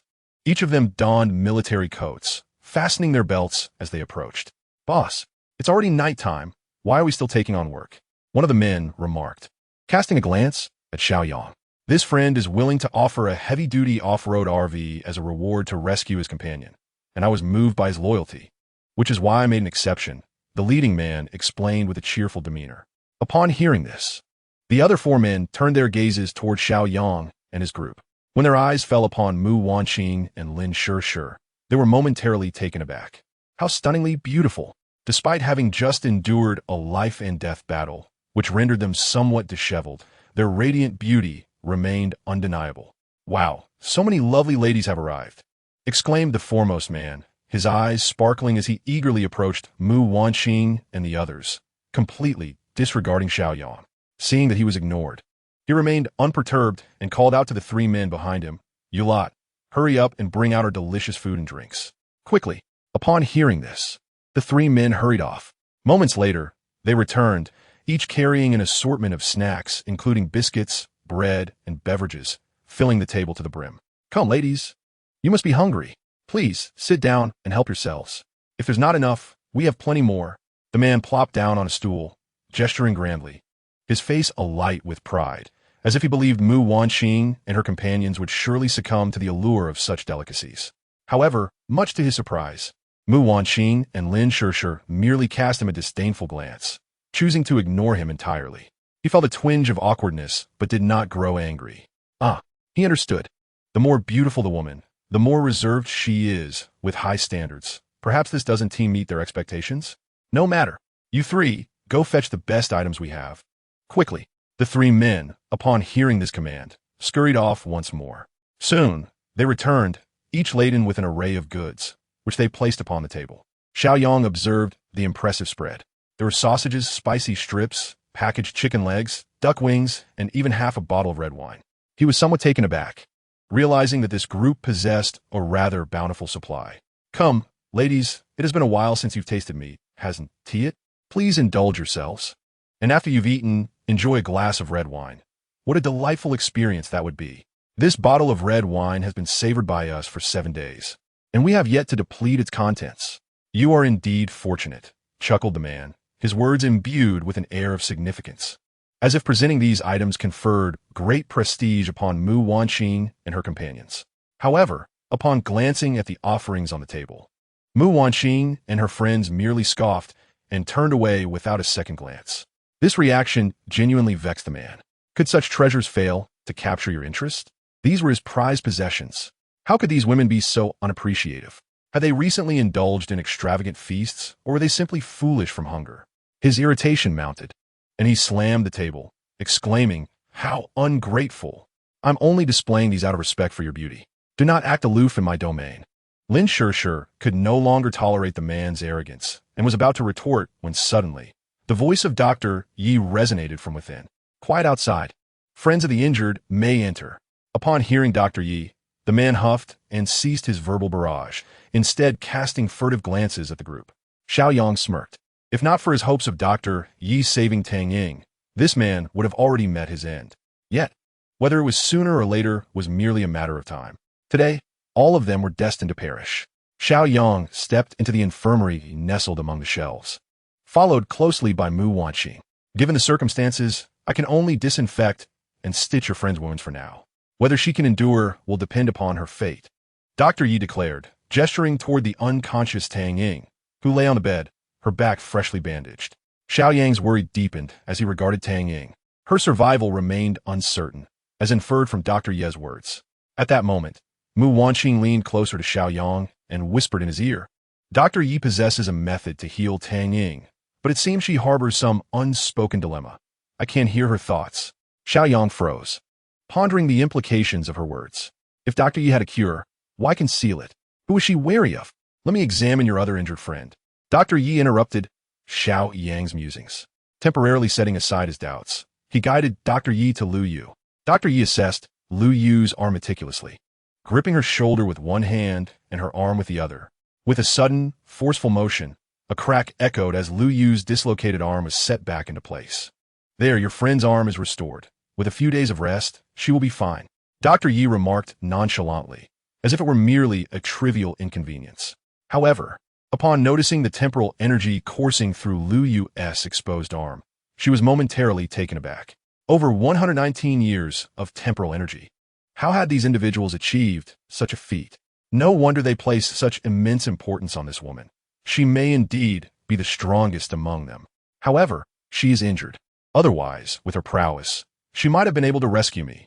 Dr. Yi gazed at Lu Yu's arm, lost in thought, while her inner turmoil had long been overheard by the perceptive Mu Wanqing. Mu Wanqing quietly whispered in Xiao Yang's ear, this Dr. Yi is being coerced by this group. She wishes to escape from here. Chapter 62. This is hardly a concern. Xiao Yang pondered intently over the information Mu Wanqing had imparted to him. This Dr. Yi clearly possesses the means to heal Tang Ying's injuries, yet refrains from doing so. Moreover, she yearns to flee this place. They are not allies, which simplifies matters. At that moment, several other men also noticed the temporal energy emanating from Lu Yu's arm and quickly converged around her. You actually possess such an abundance of temporal energy? I must admit, I underestimated you. The leading man could not help but regard Xiao Yang and his companions with newfound respect. The man who had earlier slammed the table approached and remarked, indeed, it truly exceeds 100. This woman is quite formidable. You all must be her associates, correct? After saying this, he cast a mocking smile in Xiao Yang's direction, believing that with such significant energy, Lu Yu must be the leader, while Xiao Yang and his companions appeared far from formidable. Furthermore, possessing even one individual with over 100 years of energy is already rare. It is improbable that an entire group could boast such strength. Among them, aside from the leader with nearly 90 years of energy, the others hovered around 50. Nevertheless, this was already quite formidable. In this hospital vicinity, no one could surpass them. However, their energy was not acquired through vanquishing zombies. Rather, it was extorted from those they had treated. For a box of medicine or a syringe of medication, they would demand exorbitant prices. They either required ample supplies or sought to exchange their own temporal energy. As for the near-death patients, they would deceitfully persuade them to transfer their temporal energy while they were in a state of confusion. It was through such underhanded tactics that they amassed such energy. Now, upon witnessing Lu Yu's substantial reserves, these individuals' ulterior motives resurfaced. Since our Dr. Yi has healed all of you, it's time for you to fulfill your obligation, declared the leading man. Yes, the one inside is to be compensated with a motorhome, correct? Then this one shall have her temporal energy as payment. 119 years. Keep one for herself, and the rest shall be transferred to us, boasted the man who had previously slammed the table. Huh, are you attempting to extort us? Xiao Yang finally erupted in laughter, incredulous. He had encountered avarice before, but never such insatiable greed. Extorsion? You hit the nail on the head. It is indeed extortion. What can you do about it? Let me speak frankly, among us. Several individuals have amassed over 50 years of energy. My elder brother has even surpassed 90 years, not inferior to your eldest sister in the slightest. And as for you, the most formidable among you has already sustained injuries. Will you not obediently comply? As the man spoke, he gestured for others to encircle Xiao Yang and his companions. Xiao Yang's laughter grew more pronounced. A group of those with less than a century of energy dares to extort me. One who possesses over a millennium? Truly, they are oblivious to their own insignificance. What if we refuse? Xiao Yang replied with an air of tranquility. Observing Xiao Yang's composure, Doctor He was compelled to reassess him. Was he truly the strongest? Should a conflict arise, would he have the opportunity to escape? Refuse? Then none of you shall leave today. I shall first slay you, and then allow these women to serve me well. The man appeared to find the situation utterly amusing, brandishing an axe and sneering. Well, since you are so arrogant, I shall not hold back. Suddenly, a knife materialized in Xiao Yang's hand. The brash man had no time to react before Xiao Yang struck, severing his head from his body. The head fell to the ground, still bearing a defiant expression. The swiftness of the blow was astonishing. He had been caught completely off guard. Several nurses who had emerged upon hearing the commotion shrieked in terror at the sight. Doctor! He cast a bewildered glance at Xiao Yang, hurriedly pushing the nurses back behind the shelves to take cover. The other men were taken aback. This individual possesses remarkable strength. The slain man had been the second strongest among them, yet he hadn't even managed to withstand a single blow from Xiao Yang. They felt a twinge of fear. Such audacity, to commit murder before my eyes. Brothers, let us unite and slay him. The leading man raised his axe and charged at Xiao Yang. Xiao Yang, indifferent to the attack, simply swung his knife at him. The blade sliced cleanly through, severing the man's right hand, causing the axe to clatter to the ground. The man, realizing what had transpired, fell to his knees, howling in agony. Seizing the moment while the others stood in shock, Xiao Yang struck mercilessly, and within moments, several men lay injured on the ground, wailing in despair. He approached the howling man, leaned down, and said, "Why not focus on healing others? Must you resort to nefarious paths? Transfer your energy to me. Keep merely a year for yourselves. Quickly, or I shall grant you a swift death." The men, already quaking in terror, dared not defy him, each promptly transferring their energy to Xiao Yang. Once his objective was achieved, Xiao Yang let out a cold laugh. With swift precision, he dispatched them all. With a scoff, he asked if they would obediently comply. After dealing with those individuals, Xiao Yang proceeded towards the back of the shelf.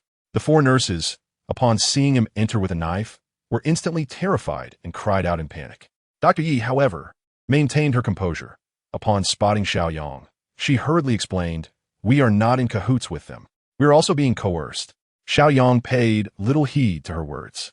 Sheathing his knife and stepping closer, inquiring, "You possess the means to cure my friend, do you not?" Dr. Yi, taken aback by his statement, felt a surge of fear. She could not fathom how this man had unearthed her secret. I do not know what you are talking about. I have done my utmost." Xiao Yang let out a cold laugh. "Stop pretending.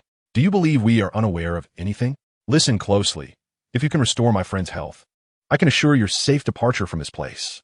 Furthermore, I will arrange for your accommodation in a far superior location." Though Dr. Yi was baffled by how they had discovered her secret, she recognized the gravity of the situation and decided to drop her facade. Nevertheless, a flicker of doubt lingered. Who could say whether this person was any different from the beasts in the pharmacy? Just as this thought crossed her mind, Mu Wanqing approached. "Doctor, rest assured, if you can save our friend, we will guarantee your safety and that of the four nurses behind you. If you do not trust him, surely you can trust us women." Having sensed Dr. Ye's concerns, Mu Wanqing spoke directly to reassure her. Dr. Yi widened her eyes in astonishment at Mu Wanqing's ability to discern her thoughts. These individuals were indeed extraordinary. Could it be that they, like her, possessed some unique abilities? Glancing back at Xiao Yang, she pondered, if he were truly a beast, she would have been overpowered long ago. Why engage in such idle chatter? Very well, I agree. However, it is far too cold here. To treat your friend, we must find a warmer location, and I will need some time. Xiao Yang smiled. That is not an issue. Chapter 63, Life Treatment Technique. Xiao Yang instructed Mu Wanqing and Lin Shishir to escort everyone back to the RV while he handled the remaining individual outside. He handed the tang knife to Mu Wanqing and, once they had departed, utilized his spatial abilities to gather all usable resources. Strangely, as he employed his spatial powers, he felt as if the surrounding scene had slowed down. Shaking his head, he dismissed the notion as mere illusion, likely a remnant of his memories from slaying the mutated giant python. Yet, he couldn't comprehend why that particular moment had felt like it was in slow motion. Xiao Yang was left in a quandary. Gazing at his right hand, he pondered whether it truly bore any connection to his spatial abilities. Regardless, he decided to defer further contemplation until he returned. As Xiao Yang made his way back to the RV, he discovered that the man left a guard had already perished. Inside the vehicle, it was now filled to capacity. Including Dr. Yi and 4 nurses, there were a total of 11 individuals aboard. The moment Xiao Yang entered, he could distinctly sense a shift in the demeanor of Dr. Yi and the nurses towards him. Respect? Perhaps not quite. It was merely that their gazes were no longer so resistant. Paying them no mind, Xiao Yang proceeded to drive to the outpatient building, extracting the crystals from nearly 100 corpses of zombies. This resource was far too valuable to squander. Subsequently, he sped towards the Zijin mountain villa. Upon arriving at the entrance of the villa district, Su Tong, who had already received word via intercom, promptly opened the gate. "Are those two all right?" Su Tong inquired with genuine concern. "They're fine. We found a doctor," Xiao Yang replied, and Su Tong nodded. She was somewhat astonished to see several new faces in the RV. It seemed Xiao Yang had made quite a haul today, bringing back so many women. Nevertheless, she refrained from probing further, recognizing it was not her place to inquire. After letting Xiao Lu disembark, Xiao Yang drove the RV back to the villa. Upon exiting, he opened the door, turned on the lights, and carried Tang Ying to her room. "Nurses, please stay to assist. Everyone else, step outside. I need to undress the injured," Dr. Yi commanded, casting a significant glance at Xiao Yang. With no alternative, they all retreated to the doorway to wait. The 4 nurses busied themselves for a while before Dr. Yi eventually ushered them out as well. Noticing they were left without tasks, Xiao Yang promptly suggested they take turns bathing. The odor was unbearable. He even thoughtfully provided each of them with a new set of nurse uniforms. Originally intended for another purpose, this time the uniforms were indeed put to use. The nurses stared blankly at the garments in their hands. "You could at least have given us a few pieces of underwear to change into. It's rather inappropriate to wear just the nurse's outfit without anything underneath," they thought to themselves. Unbeknownst to Xiao Yang, his intentions were innocent. He simply stood anxiously at the door, awaiting news from within the room. Finally, after an hour, the door swung open. Dr. Yi emerged, her forehead glistening with beads of sweat, visibly fatigued. "How did it go, Dr. Yi?" Xiao Yang inquired urgently. "She's fine. Your friend is out of danger. She just needs to rest for the night," Dr. Yi replied, her voice somewhat weary, likely from exhaustion. "Let's go in and take a look." Mu Wanqing and the others could hardly contain their eagerness as they rushed inside, with Xiao Yang following closely behind.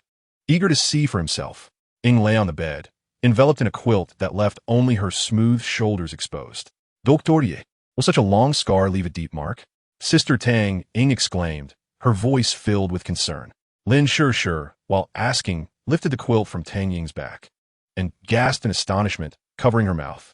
The other women, witnessing this, were equally incredulous. "What is happening? Let me see." Xiao Yang, unable to catch a glimpse from behind, hurriedly leaned forward for a better view. Tang Ying's back, as smooth as snow, bore no trace of the wound. It appeared as if she had never been harmed. "This is unbelievable," Xiao Yang gasped in astonishment. "All right, you need to leave. A girl's back is not something for men to gaze upon indiscriminately," Mu Wanqing exclaimed, shoving Xiao Yang out in a flurry. Xiao Yang, speechless, pondered whether he truly was that sort of person. Yet, curiosity filled his mind. How had Tang Ying's back returned to pristine condition? "Dr. Yi, this is truly miraculous. Can you enlighten us on how you achieve this?" Lin Sure inquired, her eyes wide with wonder. Mu Wanqing and Lu Yu also looked at Dr. Yi with eager curiosity.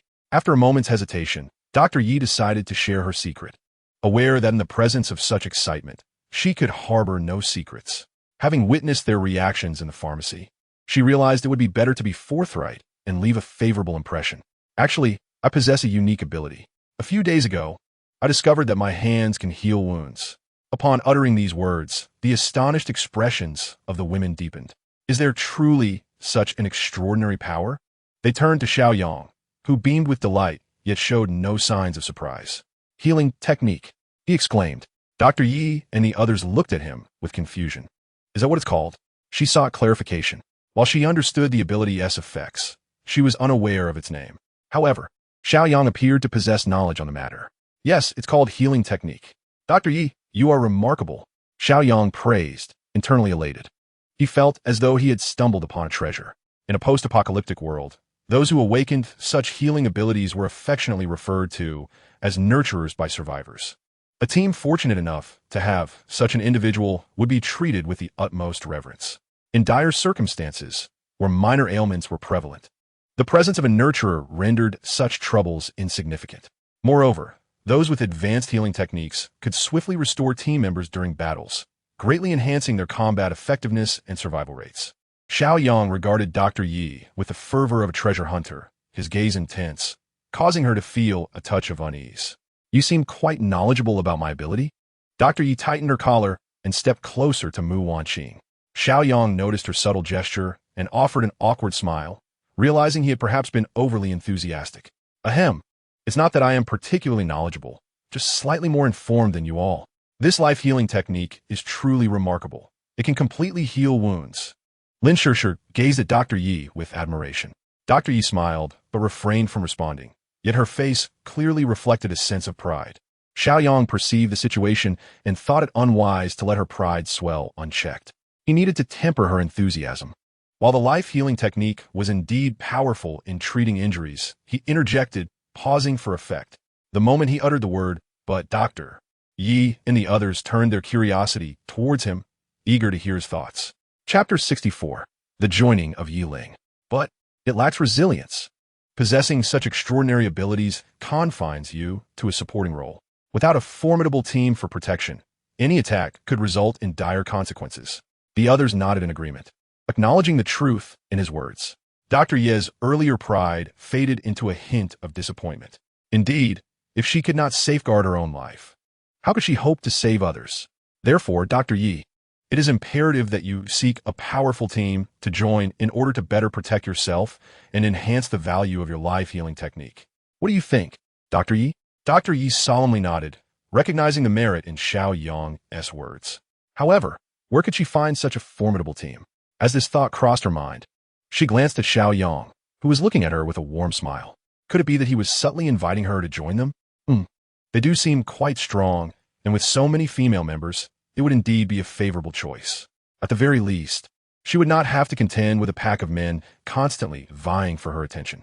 Xiao Yang, seeing that Dr. Yi was intrigued, realized it was time to seize the moment and claim her for his own. He removed his outer garment, rolled up his sleeves, and revealed the temporal energy in his left arm. 1,400 years. Dr. Yi was taken aback. No wonder he could effortlessly dispatch that group. He was the strongest among them.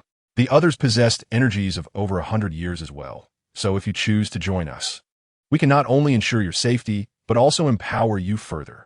Consider it. Mu Wanqing and Lin Shishir cooperatively displayed their left arms, showcasing their own energies.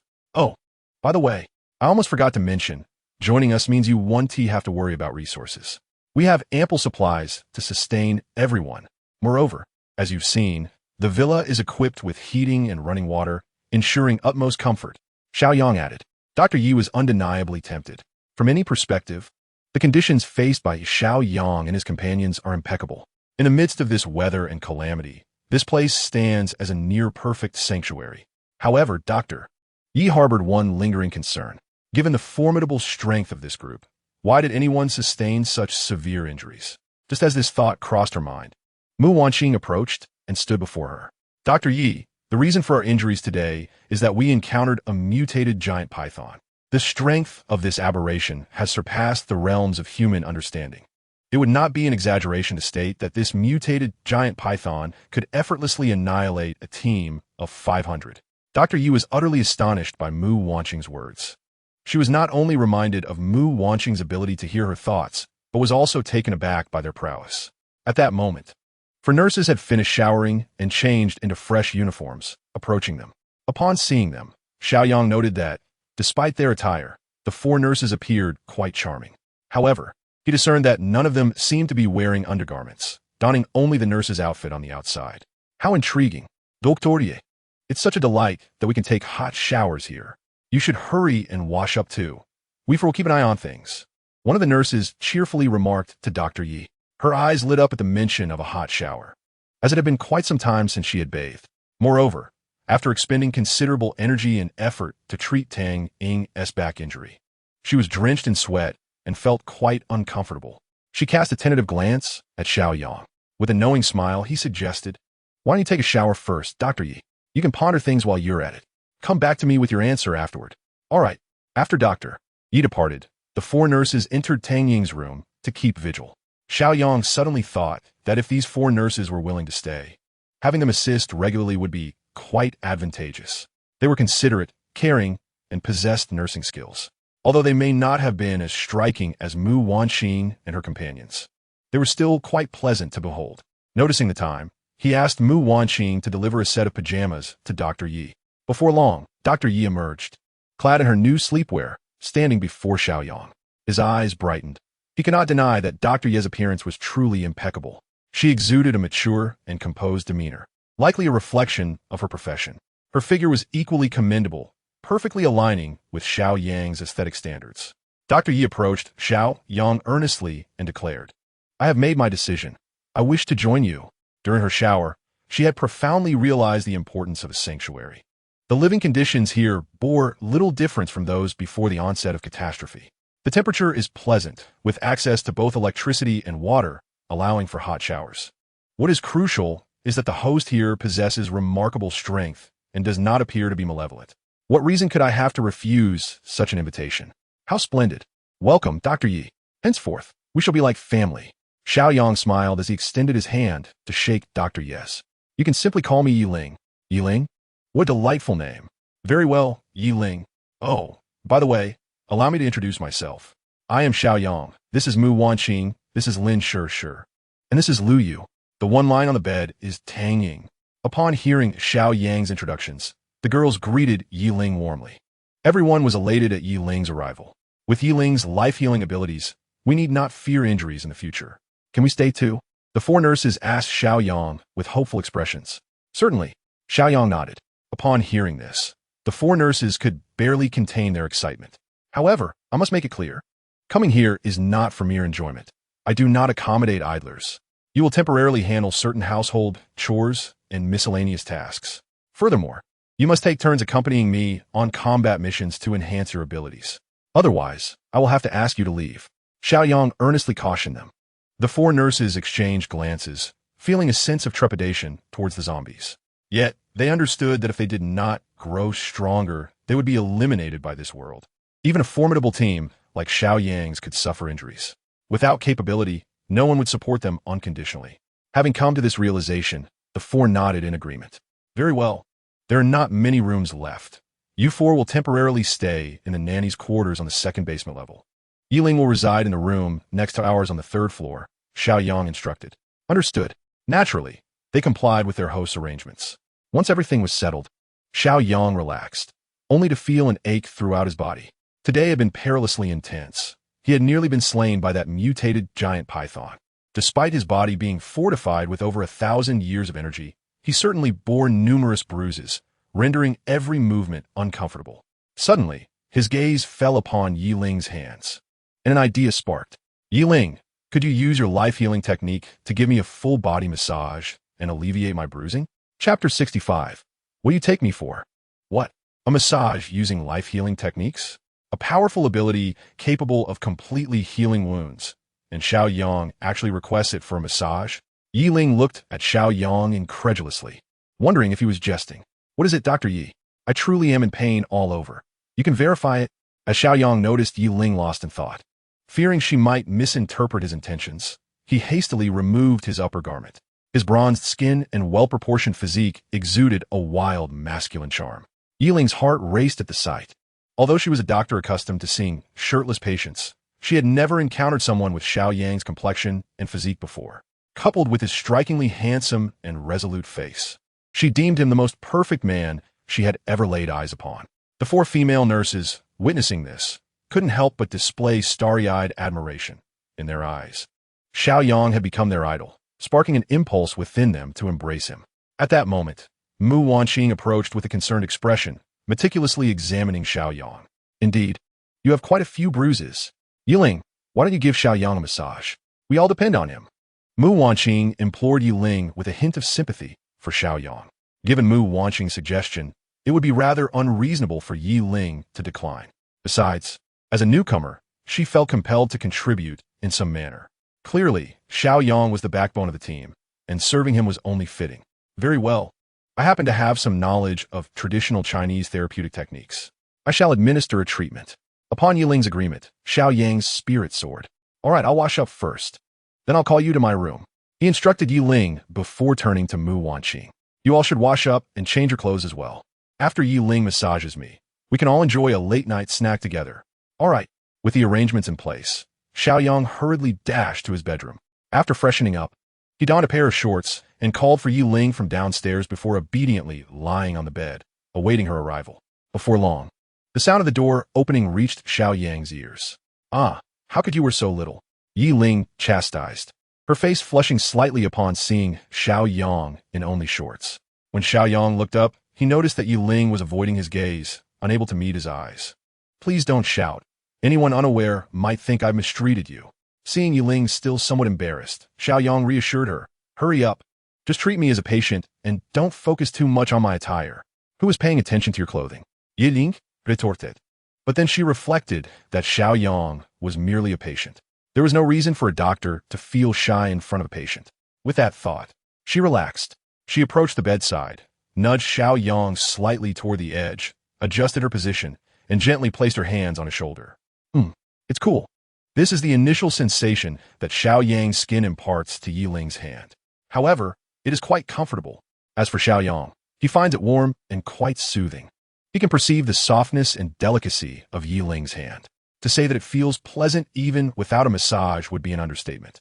Gradually, Yi Ling employs the therapeutic techniques she has learned, combined with her extraordinary healing abilities, to gently knead the areas of bruising on Xiao Yang's body. Wherever her hands traverse, the bruises begin to dissipate until they vanish entirely. Xiao Yang now feels an unparalleled sense of relaxation coursing through him. Yi Ling's therapeutic methods are truly remarkable. However, it is somewhat embarrassing for Xiao Yang that he is experiencing a rather unusual reaction to Yi Ling's techniques. Once the bruises at the back have been addressed, Yi Ling suggests, turn over, and I shall assist you with the bruises at the front. Coincidentally, this is the moment Yi Ling prompts Xiao Yang to flip onto his back. Xiao Yang feels a twinge of unease. Lying down in this manner feels somewhat awkward. Observing Xiao Yang fidgeting and hesitating to turn, Yi Ling encourages, come on, hurry up. My healing technique is quite taxing on my mind, and I cannot sustain it for long. Upon hearing this, Xiao Yang steels himself. All right, you are the one urging me to turn. He swiftly rolls over. Yi Ling is startled by his sudden movement, just as she is about to continue his treatment. Upon seeing something unexpected, her face instantly flushes crimson. Her hand hovers in the air, unsure of how to proceed. What should she do? Yi Ling feels a wave of panic, momentarily at a loss. Noticing her prolonged silence, Xiao Yang discreetly glances at her and finds her lost in thought, staring at something. Clearing his throat, he awkwardly states, Dr. Yi, I am merely a humble patient. Please, continue your work. Yi Ling, momentarily taken aback, regains her focus. What is happening to her? Has she never encountered a patient before? Why is she so distracted today? Calm down. She must maintain her composure. Thus, she pretends as if she has seen nothing and resumes her therapeutic work. Meanwhile, Xiao Yang struggles to control his reactions. Unfortunately, he fails to do so, leading to a rather embarrassing situation. After finally completing the treatment, Yi Ling feels a great sense of relief. She has been exceedingly tense. All right, that will do. Rest for the night, and you'll be fully recovered by tomorrow. Upon finishing her sentence, she promptly stands up, eager to make her exit. Wait, Xiao Yang calls out to her. Is there something else? Yi Ling inquires, turning her back to him. Could you possibly massage my head and feet? I have been so fatigued these past few days. My feet ache and my head throbs. Xiao Yang sais, somelhat shemelesli. Yi Ling tilted her head, gazing at Xiao Yang, and exclaimed, What do you take me for? I am a doctor, not a technician. Noticing her irritation, Xiao Yang quickly replied with a smile. All right then. Let us just focus on massaging your temples. Yi Ling shot him a glare, but with no other option, she fetched a small stool and settled in front of him. With both hands, she gently pressed and kneaded his temples. Due to their proximity, a faint, pleasant fragrance wafted into Xiao Yang's nostrils, inducing a state of blissful relaxation. It must be said that Yi Ling's therapeutic technique was indeed quite soothing. Suddenly, a thought crossed Xiao Yang's mind. Could Yi Ling's healing methods restore the brain cells he had lost? Or perhaps, could she transform those lacking in intellect into more astute individuals? Could she alleviate someone's prostatitis? Could she cure psoriasis? And what about the hair that had fallen out over the past few days? Would it miraculously regrow? If hair were to suddenly sprout, wouldn't she be capable of treating hair loss? If that were the case, establishing a clinic on his own turf would undoubtedly yield substantial profits. Chapter 66. Temporal Abilities. Unbeknownst to him, Xiao Yang had drifted off to sleep. Upon awakening, he discovered a blanket draped over him. A cursory glance around revealed that Yi Ling had departed at some point. Observing the blanket, he couldn't help but smile. How thoughtful, he mused. Rising, he stretched his body and felt invigorated. I am fully recharged. He changed into his pajamas and made his way downstairs. The living room on the first floor was bustling with people. To Xiao Yang's delight, Tang Ying had awakened and was engaged in animated conversation with Yi Ling and the others on the sofa. As Xiao Yang descended, the women turned their attention towards him. Yi Ling glanced at him briefly before quickly averting her gaze, her demeanor noticeably awkward. Xiao Yang chuckled softly, choosing to ignore her. Approaching Tang Ying, he inquired with genuine concern, "Why are you up? You should be resting." Tang Ying, however, dismissed his worry, saying, "I am not that fragile. But truly, it is all thanks to Yi Ling. Without her, I'm not sure I would have made it through." As she spoke, she gratefully grasped Yi Ling's hand. "Please, no need for such formality. From now on, we are family." "Yes, family." Xiao Yang felt a sense of satisfaction witnessing their harmonious interaction. "By the way, are you all hungry? What would you like for a late-night snack? Just tell me, and I shall provide." Upon hearing this, Yi Ling's stomach grumbled audibly. She was indeed famished, having gone a long time without food, and her abilities had drained much of her energy and strength. She was nearing her limit. The others shared her sentiment, especially Mu Wanqing and the others, who felt utterly depleted. "It's quite late. Let us just have something simple. A few hot dogs will do for me." Yi Ling cautiously spoke, feeling that being able to enjoy even a few ham sausages was already a luxury. The four young nurses nodded in agreement, as they too did not dare to hope for a sumptuous late-night snack. However, Mu Wanqing and her companions had made their stance even clearer. Whatever Xiao Yang brought, they would consume. After all, there was nothing unpalatable from Xiao Yang's side. Upon hearing this, Xiao Yang shook his head, insisting that such complacency was unacceptable. Since they were not voicing their desires, he would take the initiative, ignoring their opinions. He directly approached an empty space in the dining area and conjured a table full of dishes from the Sea Corner restaurant. This spectacle left Yi Ling and the four nurses utterly astonished. They rubbed their eyes in disbelief, questioning if they had truly seen correctly. Xiao Yang had seemingly materialized an entire feast from thin air, and some dishes were even steaming. They thought they were experiencing a mirage, but the delightful aroma wafting through the room confirmed the reality before them. "Is this your special ability?" Yi Ling stammered in astonishment. Indeed, Xiao Yang had intentionally showcased this talent before them. Since they were all on the same side, there was no need for secrecy. "All right, everyone, come quickly and eat. Afterward, we shall rest." The group hurried over, gathering around the bountiful spread. Upon witnessing such a lavish banquet, the four nurses could not contain their tears. "I never imagined I would ever have the chance to savor such exquisite delicacies again. Thank you, Brother Xiao Yang." "Me too, Brother Xiao Yang. From now on, I will do whatever you ask. Brother Xiao Yang, I am willing to work tirelessly for you." "Brother Xiao Yang, from this day forth, you are my idol." The four nurses expressed their heartfelt gratitude in unison. All right, let us eat quickly, or else it will get cold." The sumptuous late-night feast concluded amid their enthusiastic consumption. The four nurses, being considerate, took charge of clearing the table and tidying up. The others returned to their respective rooms. Meanwhile, after feeding the coal ball 4 crystal cores, Xiao Yang hurriedly pulled Mu Wanqing back to his bedroom, shutting the door behind them. Mu Wanqing wrenched her hand free, looking puzzled as she asked, "What is going on?" Xiao Yang chuckled, suddenly producing a pair of black stockings from his hand. Upon seeing them, Mu Wanqing quickly turned her face away, her cheeks flushing crimson. Pretending not to see, Xiao Yang waved the stockings in front of her. Instantly, Mu Wanqing covered her face. "Trying to dodge? Hurry up and put them on. This was your promise from yesterday." Realizing there was no escaping, Mu Wanqing stamped her foot, snatched the stockings, shot Xiao Yang a glance filled with reluctance, and entered the dressing room. Moments later, she called out from within, "All right, you turn off the light first." Upon hearing this, Xiao Yang extinguished the lights. Contemplating the futility of watching in darkness, he swiftly traversed 3 steps to the cloakroom. "Ah, you rascal!" Mu Wanqing exclaimed, startled. Wow! Xiao Yang perceived that Mu Wanqing, in this moment, resembled an exquisite work of art, one that could not merely be admired from a distance, but also indulged in playfully. He scooped Mu Wanqing into his arms and tossed her onto the bed. Suddenly, an idea struck him. In his hand appeared a small leather whip. As the night deepened and silence enveloped the room, Mu Wanqing had succumbed to a profound slumber. Xiao Yang lay on the bed, his gaze fixed upon the ceiling, unable to drift into sleep for an extended period. His mind was inundated with vivid images of battling the mutated python. He found himself perplexed by the slow-motion sequence of the final blow that felled the serpent. Such a scene could not have manifested without reason.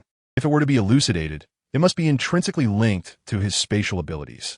Surely, in that moment of utmost peril, his body instinctively unleashed the latent potential of his spatial powers. Yes, it had to be so. With this realization, Xiao Yang's eyes suddenly sparkled with clarity. He retrieved the 4-star crystal core from his spatial realm. The once pitch-dark bedroom was momentarily illuminated by the emerald glow radiating from the 4 points of light on the core. Xiao Yang's spatial abilities had reached their pinnacle at level 5, and acquiring another 4-star crystal core would elevate him to level 6. Initially, he had harbored reservations about utilizing the core, fearing it would be squandered, as previous upgrades had merely expanded his spatial dimensions without yielding any other significant transformations. Yet, the encounter with the mutated python had instilled in him a vague sense that his spatial powers were far more intricate than he had previously imagined. He felt an intense premonition that ascending to level 6 would usher in unexpected changes. Resolving his internal conflict, he promptly placed the 4-star crystal core into his mouth. The green luminescence was swiftly engulfed. The core was somewhat large, so Xiao Yang could only hold it in his mouth until it diminished in size before gradually swallowing it. A resonating hum suddenly reverberated through his mind. Subsequently, it seemed as though he beheld a luminous vision. He could sense time itself decelerating. A flicker of comprehension ignited within him, as if he had caught a glimpse of the secrets behind the order of time. He closed his eyes, immersing himself in contemplation. An hour later, Xiao Yang abruptly opened his eyes. A keen observer would notice that his gaze sparkled more brightly than usual, akin to dazzling stars in the night sky. A radiant smile spread across his face, brimming with brilliance. In that moment, his spatial abilities had finally ascended to level 6, and, astonishingly, he had begun to grasp the essence of time's power. Indeed, he could now slow down time within a certain radius around him, achieving a deceleration of up to 10-fold. Chapter 67. Sister, I will always believe in you. Xiao Yang nearly burst into laughter as he glanced at the peacefully slumbering Mu Wanqing. An idea struck him suddenly. If he were to utilize his skills with Mu Wanqing and accelerated his speed a tad, would she not simply soar into the heavens? The thought exhilarated him. However, he restrained his eager impulse, recognizing that Mu Wanqing was already quite fatigued and should not be further disturbed. He resolved to wait until dawn, when Yiling could offer Mu Wanqing a soothing massage to alleviate her bruises. Then, later that night, he certainly intended to give it a try. As the night stretched on, Xiao Yang found himself unable to sleep, finally succumbing to slumber in the early hours. In his dreams, he envisioned all the members of his team engaging in a friendly spar while wielding his temporal abilities. Xiao Yang showcased an array of martial arts, triumphing over each challenger one by one. Meanwhile, 4 female nurses stood behind him in a row, cheering him on. Mu Wanqing, however, was in a state of panic, darting about and repeatedly calling out, "Xiao Yang, don't come near me." Xiao Yang was jolted awake by Mu Wanqing's frantic calls, disrupting his dream. Still caught in the remnants of a dream, a mischievous smile lingered on his face as he slowly opened his eyes to find Mu Wanqing, her expression flustered, anxiously gazing at him and calling his name. "What's wrong?" Xiao Yang groggily inquired. "Xiao Yang, do you have any sanitary pads?" I come on my period," Mu Wanqing admitted, her head lowered in embarrassment. "What?" Xiao Yang sprang upright in shock. "I said I come on my period. Do you have any sanitary pads?" Mu Wanqing repeated, her voice trailing off. Xiao Yang instinctively glanced beneath her, noting that she still wore torn black stockings, with a slight crimson stain on the sheets. "Oh dear." Xiao Yang felt a wave of disappointment wash over him. "This is it. All my plans for tonight are utterly ruined, and the days to come look bleak as well." His distress was not without cause. Ever since his temporal energy had surged to 1,000 years, he had found his desires to be particularly vigorous, and his stamina had increased significantly. Truth be told, had he not cherished Mu Wanqing, her petite frame would hardly suffice for his needs. Nevertheless, Having something was certainly better than nothing, and he could make do. Yet, the thought of waiting several days was daunting, and he feared he might not be able to endure it. Xiao Yang gazed at Mu Wanqing's cherry lips. Ah, when God closes a door, he surely opens a window. Enlightened, he promptly retrieved a package of sanitary pads from his space and handed it to Mu Wanqing. Here, take this. Once you've used them, just come to me for more. Mu Wanqing accepted the pads, her face lighting up with joy. In a world on the brink of collapse, the once inconsequential hygiene product have assumed an unparalleled significance. With a joyful exuberance, she leaned in and planted a kiss on Xiao Yang's cheek. Thank you, Xiao Yang. I truly adore you, she exclaimed before darting towards the restroom. Observing Mu Wanqing's retreating figure, Xiao Yang let out a resigned sigh. Cursed monthly visitor. His interest in returning to his dreams had evaporated. Rising, he donned his clothes and made his way downstairs. Upon entering the living room, he discovered that 4 little nurses had already risen and were industriously attending to their tasks. Meanwhile, Liu had also commenced her activities in the kitchen, her silhouette as captivating as ever. Why, Jia? You were quite injured yesterday. There is no need to rise so early to prepare breakfast. Xiao Yang approached Liu Yu from behind, his tone laced with concern. Hearing his voice, Liu Yu turned around, playfully swinging her arms as she replied with a smile. See, I'm already fine. Yiling's medical skills are truly remarkable. Besides, I'm not that delicate. My physique is quite robust. Xiao Yang observed as she swung her arms, a hint of worry crossing his mind. He quickly grasped her arm, saying, all right, don't be so vigorous. You still need to take care. I know, my dear brother. Liu Yu responded sweetly, and Xiao Yang reluctantly released her soft arm. After a moment's contemplation, he resolved to share the exciting news regarding his newly acquired temporal abilities. Why, Jia? I have wonderful news for you. Liu Yu, who was about to turn back to her cooking, quickly pivoted with curiosity gleaming in her eyes. What good news? She inquired. With a smile, Xiao Yang leaned closer, whispering gently in her ear, last night, I broke through to level 6 of my spatial abilities, and I activated a skill that allows time to slow within a certain radius around me. Liu Yu felt a ticklish sensation from his breath against her ear, her cheeks flushing as she murmured in confusion. Slow down time? Suddenly, the image of Xiao Yang delivering a decisive blow to the mutated python from the previous day flashed in her mind. Could it be that your ability to deliver that fatal strike was due to this skill? Indeed, although it was an instinctive reaction at that moment. Now I have complete control. Xiao Yang's face radiated confidence. Wow! Liu Yu suddenly exclaimed with delight, enveloping Xiao Yang in a warm embrace, her body bouncing with excitement. That is fantastic, brother. Congratulations. In the future, should we encounter such monsters again, we need not fear them. You're truly amazing. Liu Yu was genuinely thrilled, her heart still trembling at the memory of that mutated python. The sheer power it possessed was beyond her capacity to withstand. Without Xiao Yang, it was likely they would have faced utter annihilation. Although they ultimately triumphed, the cost on their side had been considerable. Now, having mastered such formidable skills, Xiao Yang naturally understood their significance. Overcome with joy, she impulsively embraced him. The softness of her form caught Xiao Yang slightly off guard. Yu Yu was exceedingly effusive. Compounding the situation, she continued to dance energetically, which left Xiao Yang utterly flustered. His arms were raised, unsure of where to place them. After a brief moment of contemplation, he decided to encircle Yu Yu's waist. From now on, I will ensure you are never harmed again. Trust me, he said earnestly as he held her tightly. Suddenly, Yu Yu ceased her movements, her body tensing slightly. She felt that being in such close proximity to Xiao Yang was somewhat inappropriate. If Wanqing were to witness this, she would undoubtedly misinterpret the situation. With this thought, Yu Yu hastily pushed Xiao Yang away and glanced nervously around. Fortunately, a few nurses were preoccupied with their tasks, oblivious to the moment. Ah, little brother, I was just a tad too excited. She chuckled awkwardly. However, I will always believe in you. Her expression was awkward, yet her gaze toward Xiao Yang was resolute. He smiled reassuringly. It's nothing. We are not strangers. The atmosphere grew a bit tense, prompting Xiao Yang to excuse himself to feed his little coal ball. Meanwhile, on the first floor, four nurses were gathered, whispering amongst themselves. Just remember, don't spread any rumors about what you saw. One cautioned. Rest assured, we're not foolish. Another replied. Oh, it's no big deal. Men like him having several women is quite normal. Sighed another. I wish I could be the one in his arms. Chapter 68. Air Guzi. Xiao Yang, oblivious to the nurse's gossip, was currently tenderly caressing the little coal ball. Perhaps I should no longer refer to it as little coal ball, as its size now resembles that of a hen. Its feathers shone a lustrous black, and its bright little eyes sparkled with intelligence. At that moment, the coal ball perched on Xiao Yang's arm, tilting its head to observe him. Xiao Yang produced 4 crystal cores, waving them enticingly before the coal ball. Its eyes lit up, and it excitedly flapped its wings. "Call me Daddy, Daddy, Daddy. Ah, such a good one."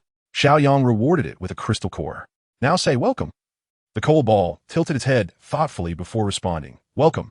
The phrase emerged from its beak quite accurately, albeit sounding reminiscent of Xiao Yang's tone. "Remarkable," Xiao Yang exclaimed, elated, since consuming those non-stellar crystal cores. The coal ball had indeed become more intelligent. Unlike mere parrots that mimic speech, it had begun to comprehend the meaning behind Xiao Yang's words. With further training, it could potentially engage in normal conversations with people in the future. This is merely under the circumstance of providing it with a standard crystal core. What if one were to feed it a star-rated crystal core? Suddenly, Xiao Yang pondered whether giving the coal ball a 1-star crystal core might lead to some form of mutation. If that were the case, possessing a mutated pet would indeed be quite remarkable. Yes, in the future, should 1-star crystal cores become abundant, I must try feeding one to it. However, the immediate priority is to elevate the ability levels of Mu Wanxing and the others, particularly Lu Yu's lightning ability, which would be tremendously powerful if enhanced. After rewarding the coal ball with 2 crystal cores, Xiao Yang noticed the police dog, Yang, sitting on the ground, eagerly gazing up at him. Its eyes occasionally darted towards the remaining crystal core in his hand, drool trickling from its mouth. Xiao Yang chuckled and said, "Do you want to eat?" Yang whimpered twice, its front paws patting the ground as it wagged its tail. "If you want to eat, you need to change your name. You must understand the importance of avoiding taboos. If it weren't for your master's sake, I would have thrown you out already." Xiao Yang muttered, indifferent to whether the dog understood. Having a dog with a name so phonetically similar to his own was utterly ridiculous. What if someone called for Yang and both he and the dog turned around? That would be absurd. What name should I give you instead? How about Huang? Wang Fu? No, that has too clich. Xiao Yang dismissed the idea. Perhaps Tian Lang? Xiao Tian? No, those names are too grand for you. They may overwhelm you, leading to your demise. Xiao Yang was troubled. Sigh, naming is such a hassle. A perfectly good dog deserves a proper name. So how about I simply call you Air Guzi? What do you think? Yang was bewildered, its focus solely on the crystal core.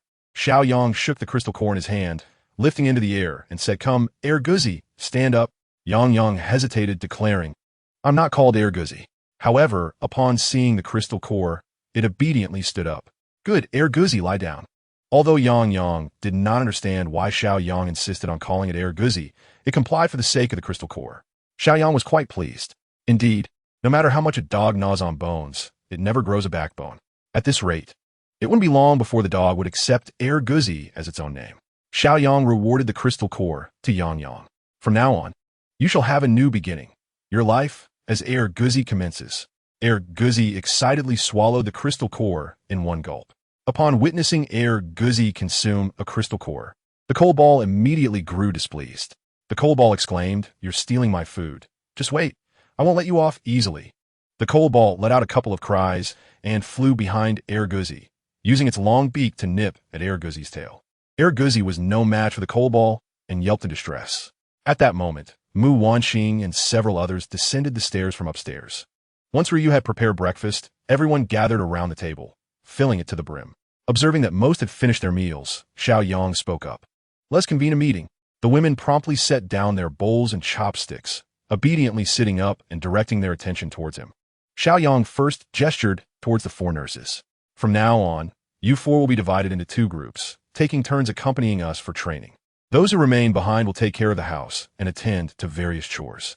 Before we return, ensure that all the ingredients are prepared to spare Sister Yu any additional trouble." The 4 nurses nodded eagerly in agreement. At this moment, Xiao Yang was their guiding light. Naturally, they would comply with his every directive. Pleased with their response, Xiao Yang turned his gaze to the others. "Our paramount task now is to secure resources, eliminate zombies, and seize crystals. As you have witnessed, there are already individuals outside who have uncovered the secret of the crystals, and competition will only intensify from here on. Thus, we must act swiftly. Moreover, the number of those awakening powers outside is steadily increasing. We must continually enhance our own strength. Only then will we ensure our safety. The women nodded in unison. Xiao Yang retrieved all the crystals acquired the previous day from his spatial storage and laid them upon the table. You 4 nurses have yet to awaken your abilities. Each of you will take 10 crystals to elevate your energy levels to over 10 years. The remainder will be used by Tang Ying and Yi Ling first. Once their energy surpasses 100 years, you may divide the rest. With these arrangements made, Xiao Yang proceeded to the living room. He extracted several sets of equipment from his spatial storage, preparing to distribute them to Yi Ling and the nurses. He also produced a compound bow along with a set of arrows. After they had absorbed their crystals, Xiao Yang called Tang Ying over. He handed her the compound bow, saying, "Your strength lies in marksmanship, which is a form of ranged attack. In the event of an emergency, do not position yourself too far forward. Learn to conceal yourself, and we shall coordinate our efforts." Although the compound bow's power was not as formidable as that of a handgun, it was sufficiently lethal for both humans and zombies. Tang Ying accepted the compound bow, examining it with satisfaction. "Yi Ling, come here."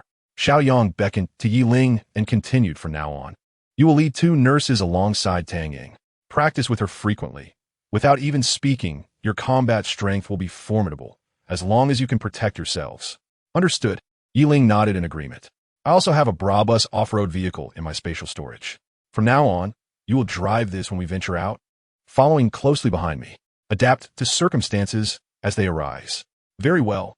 After conveying these instructions, Xiao Yang distributed the equipment to the group, ensuring they were all properly outfitted. He loaded the handguns with ammunition and returned them to the women. 2 nurses remained behind to guard the house, while the others prepared for departure. Xiao Yang dashed into the yard and retrieved the Brabus off-road vehicle.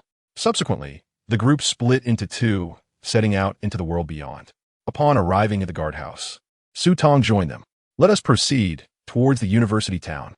Chapter 69. The Pickup Truck Fleet.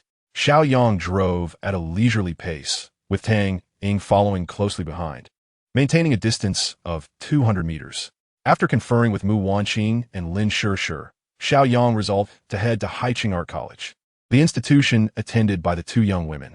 This choice was motivated by their familiarity with the campus layout, which would facilitate their movements. Furthermore, the substantial student population at Haiqing Art College indicated a potential increase in both zombies and survivors. The presence of more survivors would be advantageous, as they were likely to recognize Mu Wanqing and Lin Shishir, 2 stunning beauties of campus fame. In such a case, should they encounter students with awakened abilities, it would be relatively easier to recruit them. Consequently, the group unanimously agreed to make Haiqing Art College their first destination. The off-road RV cruised steadily along a narrow path leading to the college when, unexpectedly, several pickup trucks appeared several hundred meters ahead, approaching them directly. The women in the vehicle instantly became alert. "Xiao Yang, there are vehicles." Lin Shishir pointed ahead. "I am aware of the vehicles. I am not blind. Everyone buckle up. There is no need for alarm. It is quite normal to encounter survivors on the road at this time.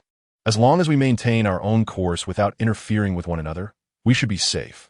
Besides, with Xiao Yang's current capabilities, who could pose a threat?" "Tang Ying, there are other vehicles passing ahead. Please exercise caution." Xiao Yang nonetheless reminded Tang Ying and the others via the intercom. "Got it." Meanwhile, the occupants of the approaching vehicles had also noticed Xiao Yang's heavy-duty RV. In a lead pickup truck, 4 men were seated. "Zhang, a truck is coming up ahead. Should we intercept it?" The driver inquired of the man in the passenger seat. The man referred to as Zhang leaned forward to scrutinize the situation. "Let us not act hastily. Observe if there are any other vehicles behind them. If they are part of a larger convoy, and they outnumber us, we would be courting danger." "That makes sense. Zhang, you are quite astute. No wonder Hong Jie holds you in such high regard." The driver flattered. Zhang smiled at the compliment, clearly pleased by the praise. Within mere seconds, the 2 convoys converged. Xiao Yang noted that the opposing convoy comprised 5 pickup trucks. It was remarkable to find so many operational vehicles after the extreme cold snap, as countless others had succumbed to mechanical failures in the frigid temperatures of -70 degrees. This was precisely why Xiao Yang had stored the heavy-duty RV and the Brabus off-road vehicle in his space. If left outside, Any issues with the vehicle could indeed become quite troublesome. Xiao Yang's heavy-duty off-road RV brushed past 5 pickup trucks without either party coming to a halt. Shortly thereafter, Tang Ying's Brabus off-road vehicle encountered the same 5 pickups. Neither side stopped. All remained unperturbed. Just as Tang Ying's vehicle had passed, one of the individuals in the back seat of the lead pickup spoke up. "Zhang, I just saw that the driver of the off-road vehicle was a woman." "I saw it too." It seemed the passenger beside her was also a woman. Moreover, that heavy-duty truck that just went by appeared to be an RV. Quite impressive. A man ought to drive such a powerful off-road vehicle. The one behind it isn't too shabby either, Brabus. I bet that woman is either a rich heiress or a mistress. Damn it. These people have narrowly survived and yet flaunt themselves in public. The two behind exchanged words, their faces filled with envy and indignation. "Zhang, what do you think?" The driver glanced at Zhang, making a gesture as if to catch a ball. Upon seeing this, Zhang felt a flicker of temptation. Yet, he remained cautious. "Let us drive a bit further and see if there are any other vehicles behind us." All right. After a short while, noticing there were indeed no vehicles trailing them, the urgency among the group began to rise. "Zhang, there are no more cars. It's just those 2 vehicles. Let's go for it." "Yes, Zhang. This time Hongjie sent us to the Art Academy in Haicheng to find out if there's a survivor named Mu Wanqing. But that decrepit academy is crawling with zombies. We lost 2 brothers trying to breach it. We can't return empty-handed. That would be hard to explain. If we could capture a few women and drive back in these luxury cars, I believe Hongjie Wunti just overlook our failure, but would regard you with newfound respect." "Indeed, Zhang, you know well what Hongjie is after. She has a great need for young ladies." Zhang appeared to waver, typically a cautious individual. However, encouraged by his companions, he began to feel tempted. Particularly, the thought of impressing Hongjie upon his return ignited a spark of desire for a more comfortable future. Seeing Zhang hesitate, the driver grew increasingly anxious. "Zhang, make your decision quickly. Otherwise, they'll get too far ahead, and we won't be able to catch them." "Yes, Zhang. Once we secure those 2 women, you can take them to the RV and enjoy yourself first. After you're done, we'll handle the cleanup. In any case, bringing these women back will only benefit someone else. Damn it. Let us do it." Turn around. The moment Zhang heard about the prospect of fun in the RV with 2 women, excitement surged within him. The girls under Hongjie's command were simply too expensive. They always demanded food, drink, or time on their arms. Though I consider myself a trusted confidant of Red's sister, capable of negotiating discounts, the current environment renders resources extraordinarily precious. In the face of impending catastrophe, we find ourselves grappling with the struggle for survival on a daily basis. With a world in such turmoil, can one truly afford to toil away a lifetime? To forsake the opportunity for something free would be sheer folly. As soon as Brother Zhang spoke, the individuals in the vehicle erupted with excitement. To assist in the kitchen would be an unparalleled blessing. Suddenly, the lead vehicle executed a sharp turn in the middle of the road, signaling the 4 pickup trucks behind. They swiftly turned around, following suit, instructing the last 2 vehicles not to halt near the barboos. The 3 front vehicles were tasked with intercepting the heavy-duty off-road RV ahead. Understood. Upon receiving the command, one person in the back seat immediately rolled down the window, signaling to the others. The 5 vehicles, with clearly defined roles, began their pursuit of Xiao Yang and his group. Tang Ying kept a vigilant eye on the rearview mirror, closely monitoring the movements of the approaching vehicles. Initially, when they seemed to drift away, she paid them no mind.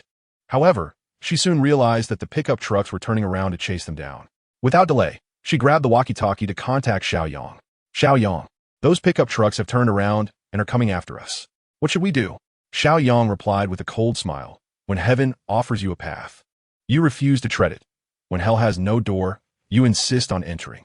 Humans are invariably driven to madness by temptation. Anyone coming for us shall face no mercy." Chapter 70.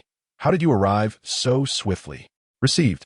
Tang Ying responded to the directive, instructing Yiling, Su Tong, and the 2 nurses in the vehicle, "Buckle your seatbelts." The 4 complied promptly, their anxiety palpable. At that moment, 3 pickup trucks surged past them, pursuing Xiao Yang's heavy-duty off-road RV ahead. The 2 trucks trailing them maneuvered. One positioned itself in front while the other aligned alongside on the left, obstructing their escape route. The window of the left pickup slid down, revealing a man with a fierce countenance, brandishing a knife and demanding that Tang Ying and her companions halt. "Fool!" Tang Ying muttered. sharply turning the steering wheel to the left. Caught off guard, the left pickup was thrust off the road, crashing into a tree. A smirk of disdain crossed Tang Ying's face. As the captain of the public security team in Haicheng, how could anyone dare to challenge her driving skills? They should consider their own capabilities before attempting such a feat upon witnessing their comrade being forced off the road. The lead pickup swiftly veered towards Tang Ying and her group. Without hesitation, Tang Ying aimed for the left rear of the opposing vehicle and pressed the accelerator. The front pickup was knocked sideways, drifting towards a curb. Bang! The pickup flipped over, resting on its roof with its wheels in the air. The two vehicles behind were incapacitated. Should we assist the front? Tang Ying inquired over the walkie-talkie. Well done. Don't mind me. Finish them off. Received. Tang Ying stepped out of the vehicle, wielding a compound bow. The other 4 women followed suit, armed with knives. Stay behind me. If you spot anyone still breathing, deliver the final blow. She instructed her companions as she drew her bow, aiming at a man who had just crawled out of the pickup truck. Meanwhile, Xiao Yang found himself sandwiched between 3 pickup trucks, one in front, one behind, and one to the left. He couldn't help but wonder if they understood the futility of their actions. Did they really think they could halt his 23-ton heavy-duty truck with mere pickups? He decided it was time to show them the stark difference between a golden needle mushroom and a cucumber. With a swift left turn and a heavy press on the accelerator, he sent the pickup in front soaring away. Then, he sharply turned the steering wheel, sending the pickup on his left crashing onto the curb. Following that, he slammed on the brakes, causing the rear pickup to collide violently with the back of his truck. Engaging reverse gear, he forced the pickup against a tree, snapping the trunk like a twig while the vehicle twisted into a contorted wreck. The entire maneuver was executed seamlessly, resulting in the utter defeat of the 3 pickups. The occupants of the first 2 were left dazed, while the third had likely met a grimmer fate. As he brought the vehicle to a halt, Xiao Yang stepped out, knife in hand, followed closely by Mu Wanqing and the others, their expressions steely. Goodness, this driver is fierce, charging without uttering a word. One of them exclaimed, Look, they've stopped. They're getting out. Wow, so many women. This is our lucky day, Zhang. Hurry. Grab your weapons. This fool dares to step out. 10 men emerged from the 2 vehicles, brandishing machetes and cursing as they charged toward Xiao Yang. You think you can ignore my command to stop? You must be tired of living. One shouted, Ladies, step aside. Once we deal with this fool, we'll treat you right. They viewed Xiao Yang as nothing more than a surviving rich heir, believing that such privileged youths had little to offer besides their wealth. Thus, they were unfazed by the sight of his knife. Fear of a blade? Absurd. The Royal No. 1 nightclub, the largest in Haicheng, was filled with individuals who had fought their way up. Cut him down, Zhang commanded, and the other 9 men, brandishing their knives, charged forward with enthusiasm. Before Xiao Yang could make a move, Mu Wanqing, Lin Shishir, and Lu Yu stepped forward, each wielding a knife with deadly precision. In an instant, the advancing men were taken aback, witnessing the heads and hands of their comrades fly through the air. Blood gushed from their necks, splattering those behind them. Even the seasoned fighters were momentarily stunned by the gruesome spectacle, especially considering it was 3 women who had dealt the lethal blows. Before they could regain their composure, they suddenly noticed that Xiao Yang had moved. The individuals in the front felt as if something had penetrated their bodies before they could lower their heads to investigate. They sensed something being drawn out of them. In the blink of an eye, the 4 in the middle began to spout blood from their bellies and chests. Xiao Yang's series of actions had left them utterly devastated. The expressions of disbelief on their faces were evident as they collapsed.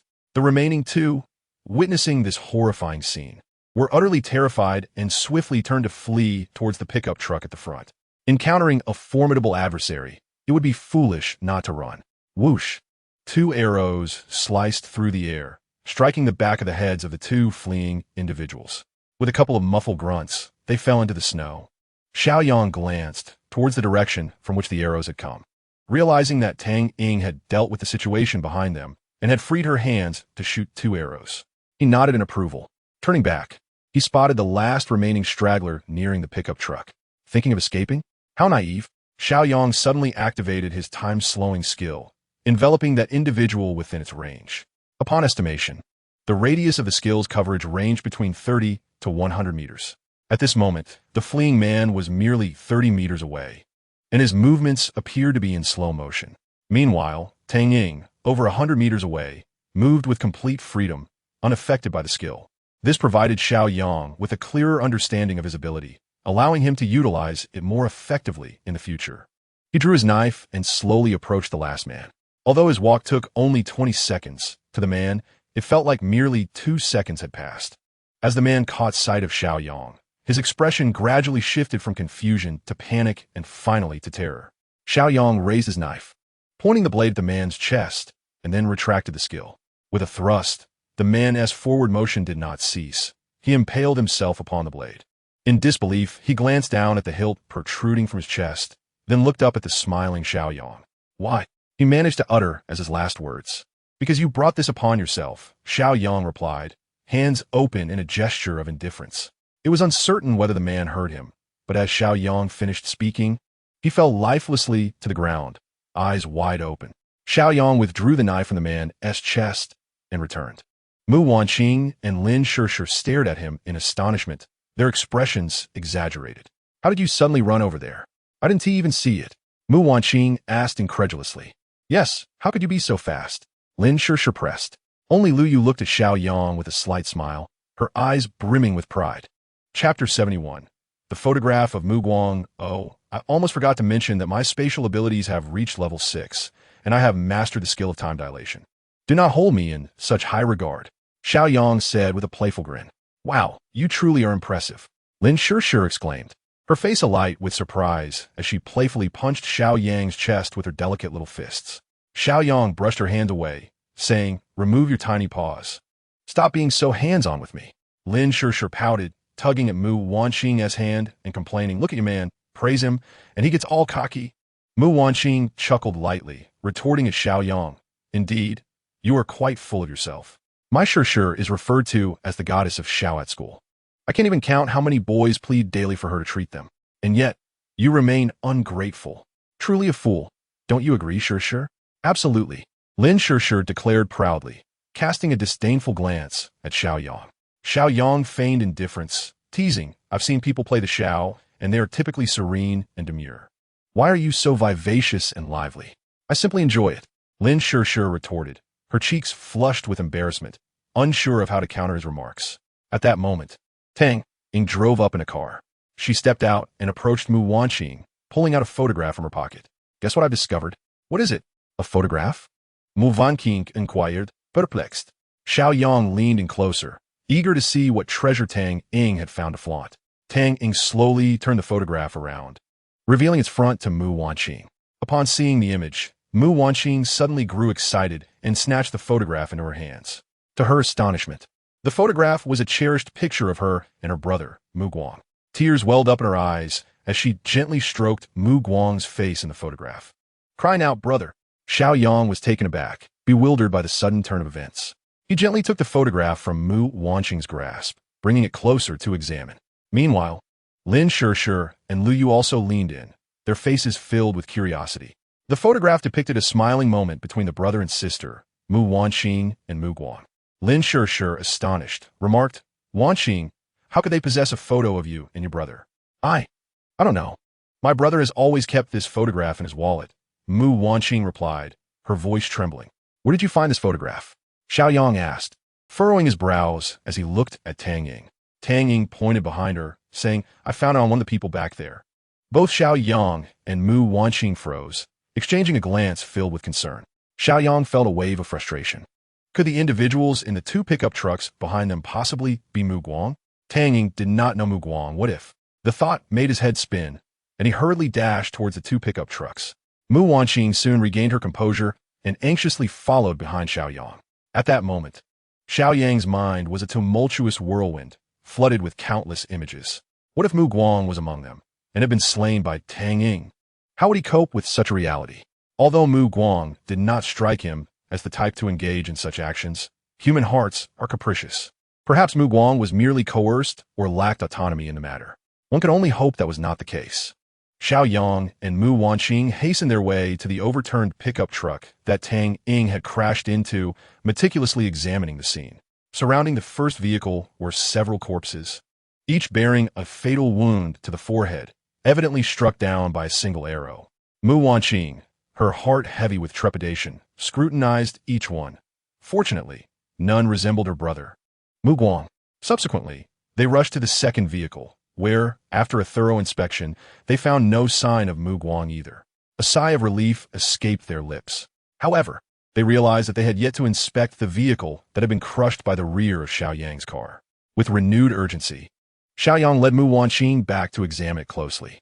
Although the bodies within were nearly deformed, their heads were still recognizable. At that moment, they had transformed into what resembled zombies, trapped within the confines of the vehicle, unable to escape. Thankfully, after careful examination, Mu Guang was not among them. Xiao Yang proceeded to inspect the last two pickup trucks in search of any clues. Regrettably, aside from some miscellaneous items, there was nothing of value to be found. Mu Wanqing, glancing at a photograph of herself with her brother, began to sob uncontrollably. The other women, witnessing her distress, hurried to console her. "What should we do? What if something has happened to my brother? He never gives his photos to others," she lamented. Lin Shishir embraced her, offering comfort. "Do not indulge in such dark thoughts. Your brother is among us, and he will be fine. Indeed, don't let your imagination run wild. As long as we haven't seen a body, there remains hope," Tang Ying added supportively. Meanwhile, Xiao Yang took a moment to reflect on the information they had gathered. He then approached Mu Wanqing, speaking earnestly. "Wanqing, please do not despair. Allow me to share my analysis. There is no sign of your brother or his vehicle among these individuals, yet we have discovered a photograph of you and him. In this apocalyptic world, who would carry another's photograph as a keepsake? Thus, I surmise that either these individuals are acquainted with your brother and have been sent to inquire about you on his behalf, or perhaps your brother is in their custody. And for reasons unknown, they possess your photograph to locate you. Moreover, given the proximity to your academy, my conjecture seems plausible." Listening to Xiao Yang's deductions, the group nodded in agreement, particularly Mu Wanqing, who wiped her tears and exclaimed with rising hope, "So you mean to say my brother is still alive?" Xiao Yang solemnly nodded in affirmation. Although he was uncertain whether Mu Guang was still alive, it was essential to instill hope in Mu Wanqing. Upon seeing Xiao Yang's resolute gaze, Mu Wanqing felt a sense of reassurance. What Xiao Yang asserted must be true. "Let us meticulously inspect all the vehicles and remains once more to uncover any overlooked clues," Xiao Yang commanded. His instinct suggested that these individuals were undoubtedly connected to Mu Guang. Subsequently, they combed through all the pickup trucks and corpses, yet failed to discover any useful leads. Alas, Xiao Yang regretted not leaving a survivor to interrogate. Yet, who could have anticipated such a series of events? At that moment, Mu Wanqing felt a wave of melancholy wash over her. She knew her brother was alive, but his whereabouts remained a mystery. Her heart raced with anxiety. Since the onset of the apocalyptic calamity, she had yearned for her brother incessantly. However, she understood that she could not expect Xiao Yang to roam the city in search of her brother. The vast expanse of Haicheng, known as the magical capital of Long Country, with its multitude of bathhouses, made it nearly impossible to locate a single person. Moreover, who could ascertain that her brother Mu Guang was even in a bathhouse? Thus, she buried her worries and longing deep within her heart. Yet today, upon unexpectedly encountering a photograph of her and her brother, the suppressed yearning erupted violently. Chapter 72, Survivors in the Security Room. Observing the sorrow etched on Mu Wanqing's face, Xiao Yang embraced her, gently stroking her hair as he reassured her, "Do not fret. Your brother possesses exceptional character. Those favored by destiny are shielded from harm." Mu Wanqing buried her head deeply in Xiao Yang's embrace, responding softly, "By the way, let us first head to the Haicheng Academy of Arts. The direction these individuals came from leads toward your academy. Perhaps we may find a clue there. Who knows? Your brother might have visited there in search of you." Instantly, Mu Wanqing straightened up, her eyes sparkling with hope. "Yes, let us hurry," she urged eagerly. "All right, everyone, get in the vehicle. We shall proceed to the Haicheng Academy of Arts." Upon arriving at the entrance of the academy, Xiao Yang and his companions found numerous zombies wandering about. The iron gates had been forcefully breached. Observing the attire and appearance of the zombies, Xiao Yang deduced they were predominantly university students. Long skirts, shorts, short-sleeve shirts, and even one meandering about in only her undergarments. Some were completely unclothed, evidently favoring sleeping in the nude. Alas, what a tragic fate. It was apparent that the female zombies outnumbered their male counterparts. From Mu Wanqing and Lin Shishir, he learned that the girls' dormitory was situated near the main entrance. It seemed these female zombies had escaped from the dormitory. Upon closer inspection, there appear to be approximately 200 zombies. Xiao Yang and his companions disembarked from their vehicle, each methodically clearing the area. In a brief span, the zombies congregating at the entrance were eradicated. However, two particular zombies captured Xiao Yang's attention. These two were older males, evidently not university students, and it was apparent they had recently succumbed to infection, their bodies still stained with fresh blood. On the ground, Xiao Yang also discovered two machetes, identical to those wielded by the individuals they had encountered earlier. He immediately surmised that these two might have belonged to the same group, merely unable to escape. The more he pondered this, the more plausible it became. Xiao Yang scrutinized his surroundings further and noted numerous overlapping tire tracks, indicative of many vehicles having traversed this area. He became increasingly convinced that the group they had just encountered had indeed been here before, only to be besieged by zombies, resulting in two fatalities before their hasty retreat. With this realization, Xiao Yang promptly summoned Mu Wanqing to share his deductions with her. Upon hearing his conjecture, her spirits lifted considerably. Are you suggesting that these individuals came to the academy in search of me? Moreover, they could very well have been tasked by my brother? Indeed, that seems highly likely. This is wonderful news, as long as my brother is alive. The shadows of despair that had clouded Mu Wanqing's face dissipated, replaced by a newfound sense of relief. All right, let us venture inside to investigate. If there are any surviving students, we shall inquire. Yes, let us do it. After concluding their discussion, Xiao Yang instructed Yiling and the nurse to collect the crystals, encouraging them to acclimate to the task. To his surprise, the three handled the task with remarkable efficiency, showing no signs of discomfort. Suddenly recalling their backgrounds, he realized they had likely encountered countless injuries before. Would they truly be daunted by the sight of blood? Once they had completed their collection, they dutifully presented the crystals to Xiao Yang, just as they were preparing to resume their journey towards the academy. Xiao Yang inadvertently noticed a figure peering through the window of the security room. Is there a survivor within the security room? Could it be someone who failed to escape from that group, hiding inside? With this thought in mind, Xiao Yang abruptly slammed on the brakes, bringing the vehicle to a halt. He then exited the car and made a beeline for the security room. The others, bewildered by his sudden actions, followed suit. Without hesitation, Xiao Yang kicked open the door to the security room, then crashed through the door to the break room inside. There in the corner stood a man wrapped in a security jacket, clutching a rubber baton, his eyes wide with alarm as he regarded Xiao Yang. Without delay, Xiao Yang drew his knife and approached the man. The sight of the blade sent the man into a tremor of fear. Hey, big brother. Let us talk this over calmly. I haven't done anything to provoke you, have I? The man, finding himself with no avenue for retreat, shouted anxiously. Xiao Yang halted in his tracks. He had no intention of ending the man's life just yet. Should he be affiliated with the pickup truck crew? There were vital clues regarding Mu Guang that he needed to extract from him. Tell me, are you associated with the individuals in the pickup truck that came earlier? Xiao Yang inquired coldly. Pickup truck? The man echoed with a face full of confusion. You mean the group that just fled? Upon hearing this, Xiao Yang was convinced that the pickup truck crew had indeed been present. Yes. However, the man hastily waved his hands in denial. Brother, I am not with them. I have been in the security room all along. Xiao Yang scrutinized the man's expression, finding no signs of deceit. Observing his attire, he asked, Are you a security guard at this academy? The man hesitated momentarily. Well, not exactly. Xiao Yang's demeanor turned icy. Then what is your purpose here? I am here to find my newlywed wife. The man suddenly exclaimed, gritting his teeth in frustration. Xiao Yang was puzzled by the man's vehement expression. Your newlywed wife? Is your wife a teacher at this school? No, she is a student here. The man retorted coldly. A university student? Newlywed? Marrying so young? Xiao Yang found it hard to believe. He gestured for Mu Wanqing and Lin Shishir to step closer, then asked the man, What is your wife's name? Which department and class is she in? Xiao Yang aimed to test the veracity of his claims, with Mu Wanqing and Lin Shishir present. If he could not provide a coherent answer, his lies would be exposed. To Xiao Yang's surprise, the man did not hesitate and promptly revealed his wife's name. Her name is Wang Jia, from the second class of the Performing Arts Department. As soon as he finished speaking, Mu Wanqing and Lin Shishir's mouths fell agape in astonishment. What? Wang Jia? You are her husband? Lin Shishir exclaimed incredulously. Xiao Yang was perplexed by the intense reaction from Lin Shishir and Mu Wanqing upon hearing Wang Jia's name. Do you two know her? Of course we do. She lives in the dorm next to ours. She is indeed from the Performing Arts Department. What? Both Xiao Yang and the man turned to Lin Shirshir simultaneously.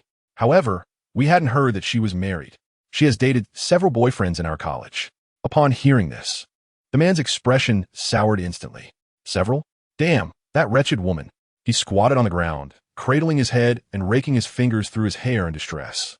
Xiao Yang coldly remarked, "You are lying. My friend says that Wang Jiajia is not married. Now, who exactly are you?"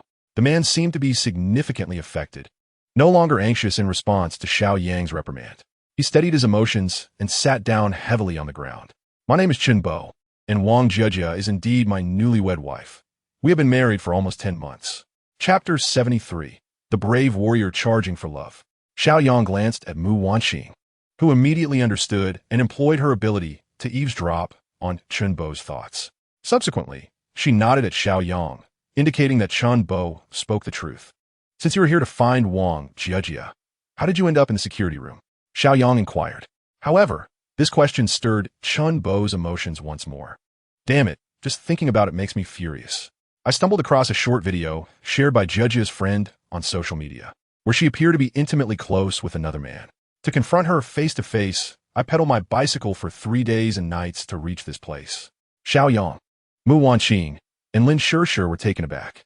Was Chen Bo truly so determined, cycling for days just to confront Wang Jiajia? What obsession! However, upon my arrival, the security guard at the entrance refused me entry. With no other choice, I had to scale the wall to find her. To my dismay, I caught her passionately kissing a man beneath the dormitory building. It felt as if I had been instantly betrayed. Do you understand? Chen Bo seemed to relive that moment, his emotions surging once more. He spoke to Xiao Yang, perhaps believing that a man would better understand another man's plight. "Well, brother, how should I put this? To make life bearable, one must inevitably carry a bit of green, right?" Xiao Yang found himself at a loss for how to console him.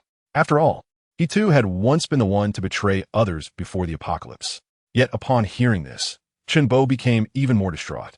"Brother, is that merely a bit of green? I have transformed into the Hulk.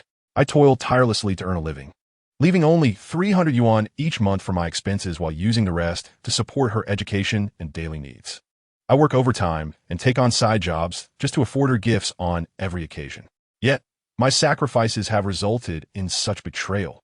As Chen Bo spoke passionately, he couldn't contain his fury and began to roar. "The most despicable part is that when I caught her in the act, not only did she show no remorse, but she also incited that man to bring 4 or 5 others to gang up on me. That wretched woman, were it not for her escape, I would have truly wanted to end her life." Upon hearing this, Mu Wanqing and Lin Shirshir exchanged glances, their eyes filled with shock. The drama was indeed too outrageous. They never anticipated that Wang Jiajia could be such a person. And what happened next? Lin Shirshir, now a curious bystander, couldn't help but ask. Later. Those 5 men were nothing but a bunch of useless ruffians. I single-handedly beat them to the ground, leaving them searching for their teeth. Especially the man who kissed her. I couldn't help but stomp on his groin several times. How exhilarating that was. Chen Bo chuckled, as if this was the only thing that brought him joy. And then what happened? Lin Shirshir couldn't resist eavesdropping. Subsequently, the school's security and teachers arrived. They attempted to apprehend me, but I ran with all my might. However, they could not catch up to me. Eventually, after I had traversed half the campus, they managed to encircle me due to their numbers. I was then taken to the security room. At that moment, it happened to be midnight, and the temperature suddenly plummeted. The school was in chaos, with all the security personnel occupied with maintaining order, leaving me locked in the security room. After that, I did not see anyone return. I remained hidden here, not daring to leave. If I hadn't discovered 2 boxes of instant noodles beneath the bed, I would have starved to death long ago. After listening to Chen Bo's account, Xiao Yang couldn't help but admire him from the bottom of his heart. What a man, ready to take action when needed. Xiao Yang could almost envision Chen Bo pedaling furiously to the academy day and night, then fearlessly charging at the 5 men intent on beating him. Finally, while being pursued by a throng, he valiantly pressed on. This fellow truly embodied the spirit of a warrior fighting for love. That Wang Jiajia is indeed a shameless woman, committing such disgraceful acts. She truly hides her true nature. Lin Shirshir felt a surge of indignation. Even she, as a woman, could not tolerate it. "So, have you seen Wang Jiajia again since then?" Mu Wanqing inquired. "No, but I know she is still alive. A few days ago, a surviving student emerged, and from him, I learned that Wang Jiejia is alive. She is hiding in the academy's supermarket with those men and a group of surviving students. That is why I've stayed here. I must confront her and those men and personally exact my vengeance to quell the hatred in my heart. I see. Chunbo recounted the entire sequence of events that led him to remain in the transmission room. Xiao Yang, Mu Wanqing, and Lin Shirshir understood everything clearly. By the way, did the people in that pickup truck not notice you? Xiao Yang still wanted to inquire if Chunbo could provide some clues about those individuals. Of course. They noticed me. They thought I was a surviving security guard from the academy. They asked me where the girls' dormitory was and inquired if I had heard of a female student named something or other. When Chunbo tried to recall the name, he momentarily faltered. Was it Mu Wanqing? Xiao Yang interjected. Ah, yes. That seems to be the name. How'd you know? Chunbo was taken aback. Because I am Mu Wanqing. Mu Wanqing frowned. Those familiar with the pickup truck crew indeed sought her out. A mixture of joy and concern washed over her. The joy stemmed from the realization, as Xiao Yang had predicted, that her brother was likely still alive. However, the concern arose from the troubling question. Why had her brother not come to find her personally? Had something gone awry? Observing Mu Wanqing's troubled expression, Chunbo cautioned. I see. You must be wary, for those individuals are far from benign. They once attempted to recruit me, but I refused. They even plotted to take my life. Fortunately, I can run faster now than I ever could before. Otherwise, I would have perished without avenging my grievances. Upon hearing Chunbo boast of his newfound speed, Xiao Yang was reminded of his fervent pursuit of love. With a chuckle, he inquired, You can truly run faster now? How much swifter could you possibly be? Chunbo, feeling slightly mocked, immediately rose to his feet, declaring, Brother, do not doubt me. I can demonstrate my speed right now. Xiao Yang laughed, teasing, Can you outrun Bolt? Unless, of course, you have awakened some latent speed-related abilities. Suddenly, Xiao Yang scrutinized Chunbo anew, pondering the possibility that this young man indeed might have awakened such powers. Then show me your speed. Chunbo responded eagerly. All right, brother, let's head outside. As he made his way towards the security room's exit, he announced, Watch closely. I'm about to run. With a poised starting stance and a nod of approval from Xiao Yang, he surged forward with remarkable speed. Goodness! Xiao Yang and the others gasped, astonished by his swiftness, which rivaled that of Bolt himself. 1 second, 2 seconds, 5 seconds passed, and Xiao Yang sensed something amiss. Chunbo had covered considerable distance. Yet he continued to run. Farewell. Chunbo, already over 60 meters away, abruptly halted, turned, and waved back at Xiao Yang. Chapter 74. The clue mentioned by Chunbo. In truth, Chunbo's decision to run was spontaneous. Although he did not perceive Xiao Yang and the others as malicious, he recognized them as individuals he could not afford to antagonize. If he could not confront them, surely he could evade them? Confident in his speed, he fancied himself like the wind, uncatchable. He resolved to return once Xiao Yang and his companions had departed. Meanwhile, Xiao Yang seethed with frustration. Darn it! That rascal is attempting to escape. Just as Chunbo prepared to flee, Xiao Yang swiftly activated his time-slowing ability. Observing Chunbo's movements, which had now become tortoise-like, it appeared that this distance remained within the bounds of his skill. Without hesitation, Xiao Yang dashed towards him, reaching Chunbo's position and standing there, awaiting his arrival. At this moment, Xiao Yang could discern the triumphant expression on Chunbo's face. As Chunbo caught sight of him, his countenance gradually shifted towards astonishment. Without hesitation, Xiao Yang seized Chunbo by the collar and halted his abilities. Due to his body's inertia, Chunbo was propelled forward, only to be yanked back by Xiao Yang. With over 1,000 years of energy coursing through him, Xiao Yang's grip felt akin to that of a mere chick. Had it been anyone else, they would have been sent flying. Chunbo's expression was now entirely replaced by sheer terror. Big brother, are you still human? He stammered. He believed he had been swift enough, only to find Xiao Yang waiting for him in the blink of an eye. How could he not be astonished? Xiao Yang, with a hint of irritation, inquired, Why are you running? Brother, I was merely frightened of you all. I just wanted to keep my distance. I truly meant no harm. Chunbo hurriedly explained, flailing his arms. Xiao Yang dragged him back to the communication room, unceremoniously tossing him to the ground. If you dare to run again, I shall have to use this on you. Xiao Yang brandished a gun before Chunbo. Upon sight of the firearm, Chunbo's eyes widened, and he froze in place. Brother, I absolutely won't run again. If I do, I'll be a fool. Seeing his sincerity, Xiao Yang directly posed his final question. Tell me, did that group in the pickup trucks reveal who they are or where they come from? The reason Xiao Yang had restrained him was to inquire about this matter. Unexpectedly, a brief distraction almost led to Chunbo's escape. Complying, Chunbo sat up and pondered carefully. Oh yes, I remember. They mentioned something about coming from a nightclub. What was it called? Oh right, it was called Royal Number 1. They said they were from the Royal Number 1 nightclub. At Chunbo's revelation, Xiao Yang was taken aback. Royal Number 1 nightclub? Why did that sound so familiar? Had he been there before? The memory was hazy, shrouded by the passage of time. Royal Number 1? I know it. At this moment, Tang Ying interjected. Xiao Yang's eyes lit up as he turned towards her.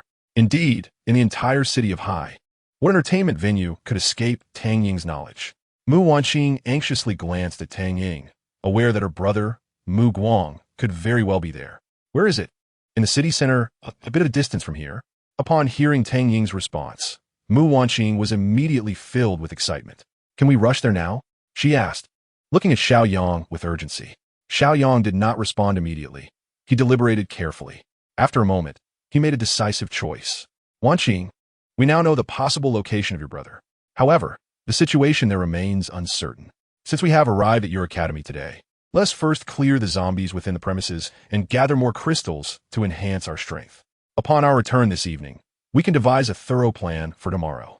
This approach seems more prudent. After Xiao Yang spoke, Tang Ying nodded in agreement and added, Wanqing, Xiao Yang is right.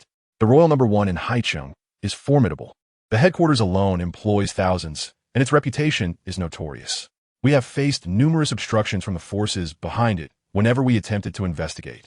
They can dispatch 5 vehicles full of personnel at once to gather intelligence. One can only imagine the magnitude of their power. We must deliberate carefully before taking any action. Hearing Tang Ying's words, Mu Wanqing became more cautious. Given Tang Ying's understanding of the situation in Haicheng, it was evident that her assessment was accurate. Although she longed to see her brother, rushing into the unknown would indeed be unwise. She could not allow her personal desires to jeopardize the group. Xiao Yang was correct. The priority was to enhance their own capabilities. Only then could they face any unforeseen circumstances with composure. All right, I will follow your lead. As long as I know my brother is alive, I feel reassured. At the very least, he is safe for now. Xiao Yang felt a sense of relief at Mu Wanqing's mindset. Yes, it is good that you think this way. Let us proceed and eliminate the zombies. We cannot have come in vain. With Xiao Yang's call to action, the group of women immediately began to mobilize. Hey, brother, can I join you? I want to see how that vixen Wang Jiajia is faring. Chunbo, seeing Xiao Yang and the others about to leave, quickly stood up and asked. Xiao Yang scrutinized him and replied, apart from your speed, do you possess any other skills? Chunbo pondered for a moment. It seems my only talent is running fast. But rest assured, big brother, I want to be a burden. If the situation turns dire, I will flee and not cause you any trouble. Xiao Yang understood that Chunbo had likely awakened a speed-related ability, which, while lacking in other advantages, could prove useful if he leveled up, as his speed would increase. A surprise attack could indeed be feasible. Suit yourself. Xiao Yang dismissed him, indifferent to Chunbo's presence. If he wished to accompany them, that was his choice. The group boarded the vehicle and continued towards the female dormitory area. While Chunbo picked up a machete that had been left behind by someone from a previous pickup truck and hastened to catch up, the female dormitory comprised several rows of 6-story buildings. Clearing each one individually would be tedious. Therefore, Xiao Yang employed the previous strategy, allowing Lin Shishir to play her flute, drawing the zombies towards them. Then they seized the opportunity to eliminate their targets. The group had long since mastered their coordination, and Xiao Yang also took the chance to allow Yiling and the 2 young nurses to hone their skills. By the time they had eradicated all the zombies that could be lured from the girls' dormitory, 3 hours had elapsed. Upon taking stock, Xiao Yang discovered a remarkable bounty. They had amassed a total of 2,000 crystals. However, Lin Shishir was severely drained, nearly devoid of the strength to even exhale. Yet, the hour was still early, and Xiao Yang was not inclined to conclude their endeavors prematurely. The boys' dormitory undoubtedly housed a substantial number of zombies as well. He wished to avoid another trip. However, creating noise to attract the zombies posed a high risk. This method could not compare to Lin Shishir's ability to draw them in. One approach involved zombies rushing directly to attack, while the other allowed them to stand dumbfounded, making for an entirely different scenario. Chapter 75. Chunbo offers assistance. Chunbo, who had been trailing Xiao Yang and his companions at a distance, was astonished to witness their methodical slaughter of zombies, akin to harvesting chives. He was rendered speechless by their extraordinary prowess. What kind of individuals were they to exhibit such monstrous talent? Fortunately, he had remained on good terms with them, for had he offended them, he might not have even known how he met his demise. Now, seeing Xiao Yang and the others paused, he seized the moment to approach them. Bro, you are truly incredible. I am in awe, Chunbo exclaimed, grinning. Xiao Yang glanced at him, but offered no response. Undeterred, Chunbo continued, Bro, have you encountered some difficulty? Why have you stopped? My friend is fatigued and unable to attract the zombies. Xiao Yang indicated towards Lin Shishir, who was resting nearby. Chunbo regarded Lin Shishir with admiration, having witnessed her abilities firsthand. It was precisely because of her that Xiao Yang and his group could operate with such efficiency. Without her, luring so many zombies would have been impossible. Unable to attract the zombies? Chunbo's eyes lit up at this realization. Bro, I believe I can help you draw the zombies over. Xiao Yang regarded him with curiosity. You? Indeed, bro. I am swift, and those zombies cannot keep up with me. I can lead a wave over to you. No need for many. Just a few trips will suffice. Chunbo eagerly articulated his plan. Upon hearing this, Xiao Yang's eyes brightened. Surprisingly, this method seemed feasible. It appeared that this speed ability had its uses in the early stages. Then, why not give it a try? Xiao Yang suggested with a smile. All right, you all prepare. I'm off. With Xiao Yang's approval, Chunbo immediately brandished his weapon and dashed out. He sprinted to the entrance of a dormitory building, picked up a discarded basin from the ground, and began to strike it with his knife, thereby attracting the zombies. Before long, a horde of zombies, alerted by the commotion, surged forth. Observing this, Chunbo immediately began to run towards Xiao Yang and the others, snapping photographs as he went. Behind him, a relentless pack of zombies pursued him, numbering at least 100. Due to their varying speeds, they formed an elongated line. Xiao Yang nodded in approval. This was advantageous, preventing the zombies from overwhelming them all at once, thus making the task of extermination considerably safer. As the zombies approached, Xiao Yang and his companions promptly brandished their blades and commenced their harvest. In just a few minutes, this wave of zombies was dispatched. During this time, Chunbo emulated Xiao Yang and the others, utilizing his speed to dash behind the zombies and sever their heads. Though initially unskilled, he gradually honed his technique through practice. What surprised Xiao Yang the most was Su Tong. He noted that her performance today surpassed her previous efforts by an immeasurable degree. Could it be that she had also awakened some latent abilities? Xiao Yang resolved to inquire about this on their return journey. Subsequently, Chunbo continued this tactic, running back and forth no less than 20 times, successfully attracting nearly all the zombies from the boys' dormitory. Upon final tallying, they had amassed over 500 crystals. Adding to the 2,000 crystals gathered from the girls' dormitory, their total reached a remarkable 500 crystals. This day could indeed be deemed a resounding success. Naturally, Chunbo's contributions were indispensable to this achievement. Xiao Yang decided that once they had cleared the academy of zombies, he would allocate a portion of the crystals to Chunbo. It would be unjust to let him toil in vain. After a brief respite, the group made their way towards the large supermarket not far from the dormitory. From a distance, the supermarket appeared quite substantial. Given the multitude of faculty and students at the academy, a smaller establishment would undoubtedly prove insufficient. Upon arriving at the supermarket entrance, Xiao Yang noticed several slain zombies strewn about. However, the crystals embedded in their foreheads remained untouched, suggesting that the inhabitants were still unaware of their value. At that moment, Chunbo stood with gritted teeth, gazing intently at the supermarket.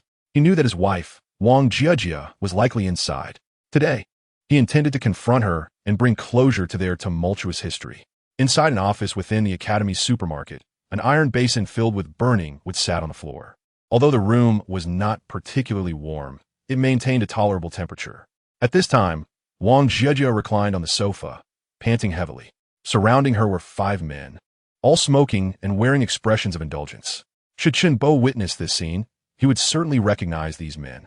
They were the very students he had previously subdued in a confrontation.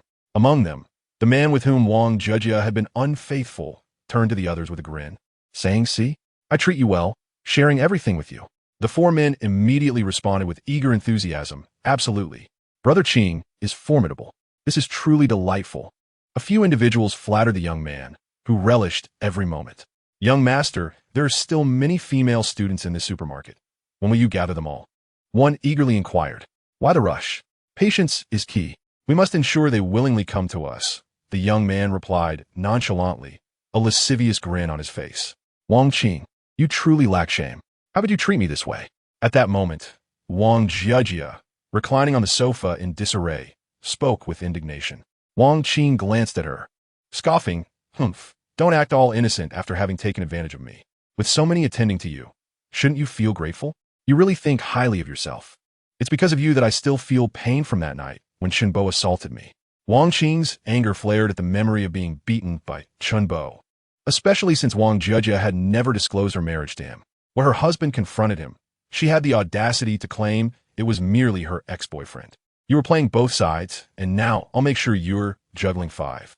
Wang Qing thought recklessly. In this chaotic world, women had become as inconsequential as clothing.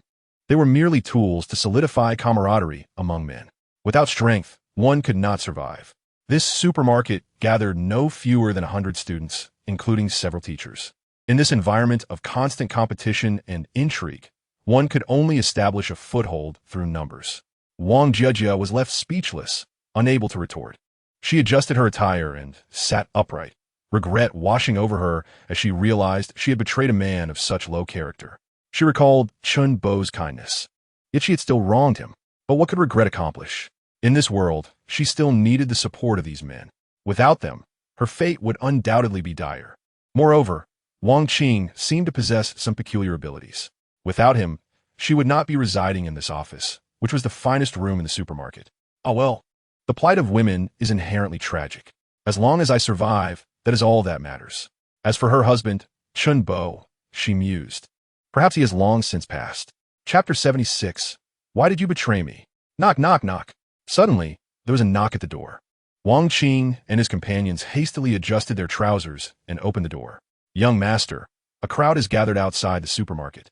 Guess who I saw? Spoke a male student, one of Wang Qing's recent recruits. Who?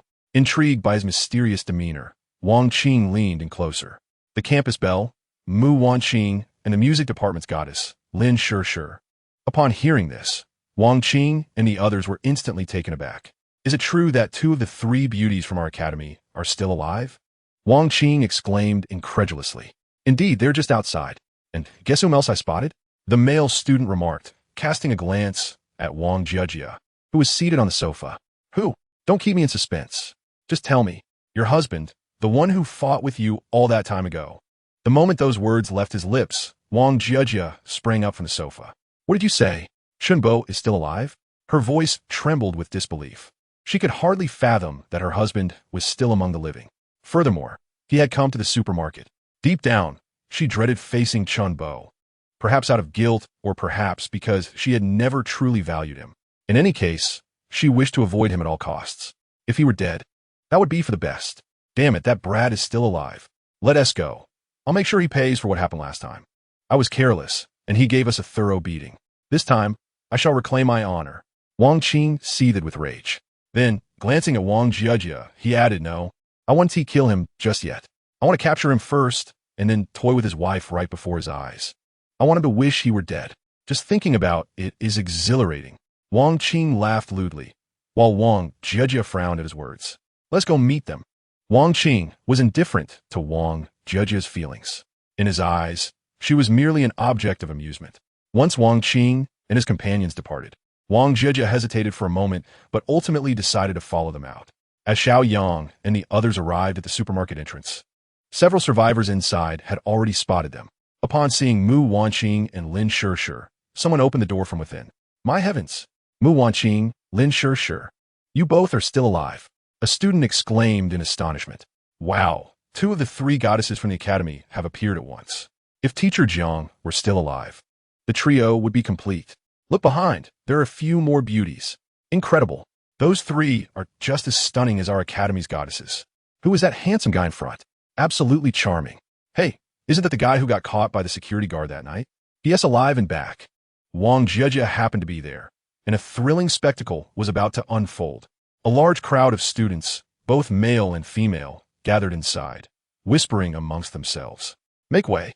At that moment, Wang Qing forced his way through the crowd with a few others. He first greeted Mu Wanqing and Lin Shishir with a smile, then turned his fierce gaze towards Chen Bo, who shot him a glare in return. Where's my wife, Wang Jiejia? Bring her out. Humph. Your wife is now one of ours. Young man, I never expected you to have the audacity to return. Let me show you how I will deal with you today. Wang Qing deliberately emphasized our two words, clearly insulting Chen Bo. Chen Bo's expression darkened as he stepped forward, retorting sharply. Deal with me? In the past, I could easily thrash you few rascals, and today, I can do so again. Wang Qing scoffed with disdain. Today, you shall experience the might of my wind blade. Just then, as Wang Qing was about to strike, a voice pierced through the crowd. Wang Jiejia had squeezed her way through. She had decided to confront Chen Bo, but not to apologize. Chen Bo, you should not have returned. You are no longer their match. You will suffer greatly. Wang Jiejia regarded Chen Bo with cold indifference. Upon seeing her, Chen Bo's fury escalated. His eyes reddened as he shouted at Wang Jiejia. Wang Jiejia, you finally dared to show your face.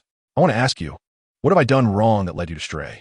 This was the question Chen Bo had longed to pose, utterly bewildered by her betrayal despite his unwavering kindness towards her. Little did he know, Wang Jiejia showed no remorse at his inquiry, coldly replying, You have treated me well. But what of it? As soon as those words left her lips, the surrounding students began to murmur, astonished by Wang Jiejia's audacity. Xiao Yang also glanced at Wang Jiejia, noting her decent appearance, yet wondered why her skin was so thick. Chen Bo, filled with rage, shouted at Wang Jiejia, I toil day and night to earn more money to support your education, to help you realize your dreams. I work 3 part-time jobs, giving you my entire salary. I buy you gifts and surprises during holidays. I simply cannot fathom why you would betray me. Witnessing Chen Bo's frenzied outburst, Wang Jiejia took a step back, yet her expression remained unchanged. She coldly stated, If you wish to know the reason, I shall tell you, and you will understand your demise. Because you are not as handsome as others. Because you lack their capabilities. Because your education is inferior. Because you cower before me, leaving me disinterested. Is that sufficient? Each of Wang Jiejia's words struck Chen Bo's heart like thunderclaps. His expression turned astonished as he realized the depth of his wife's discontent. Then why did you choose to marry me? Chen Bo suddenly felt a wave of inferiority. He had been unaware of how utterly lacking he appeared in his wife's eyes. Why? Because your family offered a generous bride price. Because you are willing to be a fool, earning money for me to spend. Someone supports me, allowing me to pursue my dreams and indulge in pleasure. How splendid is that? Wang Jiejia uttered these words with a nonchalant demeanor. Her eyes filled with disdain as she gazed at Chen Bo, as if he were merely obliged to accept everything. Suddenly, with a swift motion, Chen Bo struck Wang Jiejia across the face with considerable force. The impact caused her to stumble and fall to the ground. You wretched creature! How could I have ever found you appealing? Chen Bo seethed, his gaze fixed on Wang Jiejia. I told you, your wife is now ours. How dare you lay a finger on her? I will end you. Wang Qing, witnessing Wang Jiejia's humiliation, was engulfed in a fit of rage. This was a direct affront to his pride. Wang Jiejia sat on the ground, one hand propping herself up while the other shielded her bruised cheek. Her eyes glinted with malice as she glared at Chen Bo, muttering, I never wish to see him again. Kill him. Kill him. Chapter 77, Windblade. Chen Bo observed the venomous expression on Wang Jiejia's face and finally comprehended the depth of a woman's cruelty. In that moment of distraction, Wang Qing and his companions closed in. You little brat, I will make your life a living hell. Wang Qing declared, raising his right hand and waving it with intent. A visible crescent-shaped stream of energy erupted from his palm, rapidly hurtling toward Chen Bo. As the crescent approached his face, Chen Bo instinctively raised his hand to defend himself. The air sliced through his sleeve effortlessly.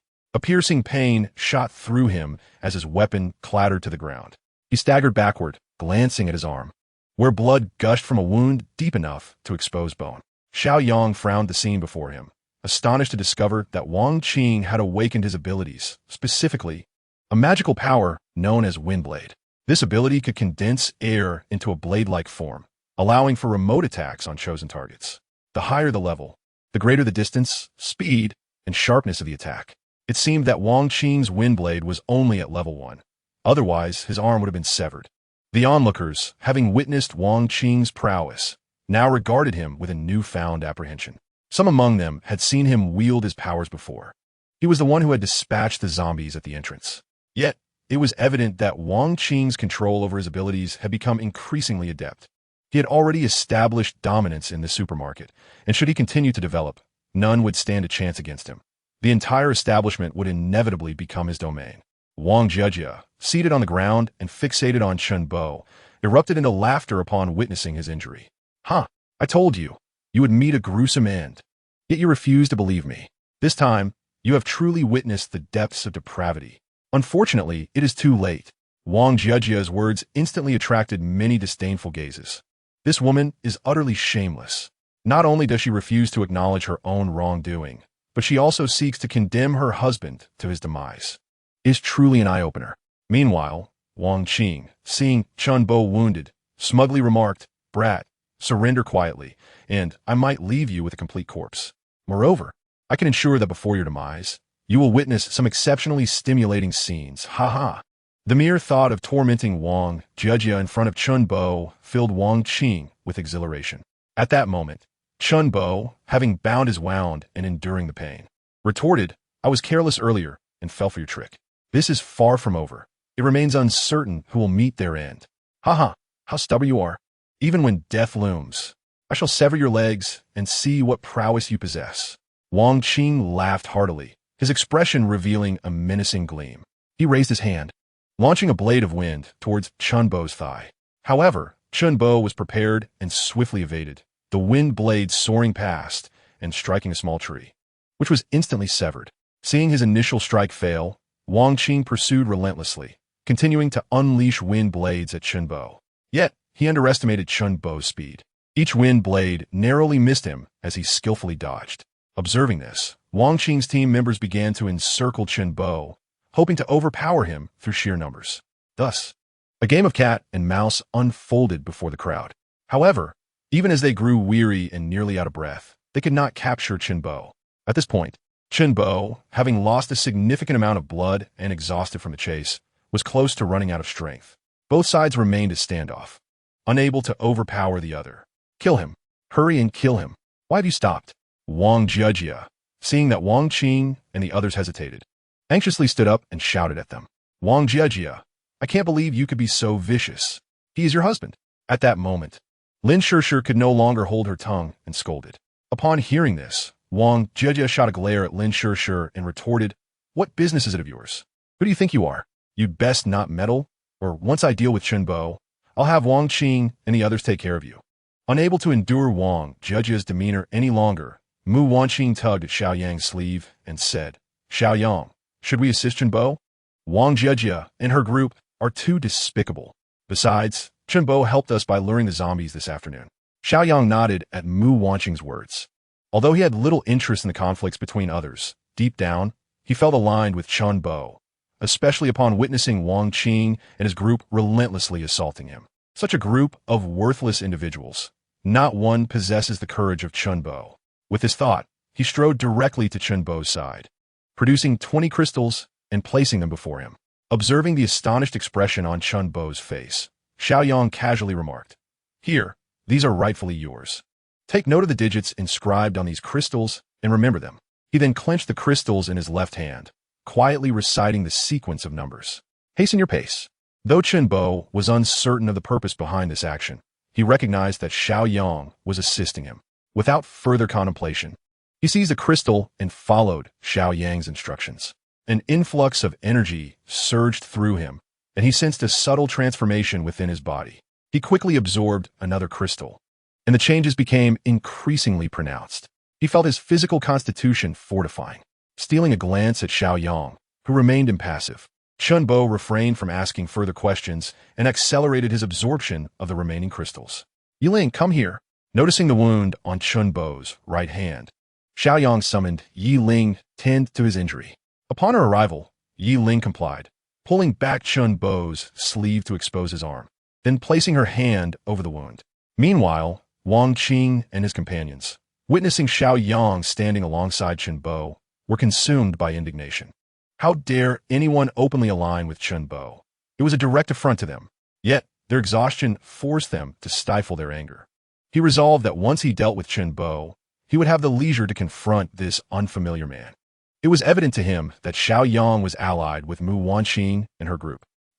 Being the only male among them, once he subdued Xiao Yang, wouldn't Mu Wanqing and Lin Shishir have no choice but to submit to him? They were all school beauties, far superior to that Wang Jia. With this thought, Wang Qing's fury began to dissipate. If Xiao Yang refrained from intervening, he had no reason to openly confront him. And now, a justification had presented itself. Soon, after a brief rest, the group rose and approached Chen Bo.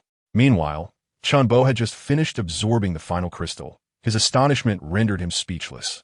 These crystals had indeed empowered him significantly. He felt as though he could crush the necks of those individuals with a mere hand. Even more astonishing was the fact that the wound on his right arm had miraculously healed. Chapter 78. The Betrayer Deserves Damnation. Chen Bo's mind felt somewhat overwhelmed. He could not comprehend the reason behind this phenomenon. A sudden realization struck him. Xiao Yang and his companions were formidable. Thankfully, he had left them with a favorable impression. As he noticed Wang Qing and his group approaching with renewed vigor, Chen Bo hastily collected his thoughts.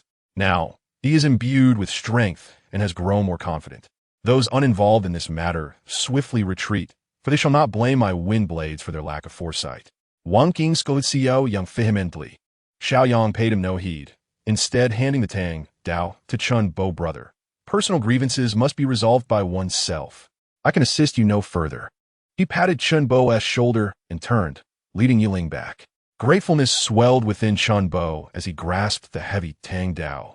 Meanwhile, Wang Qing and his companions, witnessing Xiao Yang's act of giving Chen Bo a formidable weapon, were consumed by rage. Was this not an overt attempt to aid Chen Bo? Very well. Once we deal with Chen Bo, he shall be next. Prepare to meet your demise. Chen Bo.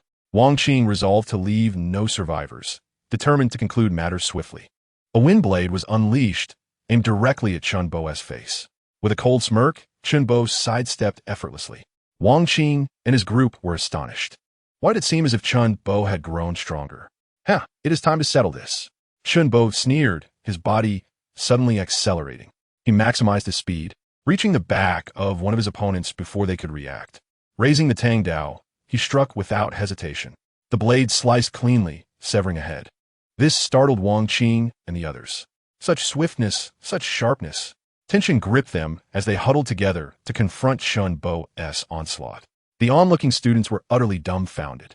Chen Bo, who had been at a disadvantage, had inexplicably grown powerful after Xiao Yang's arrival. What was happening? Who was that man? Their gazes instinctively turned toward Xiao Yang. He sensed their curious stares but remained unfazed, his attention solely on Chen Bo. At that moment, Chen Bo leveraged his speed, darting left and right, and soon, for more of Wang Qing's companions lay defeated on the ground. Now, only Chen Bo and Wang Qing remained standing. Fear gripped Wang Qing. Having overused his wind blades, he was mentally exhausted and could no longer summon them. Without the support of his team, he realized that failure loomed closely. He cast a venomous glance toward Xiao Yang. It was all because of him. Without this man, Chen Bo would never have become so formidable. Desperately, he shouted to the crowd, "Fellow alumni, will you stand idly by as outsiders bully our academy? We are allies, and yet you do not lend a hand?" His only hope lay with these surviving alumni. If they were willing to assist, he might still cling to a glimmer of hope. However, upon hearing his plea, the students regarded him with indifference. Even the two surviving teachers within the crowd remained silent, refraining from uttering a word. No one paid him any heed in their eyes. It was preferable for Wang Qing to be dead. That way, they would have one less formidable adversary among them. Moreover, Xiao Yang and his companions were anything but ordinary. None were inclined to create enemies for the sake of another. Do you see it now? You must realize the extent of your own shortcomings. Not a single soul is willing to extend a helping hand to you. You wretched creature, perish. Suddenly, Chen Bo launched a fierce assault, leaving Wang Qing in a state of utter chaos, struggling to respond. Eventually, Chen Bo seized an opportune moment, his figure abruptly appearing behind Wang Qing. In a swift motion, he plunged a knife deep into Wang Qing's back, the blade piercing through his chest. Wang Qing incredulously glanced down at the knife, protruding from his torso, a mouthful of blood escaping his lips. He attempted to turn around, but after a mere movement, he collapsed to the ground, eyes wide open in death. Chen Bo cast a disdainful glance at Wang Qing's lifeless body, withdrawing the Tang Dao from within him and wiping the blood on his clothing. He then advanced towards Wang Jia. Having witnessed the earlier scene, was already paralyzed with fear, plopping down onto the ground.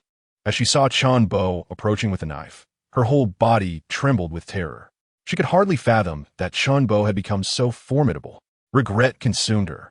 She lamented her actions, realizing she should not have been so ruthless. Now, she had no means of retreat. Chen Bo, my love, I was wrong. I was wrong. Please forgive me. She suddenly pleaded as Chen Bo stood before her. The pitiful sight of Wang Jia filled Chen Bo with revulsion. Just moments ago, she had urged others to end her life, and now she was begging for mercy. Truly, her capacity for change was swifter than the shifting skies. Didn't you once wish for my demise? Chen Bo remarked coldly, towering over her. I was wrong, my love. It was all because of Wang Qing and his ilk who pressured me. They defiled me, and I had no choice but to act as I did. My love, please forgive me. I know you treat me the best. I shall be devoted to you henceforth, willing to toil tirelessly to repay you, Wang Jia implored. Clutching Chen Bo's legs, Chen Bo let out a derisive laugh. I do not possess the means to amass great wealth. I am not handsome, and you find no allure in me. Why then, must you grovel so pitifully before me? Upon hearing Chen Bo's words, Wang Jia immediately burst into tears and pleaded. I was wrong, my love. Those were merely words spoken in anger, not my true intentions. Please do not take them to heart. Let the past be bygone. I shall be wholly devoted to you from now on. Shall we? She lifted her face, gazing at Chen Bo with forlorn eyes. Wang Jia, had he known this would be the outcome, why act so recklessly in the first place? Alas, it is too late now. If it were in the past, perhaps you could still survive. Now, however, a traitor can only meet their demise. Without further ado, Chen Bo plunged his knife mercilessly into Wang Jia's body. In an instant, she felt something pierce through her, as if all the blood within her was rushing out. Her face was a tapestry of unwillingness, shock, and regret. Gradually, she released her grip from Chen Bo's thigh, her body slumping to the ground, devoid of life. Chen Bo inhaled deeply, withdrew the dagger, cast one last glance, and turned to approach Xiao Yang. He returned the blade to Xiao Yang and expressed his gratitude, saying, Brother, thank you. Xiao Yang accepted the knife with a nod, remaining silent. Brother, I have a request, and I wonder if you might grant it? Chen Bo continued. Speak. I wish to join your ranks, if possible. I understand that your abilities far surpass mine, and my skills may seem insignificant. Nonetheless, I am willing to assist you in any way, taking on physical tasks as needed. May I? Seeing the hopeful gleam in Chen Bo's eyes and recalling his prior ability to attract zombies, Xiao Yang concluded that taking Chen Bo under his wing could indeed prove beneficial. Thus, he nodded in agreement. Chapter 79. The Joining of Chen Bo and Su Tong. Upon receiving Xiao Yang's affirmative response, Chen Bo was overwhelmed with joy. Mu Wanqing and her companions also smiled and nodded in acknowledgement. The sweet smiles of the beautiful ladies dispelled the shadows in Chen Bo's heart. As the battle concluded, onlookers familiar with Mu Wanqing and Lin Shishir began to approach. Wanqing, Shishir, where have you come from? Is it from the cafeteria? Wanqing, would you and Shishir like to join us? Shishir, come with us. We have plenty of food to share. Who are those beautiful ladies behind you? Invite them to join. Many extended invitations to Mu Wanqing and Lin Shishir, indicating their considerable charm and popularity. However, no one approached Xiao Yang or Chen Bo, seemingly wary and dismissive of them. We have come from outside and have our own shelter. Thank you for your kind offers. Mu Wanqing politely declined. Upon hearing of her external shelter, some expressed newfound interest. Where's your shelter? Is it safe? Can we visit? This made Mu Wanqing hesitate for a moment, choosing not to answer as she turned her gaze toward Xiao Yang. She preferred to heed his judgment, for he was the leader. Noticing Mu Wanqing seeking his counsel, Xiao Yang smiled and stepped closer to stand beside her. He addressed the students, saying, Our shelter is located on Zijin Mountain, where numerous villas provide ample safety. It is not out of the question for you to visit.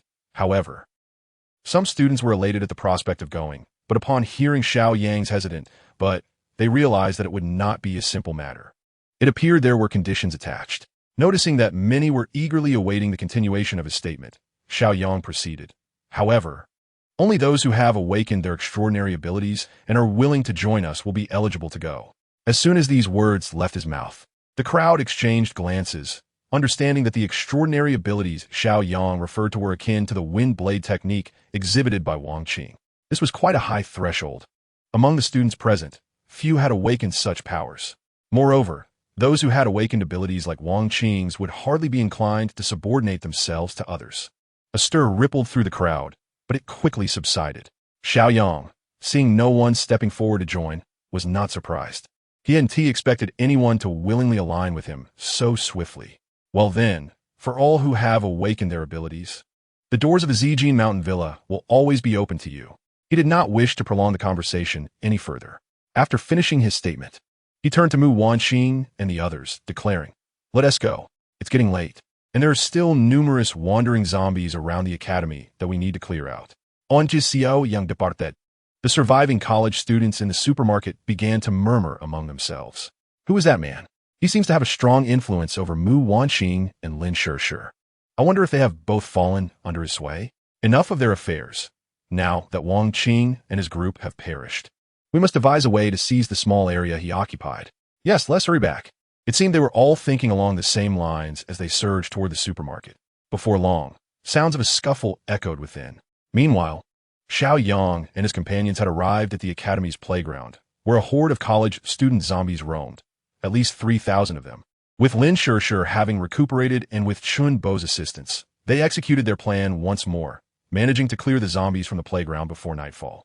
After collecting all the crystals, Xiao Yang counted a total of 500 crystals gained this time. Adding them to the previous 620, they amassed a total of 150 crystals today. He allocated 20 crystals to Chun Bo, leaving him with 100 in his possession. This marked the most fruitful haul since the onset of the apocalypse. However, everyone, including Xiao Yang, was utterly exhausted. With the day drawing to a close, it was not prudent to continue their efforts. The zombies within the area were not going anywhere. They could return to deal with them another time.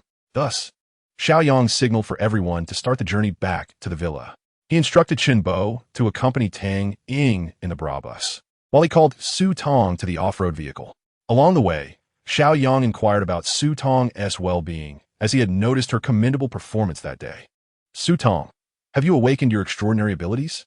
Upon hearing this, Su Tong appeared perplexed. She hesitantly replied, "I am not quite sure. This morning, I just felt that my strength had suddenly multiplied many times over. I thought it might be due to an increase in temporal energy." Hearing Su Tong's words, Xiao Yang deduced that she was likely correct. In a mere 4 years, her temporal energy could not have grown to such an extraordinary magnitude. It was highly probable that she had awakened a power-type ability within the martial force category. Possessing such an ability means that even with low temporal energy, one could wield strength equivalent to that of others with a century's worth of energy. Furthermore, as her level increases, she would be capable of defeating foes with her bare hands, rendering weapons unnecessary. This type of ability is characteristic of close combat fighters. However, such powers are not particularly rare in apocalyptic scenarios. Nonetheless, with a stroke of luck and rapid advancement, she could still distinguish herself among the masses. "Su Tong, you have awakened a power-type ability." Upon hearing Xiao Yang's certainty, Su Tong was filled with elation. Had she truly awakened her abilities? Did this mean she could officially join Xiao Yang's team? Eagerly, she inquired, "Does this mean I qualify to formally join you?" Xiao Yang smiled, "Of course. We welcome you aboard." Upon hearing Xiao Yang's response, Su Tong was overwhelmed with joy and tears streamed down her face. Xiao Yang retrieved 100 crystals from his space and handed them to Su Tong. "Take these and absorb them all. From now on, you will guard the entrance to the villa area. Additionally, I will arrange for Chun Bo to join you. This will increase your manpower." Su Tong accepted the crystals, her heart brimming with emotion, and she nodded vigorously in agreement. She did not aspire to reside within Xiao Yang's villa.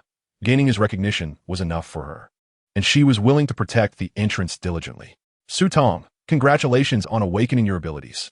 Yes. Your power ability sounds incredibly impressive."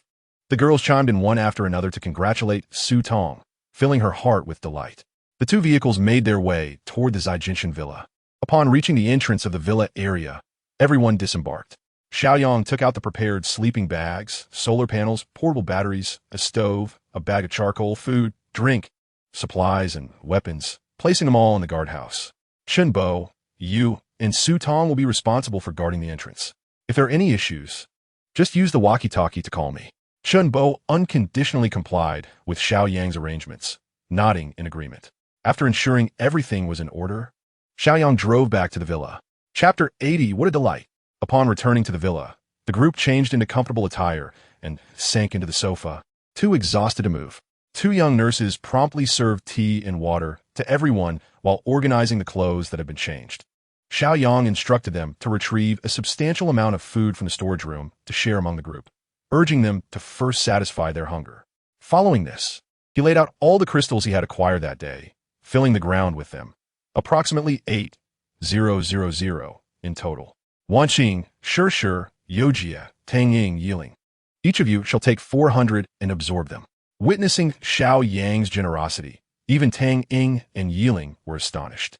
Not to mention Mu Wanqing, Lin Shi, and Lu Yu, who were equally taken aback. This was not merely dozens or hundreds of crystals, but rather several thousand. Did Xiao Yang truly not care? Even if he was willing to share, they felt embarrassed to take so many. It was Lu Yu who spoke first, addressing Xiao Yang. Xiao Laodi, I believe 100 crystals each would suffice. There is no need for such a large quantity. It will be better for you to keep some to enhance your own strength. After Lu Yu spoke, Lin Shi eagerly added, yes, please keep some for yourself. We are not in a hurry.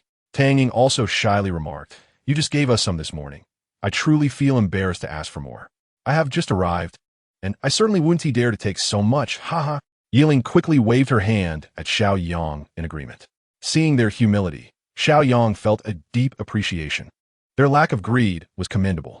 However, he insisted, listen to me, hurry, and divide them. There's a purpose behind my actions.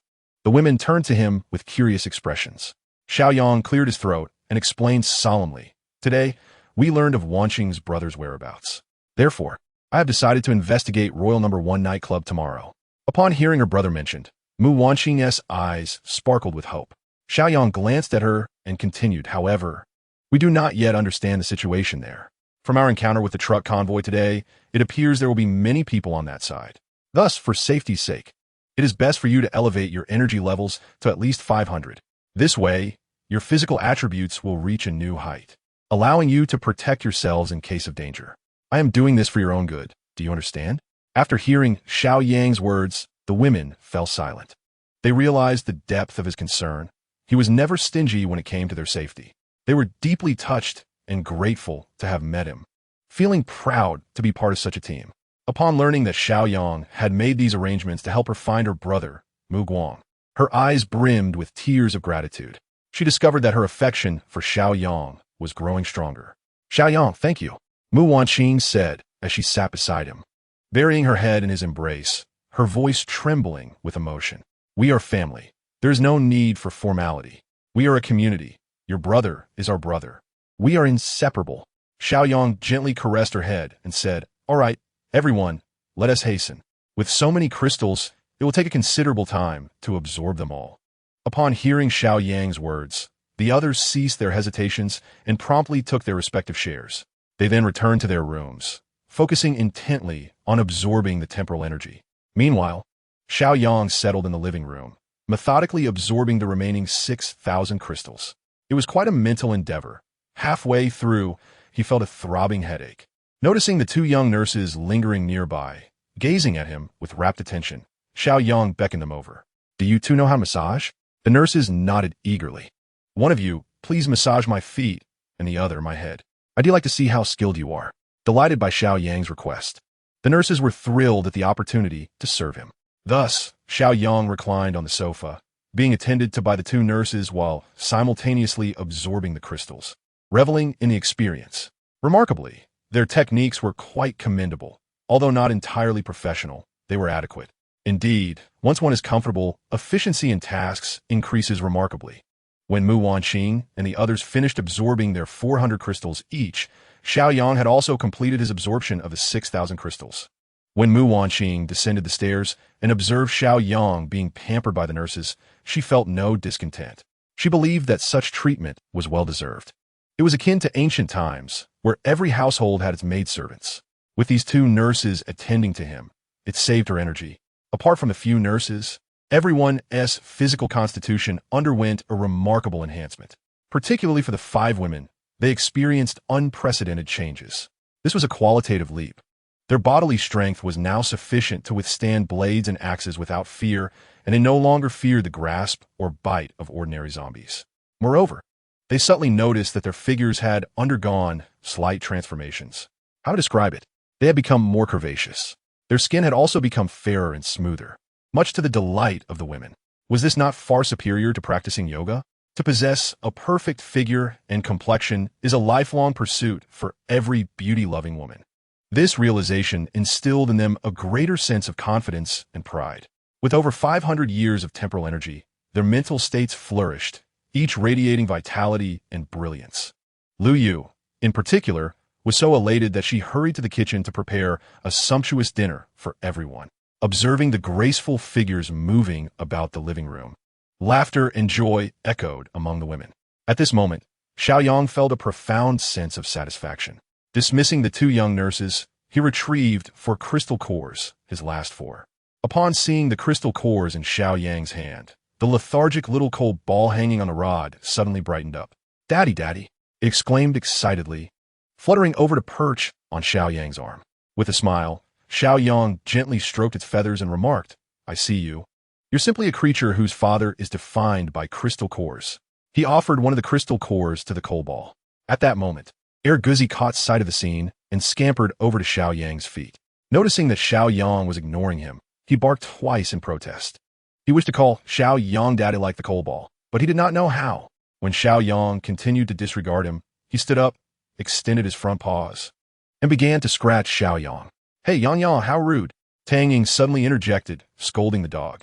Upon hearing his mistress's reprimand, Guzi promptly lay down, whimpering in protest. Xiao Yang, meanwhile, wore a rather awkward expression. Just a moment ago, when Tang Ying called out Yang Yang, he nearly turned around. That would have been quite embarrassing. He took out a crystal core, waved it in the air, and addressed Guzi. "From now on, you shall be called Guzi. If anyone calls you Yang Yang, you must not heed them. Do you understand? Bark once if you do." Guzi looked at his astonished mistress, Tang Ying, and then at the enticing crystal core in Xiao Yang's hand. Finally, he wagged his tail and called out to Xiao Yang with a pitiful bark. "Woof." Chapter 81. Lost my voice. Observing Guzi's submission for a mere crystal core, Xiao Yang felt a surge of accomplishment. "Haha, truly a loyal Guzi. Here, enjoy." He generously rewarded the dog with a crystal core. Guzi, devoid of dignity, swallowed it whole. Then, drooling, he tilted his head to gaze at Xiao Yang. At this point, Tang Ying could no longer bear to watch. She approached and pinched Guzi's ear, exuding a look of disappointment. "Yang Yang, do you have no pride left? You would forsake your name for just 1 crystal core." She scolded. "Cough. He is no longer called Yang Yang. From now on, he is Guzi." Xiao Yang interjected with a cough, reminding Tang Ying. However, Tang Ying paid him no mind, continuing to tease Guzi. "Come here, Yang Yang. Let's cuddle." The dog ignored her. "Come on, Yang Yang, give me a kiss." Still, the dog did not respond. "Come on, Yang Yang, lick me." Not only did the dog disregard her, but its head also turned in every direction. Following Guzi's gaze, Tang Ying looked up to see Xiao Yang waving a crystal core in the air, trying to capture the dog's attention. Anger surged within her, and she slapped the dog's head in frustration. "Forget you," she exclaimed, completely disregarding the bewildered dog, and stood up to leave. As she brushed past Xiao Yang, she muttered through clenched teeth, "Humph, insufferable Yang Yang." Xiao Yang, taken aback, turned to glance at her retreating figure, puzzled, and called out, "Hey, wait, who are you scolding?" Tang Ying swayed her waist and remarked without looking back, "Whoever insults Yang Yang shall be reprimanded." Xiao Yang was left speechless. The nearby girls burst into laughter at his predicament. Indifferent to their amusement, Xiao Yang turned back and continued to feed a piece of coal to the crystal core, bestowing the final crystal core upon Guzi. "Well done. Keep up the good work, Guzi." Guzi barked in response. Coal, observing that Guzi had consumed 2 crystal cores today, immediately grew resentful. "Competing for my affection? Not a chance." It began to nip at Guzi's tail, while the latter, unable to retaliate, anxiously trotted in circles. As Xiao Yang watched the comical standoff between the bird and the dog, Ryu had already prepared a meal. The group, unceremoniously, filled their bowls with rice and began to eat. After the meal, the four nurses tidied up while the others settled into the living room sofa, listening to Xiao Yang outline the plans for the next day. Tomorrow, it will be me, Wan Qing, and Yojia, along with Qinbo, leading the way in the heavy-duty off-road RV. Tang Ying, Sure, and Yi Ling, you three will follow in the Brabus off-road vehicle. Once we arrive at our destination, we will take the lead while you maintain a safe distance, ensuring you stay within Tang Ying's shooting range. In the event of an emergency, Tang Ying, you have the discretion to shoot. If anyone among us gets injured, Sure, and Yi Ling will handle the rescue. The girls listened attentively to Xiao Yang's instructions, nodding in agreement. After discussing the route, they gradually dispersed. The four nurses had completed their cleaning and stood in a row, awaiting Xiao Yang's commands. You four need not accompany us tomorrow. Instead, please assist at the front gate, Xiao Yang decided, thinking it prudent to have more people to watch over the entrance, given the distance they would travel. Naturally, they complied without question. After watching them ascend the stairs, Xiao Yang followed suit, reaching the master bedroom on the third floor. Upon opening the door, he found the lighting dim. Mu Wanqing had donned a set of yoga attire, kneeling on the bed, appearing particularly alluring in the subdued light. Xiao Yang quickly shut the door, astonished. Wanqing, what is this? Mu Wanqing shyly smiled, remaining silent as she reclined on her side, one hand supporting her body and the other resting on her yoga pants. Parting her crimson lips, she softly said, I ran out of stockings. Didn't you say you liked seeing us in yoga outfits? Today, I'm giving you a good look. Xiao Yang was taken aback. What on earth? Has Wanqing suddenly become enlightened? He found himself irresistibly drawn to her, yearning to take immediate action. However, with Wanqing being a relative, he had to restrain himself. But wait, this was intolerable. Xiao Yang approached the bed and pulled Mu Wanqing closer. The next morning dawned.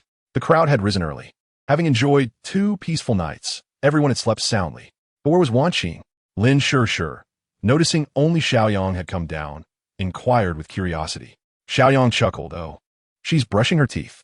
Lin Sure refrained from further questioning until Lu Yu brought breakfast to the table, and she observed that Mu Wanqing had still not appeared. Unable to contain her curiosity any longer, she asked, what's taking Wanqing so long to brush her teeth? Before Xiao Yang could respond, Mu Wanqing descended the stairs. Upon seeing her distressed expression, Lin Sure asked with concern, Wanqing, what's wrong? Mu Wanqing suddenly blushed, her voice hoarse as she stammered, in nothing. I must have an inflammation. Should you take some medicine? Yi Ling quickly expressed her concern. No, it's fine. Xiao Yang has already given me some. Let's hurry and eat. With Mu Wanqing's words, the others thought little of it and began to eat breakfast. Only Lu Yu cast a knowing smile at Xiao Yang, feeling embarrassed by her gaze. He quickly buried his head in his meal, reflecting inwardly. This woman seems to understand everything. After breakfast, Xiao Yang and the others donned their gear and set out in the car. They dropped the 4 little nurses at the guardhouse, where Xiao Yang handed each of them a knife. Then, he retrieved his revolver and gave it to Su Tong.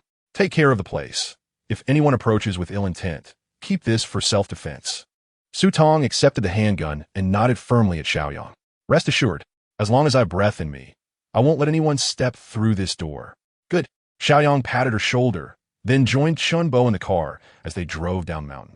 Following the route they had agreed upon the previous night, the 2 vehicles took the City Ring Expressway, thereby maximizing the avoidance of urban roads. Though the journey was longer, it would certainly save time, and this route was relatively safer. Their sole purpose today was to gather intelligence on Muguan. If possible, they would also bring him back to facilitate a reunion with his siblings. The 2 cars proceeded along the Ring Expressway, encountering little obstruction apart from a few scattered abandoned vehicles. Upon exiting the expressway, they found themselves 10 kilometers from the location marked as Royal Number 1 on the map. However, this segment of the journey proved troublesome. The road was littered with debris and damaged cars, while the storefronts along the sides had long been smashed and looted. Occasionally, they encountered groups of zombies. Nevertheless, Xiao Yang and his companions had no intention of engaging them. He simply pressed the accelerator, pushing aside the vehicles that obstructed his path, clearing the way for Tang Ying and the others as they made their way toward their destination. Chapter 82. The First Order Corpse King. Royal Number 1, once one of the premier entertainment venues in Haicheng before the calamity struck, boasted a comprehensive array of services including bars, dance halls, dining, bathing, and foot massages. The architectural grandeur was quite impressive. From a distance, Xiao Yang could already see the golden sign atop the building. After driving a short distance further, he parked his car at the roadside opposite the entrance of Royal Number 1. Gazing across the street, he noticed that the doors of Royal Number 1 stood ajar. More accurately, they seemed to have been forced open as the glass doors lay shattered. However, the situation inside remained a mystery. Tang Ying, find a suitable spot to stop. We need to go in and take a look, Xiao Yang communicated through the intercom. Understood. Stay safe, came Tang Ying's response. Xiao Yang then maneuvered the vehicle to the side of the entrance, a position that neither obstructed Tang Ying's view nor hindered their swift exit should an emergency arise. Xiao Yang led the way out of the car and into the lobby. The scene was chaotic. Blood stained the floor, and several dismembered corpses lay scattered around. It appeared they had endured a fierce battle. Upon witnessing this sight, Mu Wanqing could not suppress her concern. Could this place have already fallen to the zombies? Would her brother be in danger? Worry etched on her face. She glanced anxiously at Xiao Yang, who, in turn, instructed Chun Bo. Chun Bo, have you noticed these bloodstains? You're fast. Follow the trail and see what's happening inside. Report back immediately if you find anything. Got it, Chun Bo replied, adjusting his attire before sprinting down the trail of blood. Xiao Yang, accompanied by Mu Wanqing and Lu Yu, followed cautiously behind. Gradually, Xiao Yang realized he was somewhat familiar with this place, though the passage of time had dulled his memories. As they proceeded, it wasn't too long before Chun Bo returned, slightly out of breath. Big brother, we have a situation, he exclaimed. What did you find? Xiao Yang began to inquire, but Mu Wanqing interjected. What is it? There's a corridor ahead that seems to lead to the bathing area. The lights are still on inside, and there are numerous corpses. It appears a battle is still ongoing. I didn't dare to go in and quickly ran back. Chun Bo relayed the information in one breath. Xiao Yang exchanged a glance with Mu Wanqing and said, let's go take a look. If your brother is inside, we will rescue him. Mu Wanqing nodded eagerly and swiftly followed Xiao Yang into the depths of the establishment. Upon reaching the entrance of the corridor, the scene that unfolded before them was indeed horrific. In the narrow corridor, a gruesome sight unfolded, littered with lifeless bodies, some with shattered skulls, others with their abdomens ripped open, their entrails strewn across the floor. Amidst this macabre scene, the sounds of struggle and agonized screams echoed incessantly. Without hesitation, Xiao Yang and his companions pressed onward, stepping over the corpses while dispatching a few zombies that crawled on their severed limbs. As they traversed the corridor and reached the door at the end, they found the interior significantly brighter than the outside. However, the scene within was even more harrowing. In the changing area they entered, numerous dismembered remains lay scattered, and a row of lockers had collapsed.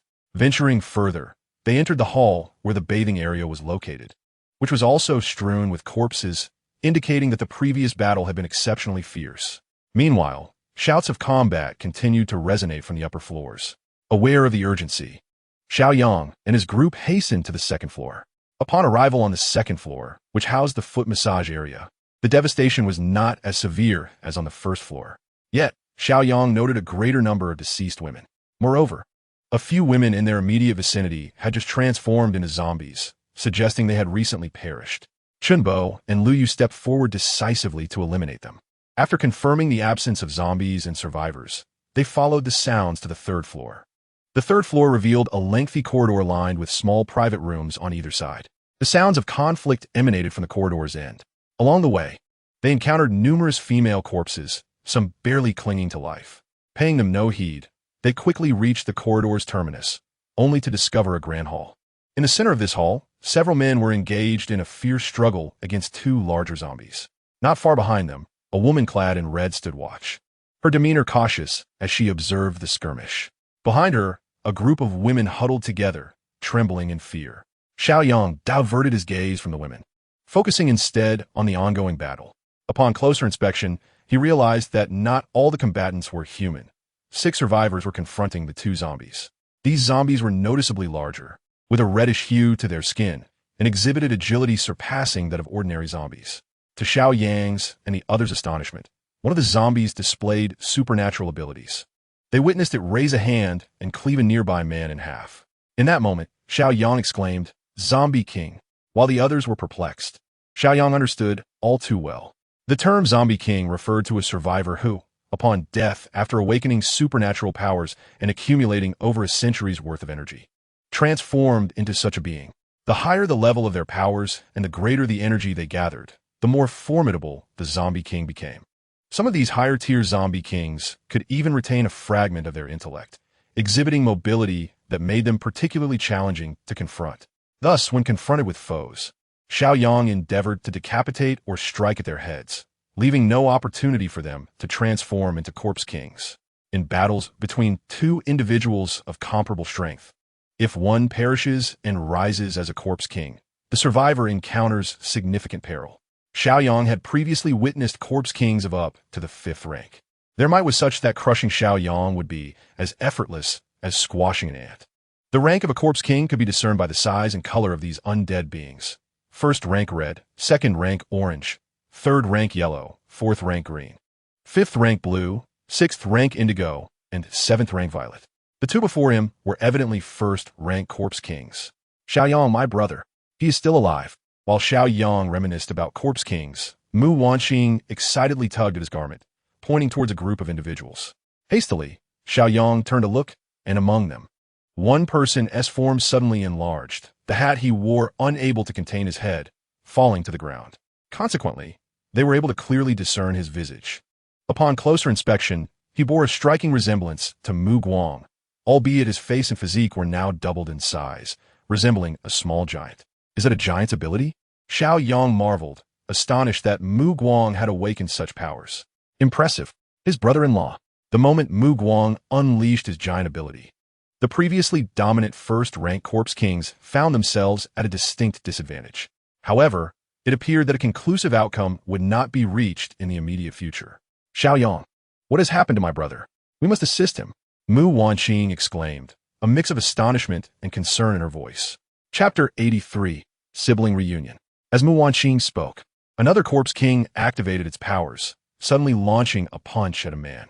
The man was sent flying, crashing against a wall, and collapsing to the ground, motionless. Xiao Yang discerned that this was an ability of sheer strength, capable of obliterating a person with bare hands. Su Tong possessed a similar ability. With one less ally on Mu Guang's side, the pressure escalated dramatically. Just as the other corpse king prepared to unleash its powers against Mu Guang, Xiao Yang sprang into action. If he did not intervene, his brother-in-law would surely suffer grievous injury. Time slowed as he activated his skill, and the scene in the hall became languid. Xiao Yang advanced with his blade, delivering a decisive strike to the neck of the corpse king attacking Mu Guang. The blade sliced through flesh, and he witnessed the head of the corpse king gradually detach. With no time to spare, he swiftly swung again, severing the neck of the other corpse king. After executing these actions, he retreated a step, leaning on his tang knife, and ceased his skill. The heads of both corpse kings were cast into the air before crashing heavily to the ground. In a fleeting sequence of events, what felt like 10 seconds to Xiao Yang transpired as merely a second to those opposite him. Only after the two corpses of the undead kings collapsed did the onlookers finally behold Xiao Yang, who stood resolutely with his weapon. It seemed they had just perceived a fleeting shadow before the two undead kings met their demise. Upon seeing Xiao Yang, their astonishment was beyond words. This individual wielded his blade with astonishing swiftness. Meanwhile, Mu Guang had ceased his giant transformation, reverting to his original form. Upon catching sight of Xiao Yang's gentle smile, he was momentarily taken aback. Brother. Before Mu Guang could fully grasp the situation, Mu Wanxing rushed towards him in tears. The moment he heard her voice, his entire being trembled. No one knew that voice better than he. He could unmistakably identify its source. When Mu Wanxing finally reached him, he rubbed his eyes in disbelief. Yet upon clearly seeing her, this formidable man was suddenly overwhelmed with emotion.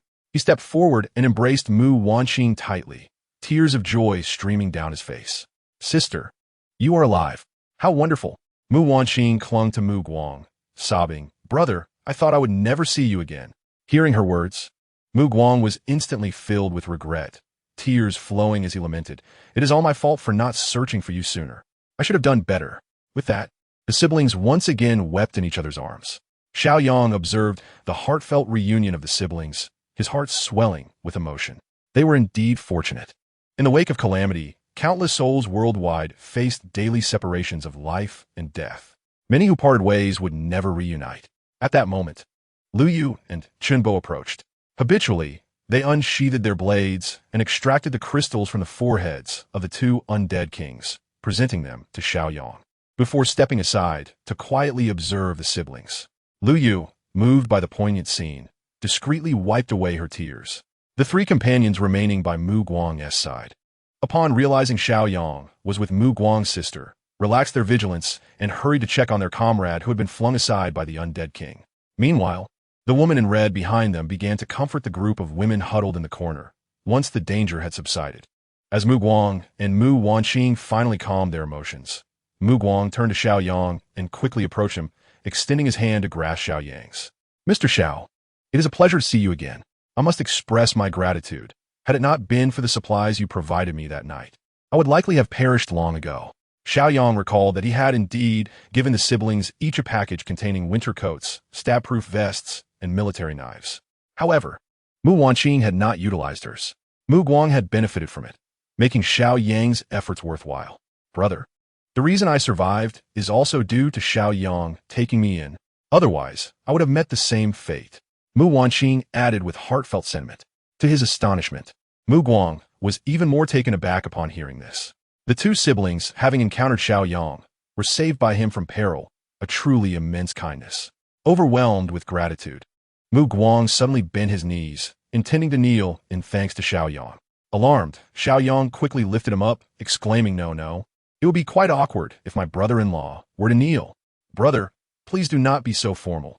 I cannot bear it." Xiao Yang chucklet. However, Mu Guang was unwilling to relent, declaring, "You are the savior of my sister and me. I must address you as brother." Xiao Yang was momentarily speechless, unsure of how to respond.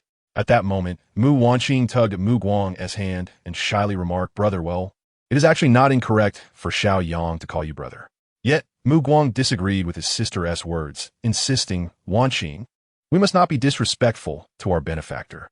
Mu Wanqing found her brother's earnest demeanor amusing, wanting to laugh at how he could not discern the underlying meaning.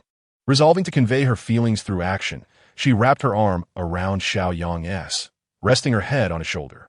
Feeling a bit bashful, she turned to Mu Guang and said, "Brother, Xiao Yang is now my boyfriend." Upon witnessing his sister's expression and actions, Mu Guang immediately understood. He alternated his gaze between Mu Wanqing and Xiao Yang, exclaiming in exasperation, "Well, engaging in a renovation project has led to my sister being swept away. But then again, without Xiao Yang, I wonder if my sister and I would have survived. Moreover, Xiao Yang is quite pleasing to the eye and certainly worthy of my sister. Besides, it is clear that his capabilities extend beyond mere looks. He effortlessly dispatched 2 zombies that several of us could not handle." In light of this, Mu Guang felt reassured, his face breaking into a radiant smile. He nodded, expressing his satisfaction. "Indeed, I always said that Mr. Xiao is a man of distinction, young and accomplished. You two together are truly a match made in heaven. I wholeheartedly endorse this." "Thank you, brother," Mu Wanqing sweetly replied. "Thank you, brother," Xiao Yang echoed. Slightly awkward at hearing Xiao Yang address him as brother, Mu Guang sheepishly responded, "Well, Mr. Xiao, huh? I shall accept it then. Of course."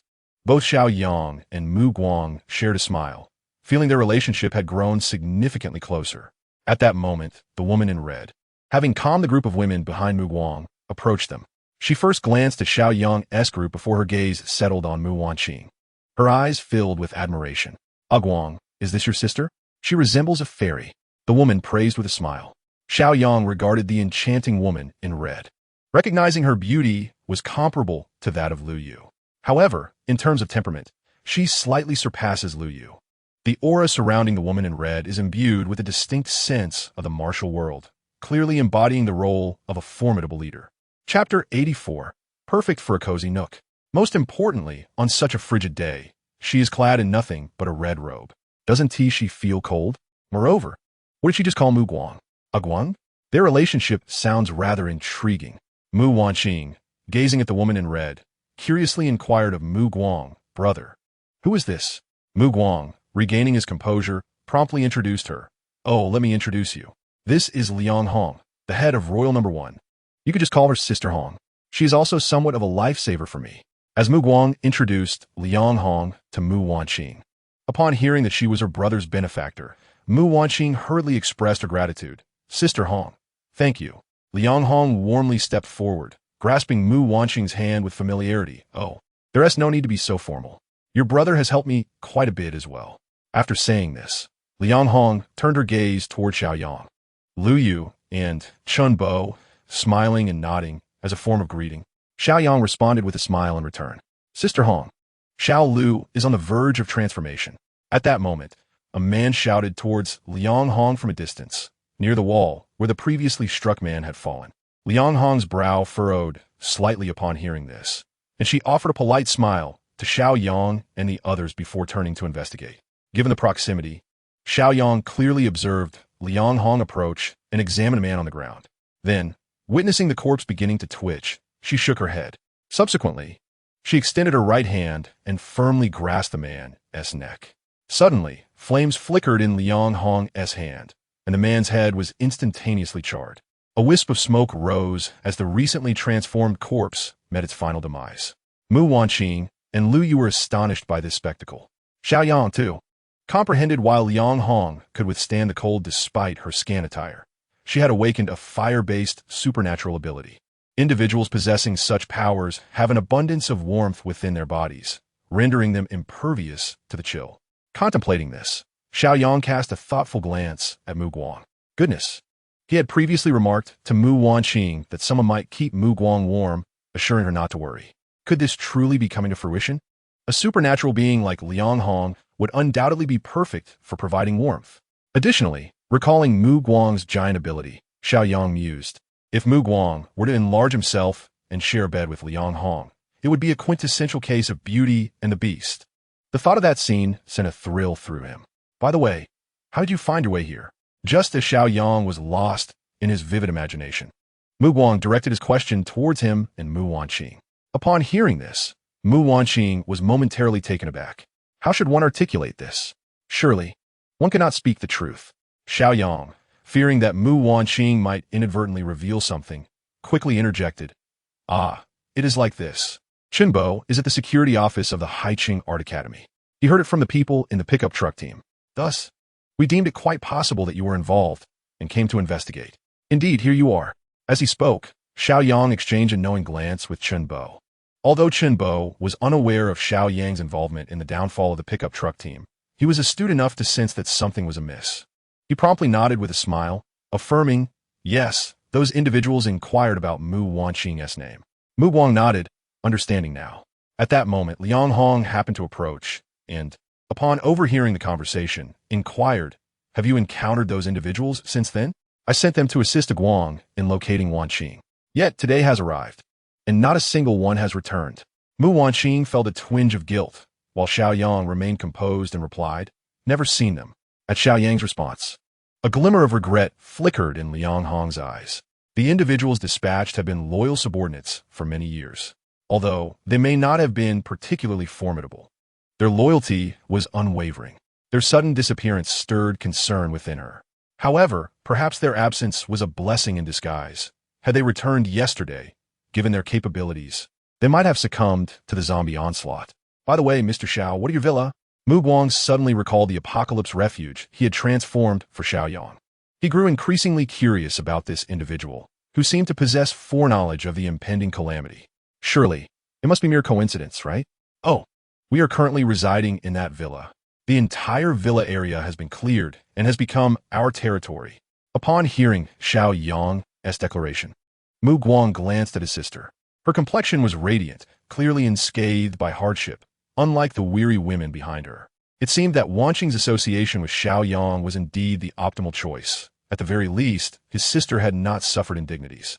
His gaze shifted towards Lu Yu, the enchanting young matron he had noticed earlier. Observing her rosy complexion and graceful demeanor, along with her close relationship with Xiao Yang, he surmised they must be part of the same team. Were they also residing in the same villa? With such a woman by Xiao Yang's side, could he truly maintain his composure? Naturally, a man would have his desires. He understood this well. However, if it were his own brother-in-law, that would be an entirely different matter. Just as Mu Guang wrestled with concern for his sister, Mu Wanqing spoke up. Brother, come back with us. You know that villa area, it is quite spacious. Now, aside from the dozen or so members of our team, there is no one else here.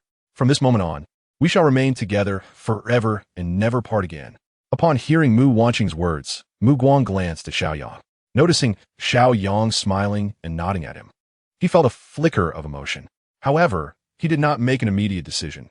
Instead, he hesitantly expressed, Wanqing, knowing that you are alive and thriving brings me great contentment. Yet, as you've observed, the situation here is dire.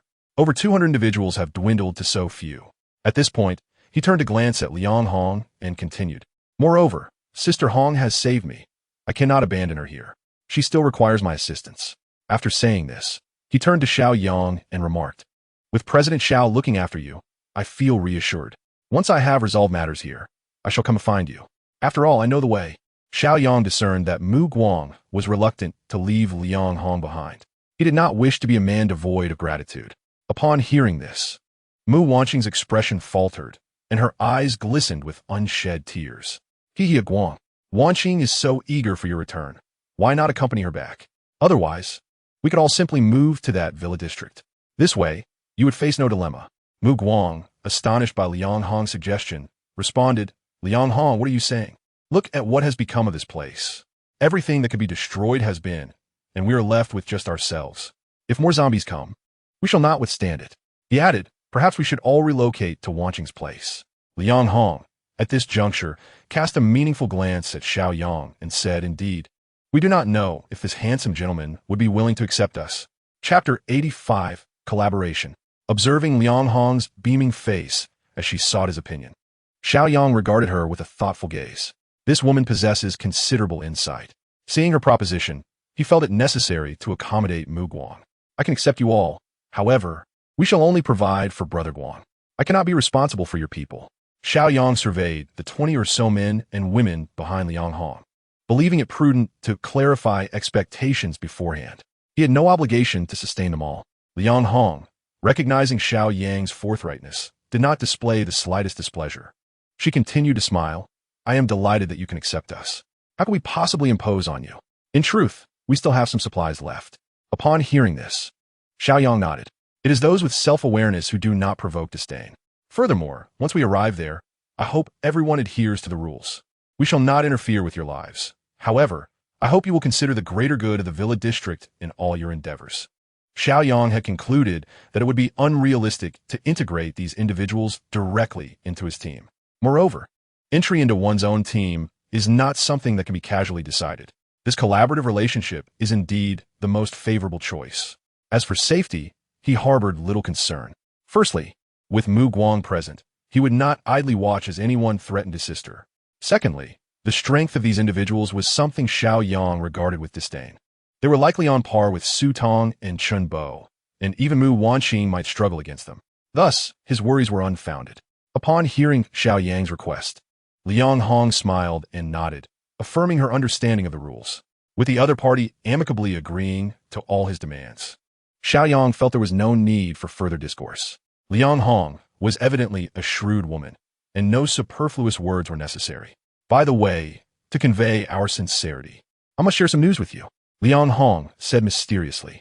Xiao Yang was instantly intrigued. What news could be of such significance to this formidable woman? Oh, do tell. Xiao Yang replied with a calm demeanor. Liang Hong, without further ado, continued, before the disaster struck, we at Royal One received a shipment of supplies, approximately 5 large trucks worth.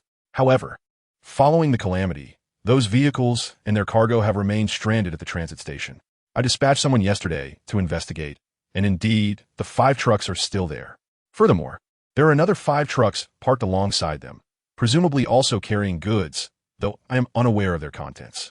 Liang Hong observed Xiao Yang's expression with a smile, but seeing his impassive demeanor sparked her curiosity further. This young man appeared youthful, yet exuded remarkable composure. Was he not at all stirred by such a wealth of supplies?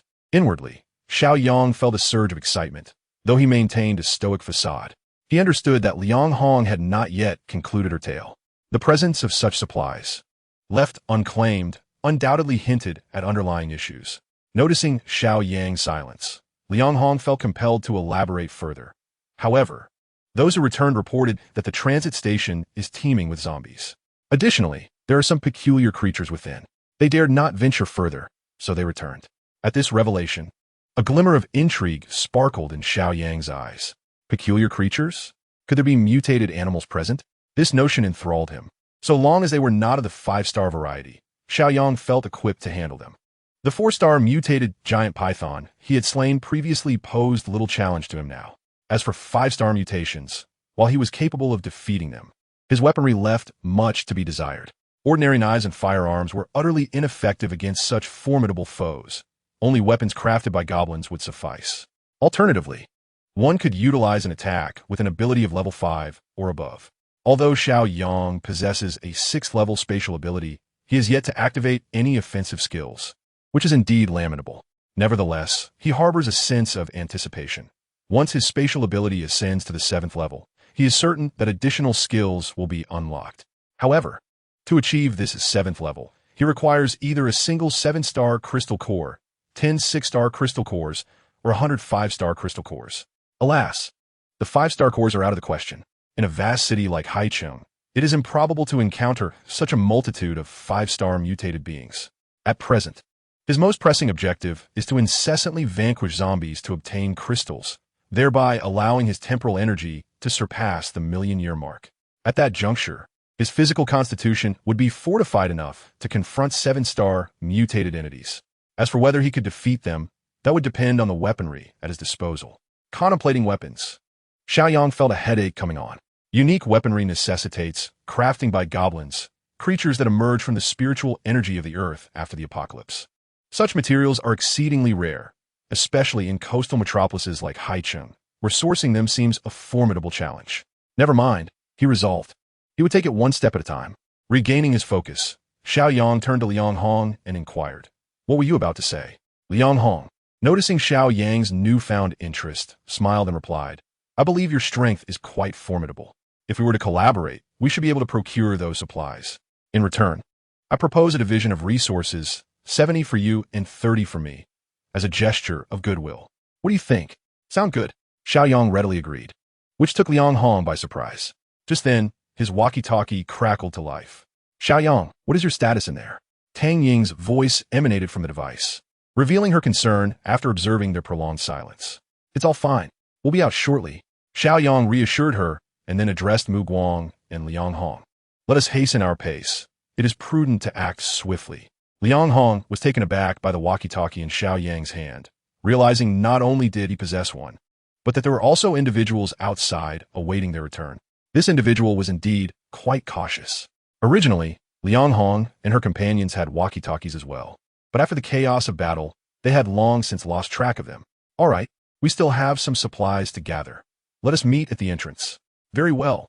Xiao Yang wasted no time exchanging further pleasantries and led Mu Wanqing and the others outdoors. Meanwhile, Mu Guang stayed behind to assist Liang Hong in transporting the supplies. As they ventured outside, Xiao Yang and his group busily extracted every crystal from the fallen zombies. Such resources could not possibly be squandered. By the time they emerged, half an hour had elapsed. After counting the crystals, they found their haul to be modest, fewer than 300 in total, in addition to the previous 2 corpse kings. Xiao Yang observed that each crystal contained over 150 years of energy. Together, these 2 surpassed the energy of the 300 crystals. Indeed, eliminating corpse kings proved to be a more efficient endeavor. However, it was still the early days of the apocalypse, making such encounters rare. Xiao Yang handed over 100 crystals to Chen Bo, urging him to absorb them while there was still time. Consequently, Chen Bo's energy would reach over 100 years, significantly enhancing his safety. Grateful, Chen Bo cast a thankful glance at Xiao Yang before promptly following his instructions. Meanwhile, Mu Guang and Liang Hong had finished organizing their supplies and drove out 2 large cargo vehicles from the side entrance of Royal No. One filled with goods and the other transporting people. Just as Xiao Yang and the others were preparing to depart, the walkie-talkie crackled to life. "Xiao Yang, a bus is approaching." Upon hearing Tang Ying's warning, Xiao Yang glanced toward the roadside. A bus turned the corner and came to a halt in front of Royal No. Sensing the arrival of visitors, Xiao Yang and the others assumed a defensive posture. Notably, the bus bore the inscription, "National Football Team Exclusive." The Dragon Nation's football team? The bus doors swung open, and over 20 robust men disembarked. The leader, upon spotting Liang Hong, broke into a sudden smile and exclaimed, "Oh, Sister Hong, did you know we were coming? How could we trouble you to wait outside?" However, noticing Liang Hong's less than cheerful expression, he glanced toward the entrance, his brow furrowing in concern. "What happened? Were you robbed or attacked by zombies?" As he spoke, he cast a sidelong glance at Xiao Yang. Upon hearing his inquiry, Liang Hong responded coolly, "We were attacked by zombies." The man, visibly distressed, lamented, "Alas, you truly have had a stroke of bad luck. Are the girls all right?" His tone was heavy with concern for Liang Hong's companions. Liang Hong remained silent, merely shaking her head. The man, suddenly anxious, pressed, "What about Xiao Yu? Is she still alive?" Liang Hong coldly replied, "She is dead." Upon hearing this, the man stomped his foot, exclaiming, "What a pity. How many girls are left here? Are there enough for my brothers to enjoy?" Xiao Yang, pondering the implications of the man's words, exchanged a thoughtful glance with Liang Hong. It seemed that even in this apocalyptic world, Liang Hong and her companions were still engaged in the business of managing the girls. Truly, they were dedicated to their work. "My apologies, Coach Li, but we shall not be conducting business today." Upon hearing Liang Hong's words, Coach Li immediately expressed his displeasure. "What's the matter? We've come all this way. My brothers have been tirelessly fighting zombies for days. We just want to relax a bit here. The usual fare will suffice, 2 buns and 4 sausages per person. Do not worry about our supplies." Unbeknownst to them, Liang Hong shook her head and remarked, "I truly apologize. The young ladies are quite startled, and we must take our leave from here. My sincerest apologies, Coach Li. We are departing." As Liang Hong prepared to leave, Coach Li promptly obstructed her path, exclaiming, "You cannot leave. Today, our national football team must revel. No one has ever dared to refuse us. If those girls are unwilling, then you shall take their place." Coach Li's frustration was palpable. His gaze swiftly fell upon Mu Wanqing and Lu Yu, and his eyes sparkled with delight. "Ah, we shall take these 2 as well. I can offer each of them 2 packets of ham sausage." "How dare you?" Mu Guang exclaimed, charging forward and seizing Coach Li by the collar. In response, the 20 or so players behind Coach Li swarmed around, witnessing Mu Guang's aggression. "Release your filthy hands. With your current numbers, do you truly dare to confront our national team? Do you think our legs are merely for show? Just with your kind, I could dispatch each of you with a single kick. My head is formidable. My hands are powerful." Suddenly, with a sickening thud, the last player's words were cut short as his head toppled to the ground. Following suit, Lu Yu, Mu Wanqing, and Chun Bo swiftly dispatched their respective opponents, each taking down one with ease. Mu Guang and Liang Hong were momentarily taken aback by Xiao Yang's sudden action, but quickly regained their composure and joined the fray. In a matter of moments, only Coach Li and 4 others remained, huddled together in terror. "Oh dear, I was mistaken, Red Sister. It was my ignorance that led me to offend you. Please let us go." Coach Li, once brimming with arrogance, now pleaded with lowered eyes. He had initially presumed that Liang Hong's group had suffered significant losses, emboldening him to provoke them. Little did he know that these few individuals were exceedingly formidable. Liang Hong remained silent, directing her gaze toward Xiao Yang, who had taken the lead in the assault. His decision was paramount. At that moment, Xiao Yang regarded them with disdain. "I see your national football team excels at everything except playing football. Moreover, your feet reek. It is quite nauseating." Having spoken, Xiao Yang seized the walkie-talkie and called out, "Tanging." No sooner had the words left his mouth than a swift sound resonated, as Coach Li's head was pierced by an arrow, amidst the astonishment of the onlookers. For more arrows swiftly followed, eliminating the remaining 4 players, each one meeting a fatal end with a single shot. Liang Hong and Mu Guang quickly began scanning their surroundings. Where is this person? How can their archery be so precise? Their eyes finally settled on a vehicle parked across the street, where a young woman stood, bow in hand. This time, Liang Hong was even more astonished. To be able to achieve such precise headshots from such a considerable distance was truly remarkable. Eventually, she withdrew her gaze and turned toward Xiao Yang. At that moment, she gained a renewed understanding of the prowess of Xiao Yang's team. This individual could only be a friend, never an enemy. Yet, Xiao Yang maintained an innocuous demeanor, smiling as he addressed Liang Hong and Mu Guang, saying, "Well, it seems we have a bus delivered to us. You ladies are in luck. Please prepare for the changeover and lead the way." With that, Xiao Yang, accompanied by Mu Wanqing and the others, boarded the heavy-duty off-road vehicle. Mu Guang was also pulled onto the vehicle by Mu Wanqing, eager to converse more with her brother. Upon seeing Xiao Yang's off-road vehicle, Liang Hong was unfazed. She thought to herself that even if he possessed a cannon, it would not surprise her in the least. After transferring all the ladies onto the bus, the remaining 3 men drove their respective vehicles towards the transfer station, with Xiao Yang's 2 cars closely trailing behind. After approximately an hour's journey, the convoy finally halted at the entrance of a large freight station. Everyone disembarked, and Liang Hong spotted Tang Ying, Lin Shi, and Yi Ling stepping out of the Babo's off-road vehicle. Her eyes lit up. Despite being a woman herself, she was captivated by the stunning beauty of the 3. Each of them could easily rival Mu Wanxing in allure. Such charm, if displayed in her royal one before the apocalypse, would undoubtedly have made them top-tier entertainers. They could very well be considered premier attractions throughout the entirety of Haicheng. Upon closer inspection of Tang Ying wielding a bow and arrow, she realized that the girl looked quite familiar. Meanwhile, Mu Guang was also taken aback upon seeing Tang Ying and the others.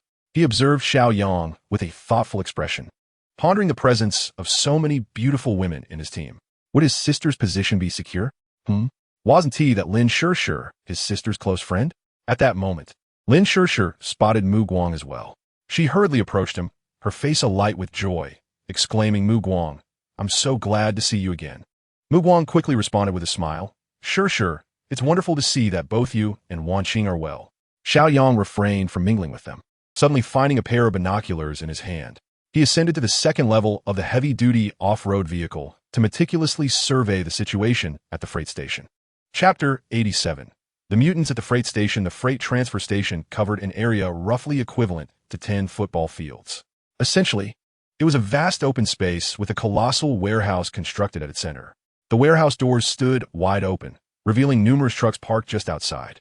However, visibility beyond that point was obscured by the trucks, making it difficult to see further inside.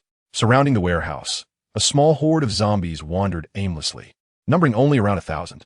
For Xiao Yang, these matters were hardly sufficient to pose a threat. He meticulously scanned the surroundings with binoculars, searching for the peculiar creatures mentioned by Liang Hong's subordinates. However, after a thorough examination, not a single shadow of an animal was in sight. It appeared they had all taken refuge inside the warehouse. Thus, he concluded that he must first investigate the situation within the warehouse.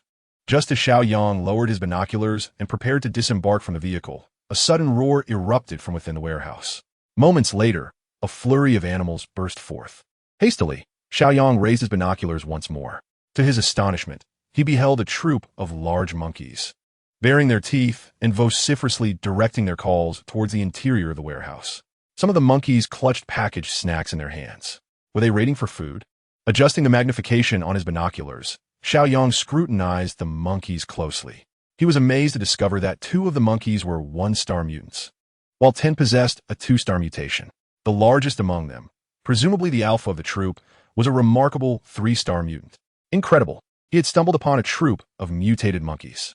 Xiao Yang was filled with elation. In his eyes, these creatures represented crystal nuclei. With these, he could elevate the abilities of his team members. However, he harbored a slight concern regarding the creature within the warehouse, which, judging by the sound, was likely a tiger. He wondered how such a multitude of animals had come to be here. As he scanned the distant surroundings once more, his gaze fell upon the Haicheng Zoo, and an epiphany struck him. This cargo station was adjacent to the zoo, which explained the presence of so many monkeys. They had escaped from the zoo. With this realization, Xiao Yang's eyes sparkled with excitement. A zoo? Surely it must harbor a plethora of mutated creatures. This was splendid news. As long as the mutations were below 5 stars, he could effortlessly handle them. The acquisition of additional crystal nuclei would significantly bolster his team's strength. Xiao Yang resolved to clear the mutated creatures from the cargo station before making his way to the zoo for further exploration. In high spirits, he stowed away his binoculars and instructed Chun Bo, "Go lure those monkeys from the warehouse to me." His intent behind drawing the mutated monkeys was rooted in his apprehension regarding the creature lurking inside the warehouse. If such a multitude of monkeys feared it, the hidden mutant was undoubtedly formidable. Upon receiving the command, Chun Bo wasted no time and dashed into the cargo station. To him, Xiao Yang was akin to an elder brother. He would heed every instruction without question. Moreover, with his robust physique honed over a century of energy training, he not only possessed remarkable speed, but also exceptional endurance. This minor task was, for him, a mere trifle. He sprinted inward, quickly arriving near the warehouse. Chunbo halted not far from a group of monkeys, picking up a chunk of ice from the ground and hurling it at the leading monkey king. This tactic proved effective, instantly filling the monkey horde with animosity towards him. The entire troop redirected their focus to Chunbo, baring their teeth and wildly seizing objects from the ground to hurl at him. However, Chunbo was not inclined to engage in a prolonged confrontation upon witnessing this. He turned and fled. The Monkey King, seeing Chunbo's retreat, promptly commanded the troop to pursue him. Their speed matched Chunbo's, and had there not been a slight distance between them, he might have already been overtaken. Upon reaching the entrance, Xiao Yang and the others suddenly revealed themselves. The monkeys, spotting so many people, grew wary and began to scatter. Xiao Yang would not grant them this opportunity. He activated his skill to slow down time, causing all the monkeys' movements to decelerate. Without hesitation, he advanced with his blade, unleashing a brutal assault. To the onlookers, it seemed only a matter of moments before Xiao Yang had decimated the group of mutated monkeys. He unapologetically extracted the crystal cores from each monkey's head, placing them into his pocket. Amidst the astonished gazes of his companions, Xiao Yang instructed Chunbo to lure the zombies from the open area outside the warehouse. Subsequently, everyone engaged in eliminating the zombies. Afterward, they excavated the crystals and handed them all over to Xiao Yang.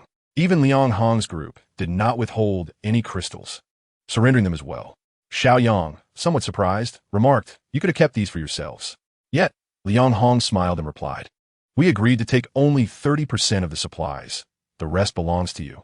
Nodding in acknowledgement, Xiao Yang accepted the crystals without further ado.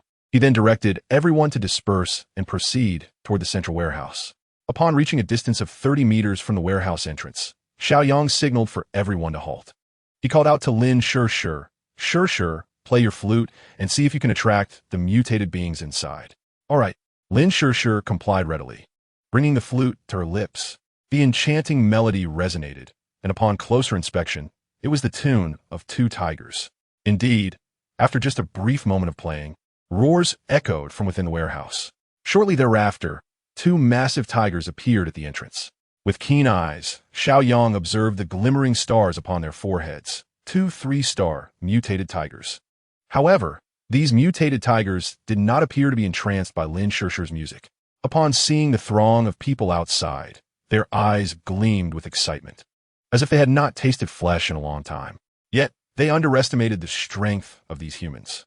Just as they leapt, poised to pounce upon the crowd, a flash of steel illuminated the air. Two enormous tiger heads were sent flying, their massive bodies crashing heavily to the ground. With a heart full of joy, Xiao Yang stepped forward to extract two 3-star crystal cores, gleefully placing them in his pocket. "Blow again," he urged Lin Shishir, eager to discover if any mutated creatures remained within. The melodious notes of the flute continued to resonate through the air. However, after a minute of playing, no mutated beings emerged. It seemed that the interior was devoid of life. "Chunbo, go in and take a look." "All right." Without hesitation, Chunbo dashed inside. Yet, it wasn't long before he emerged, his entire body cloaked in soot.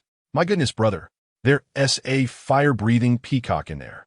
It nearly incinerated me."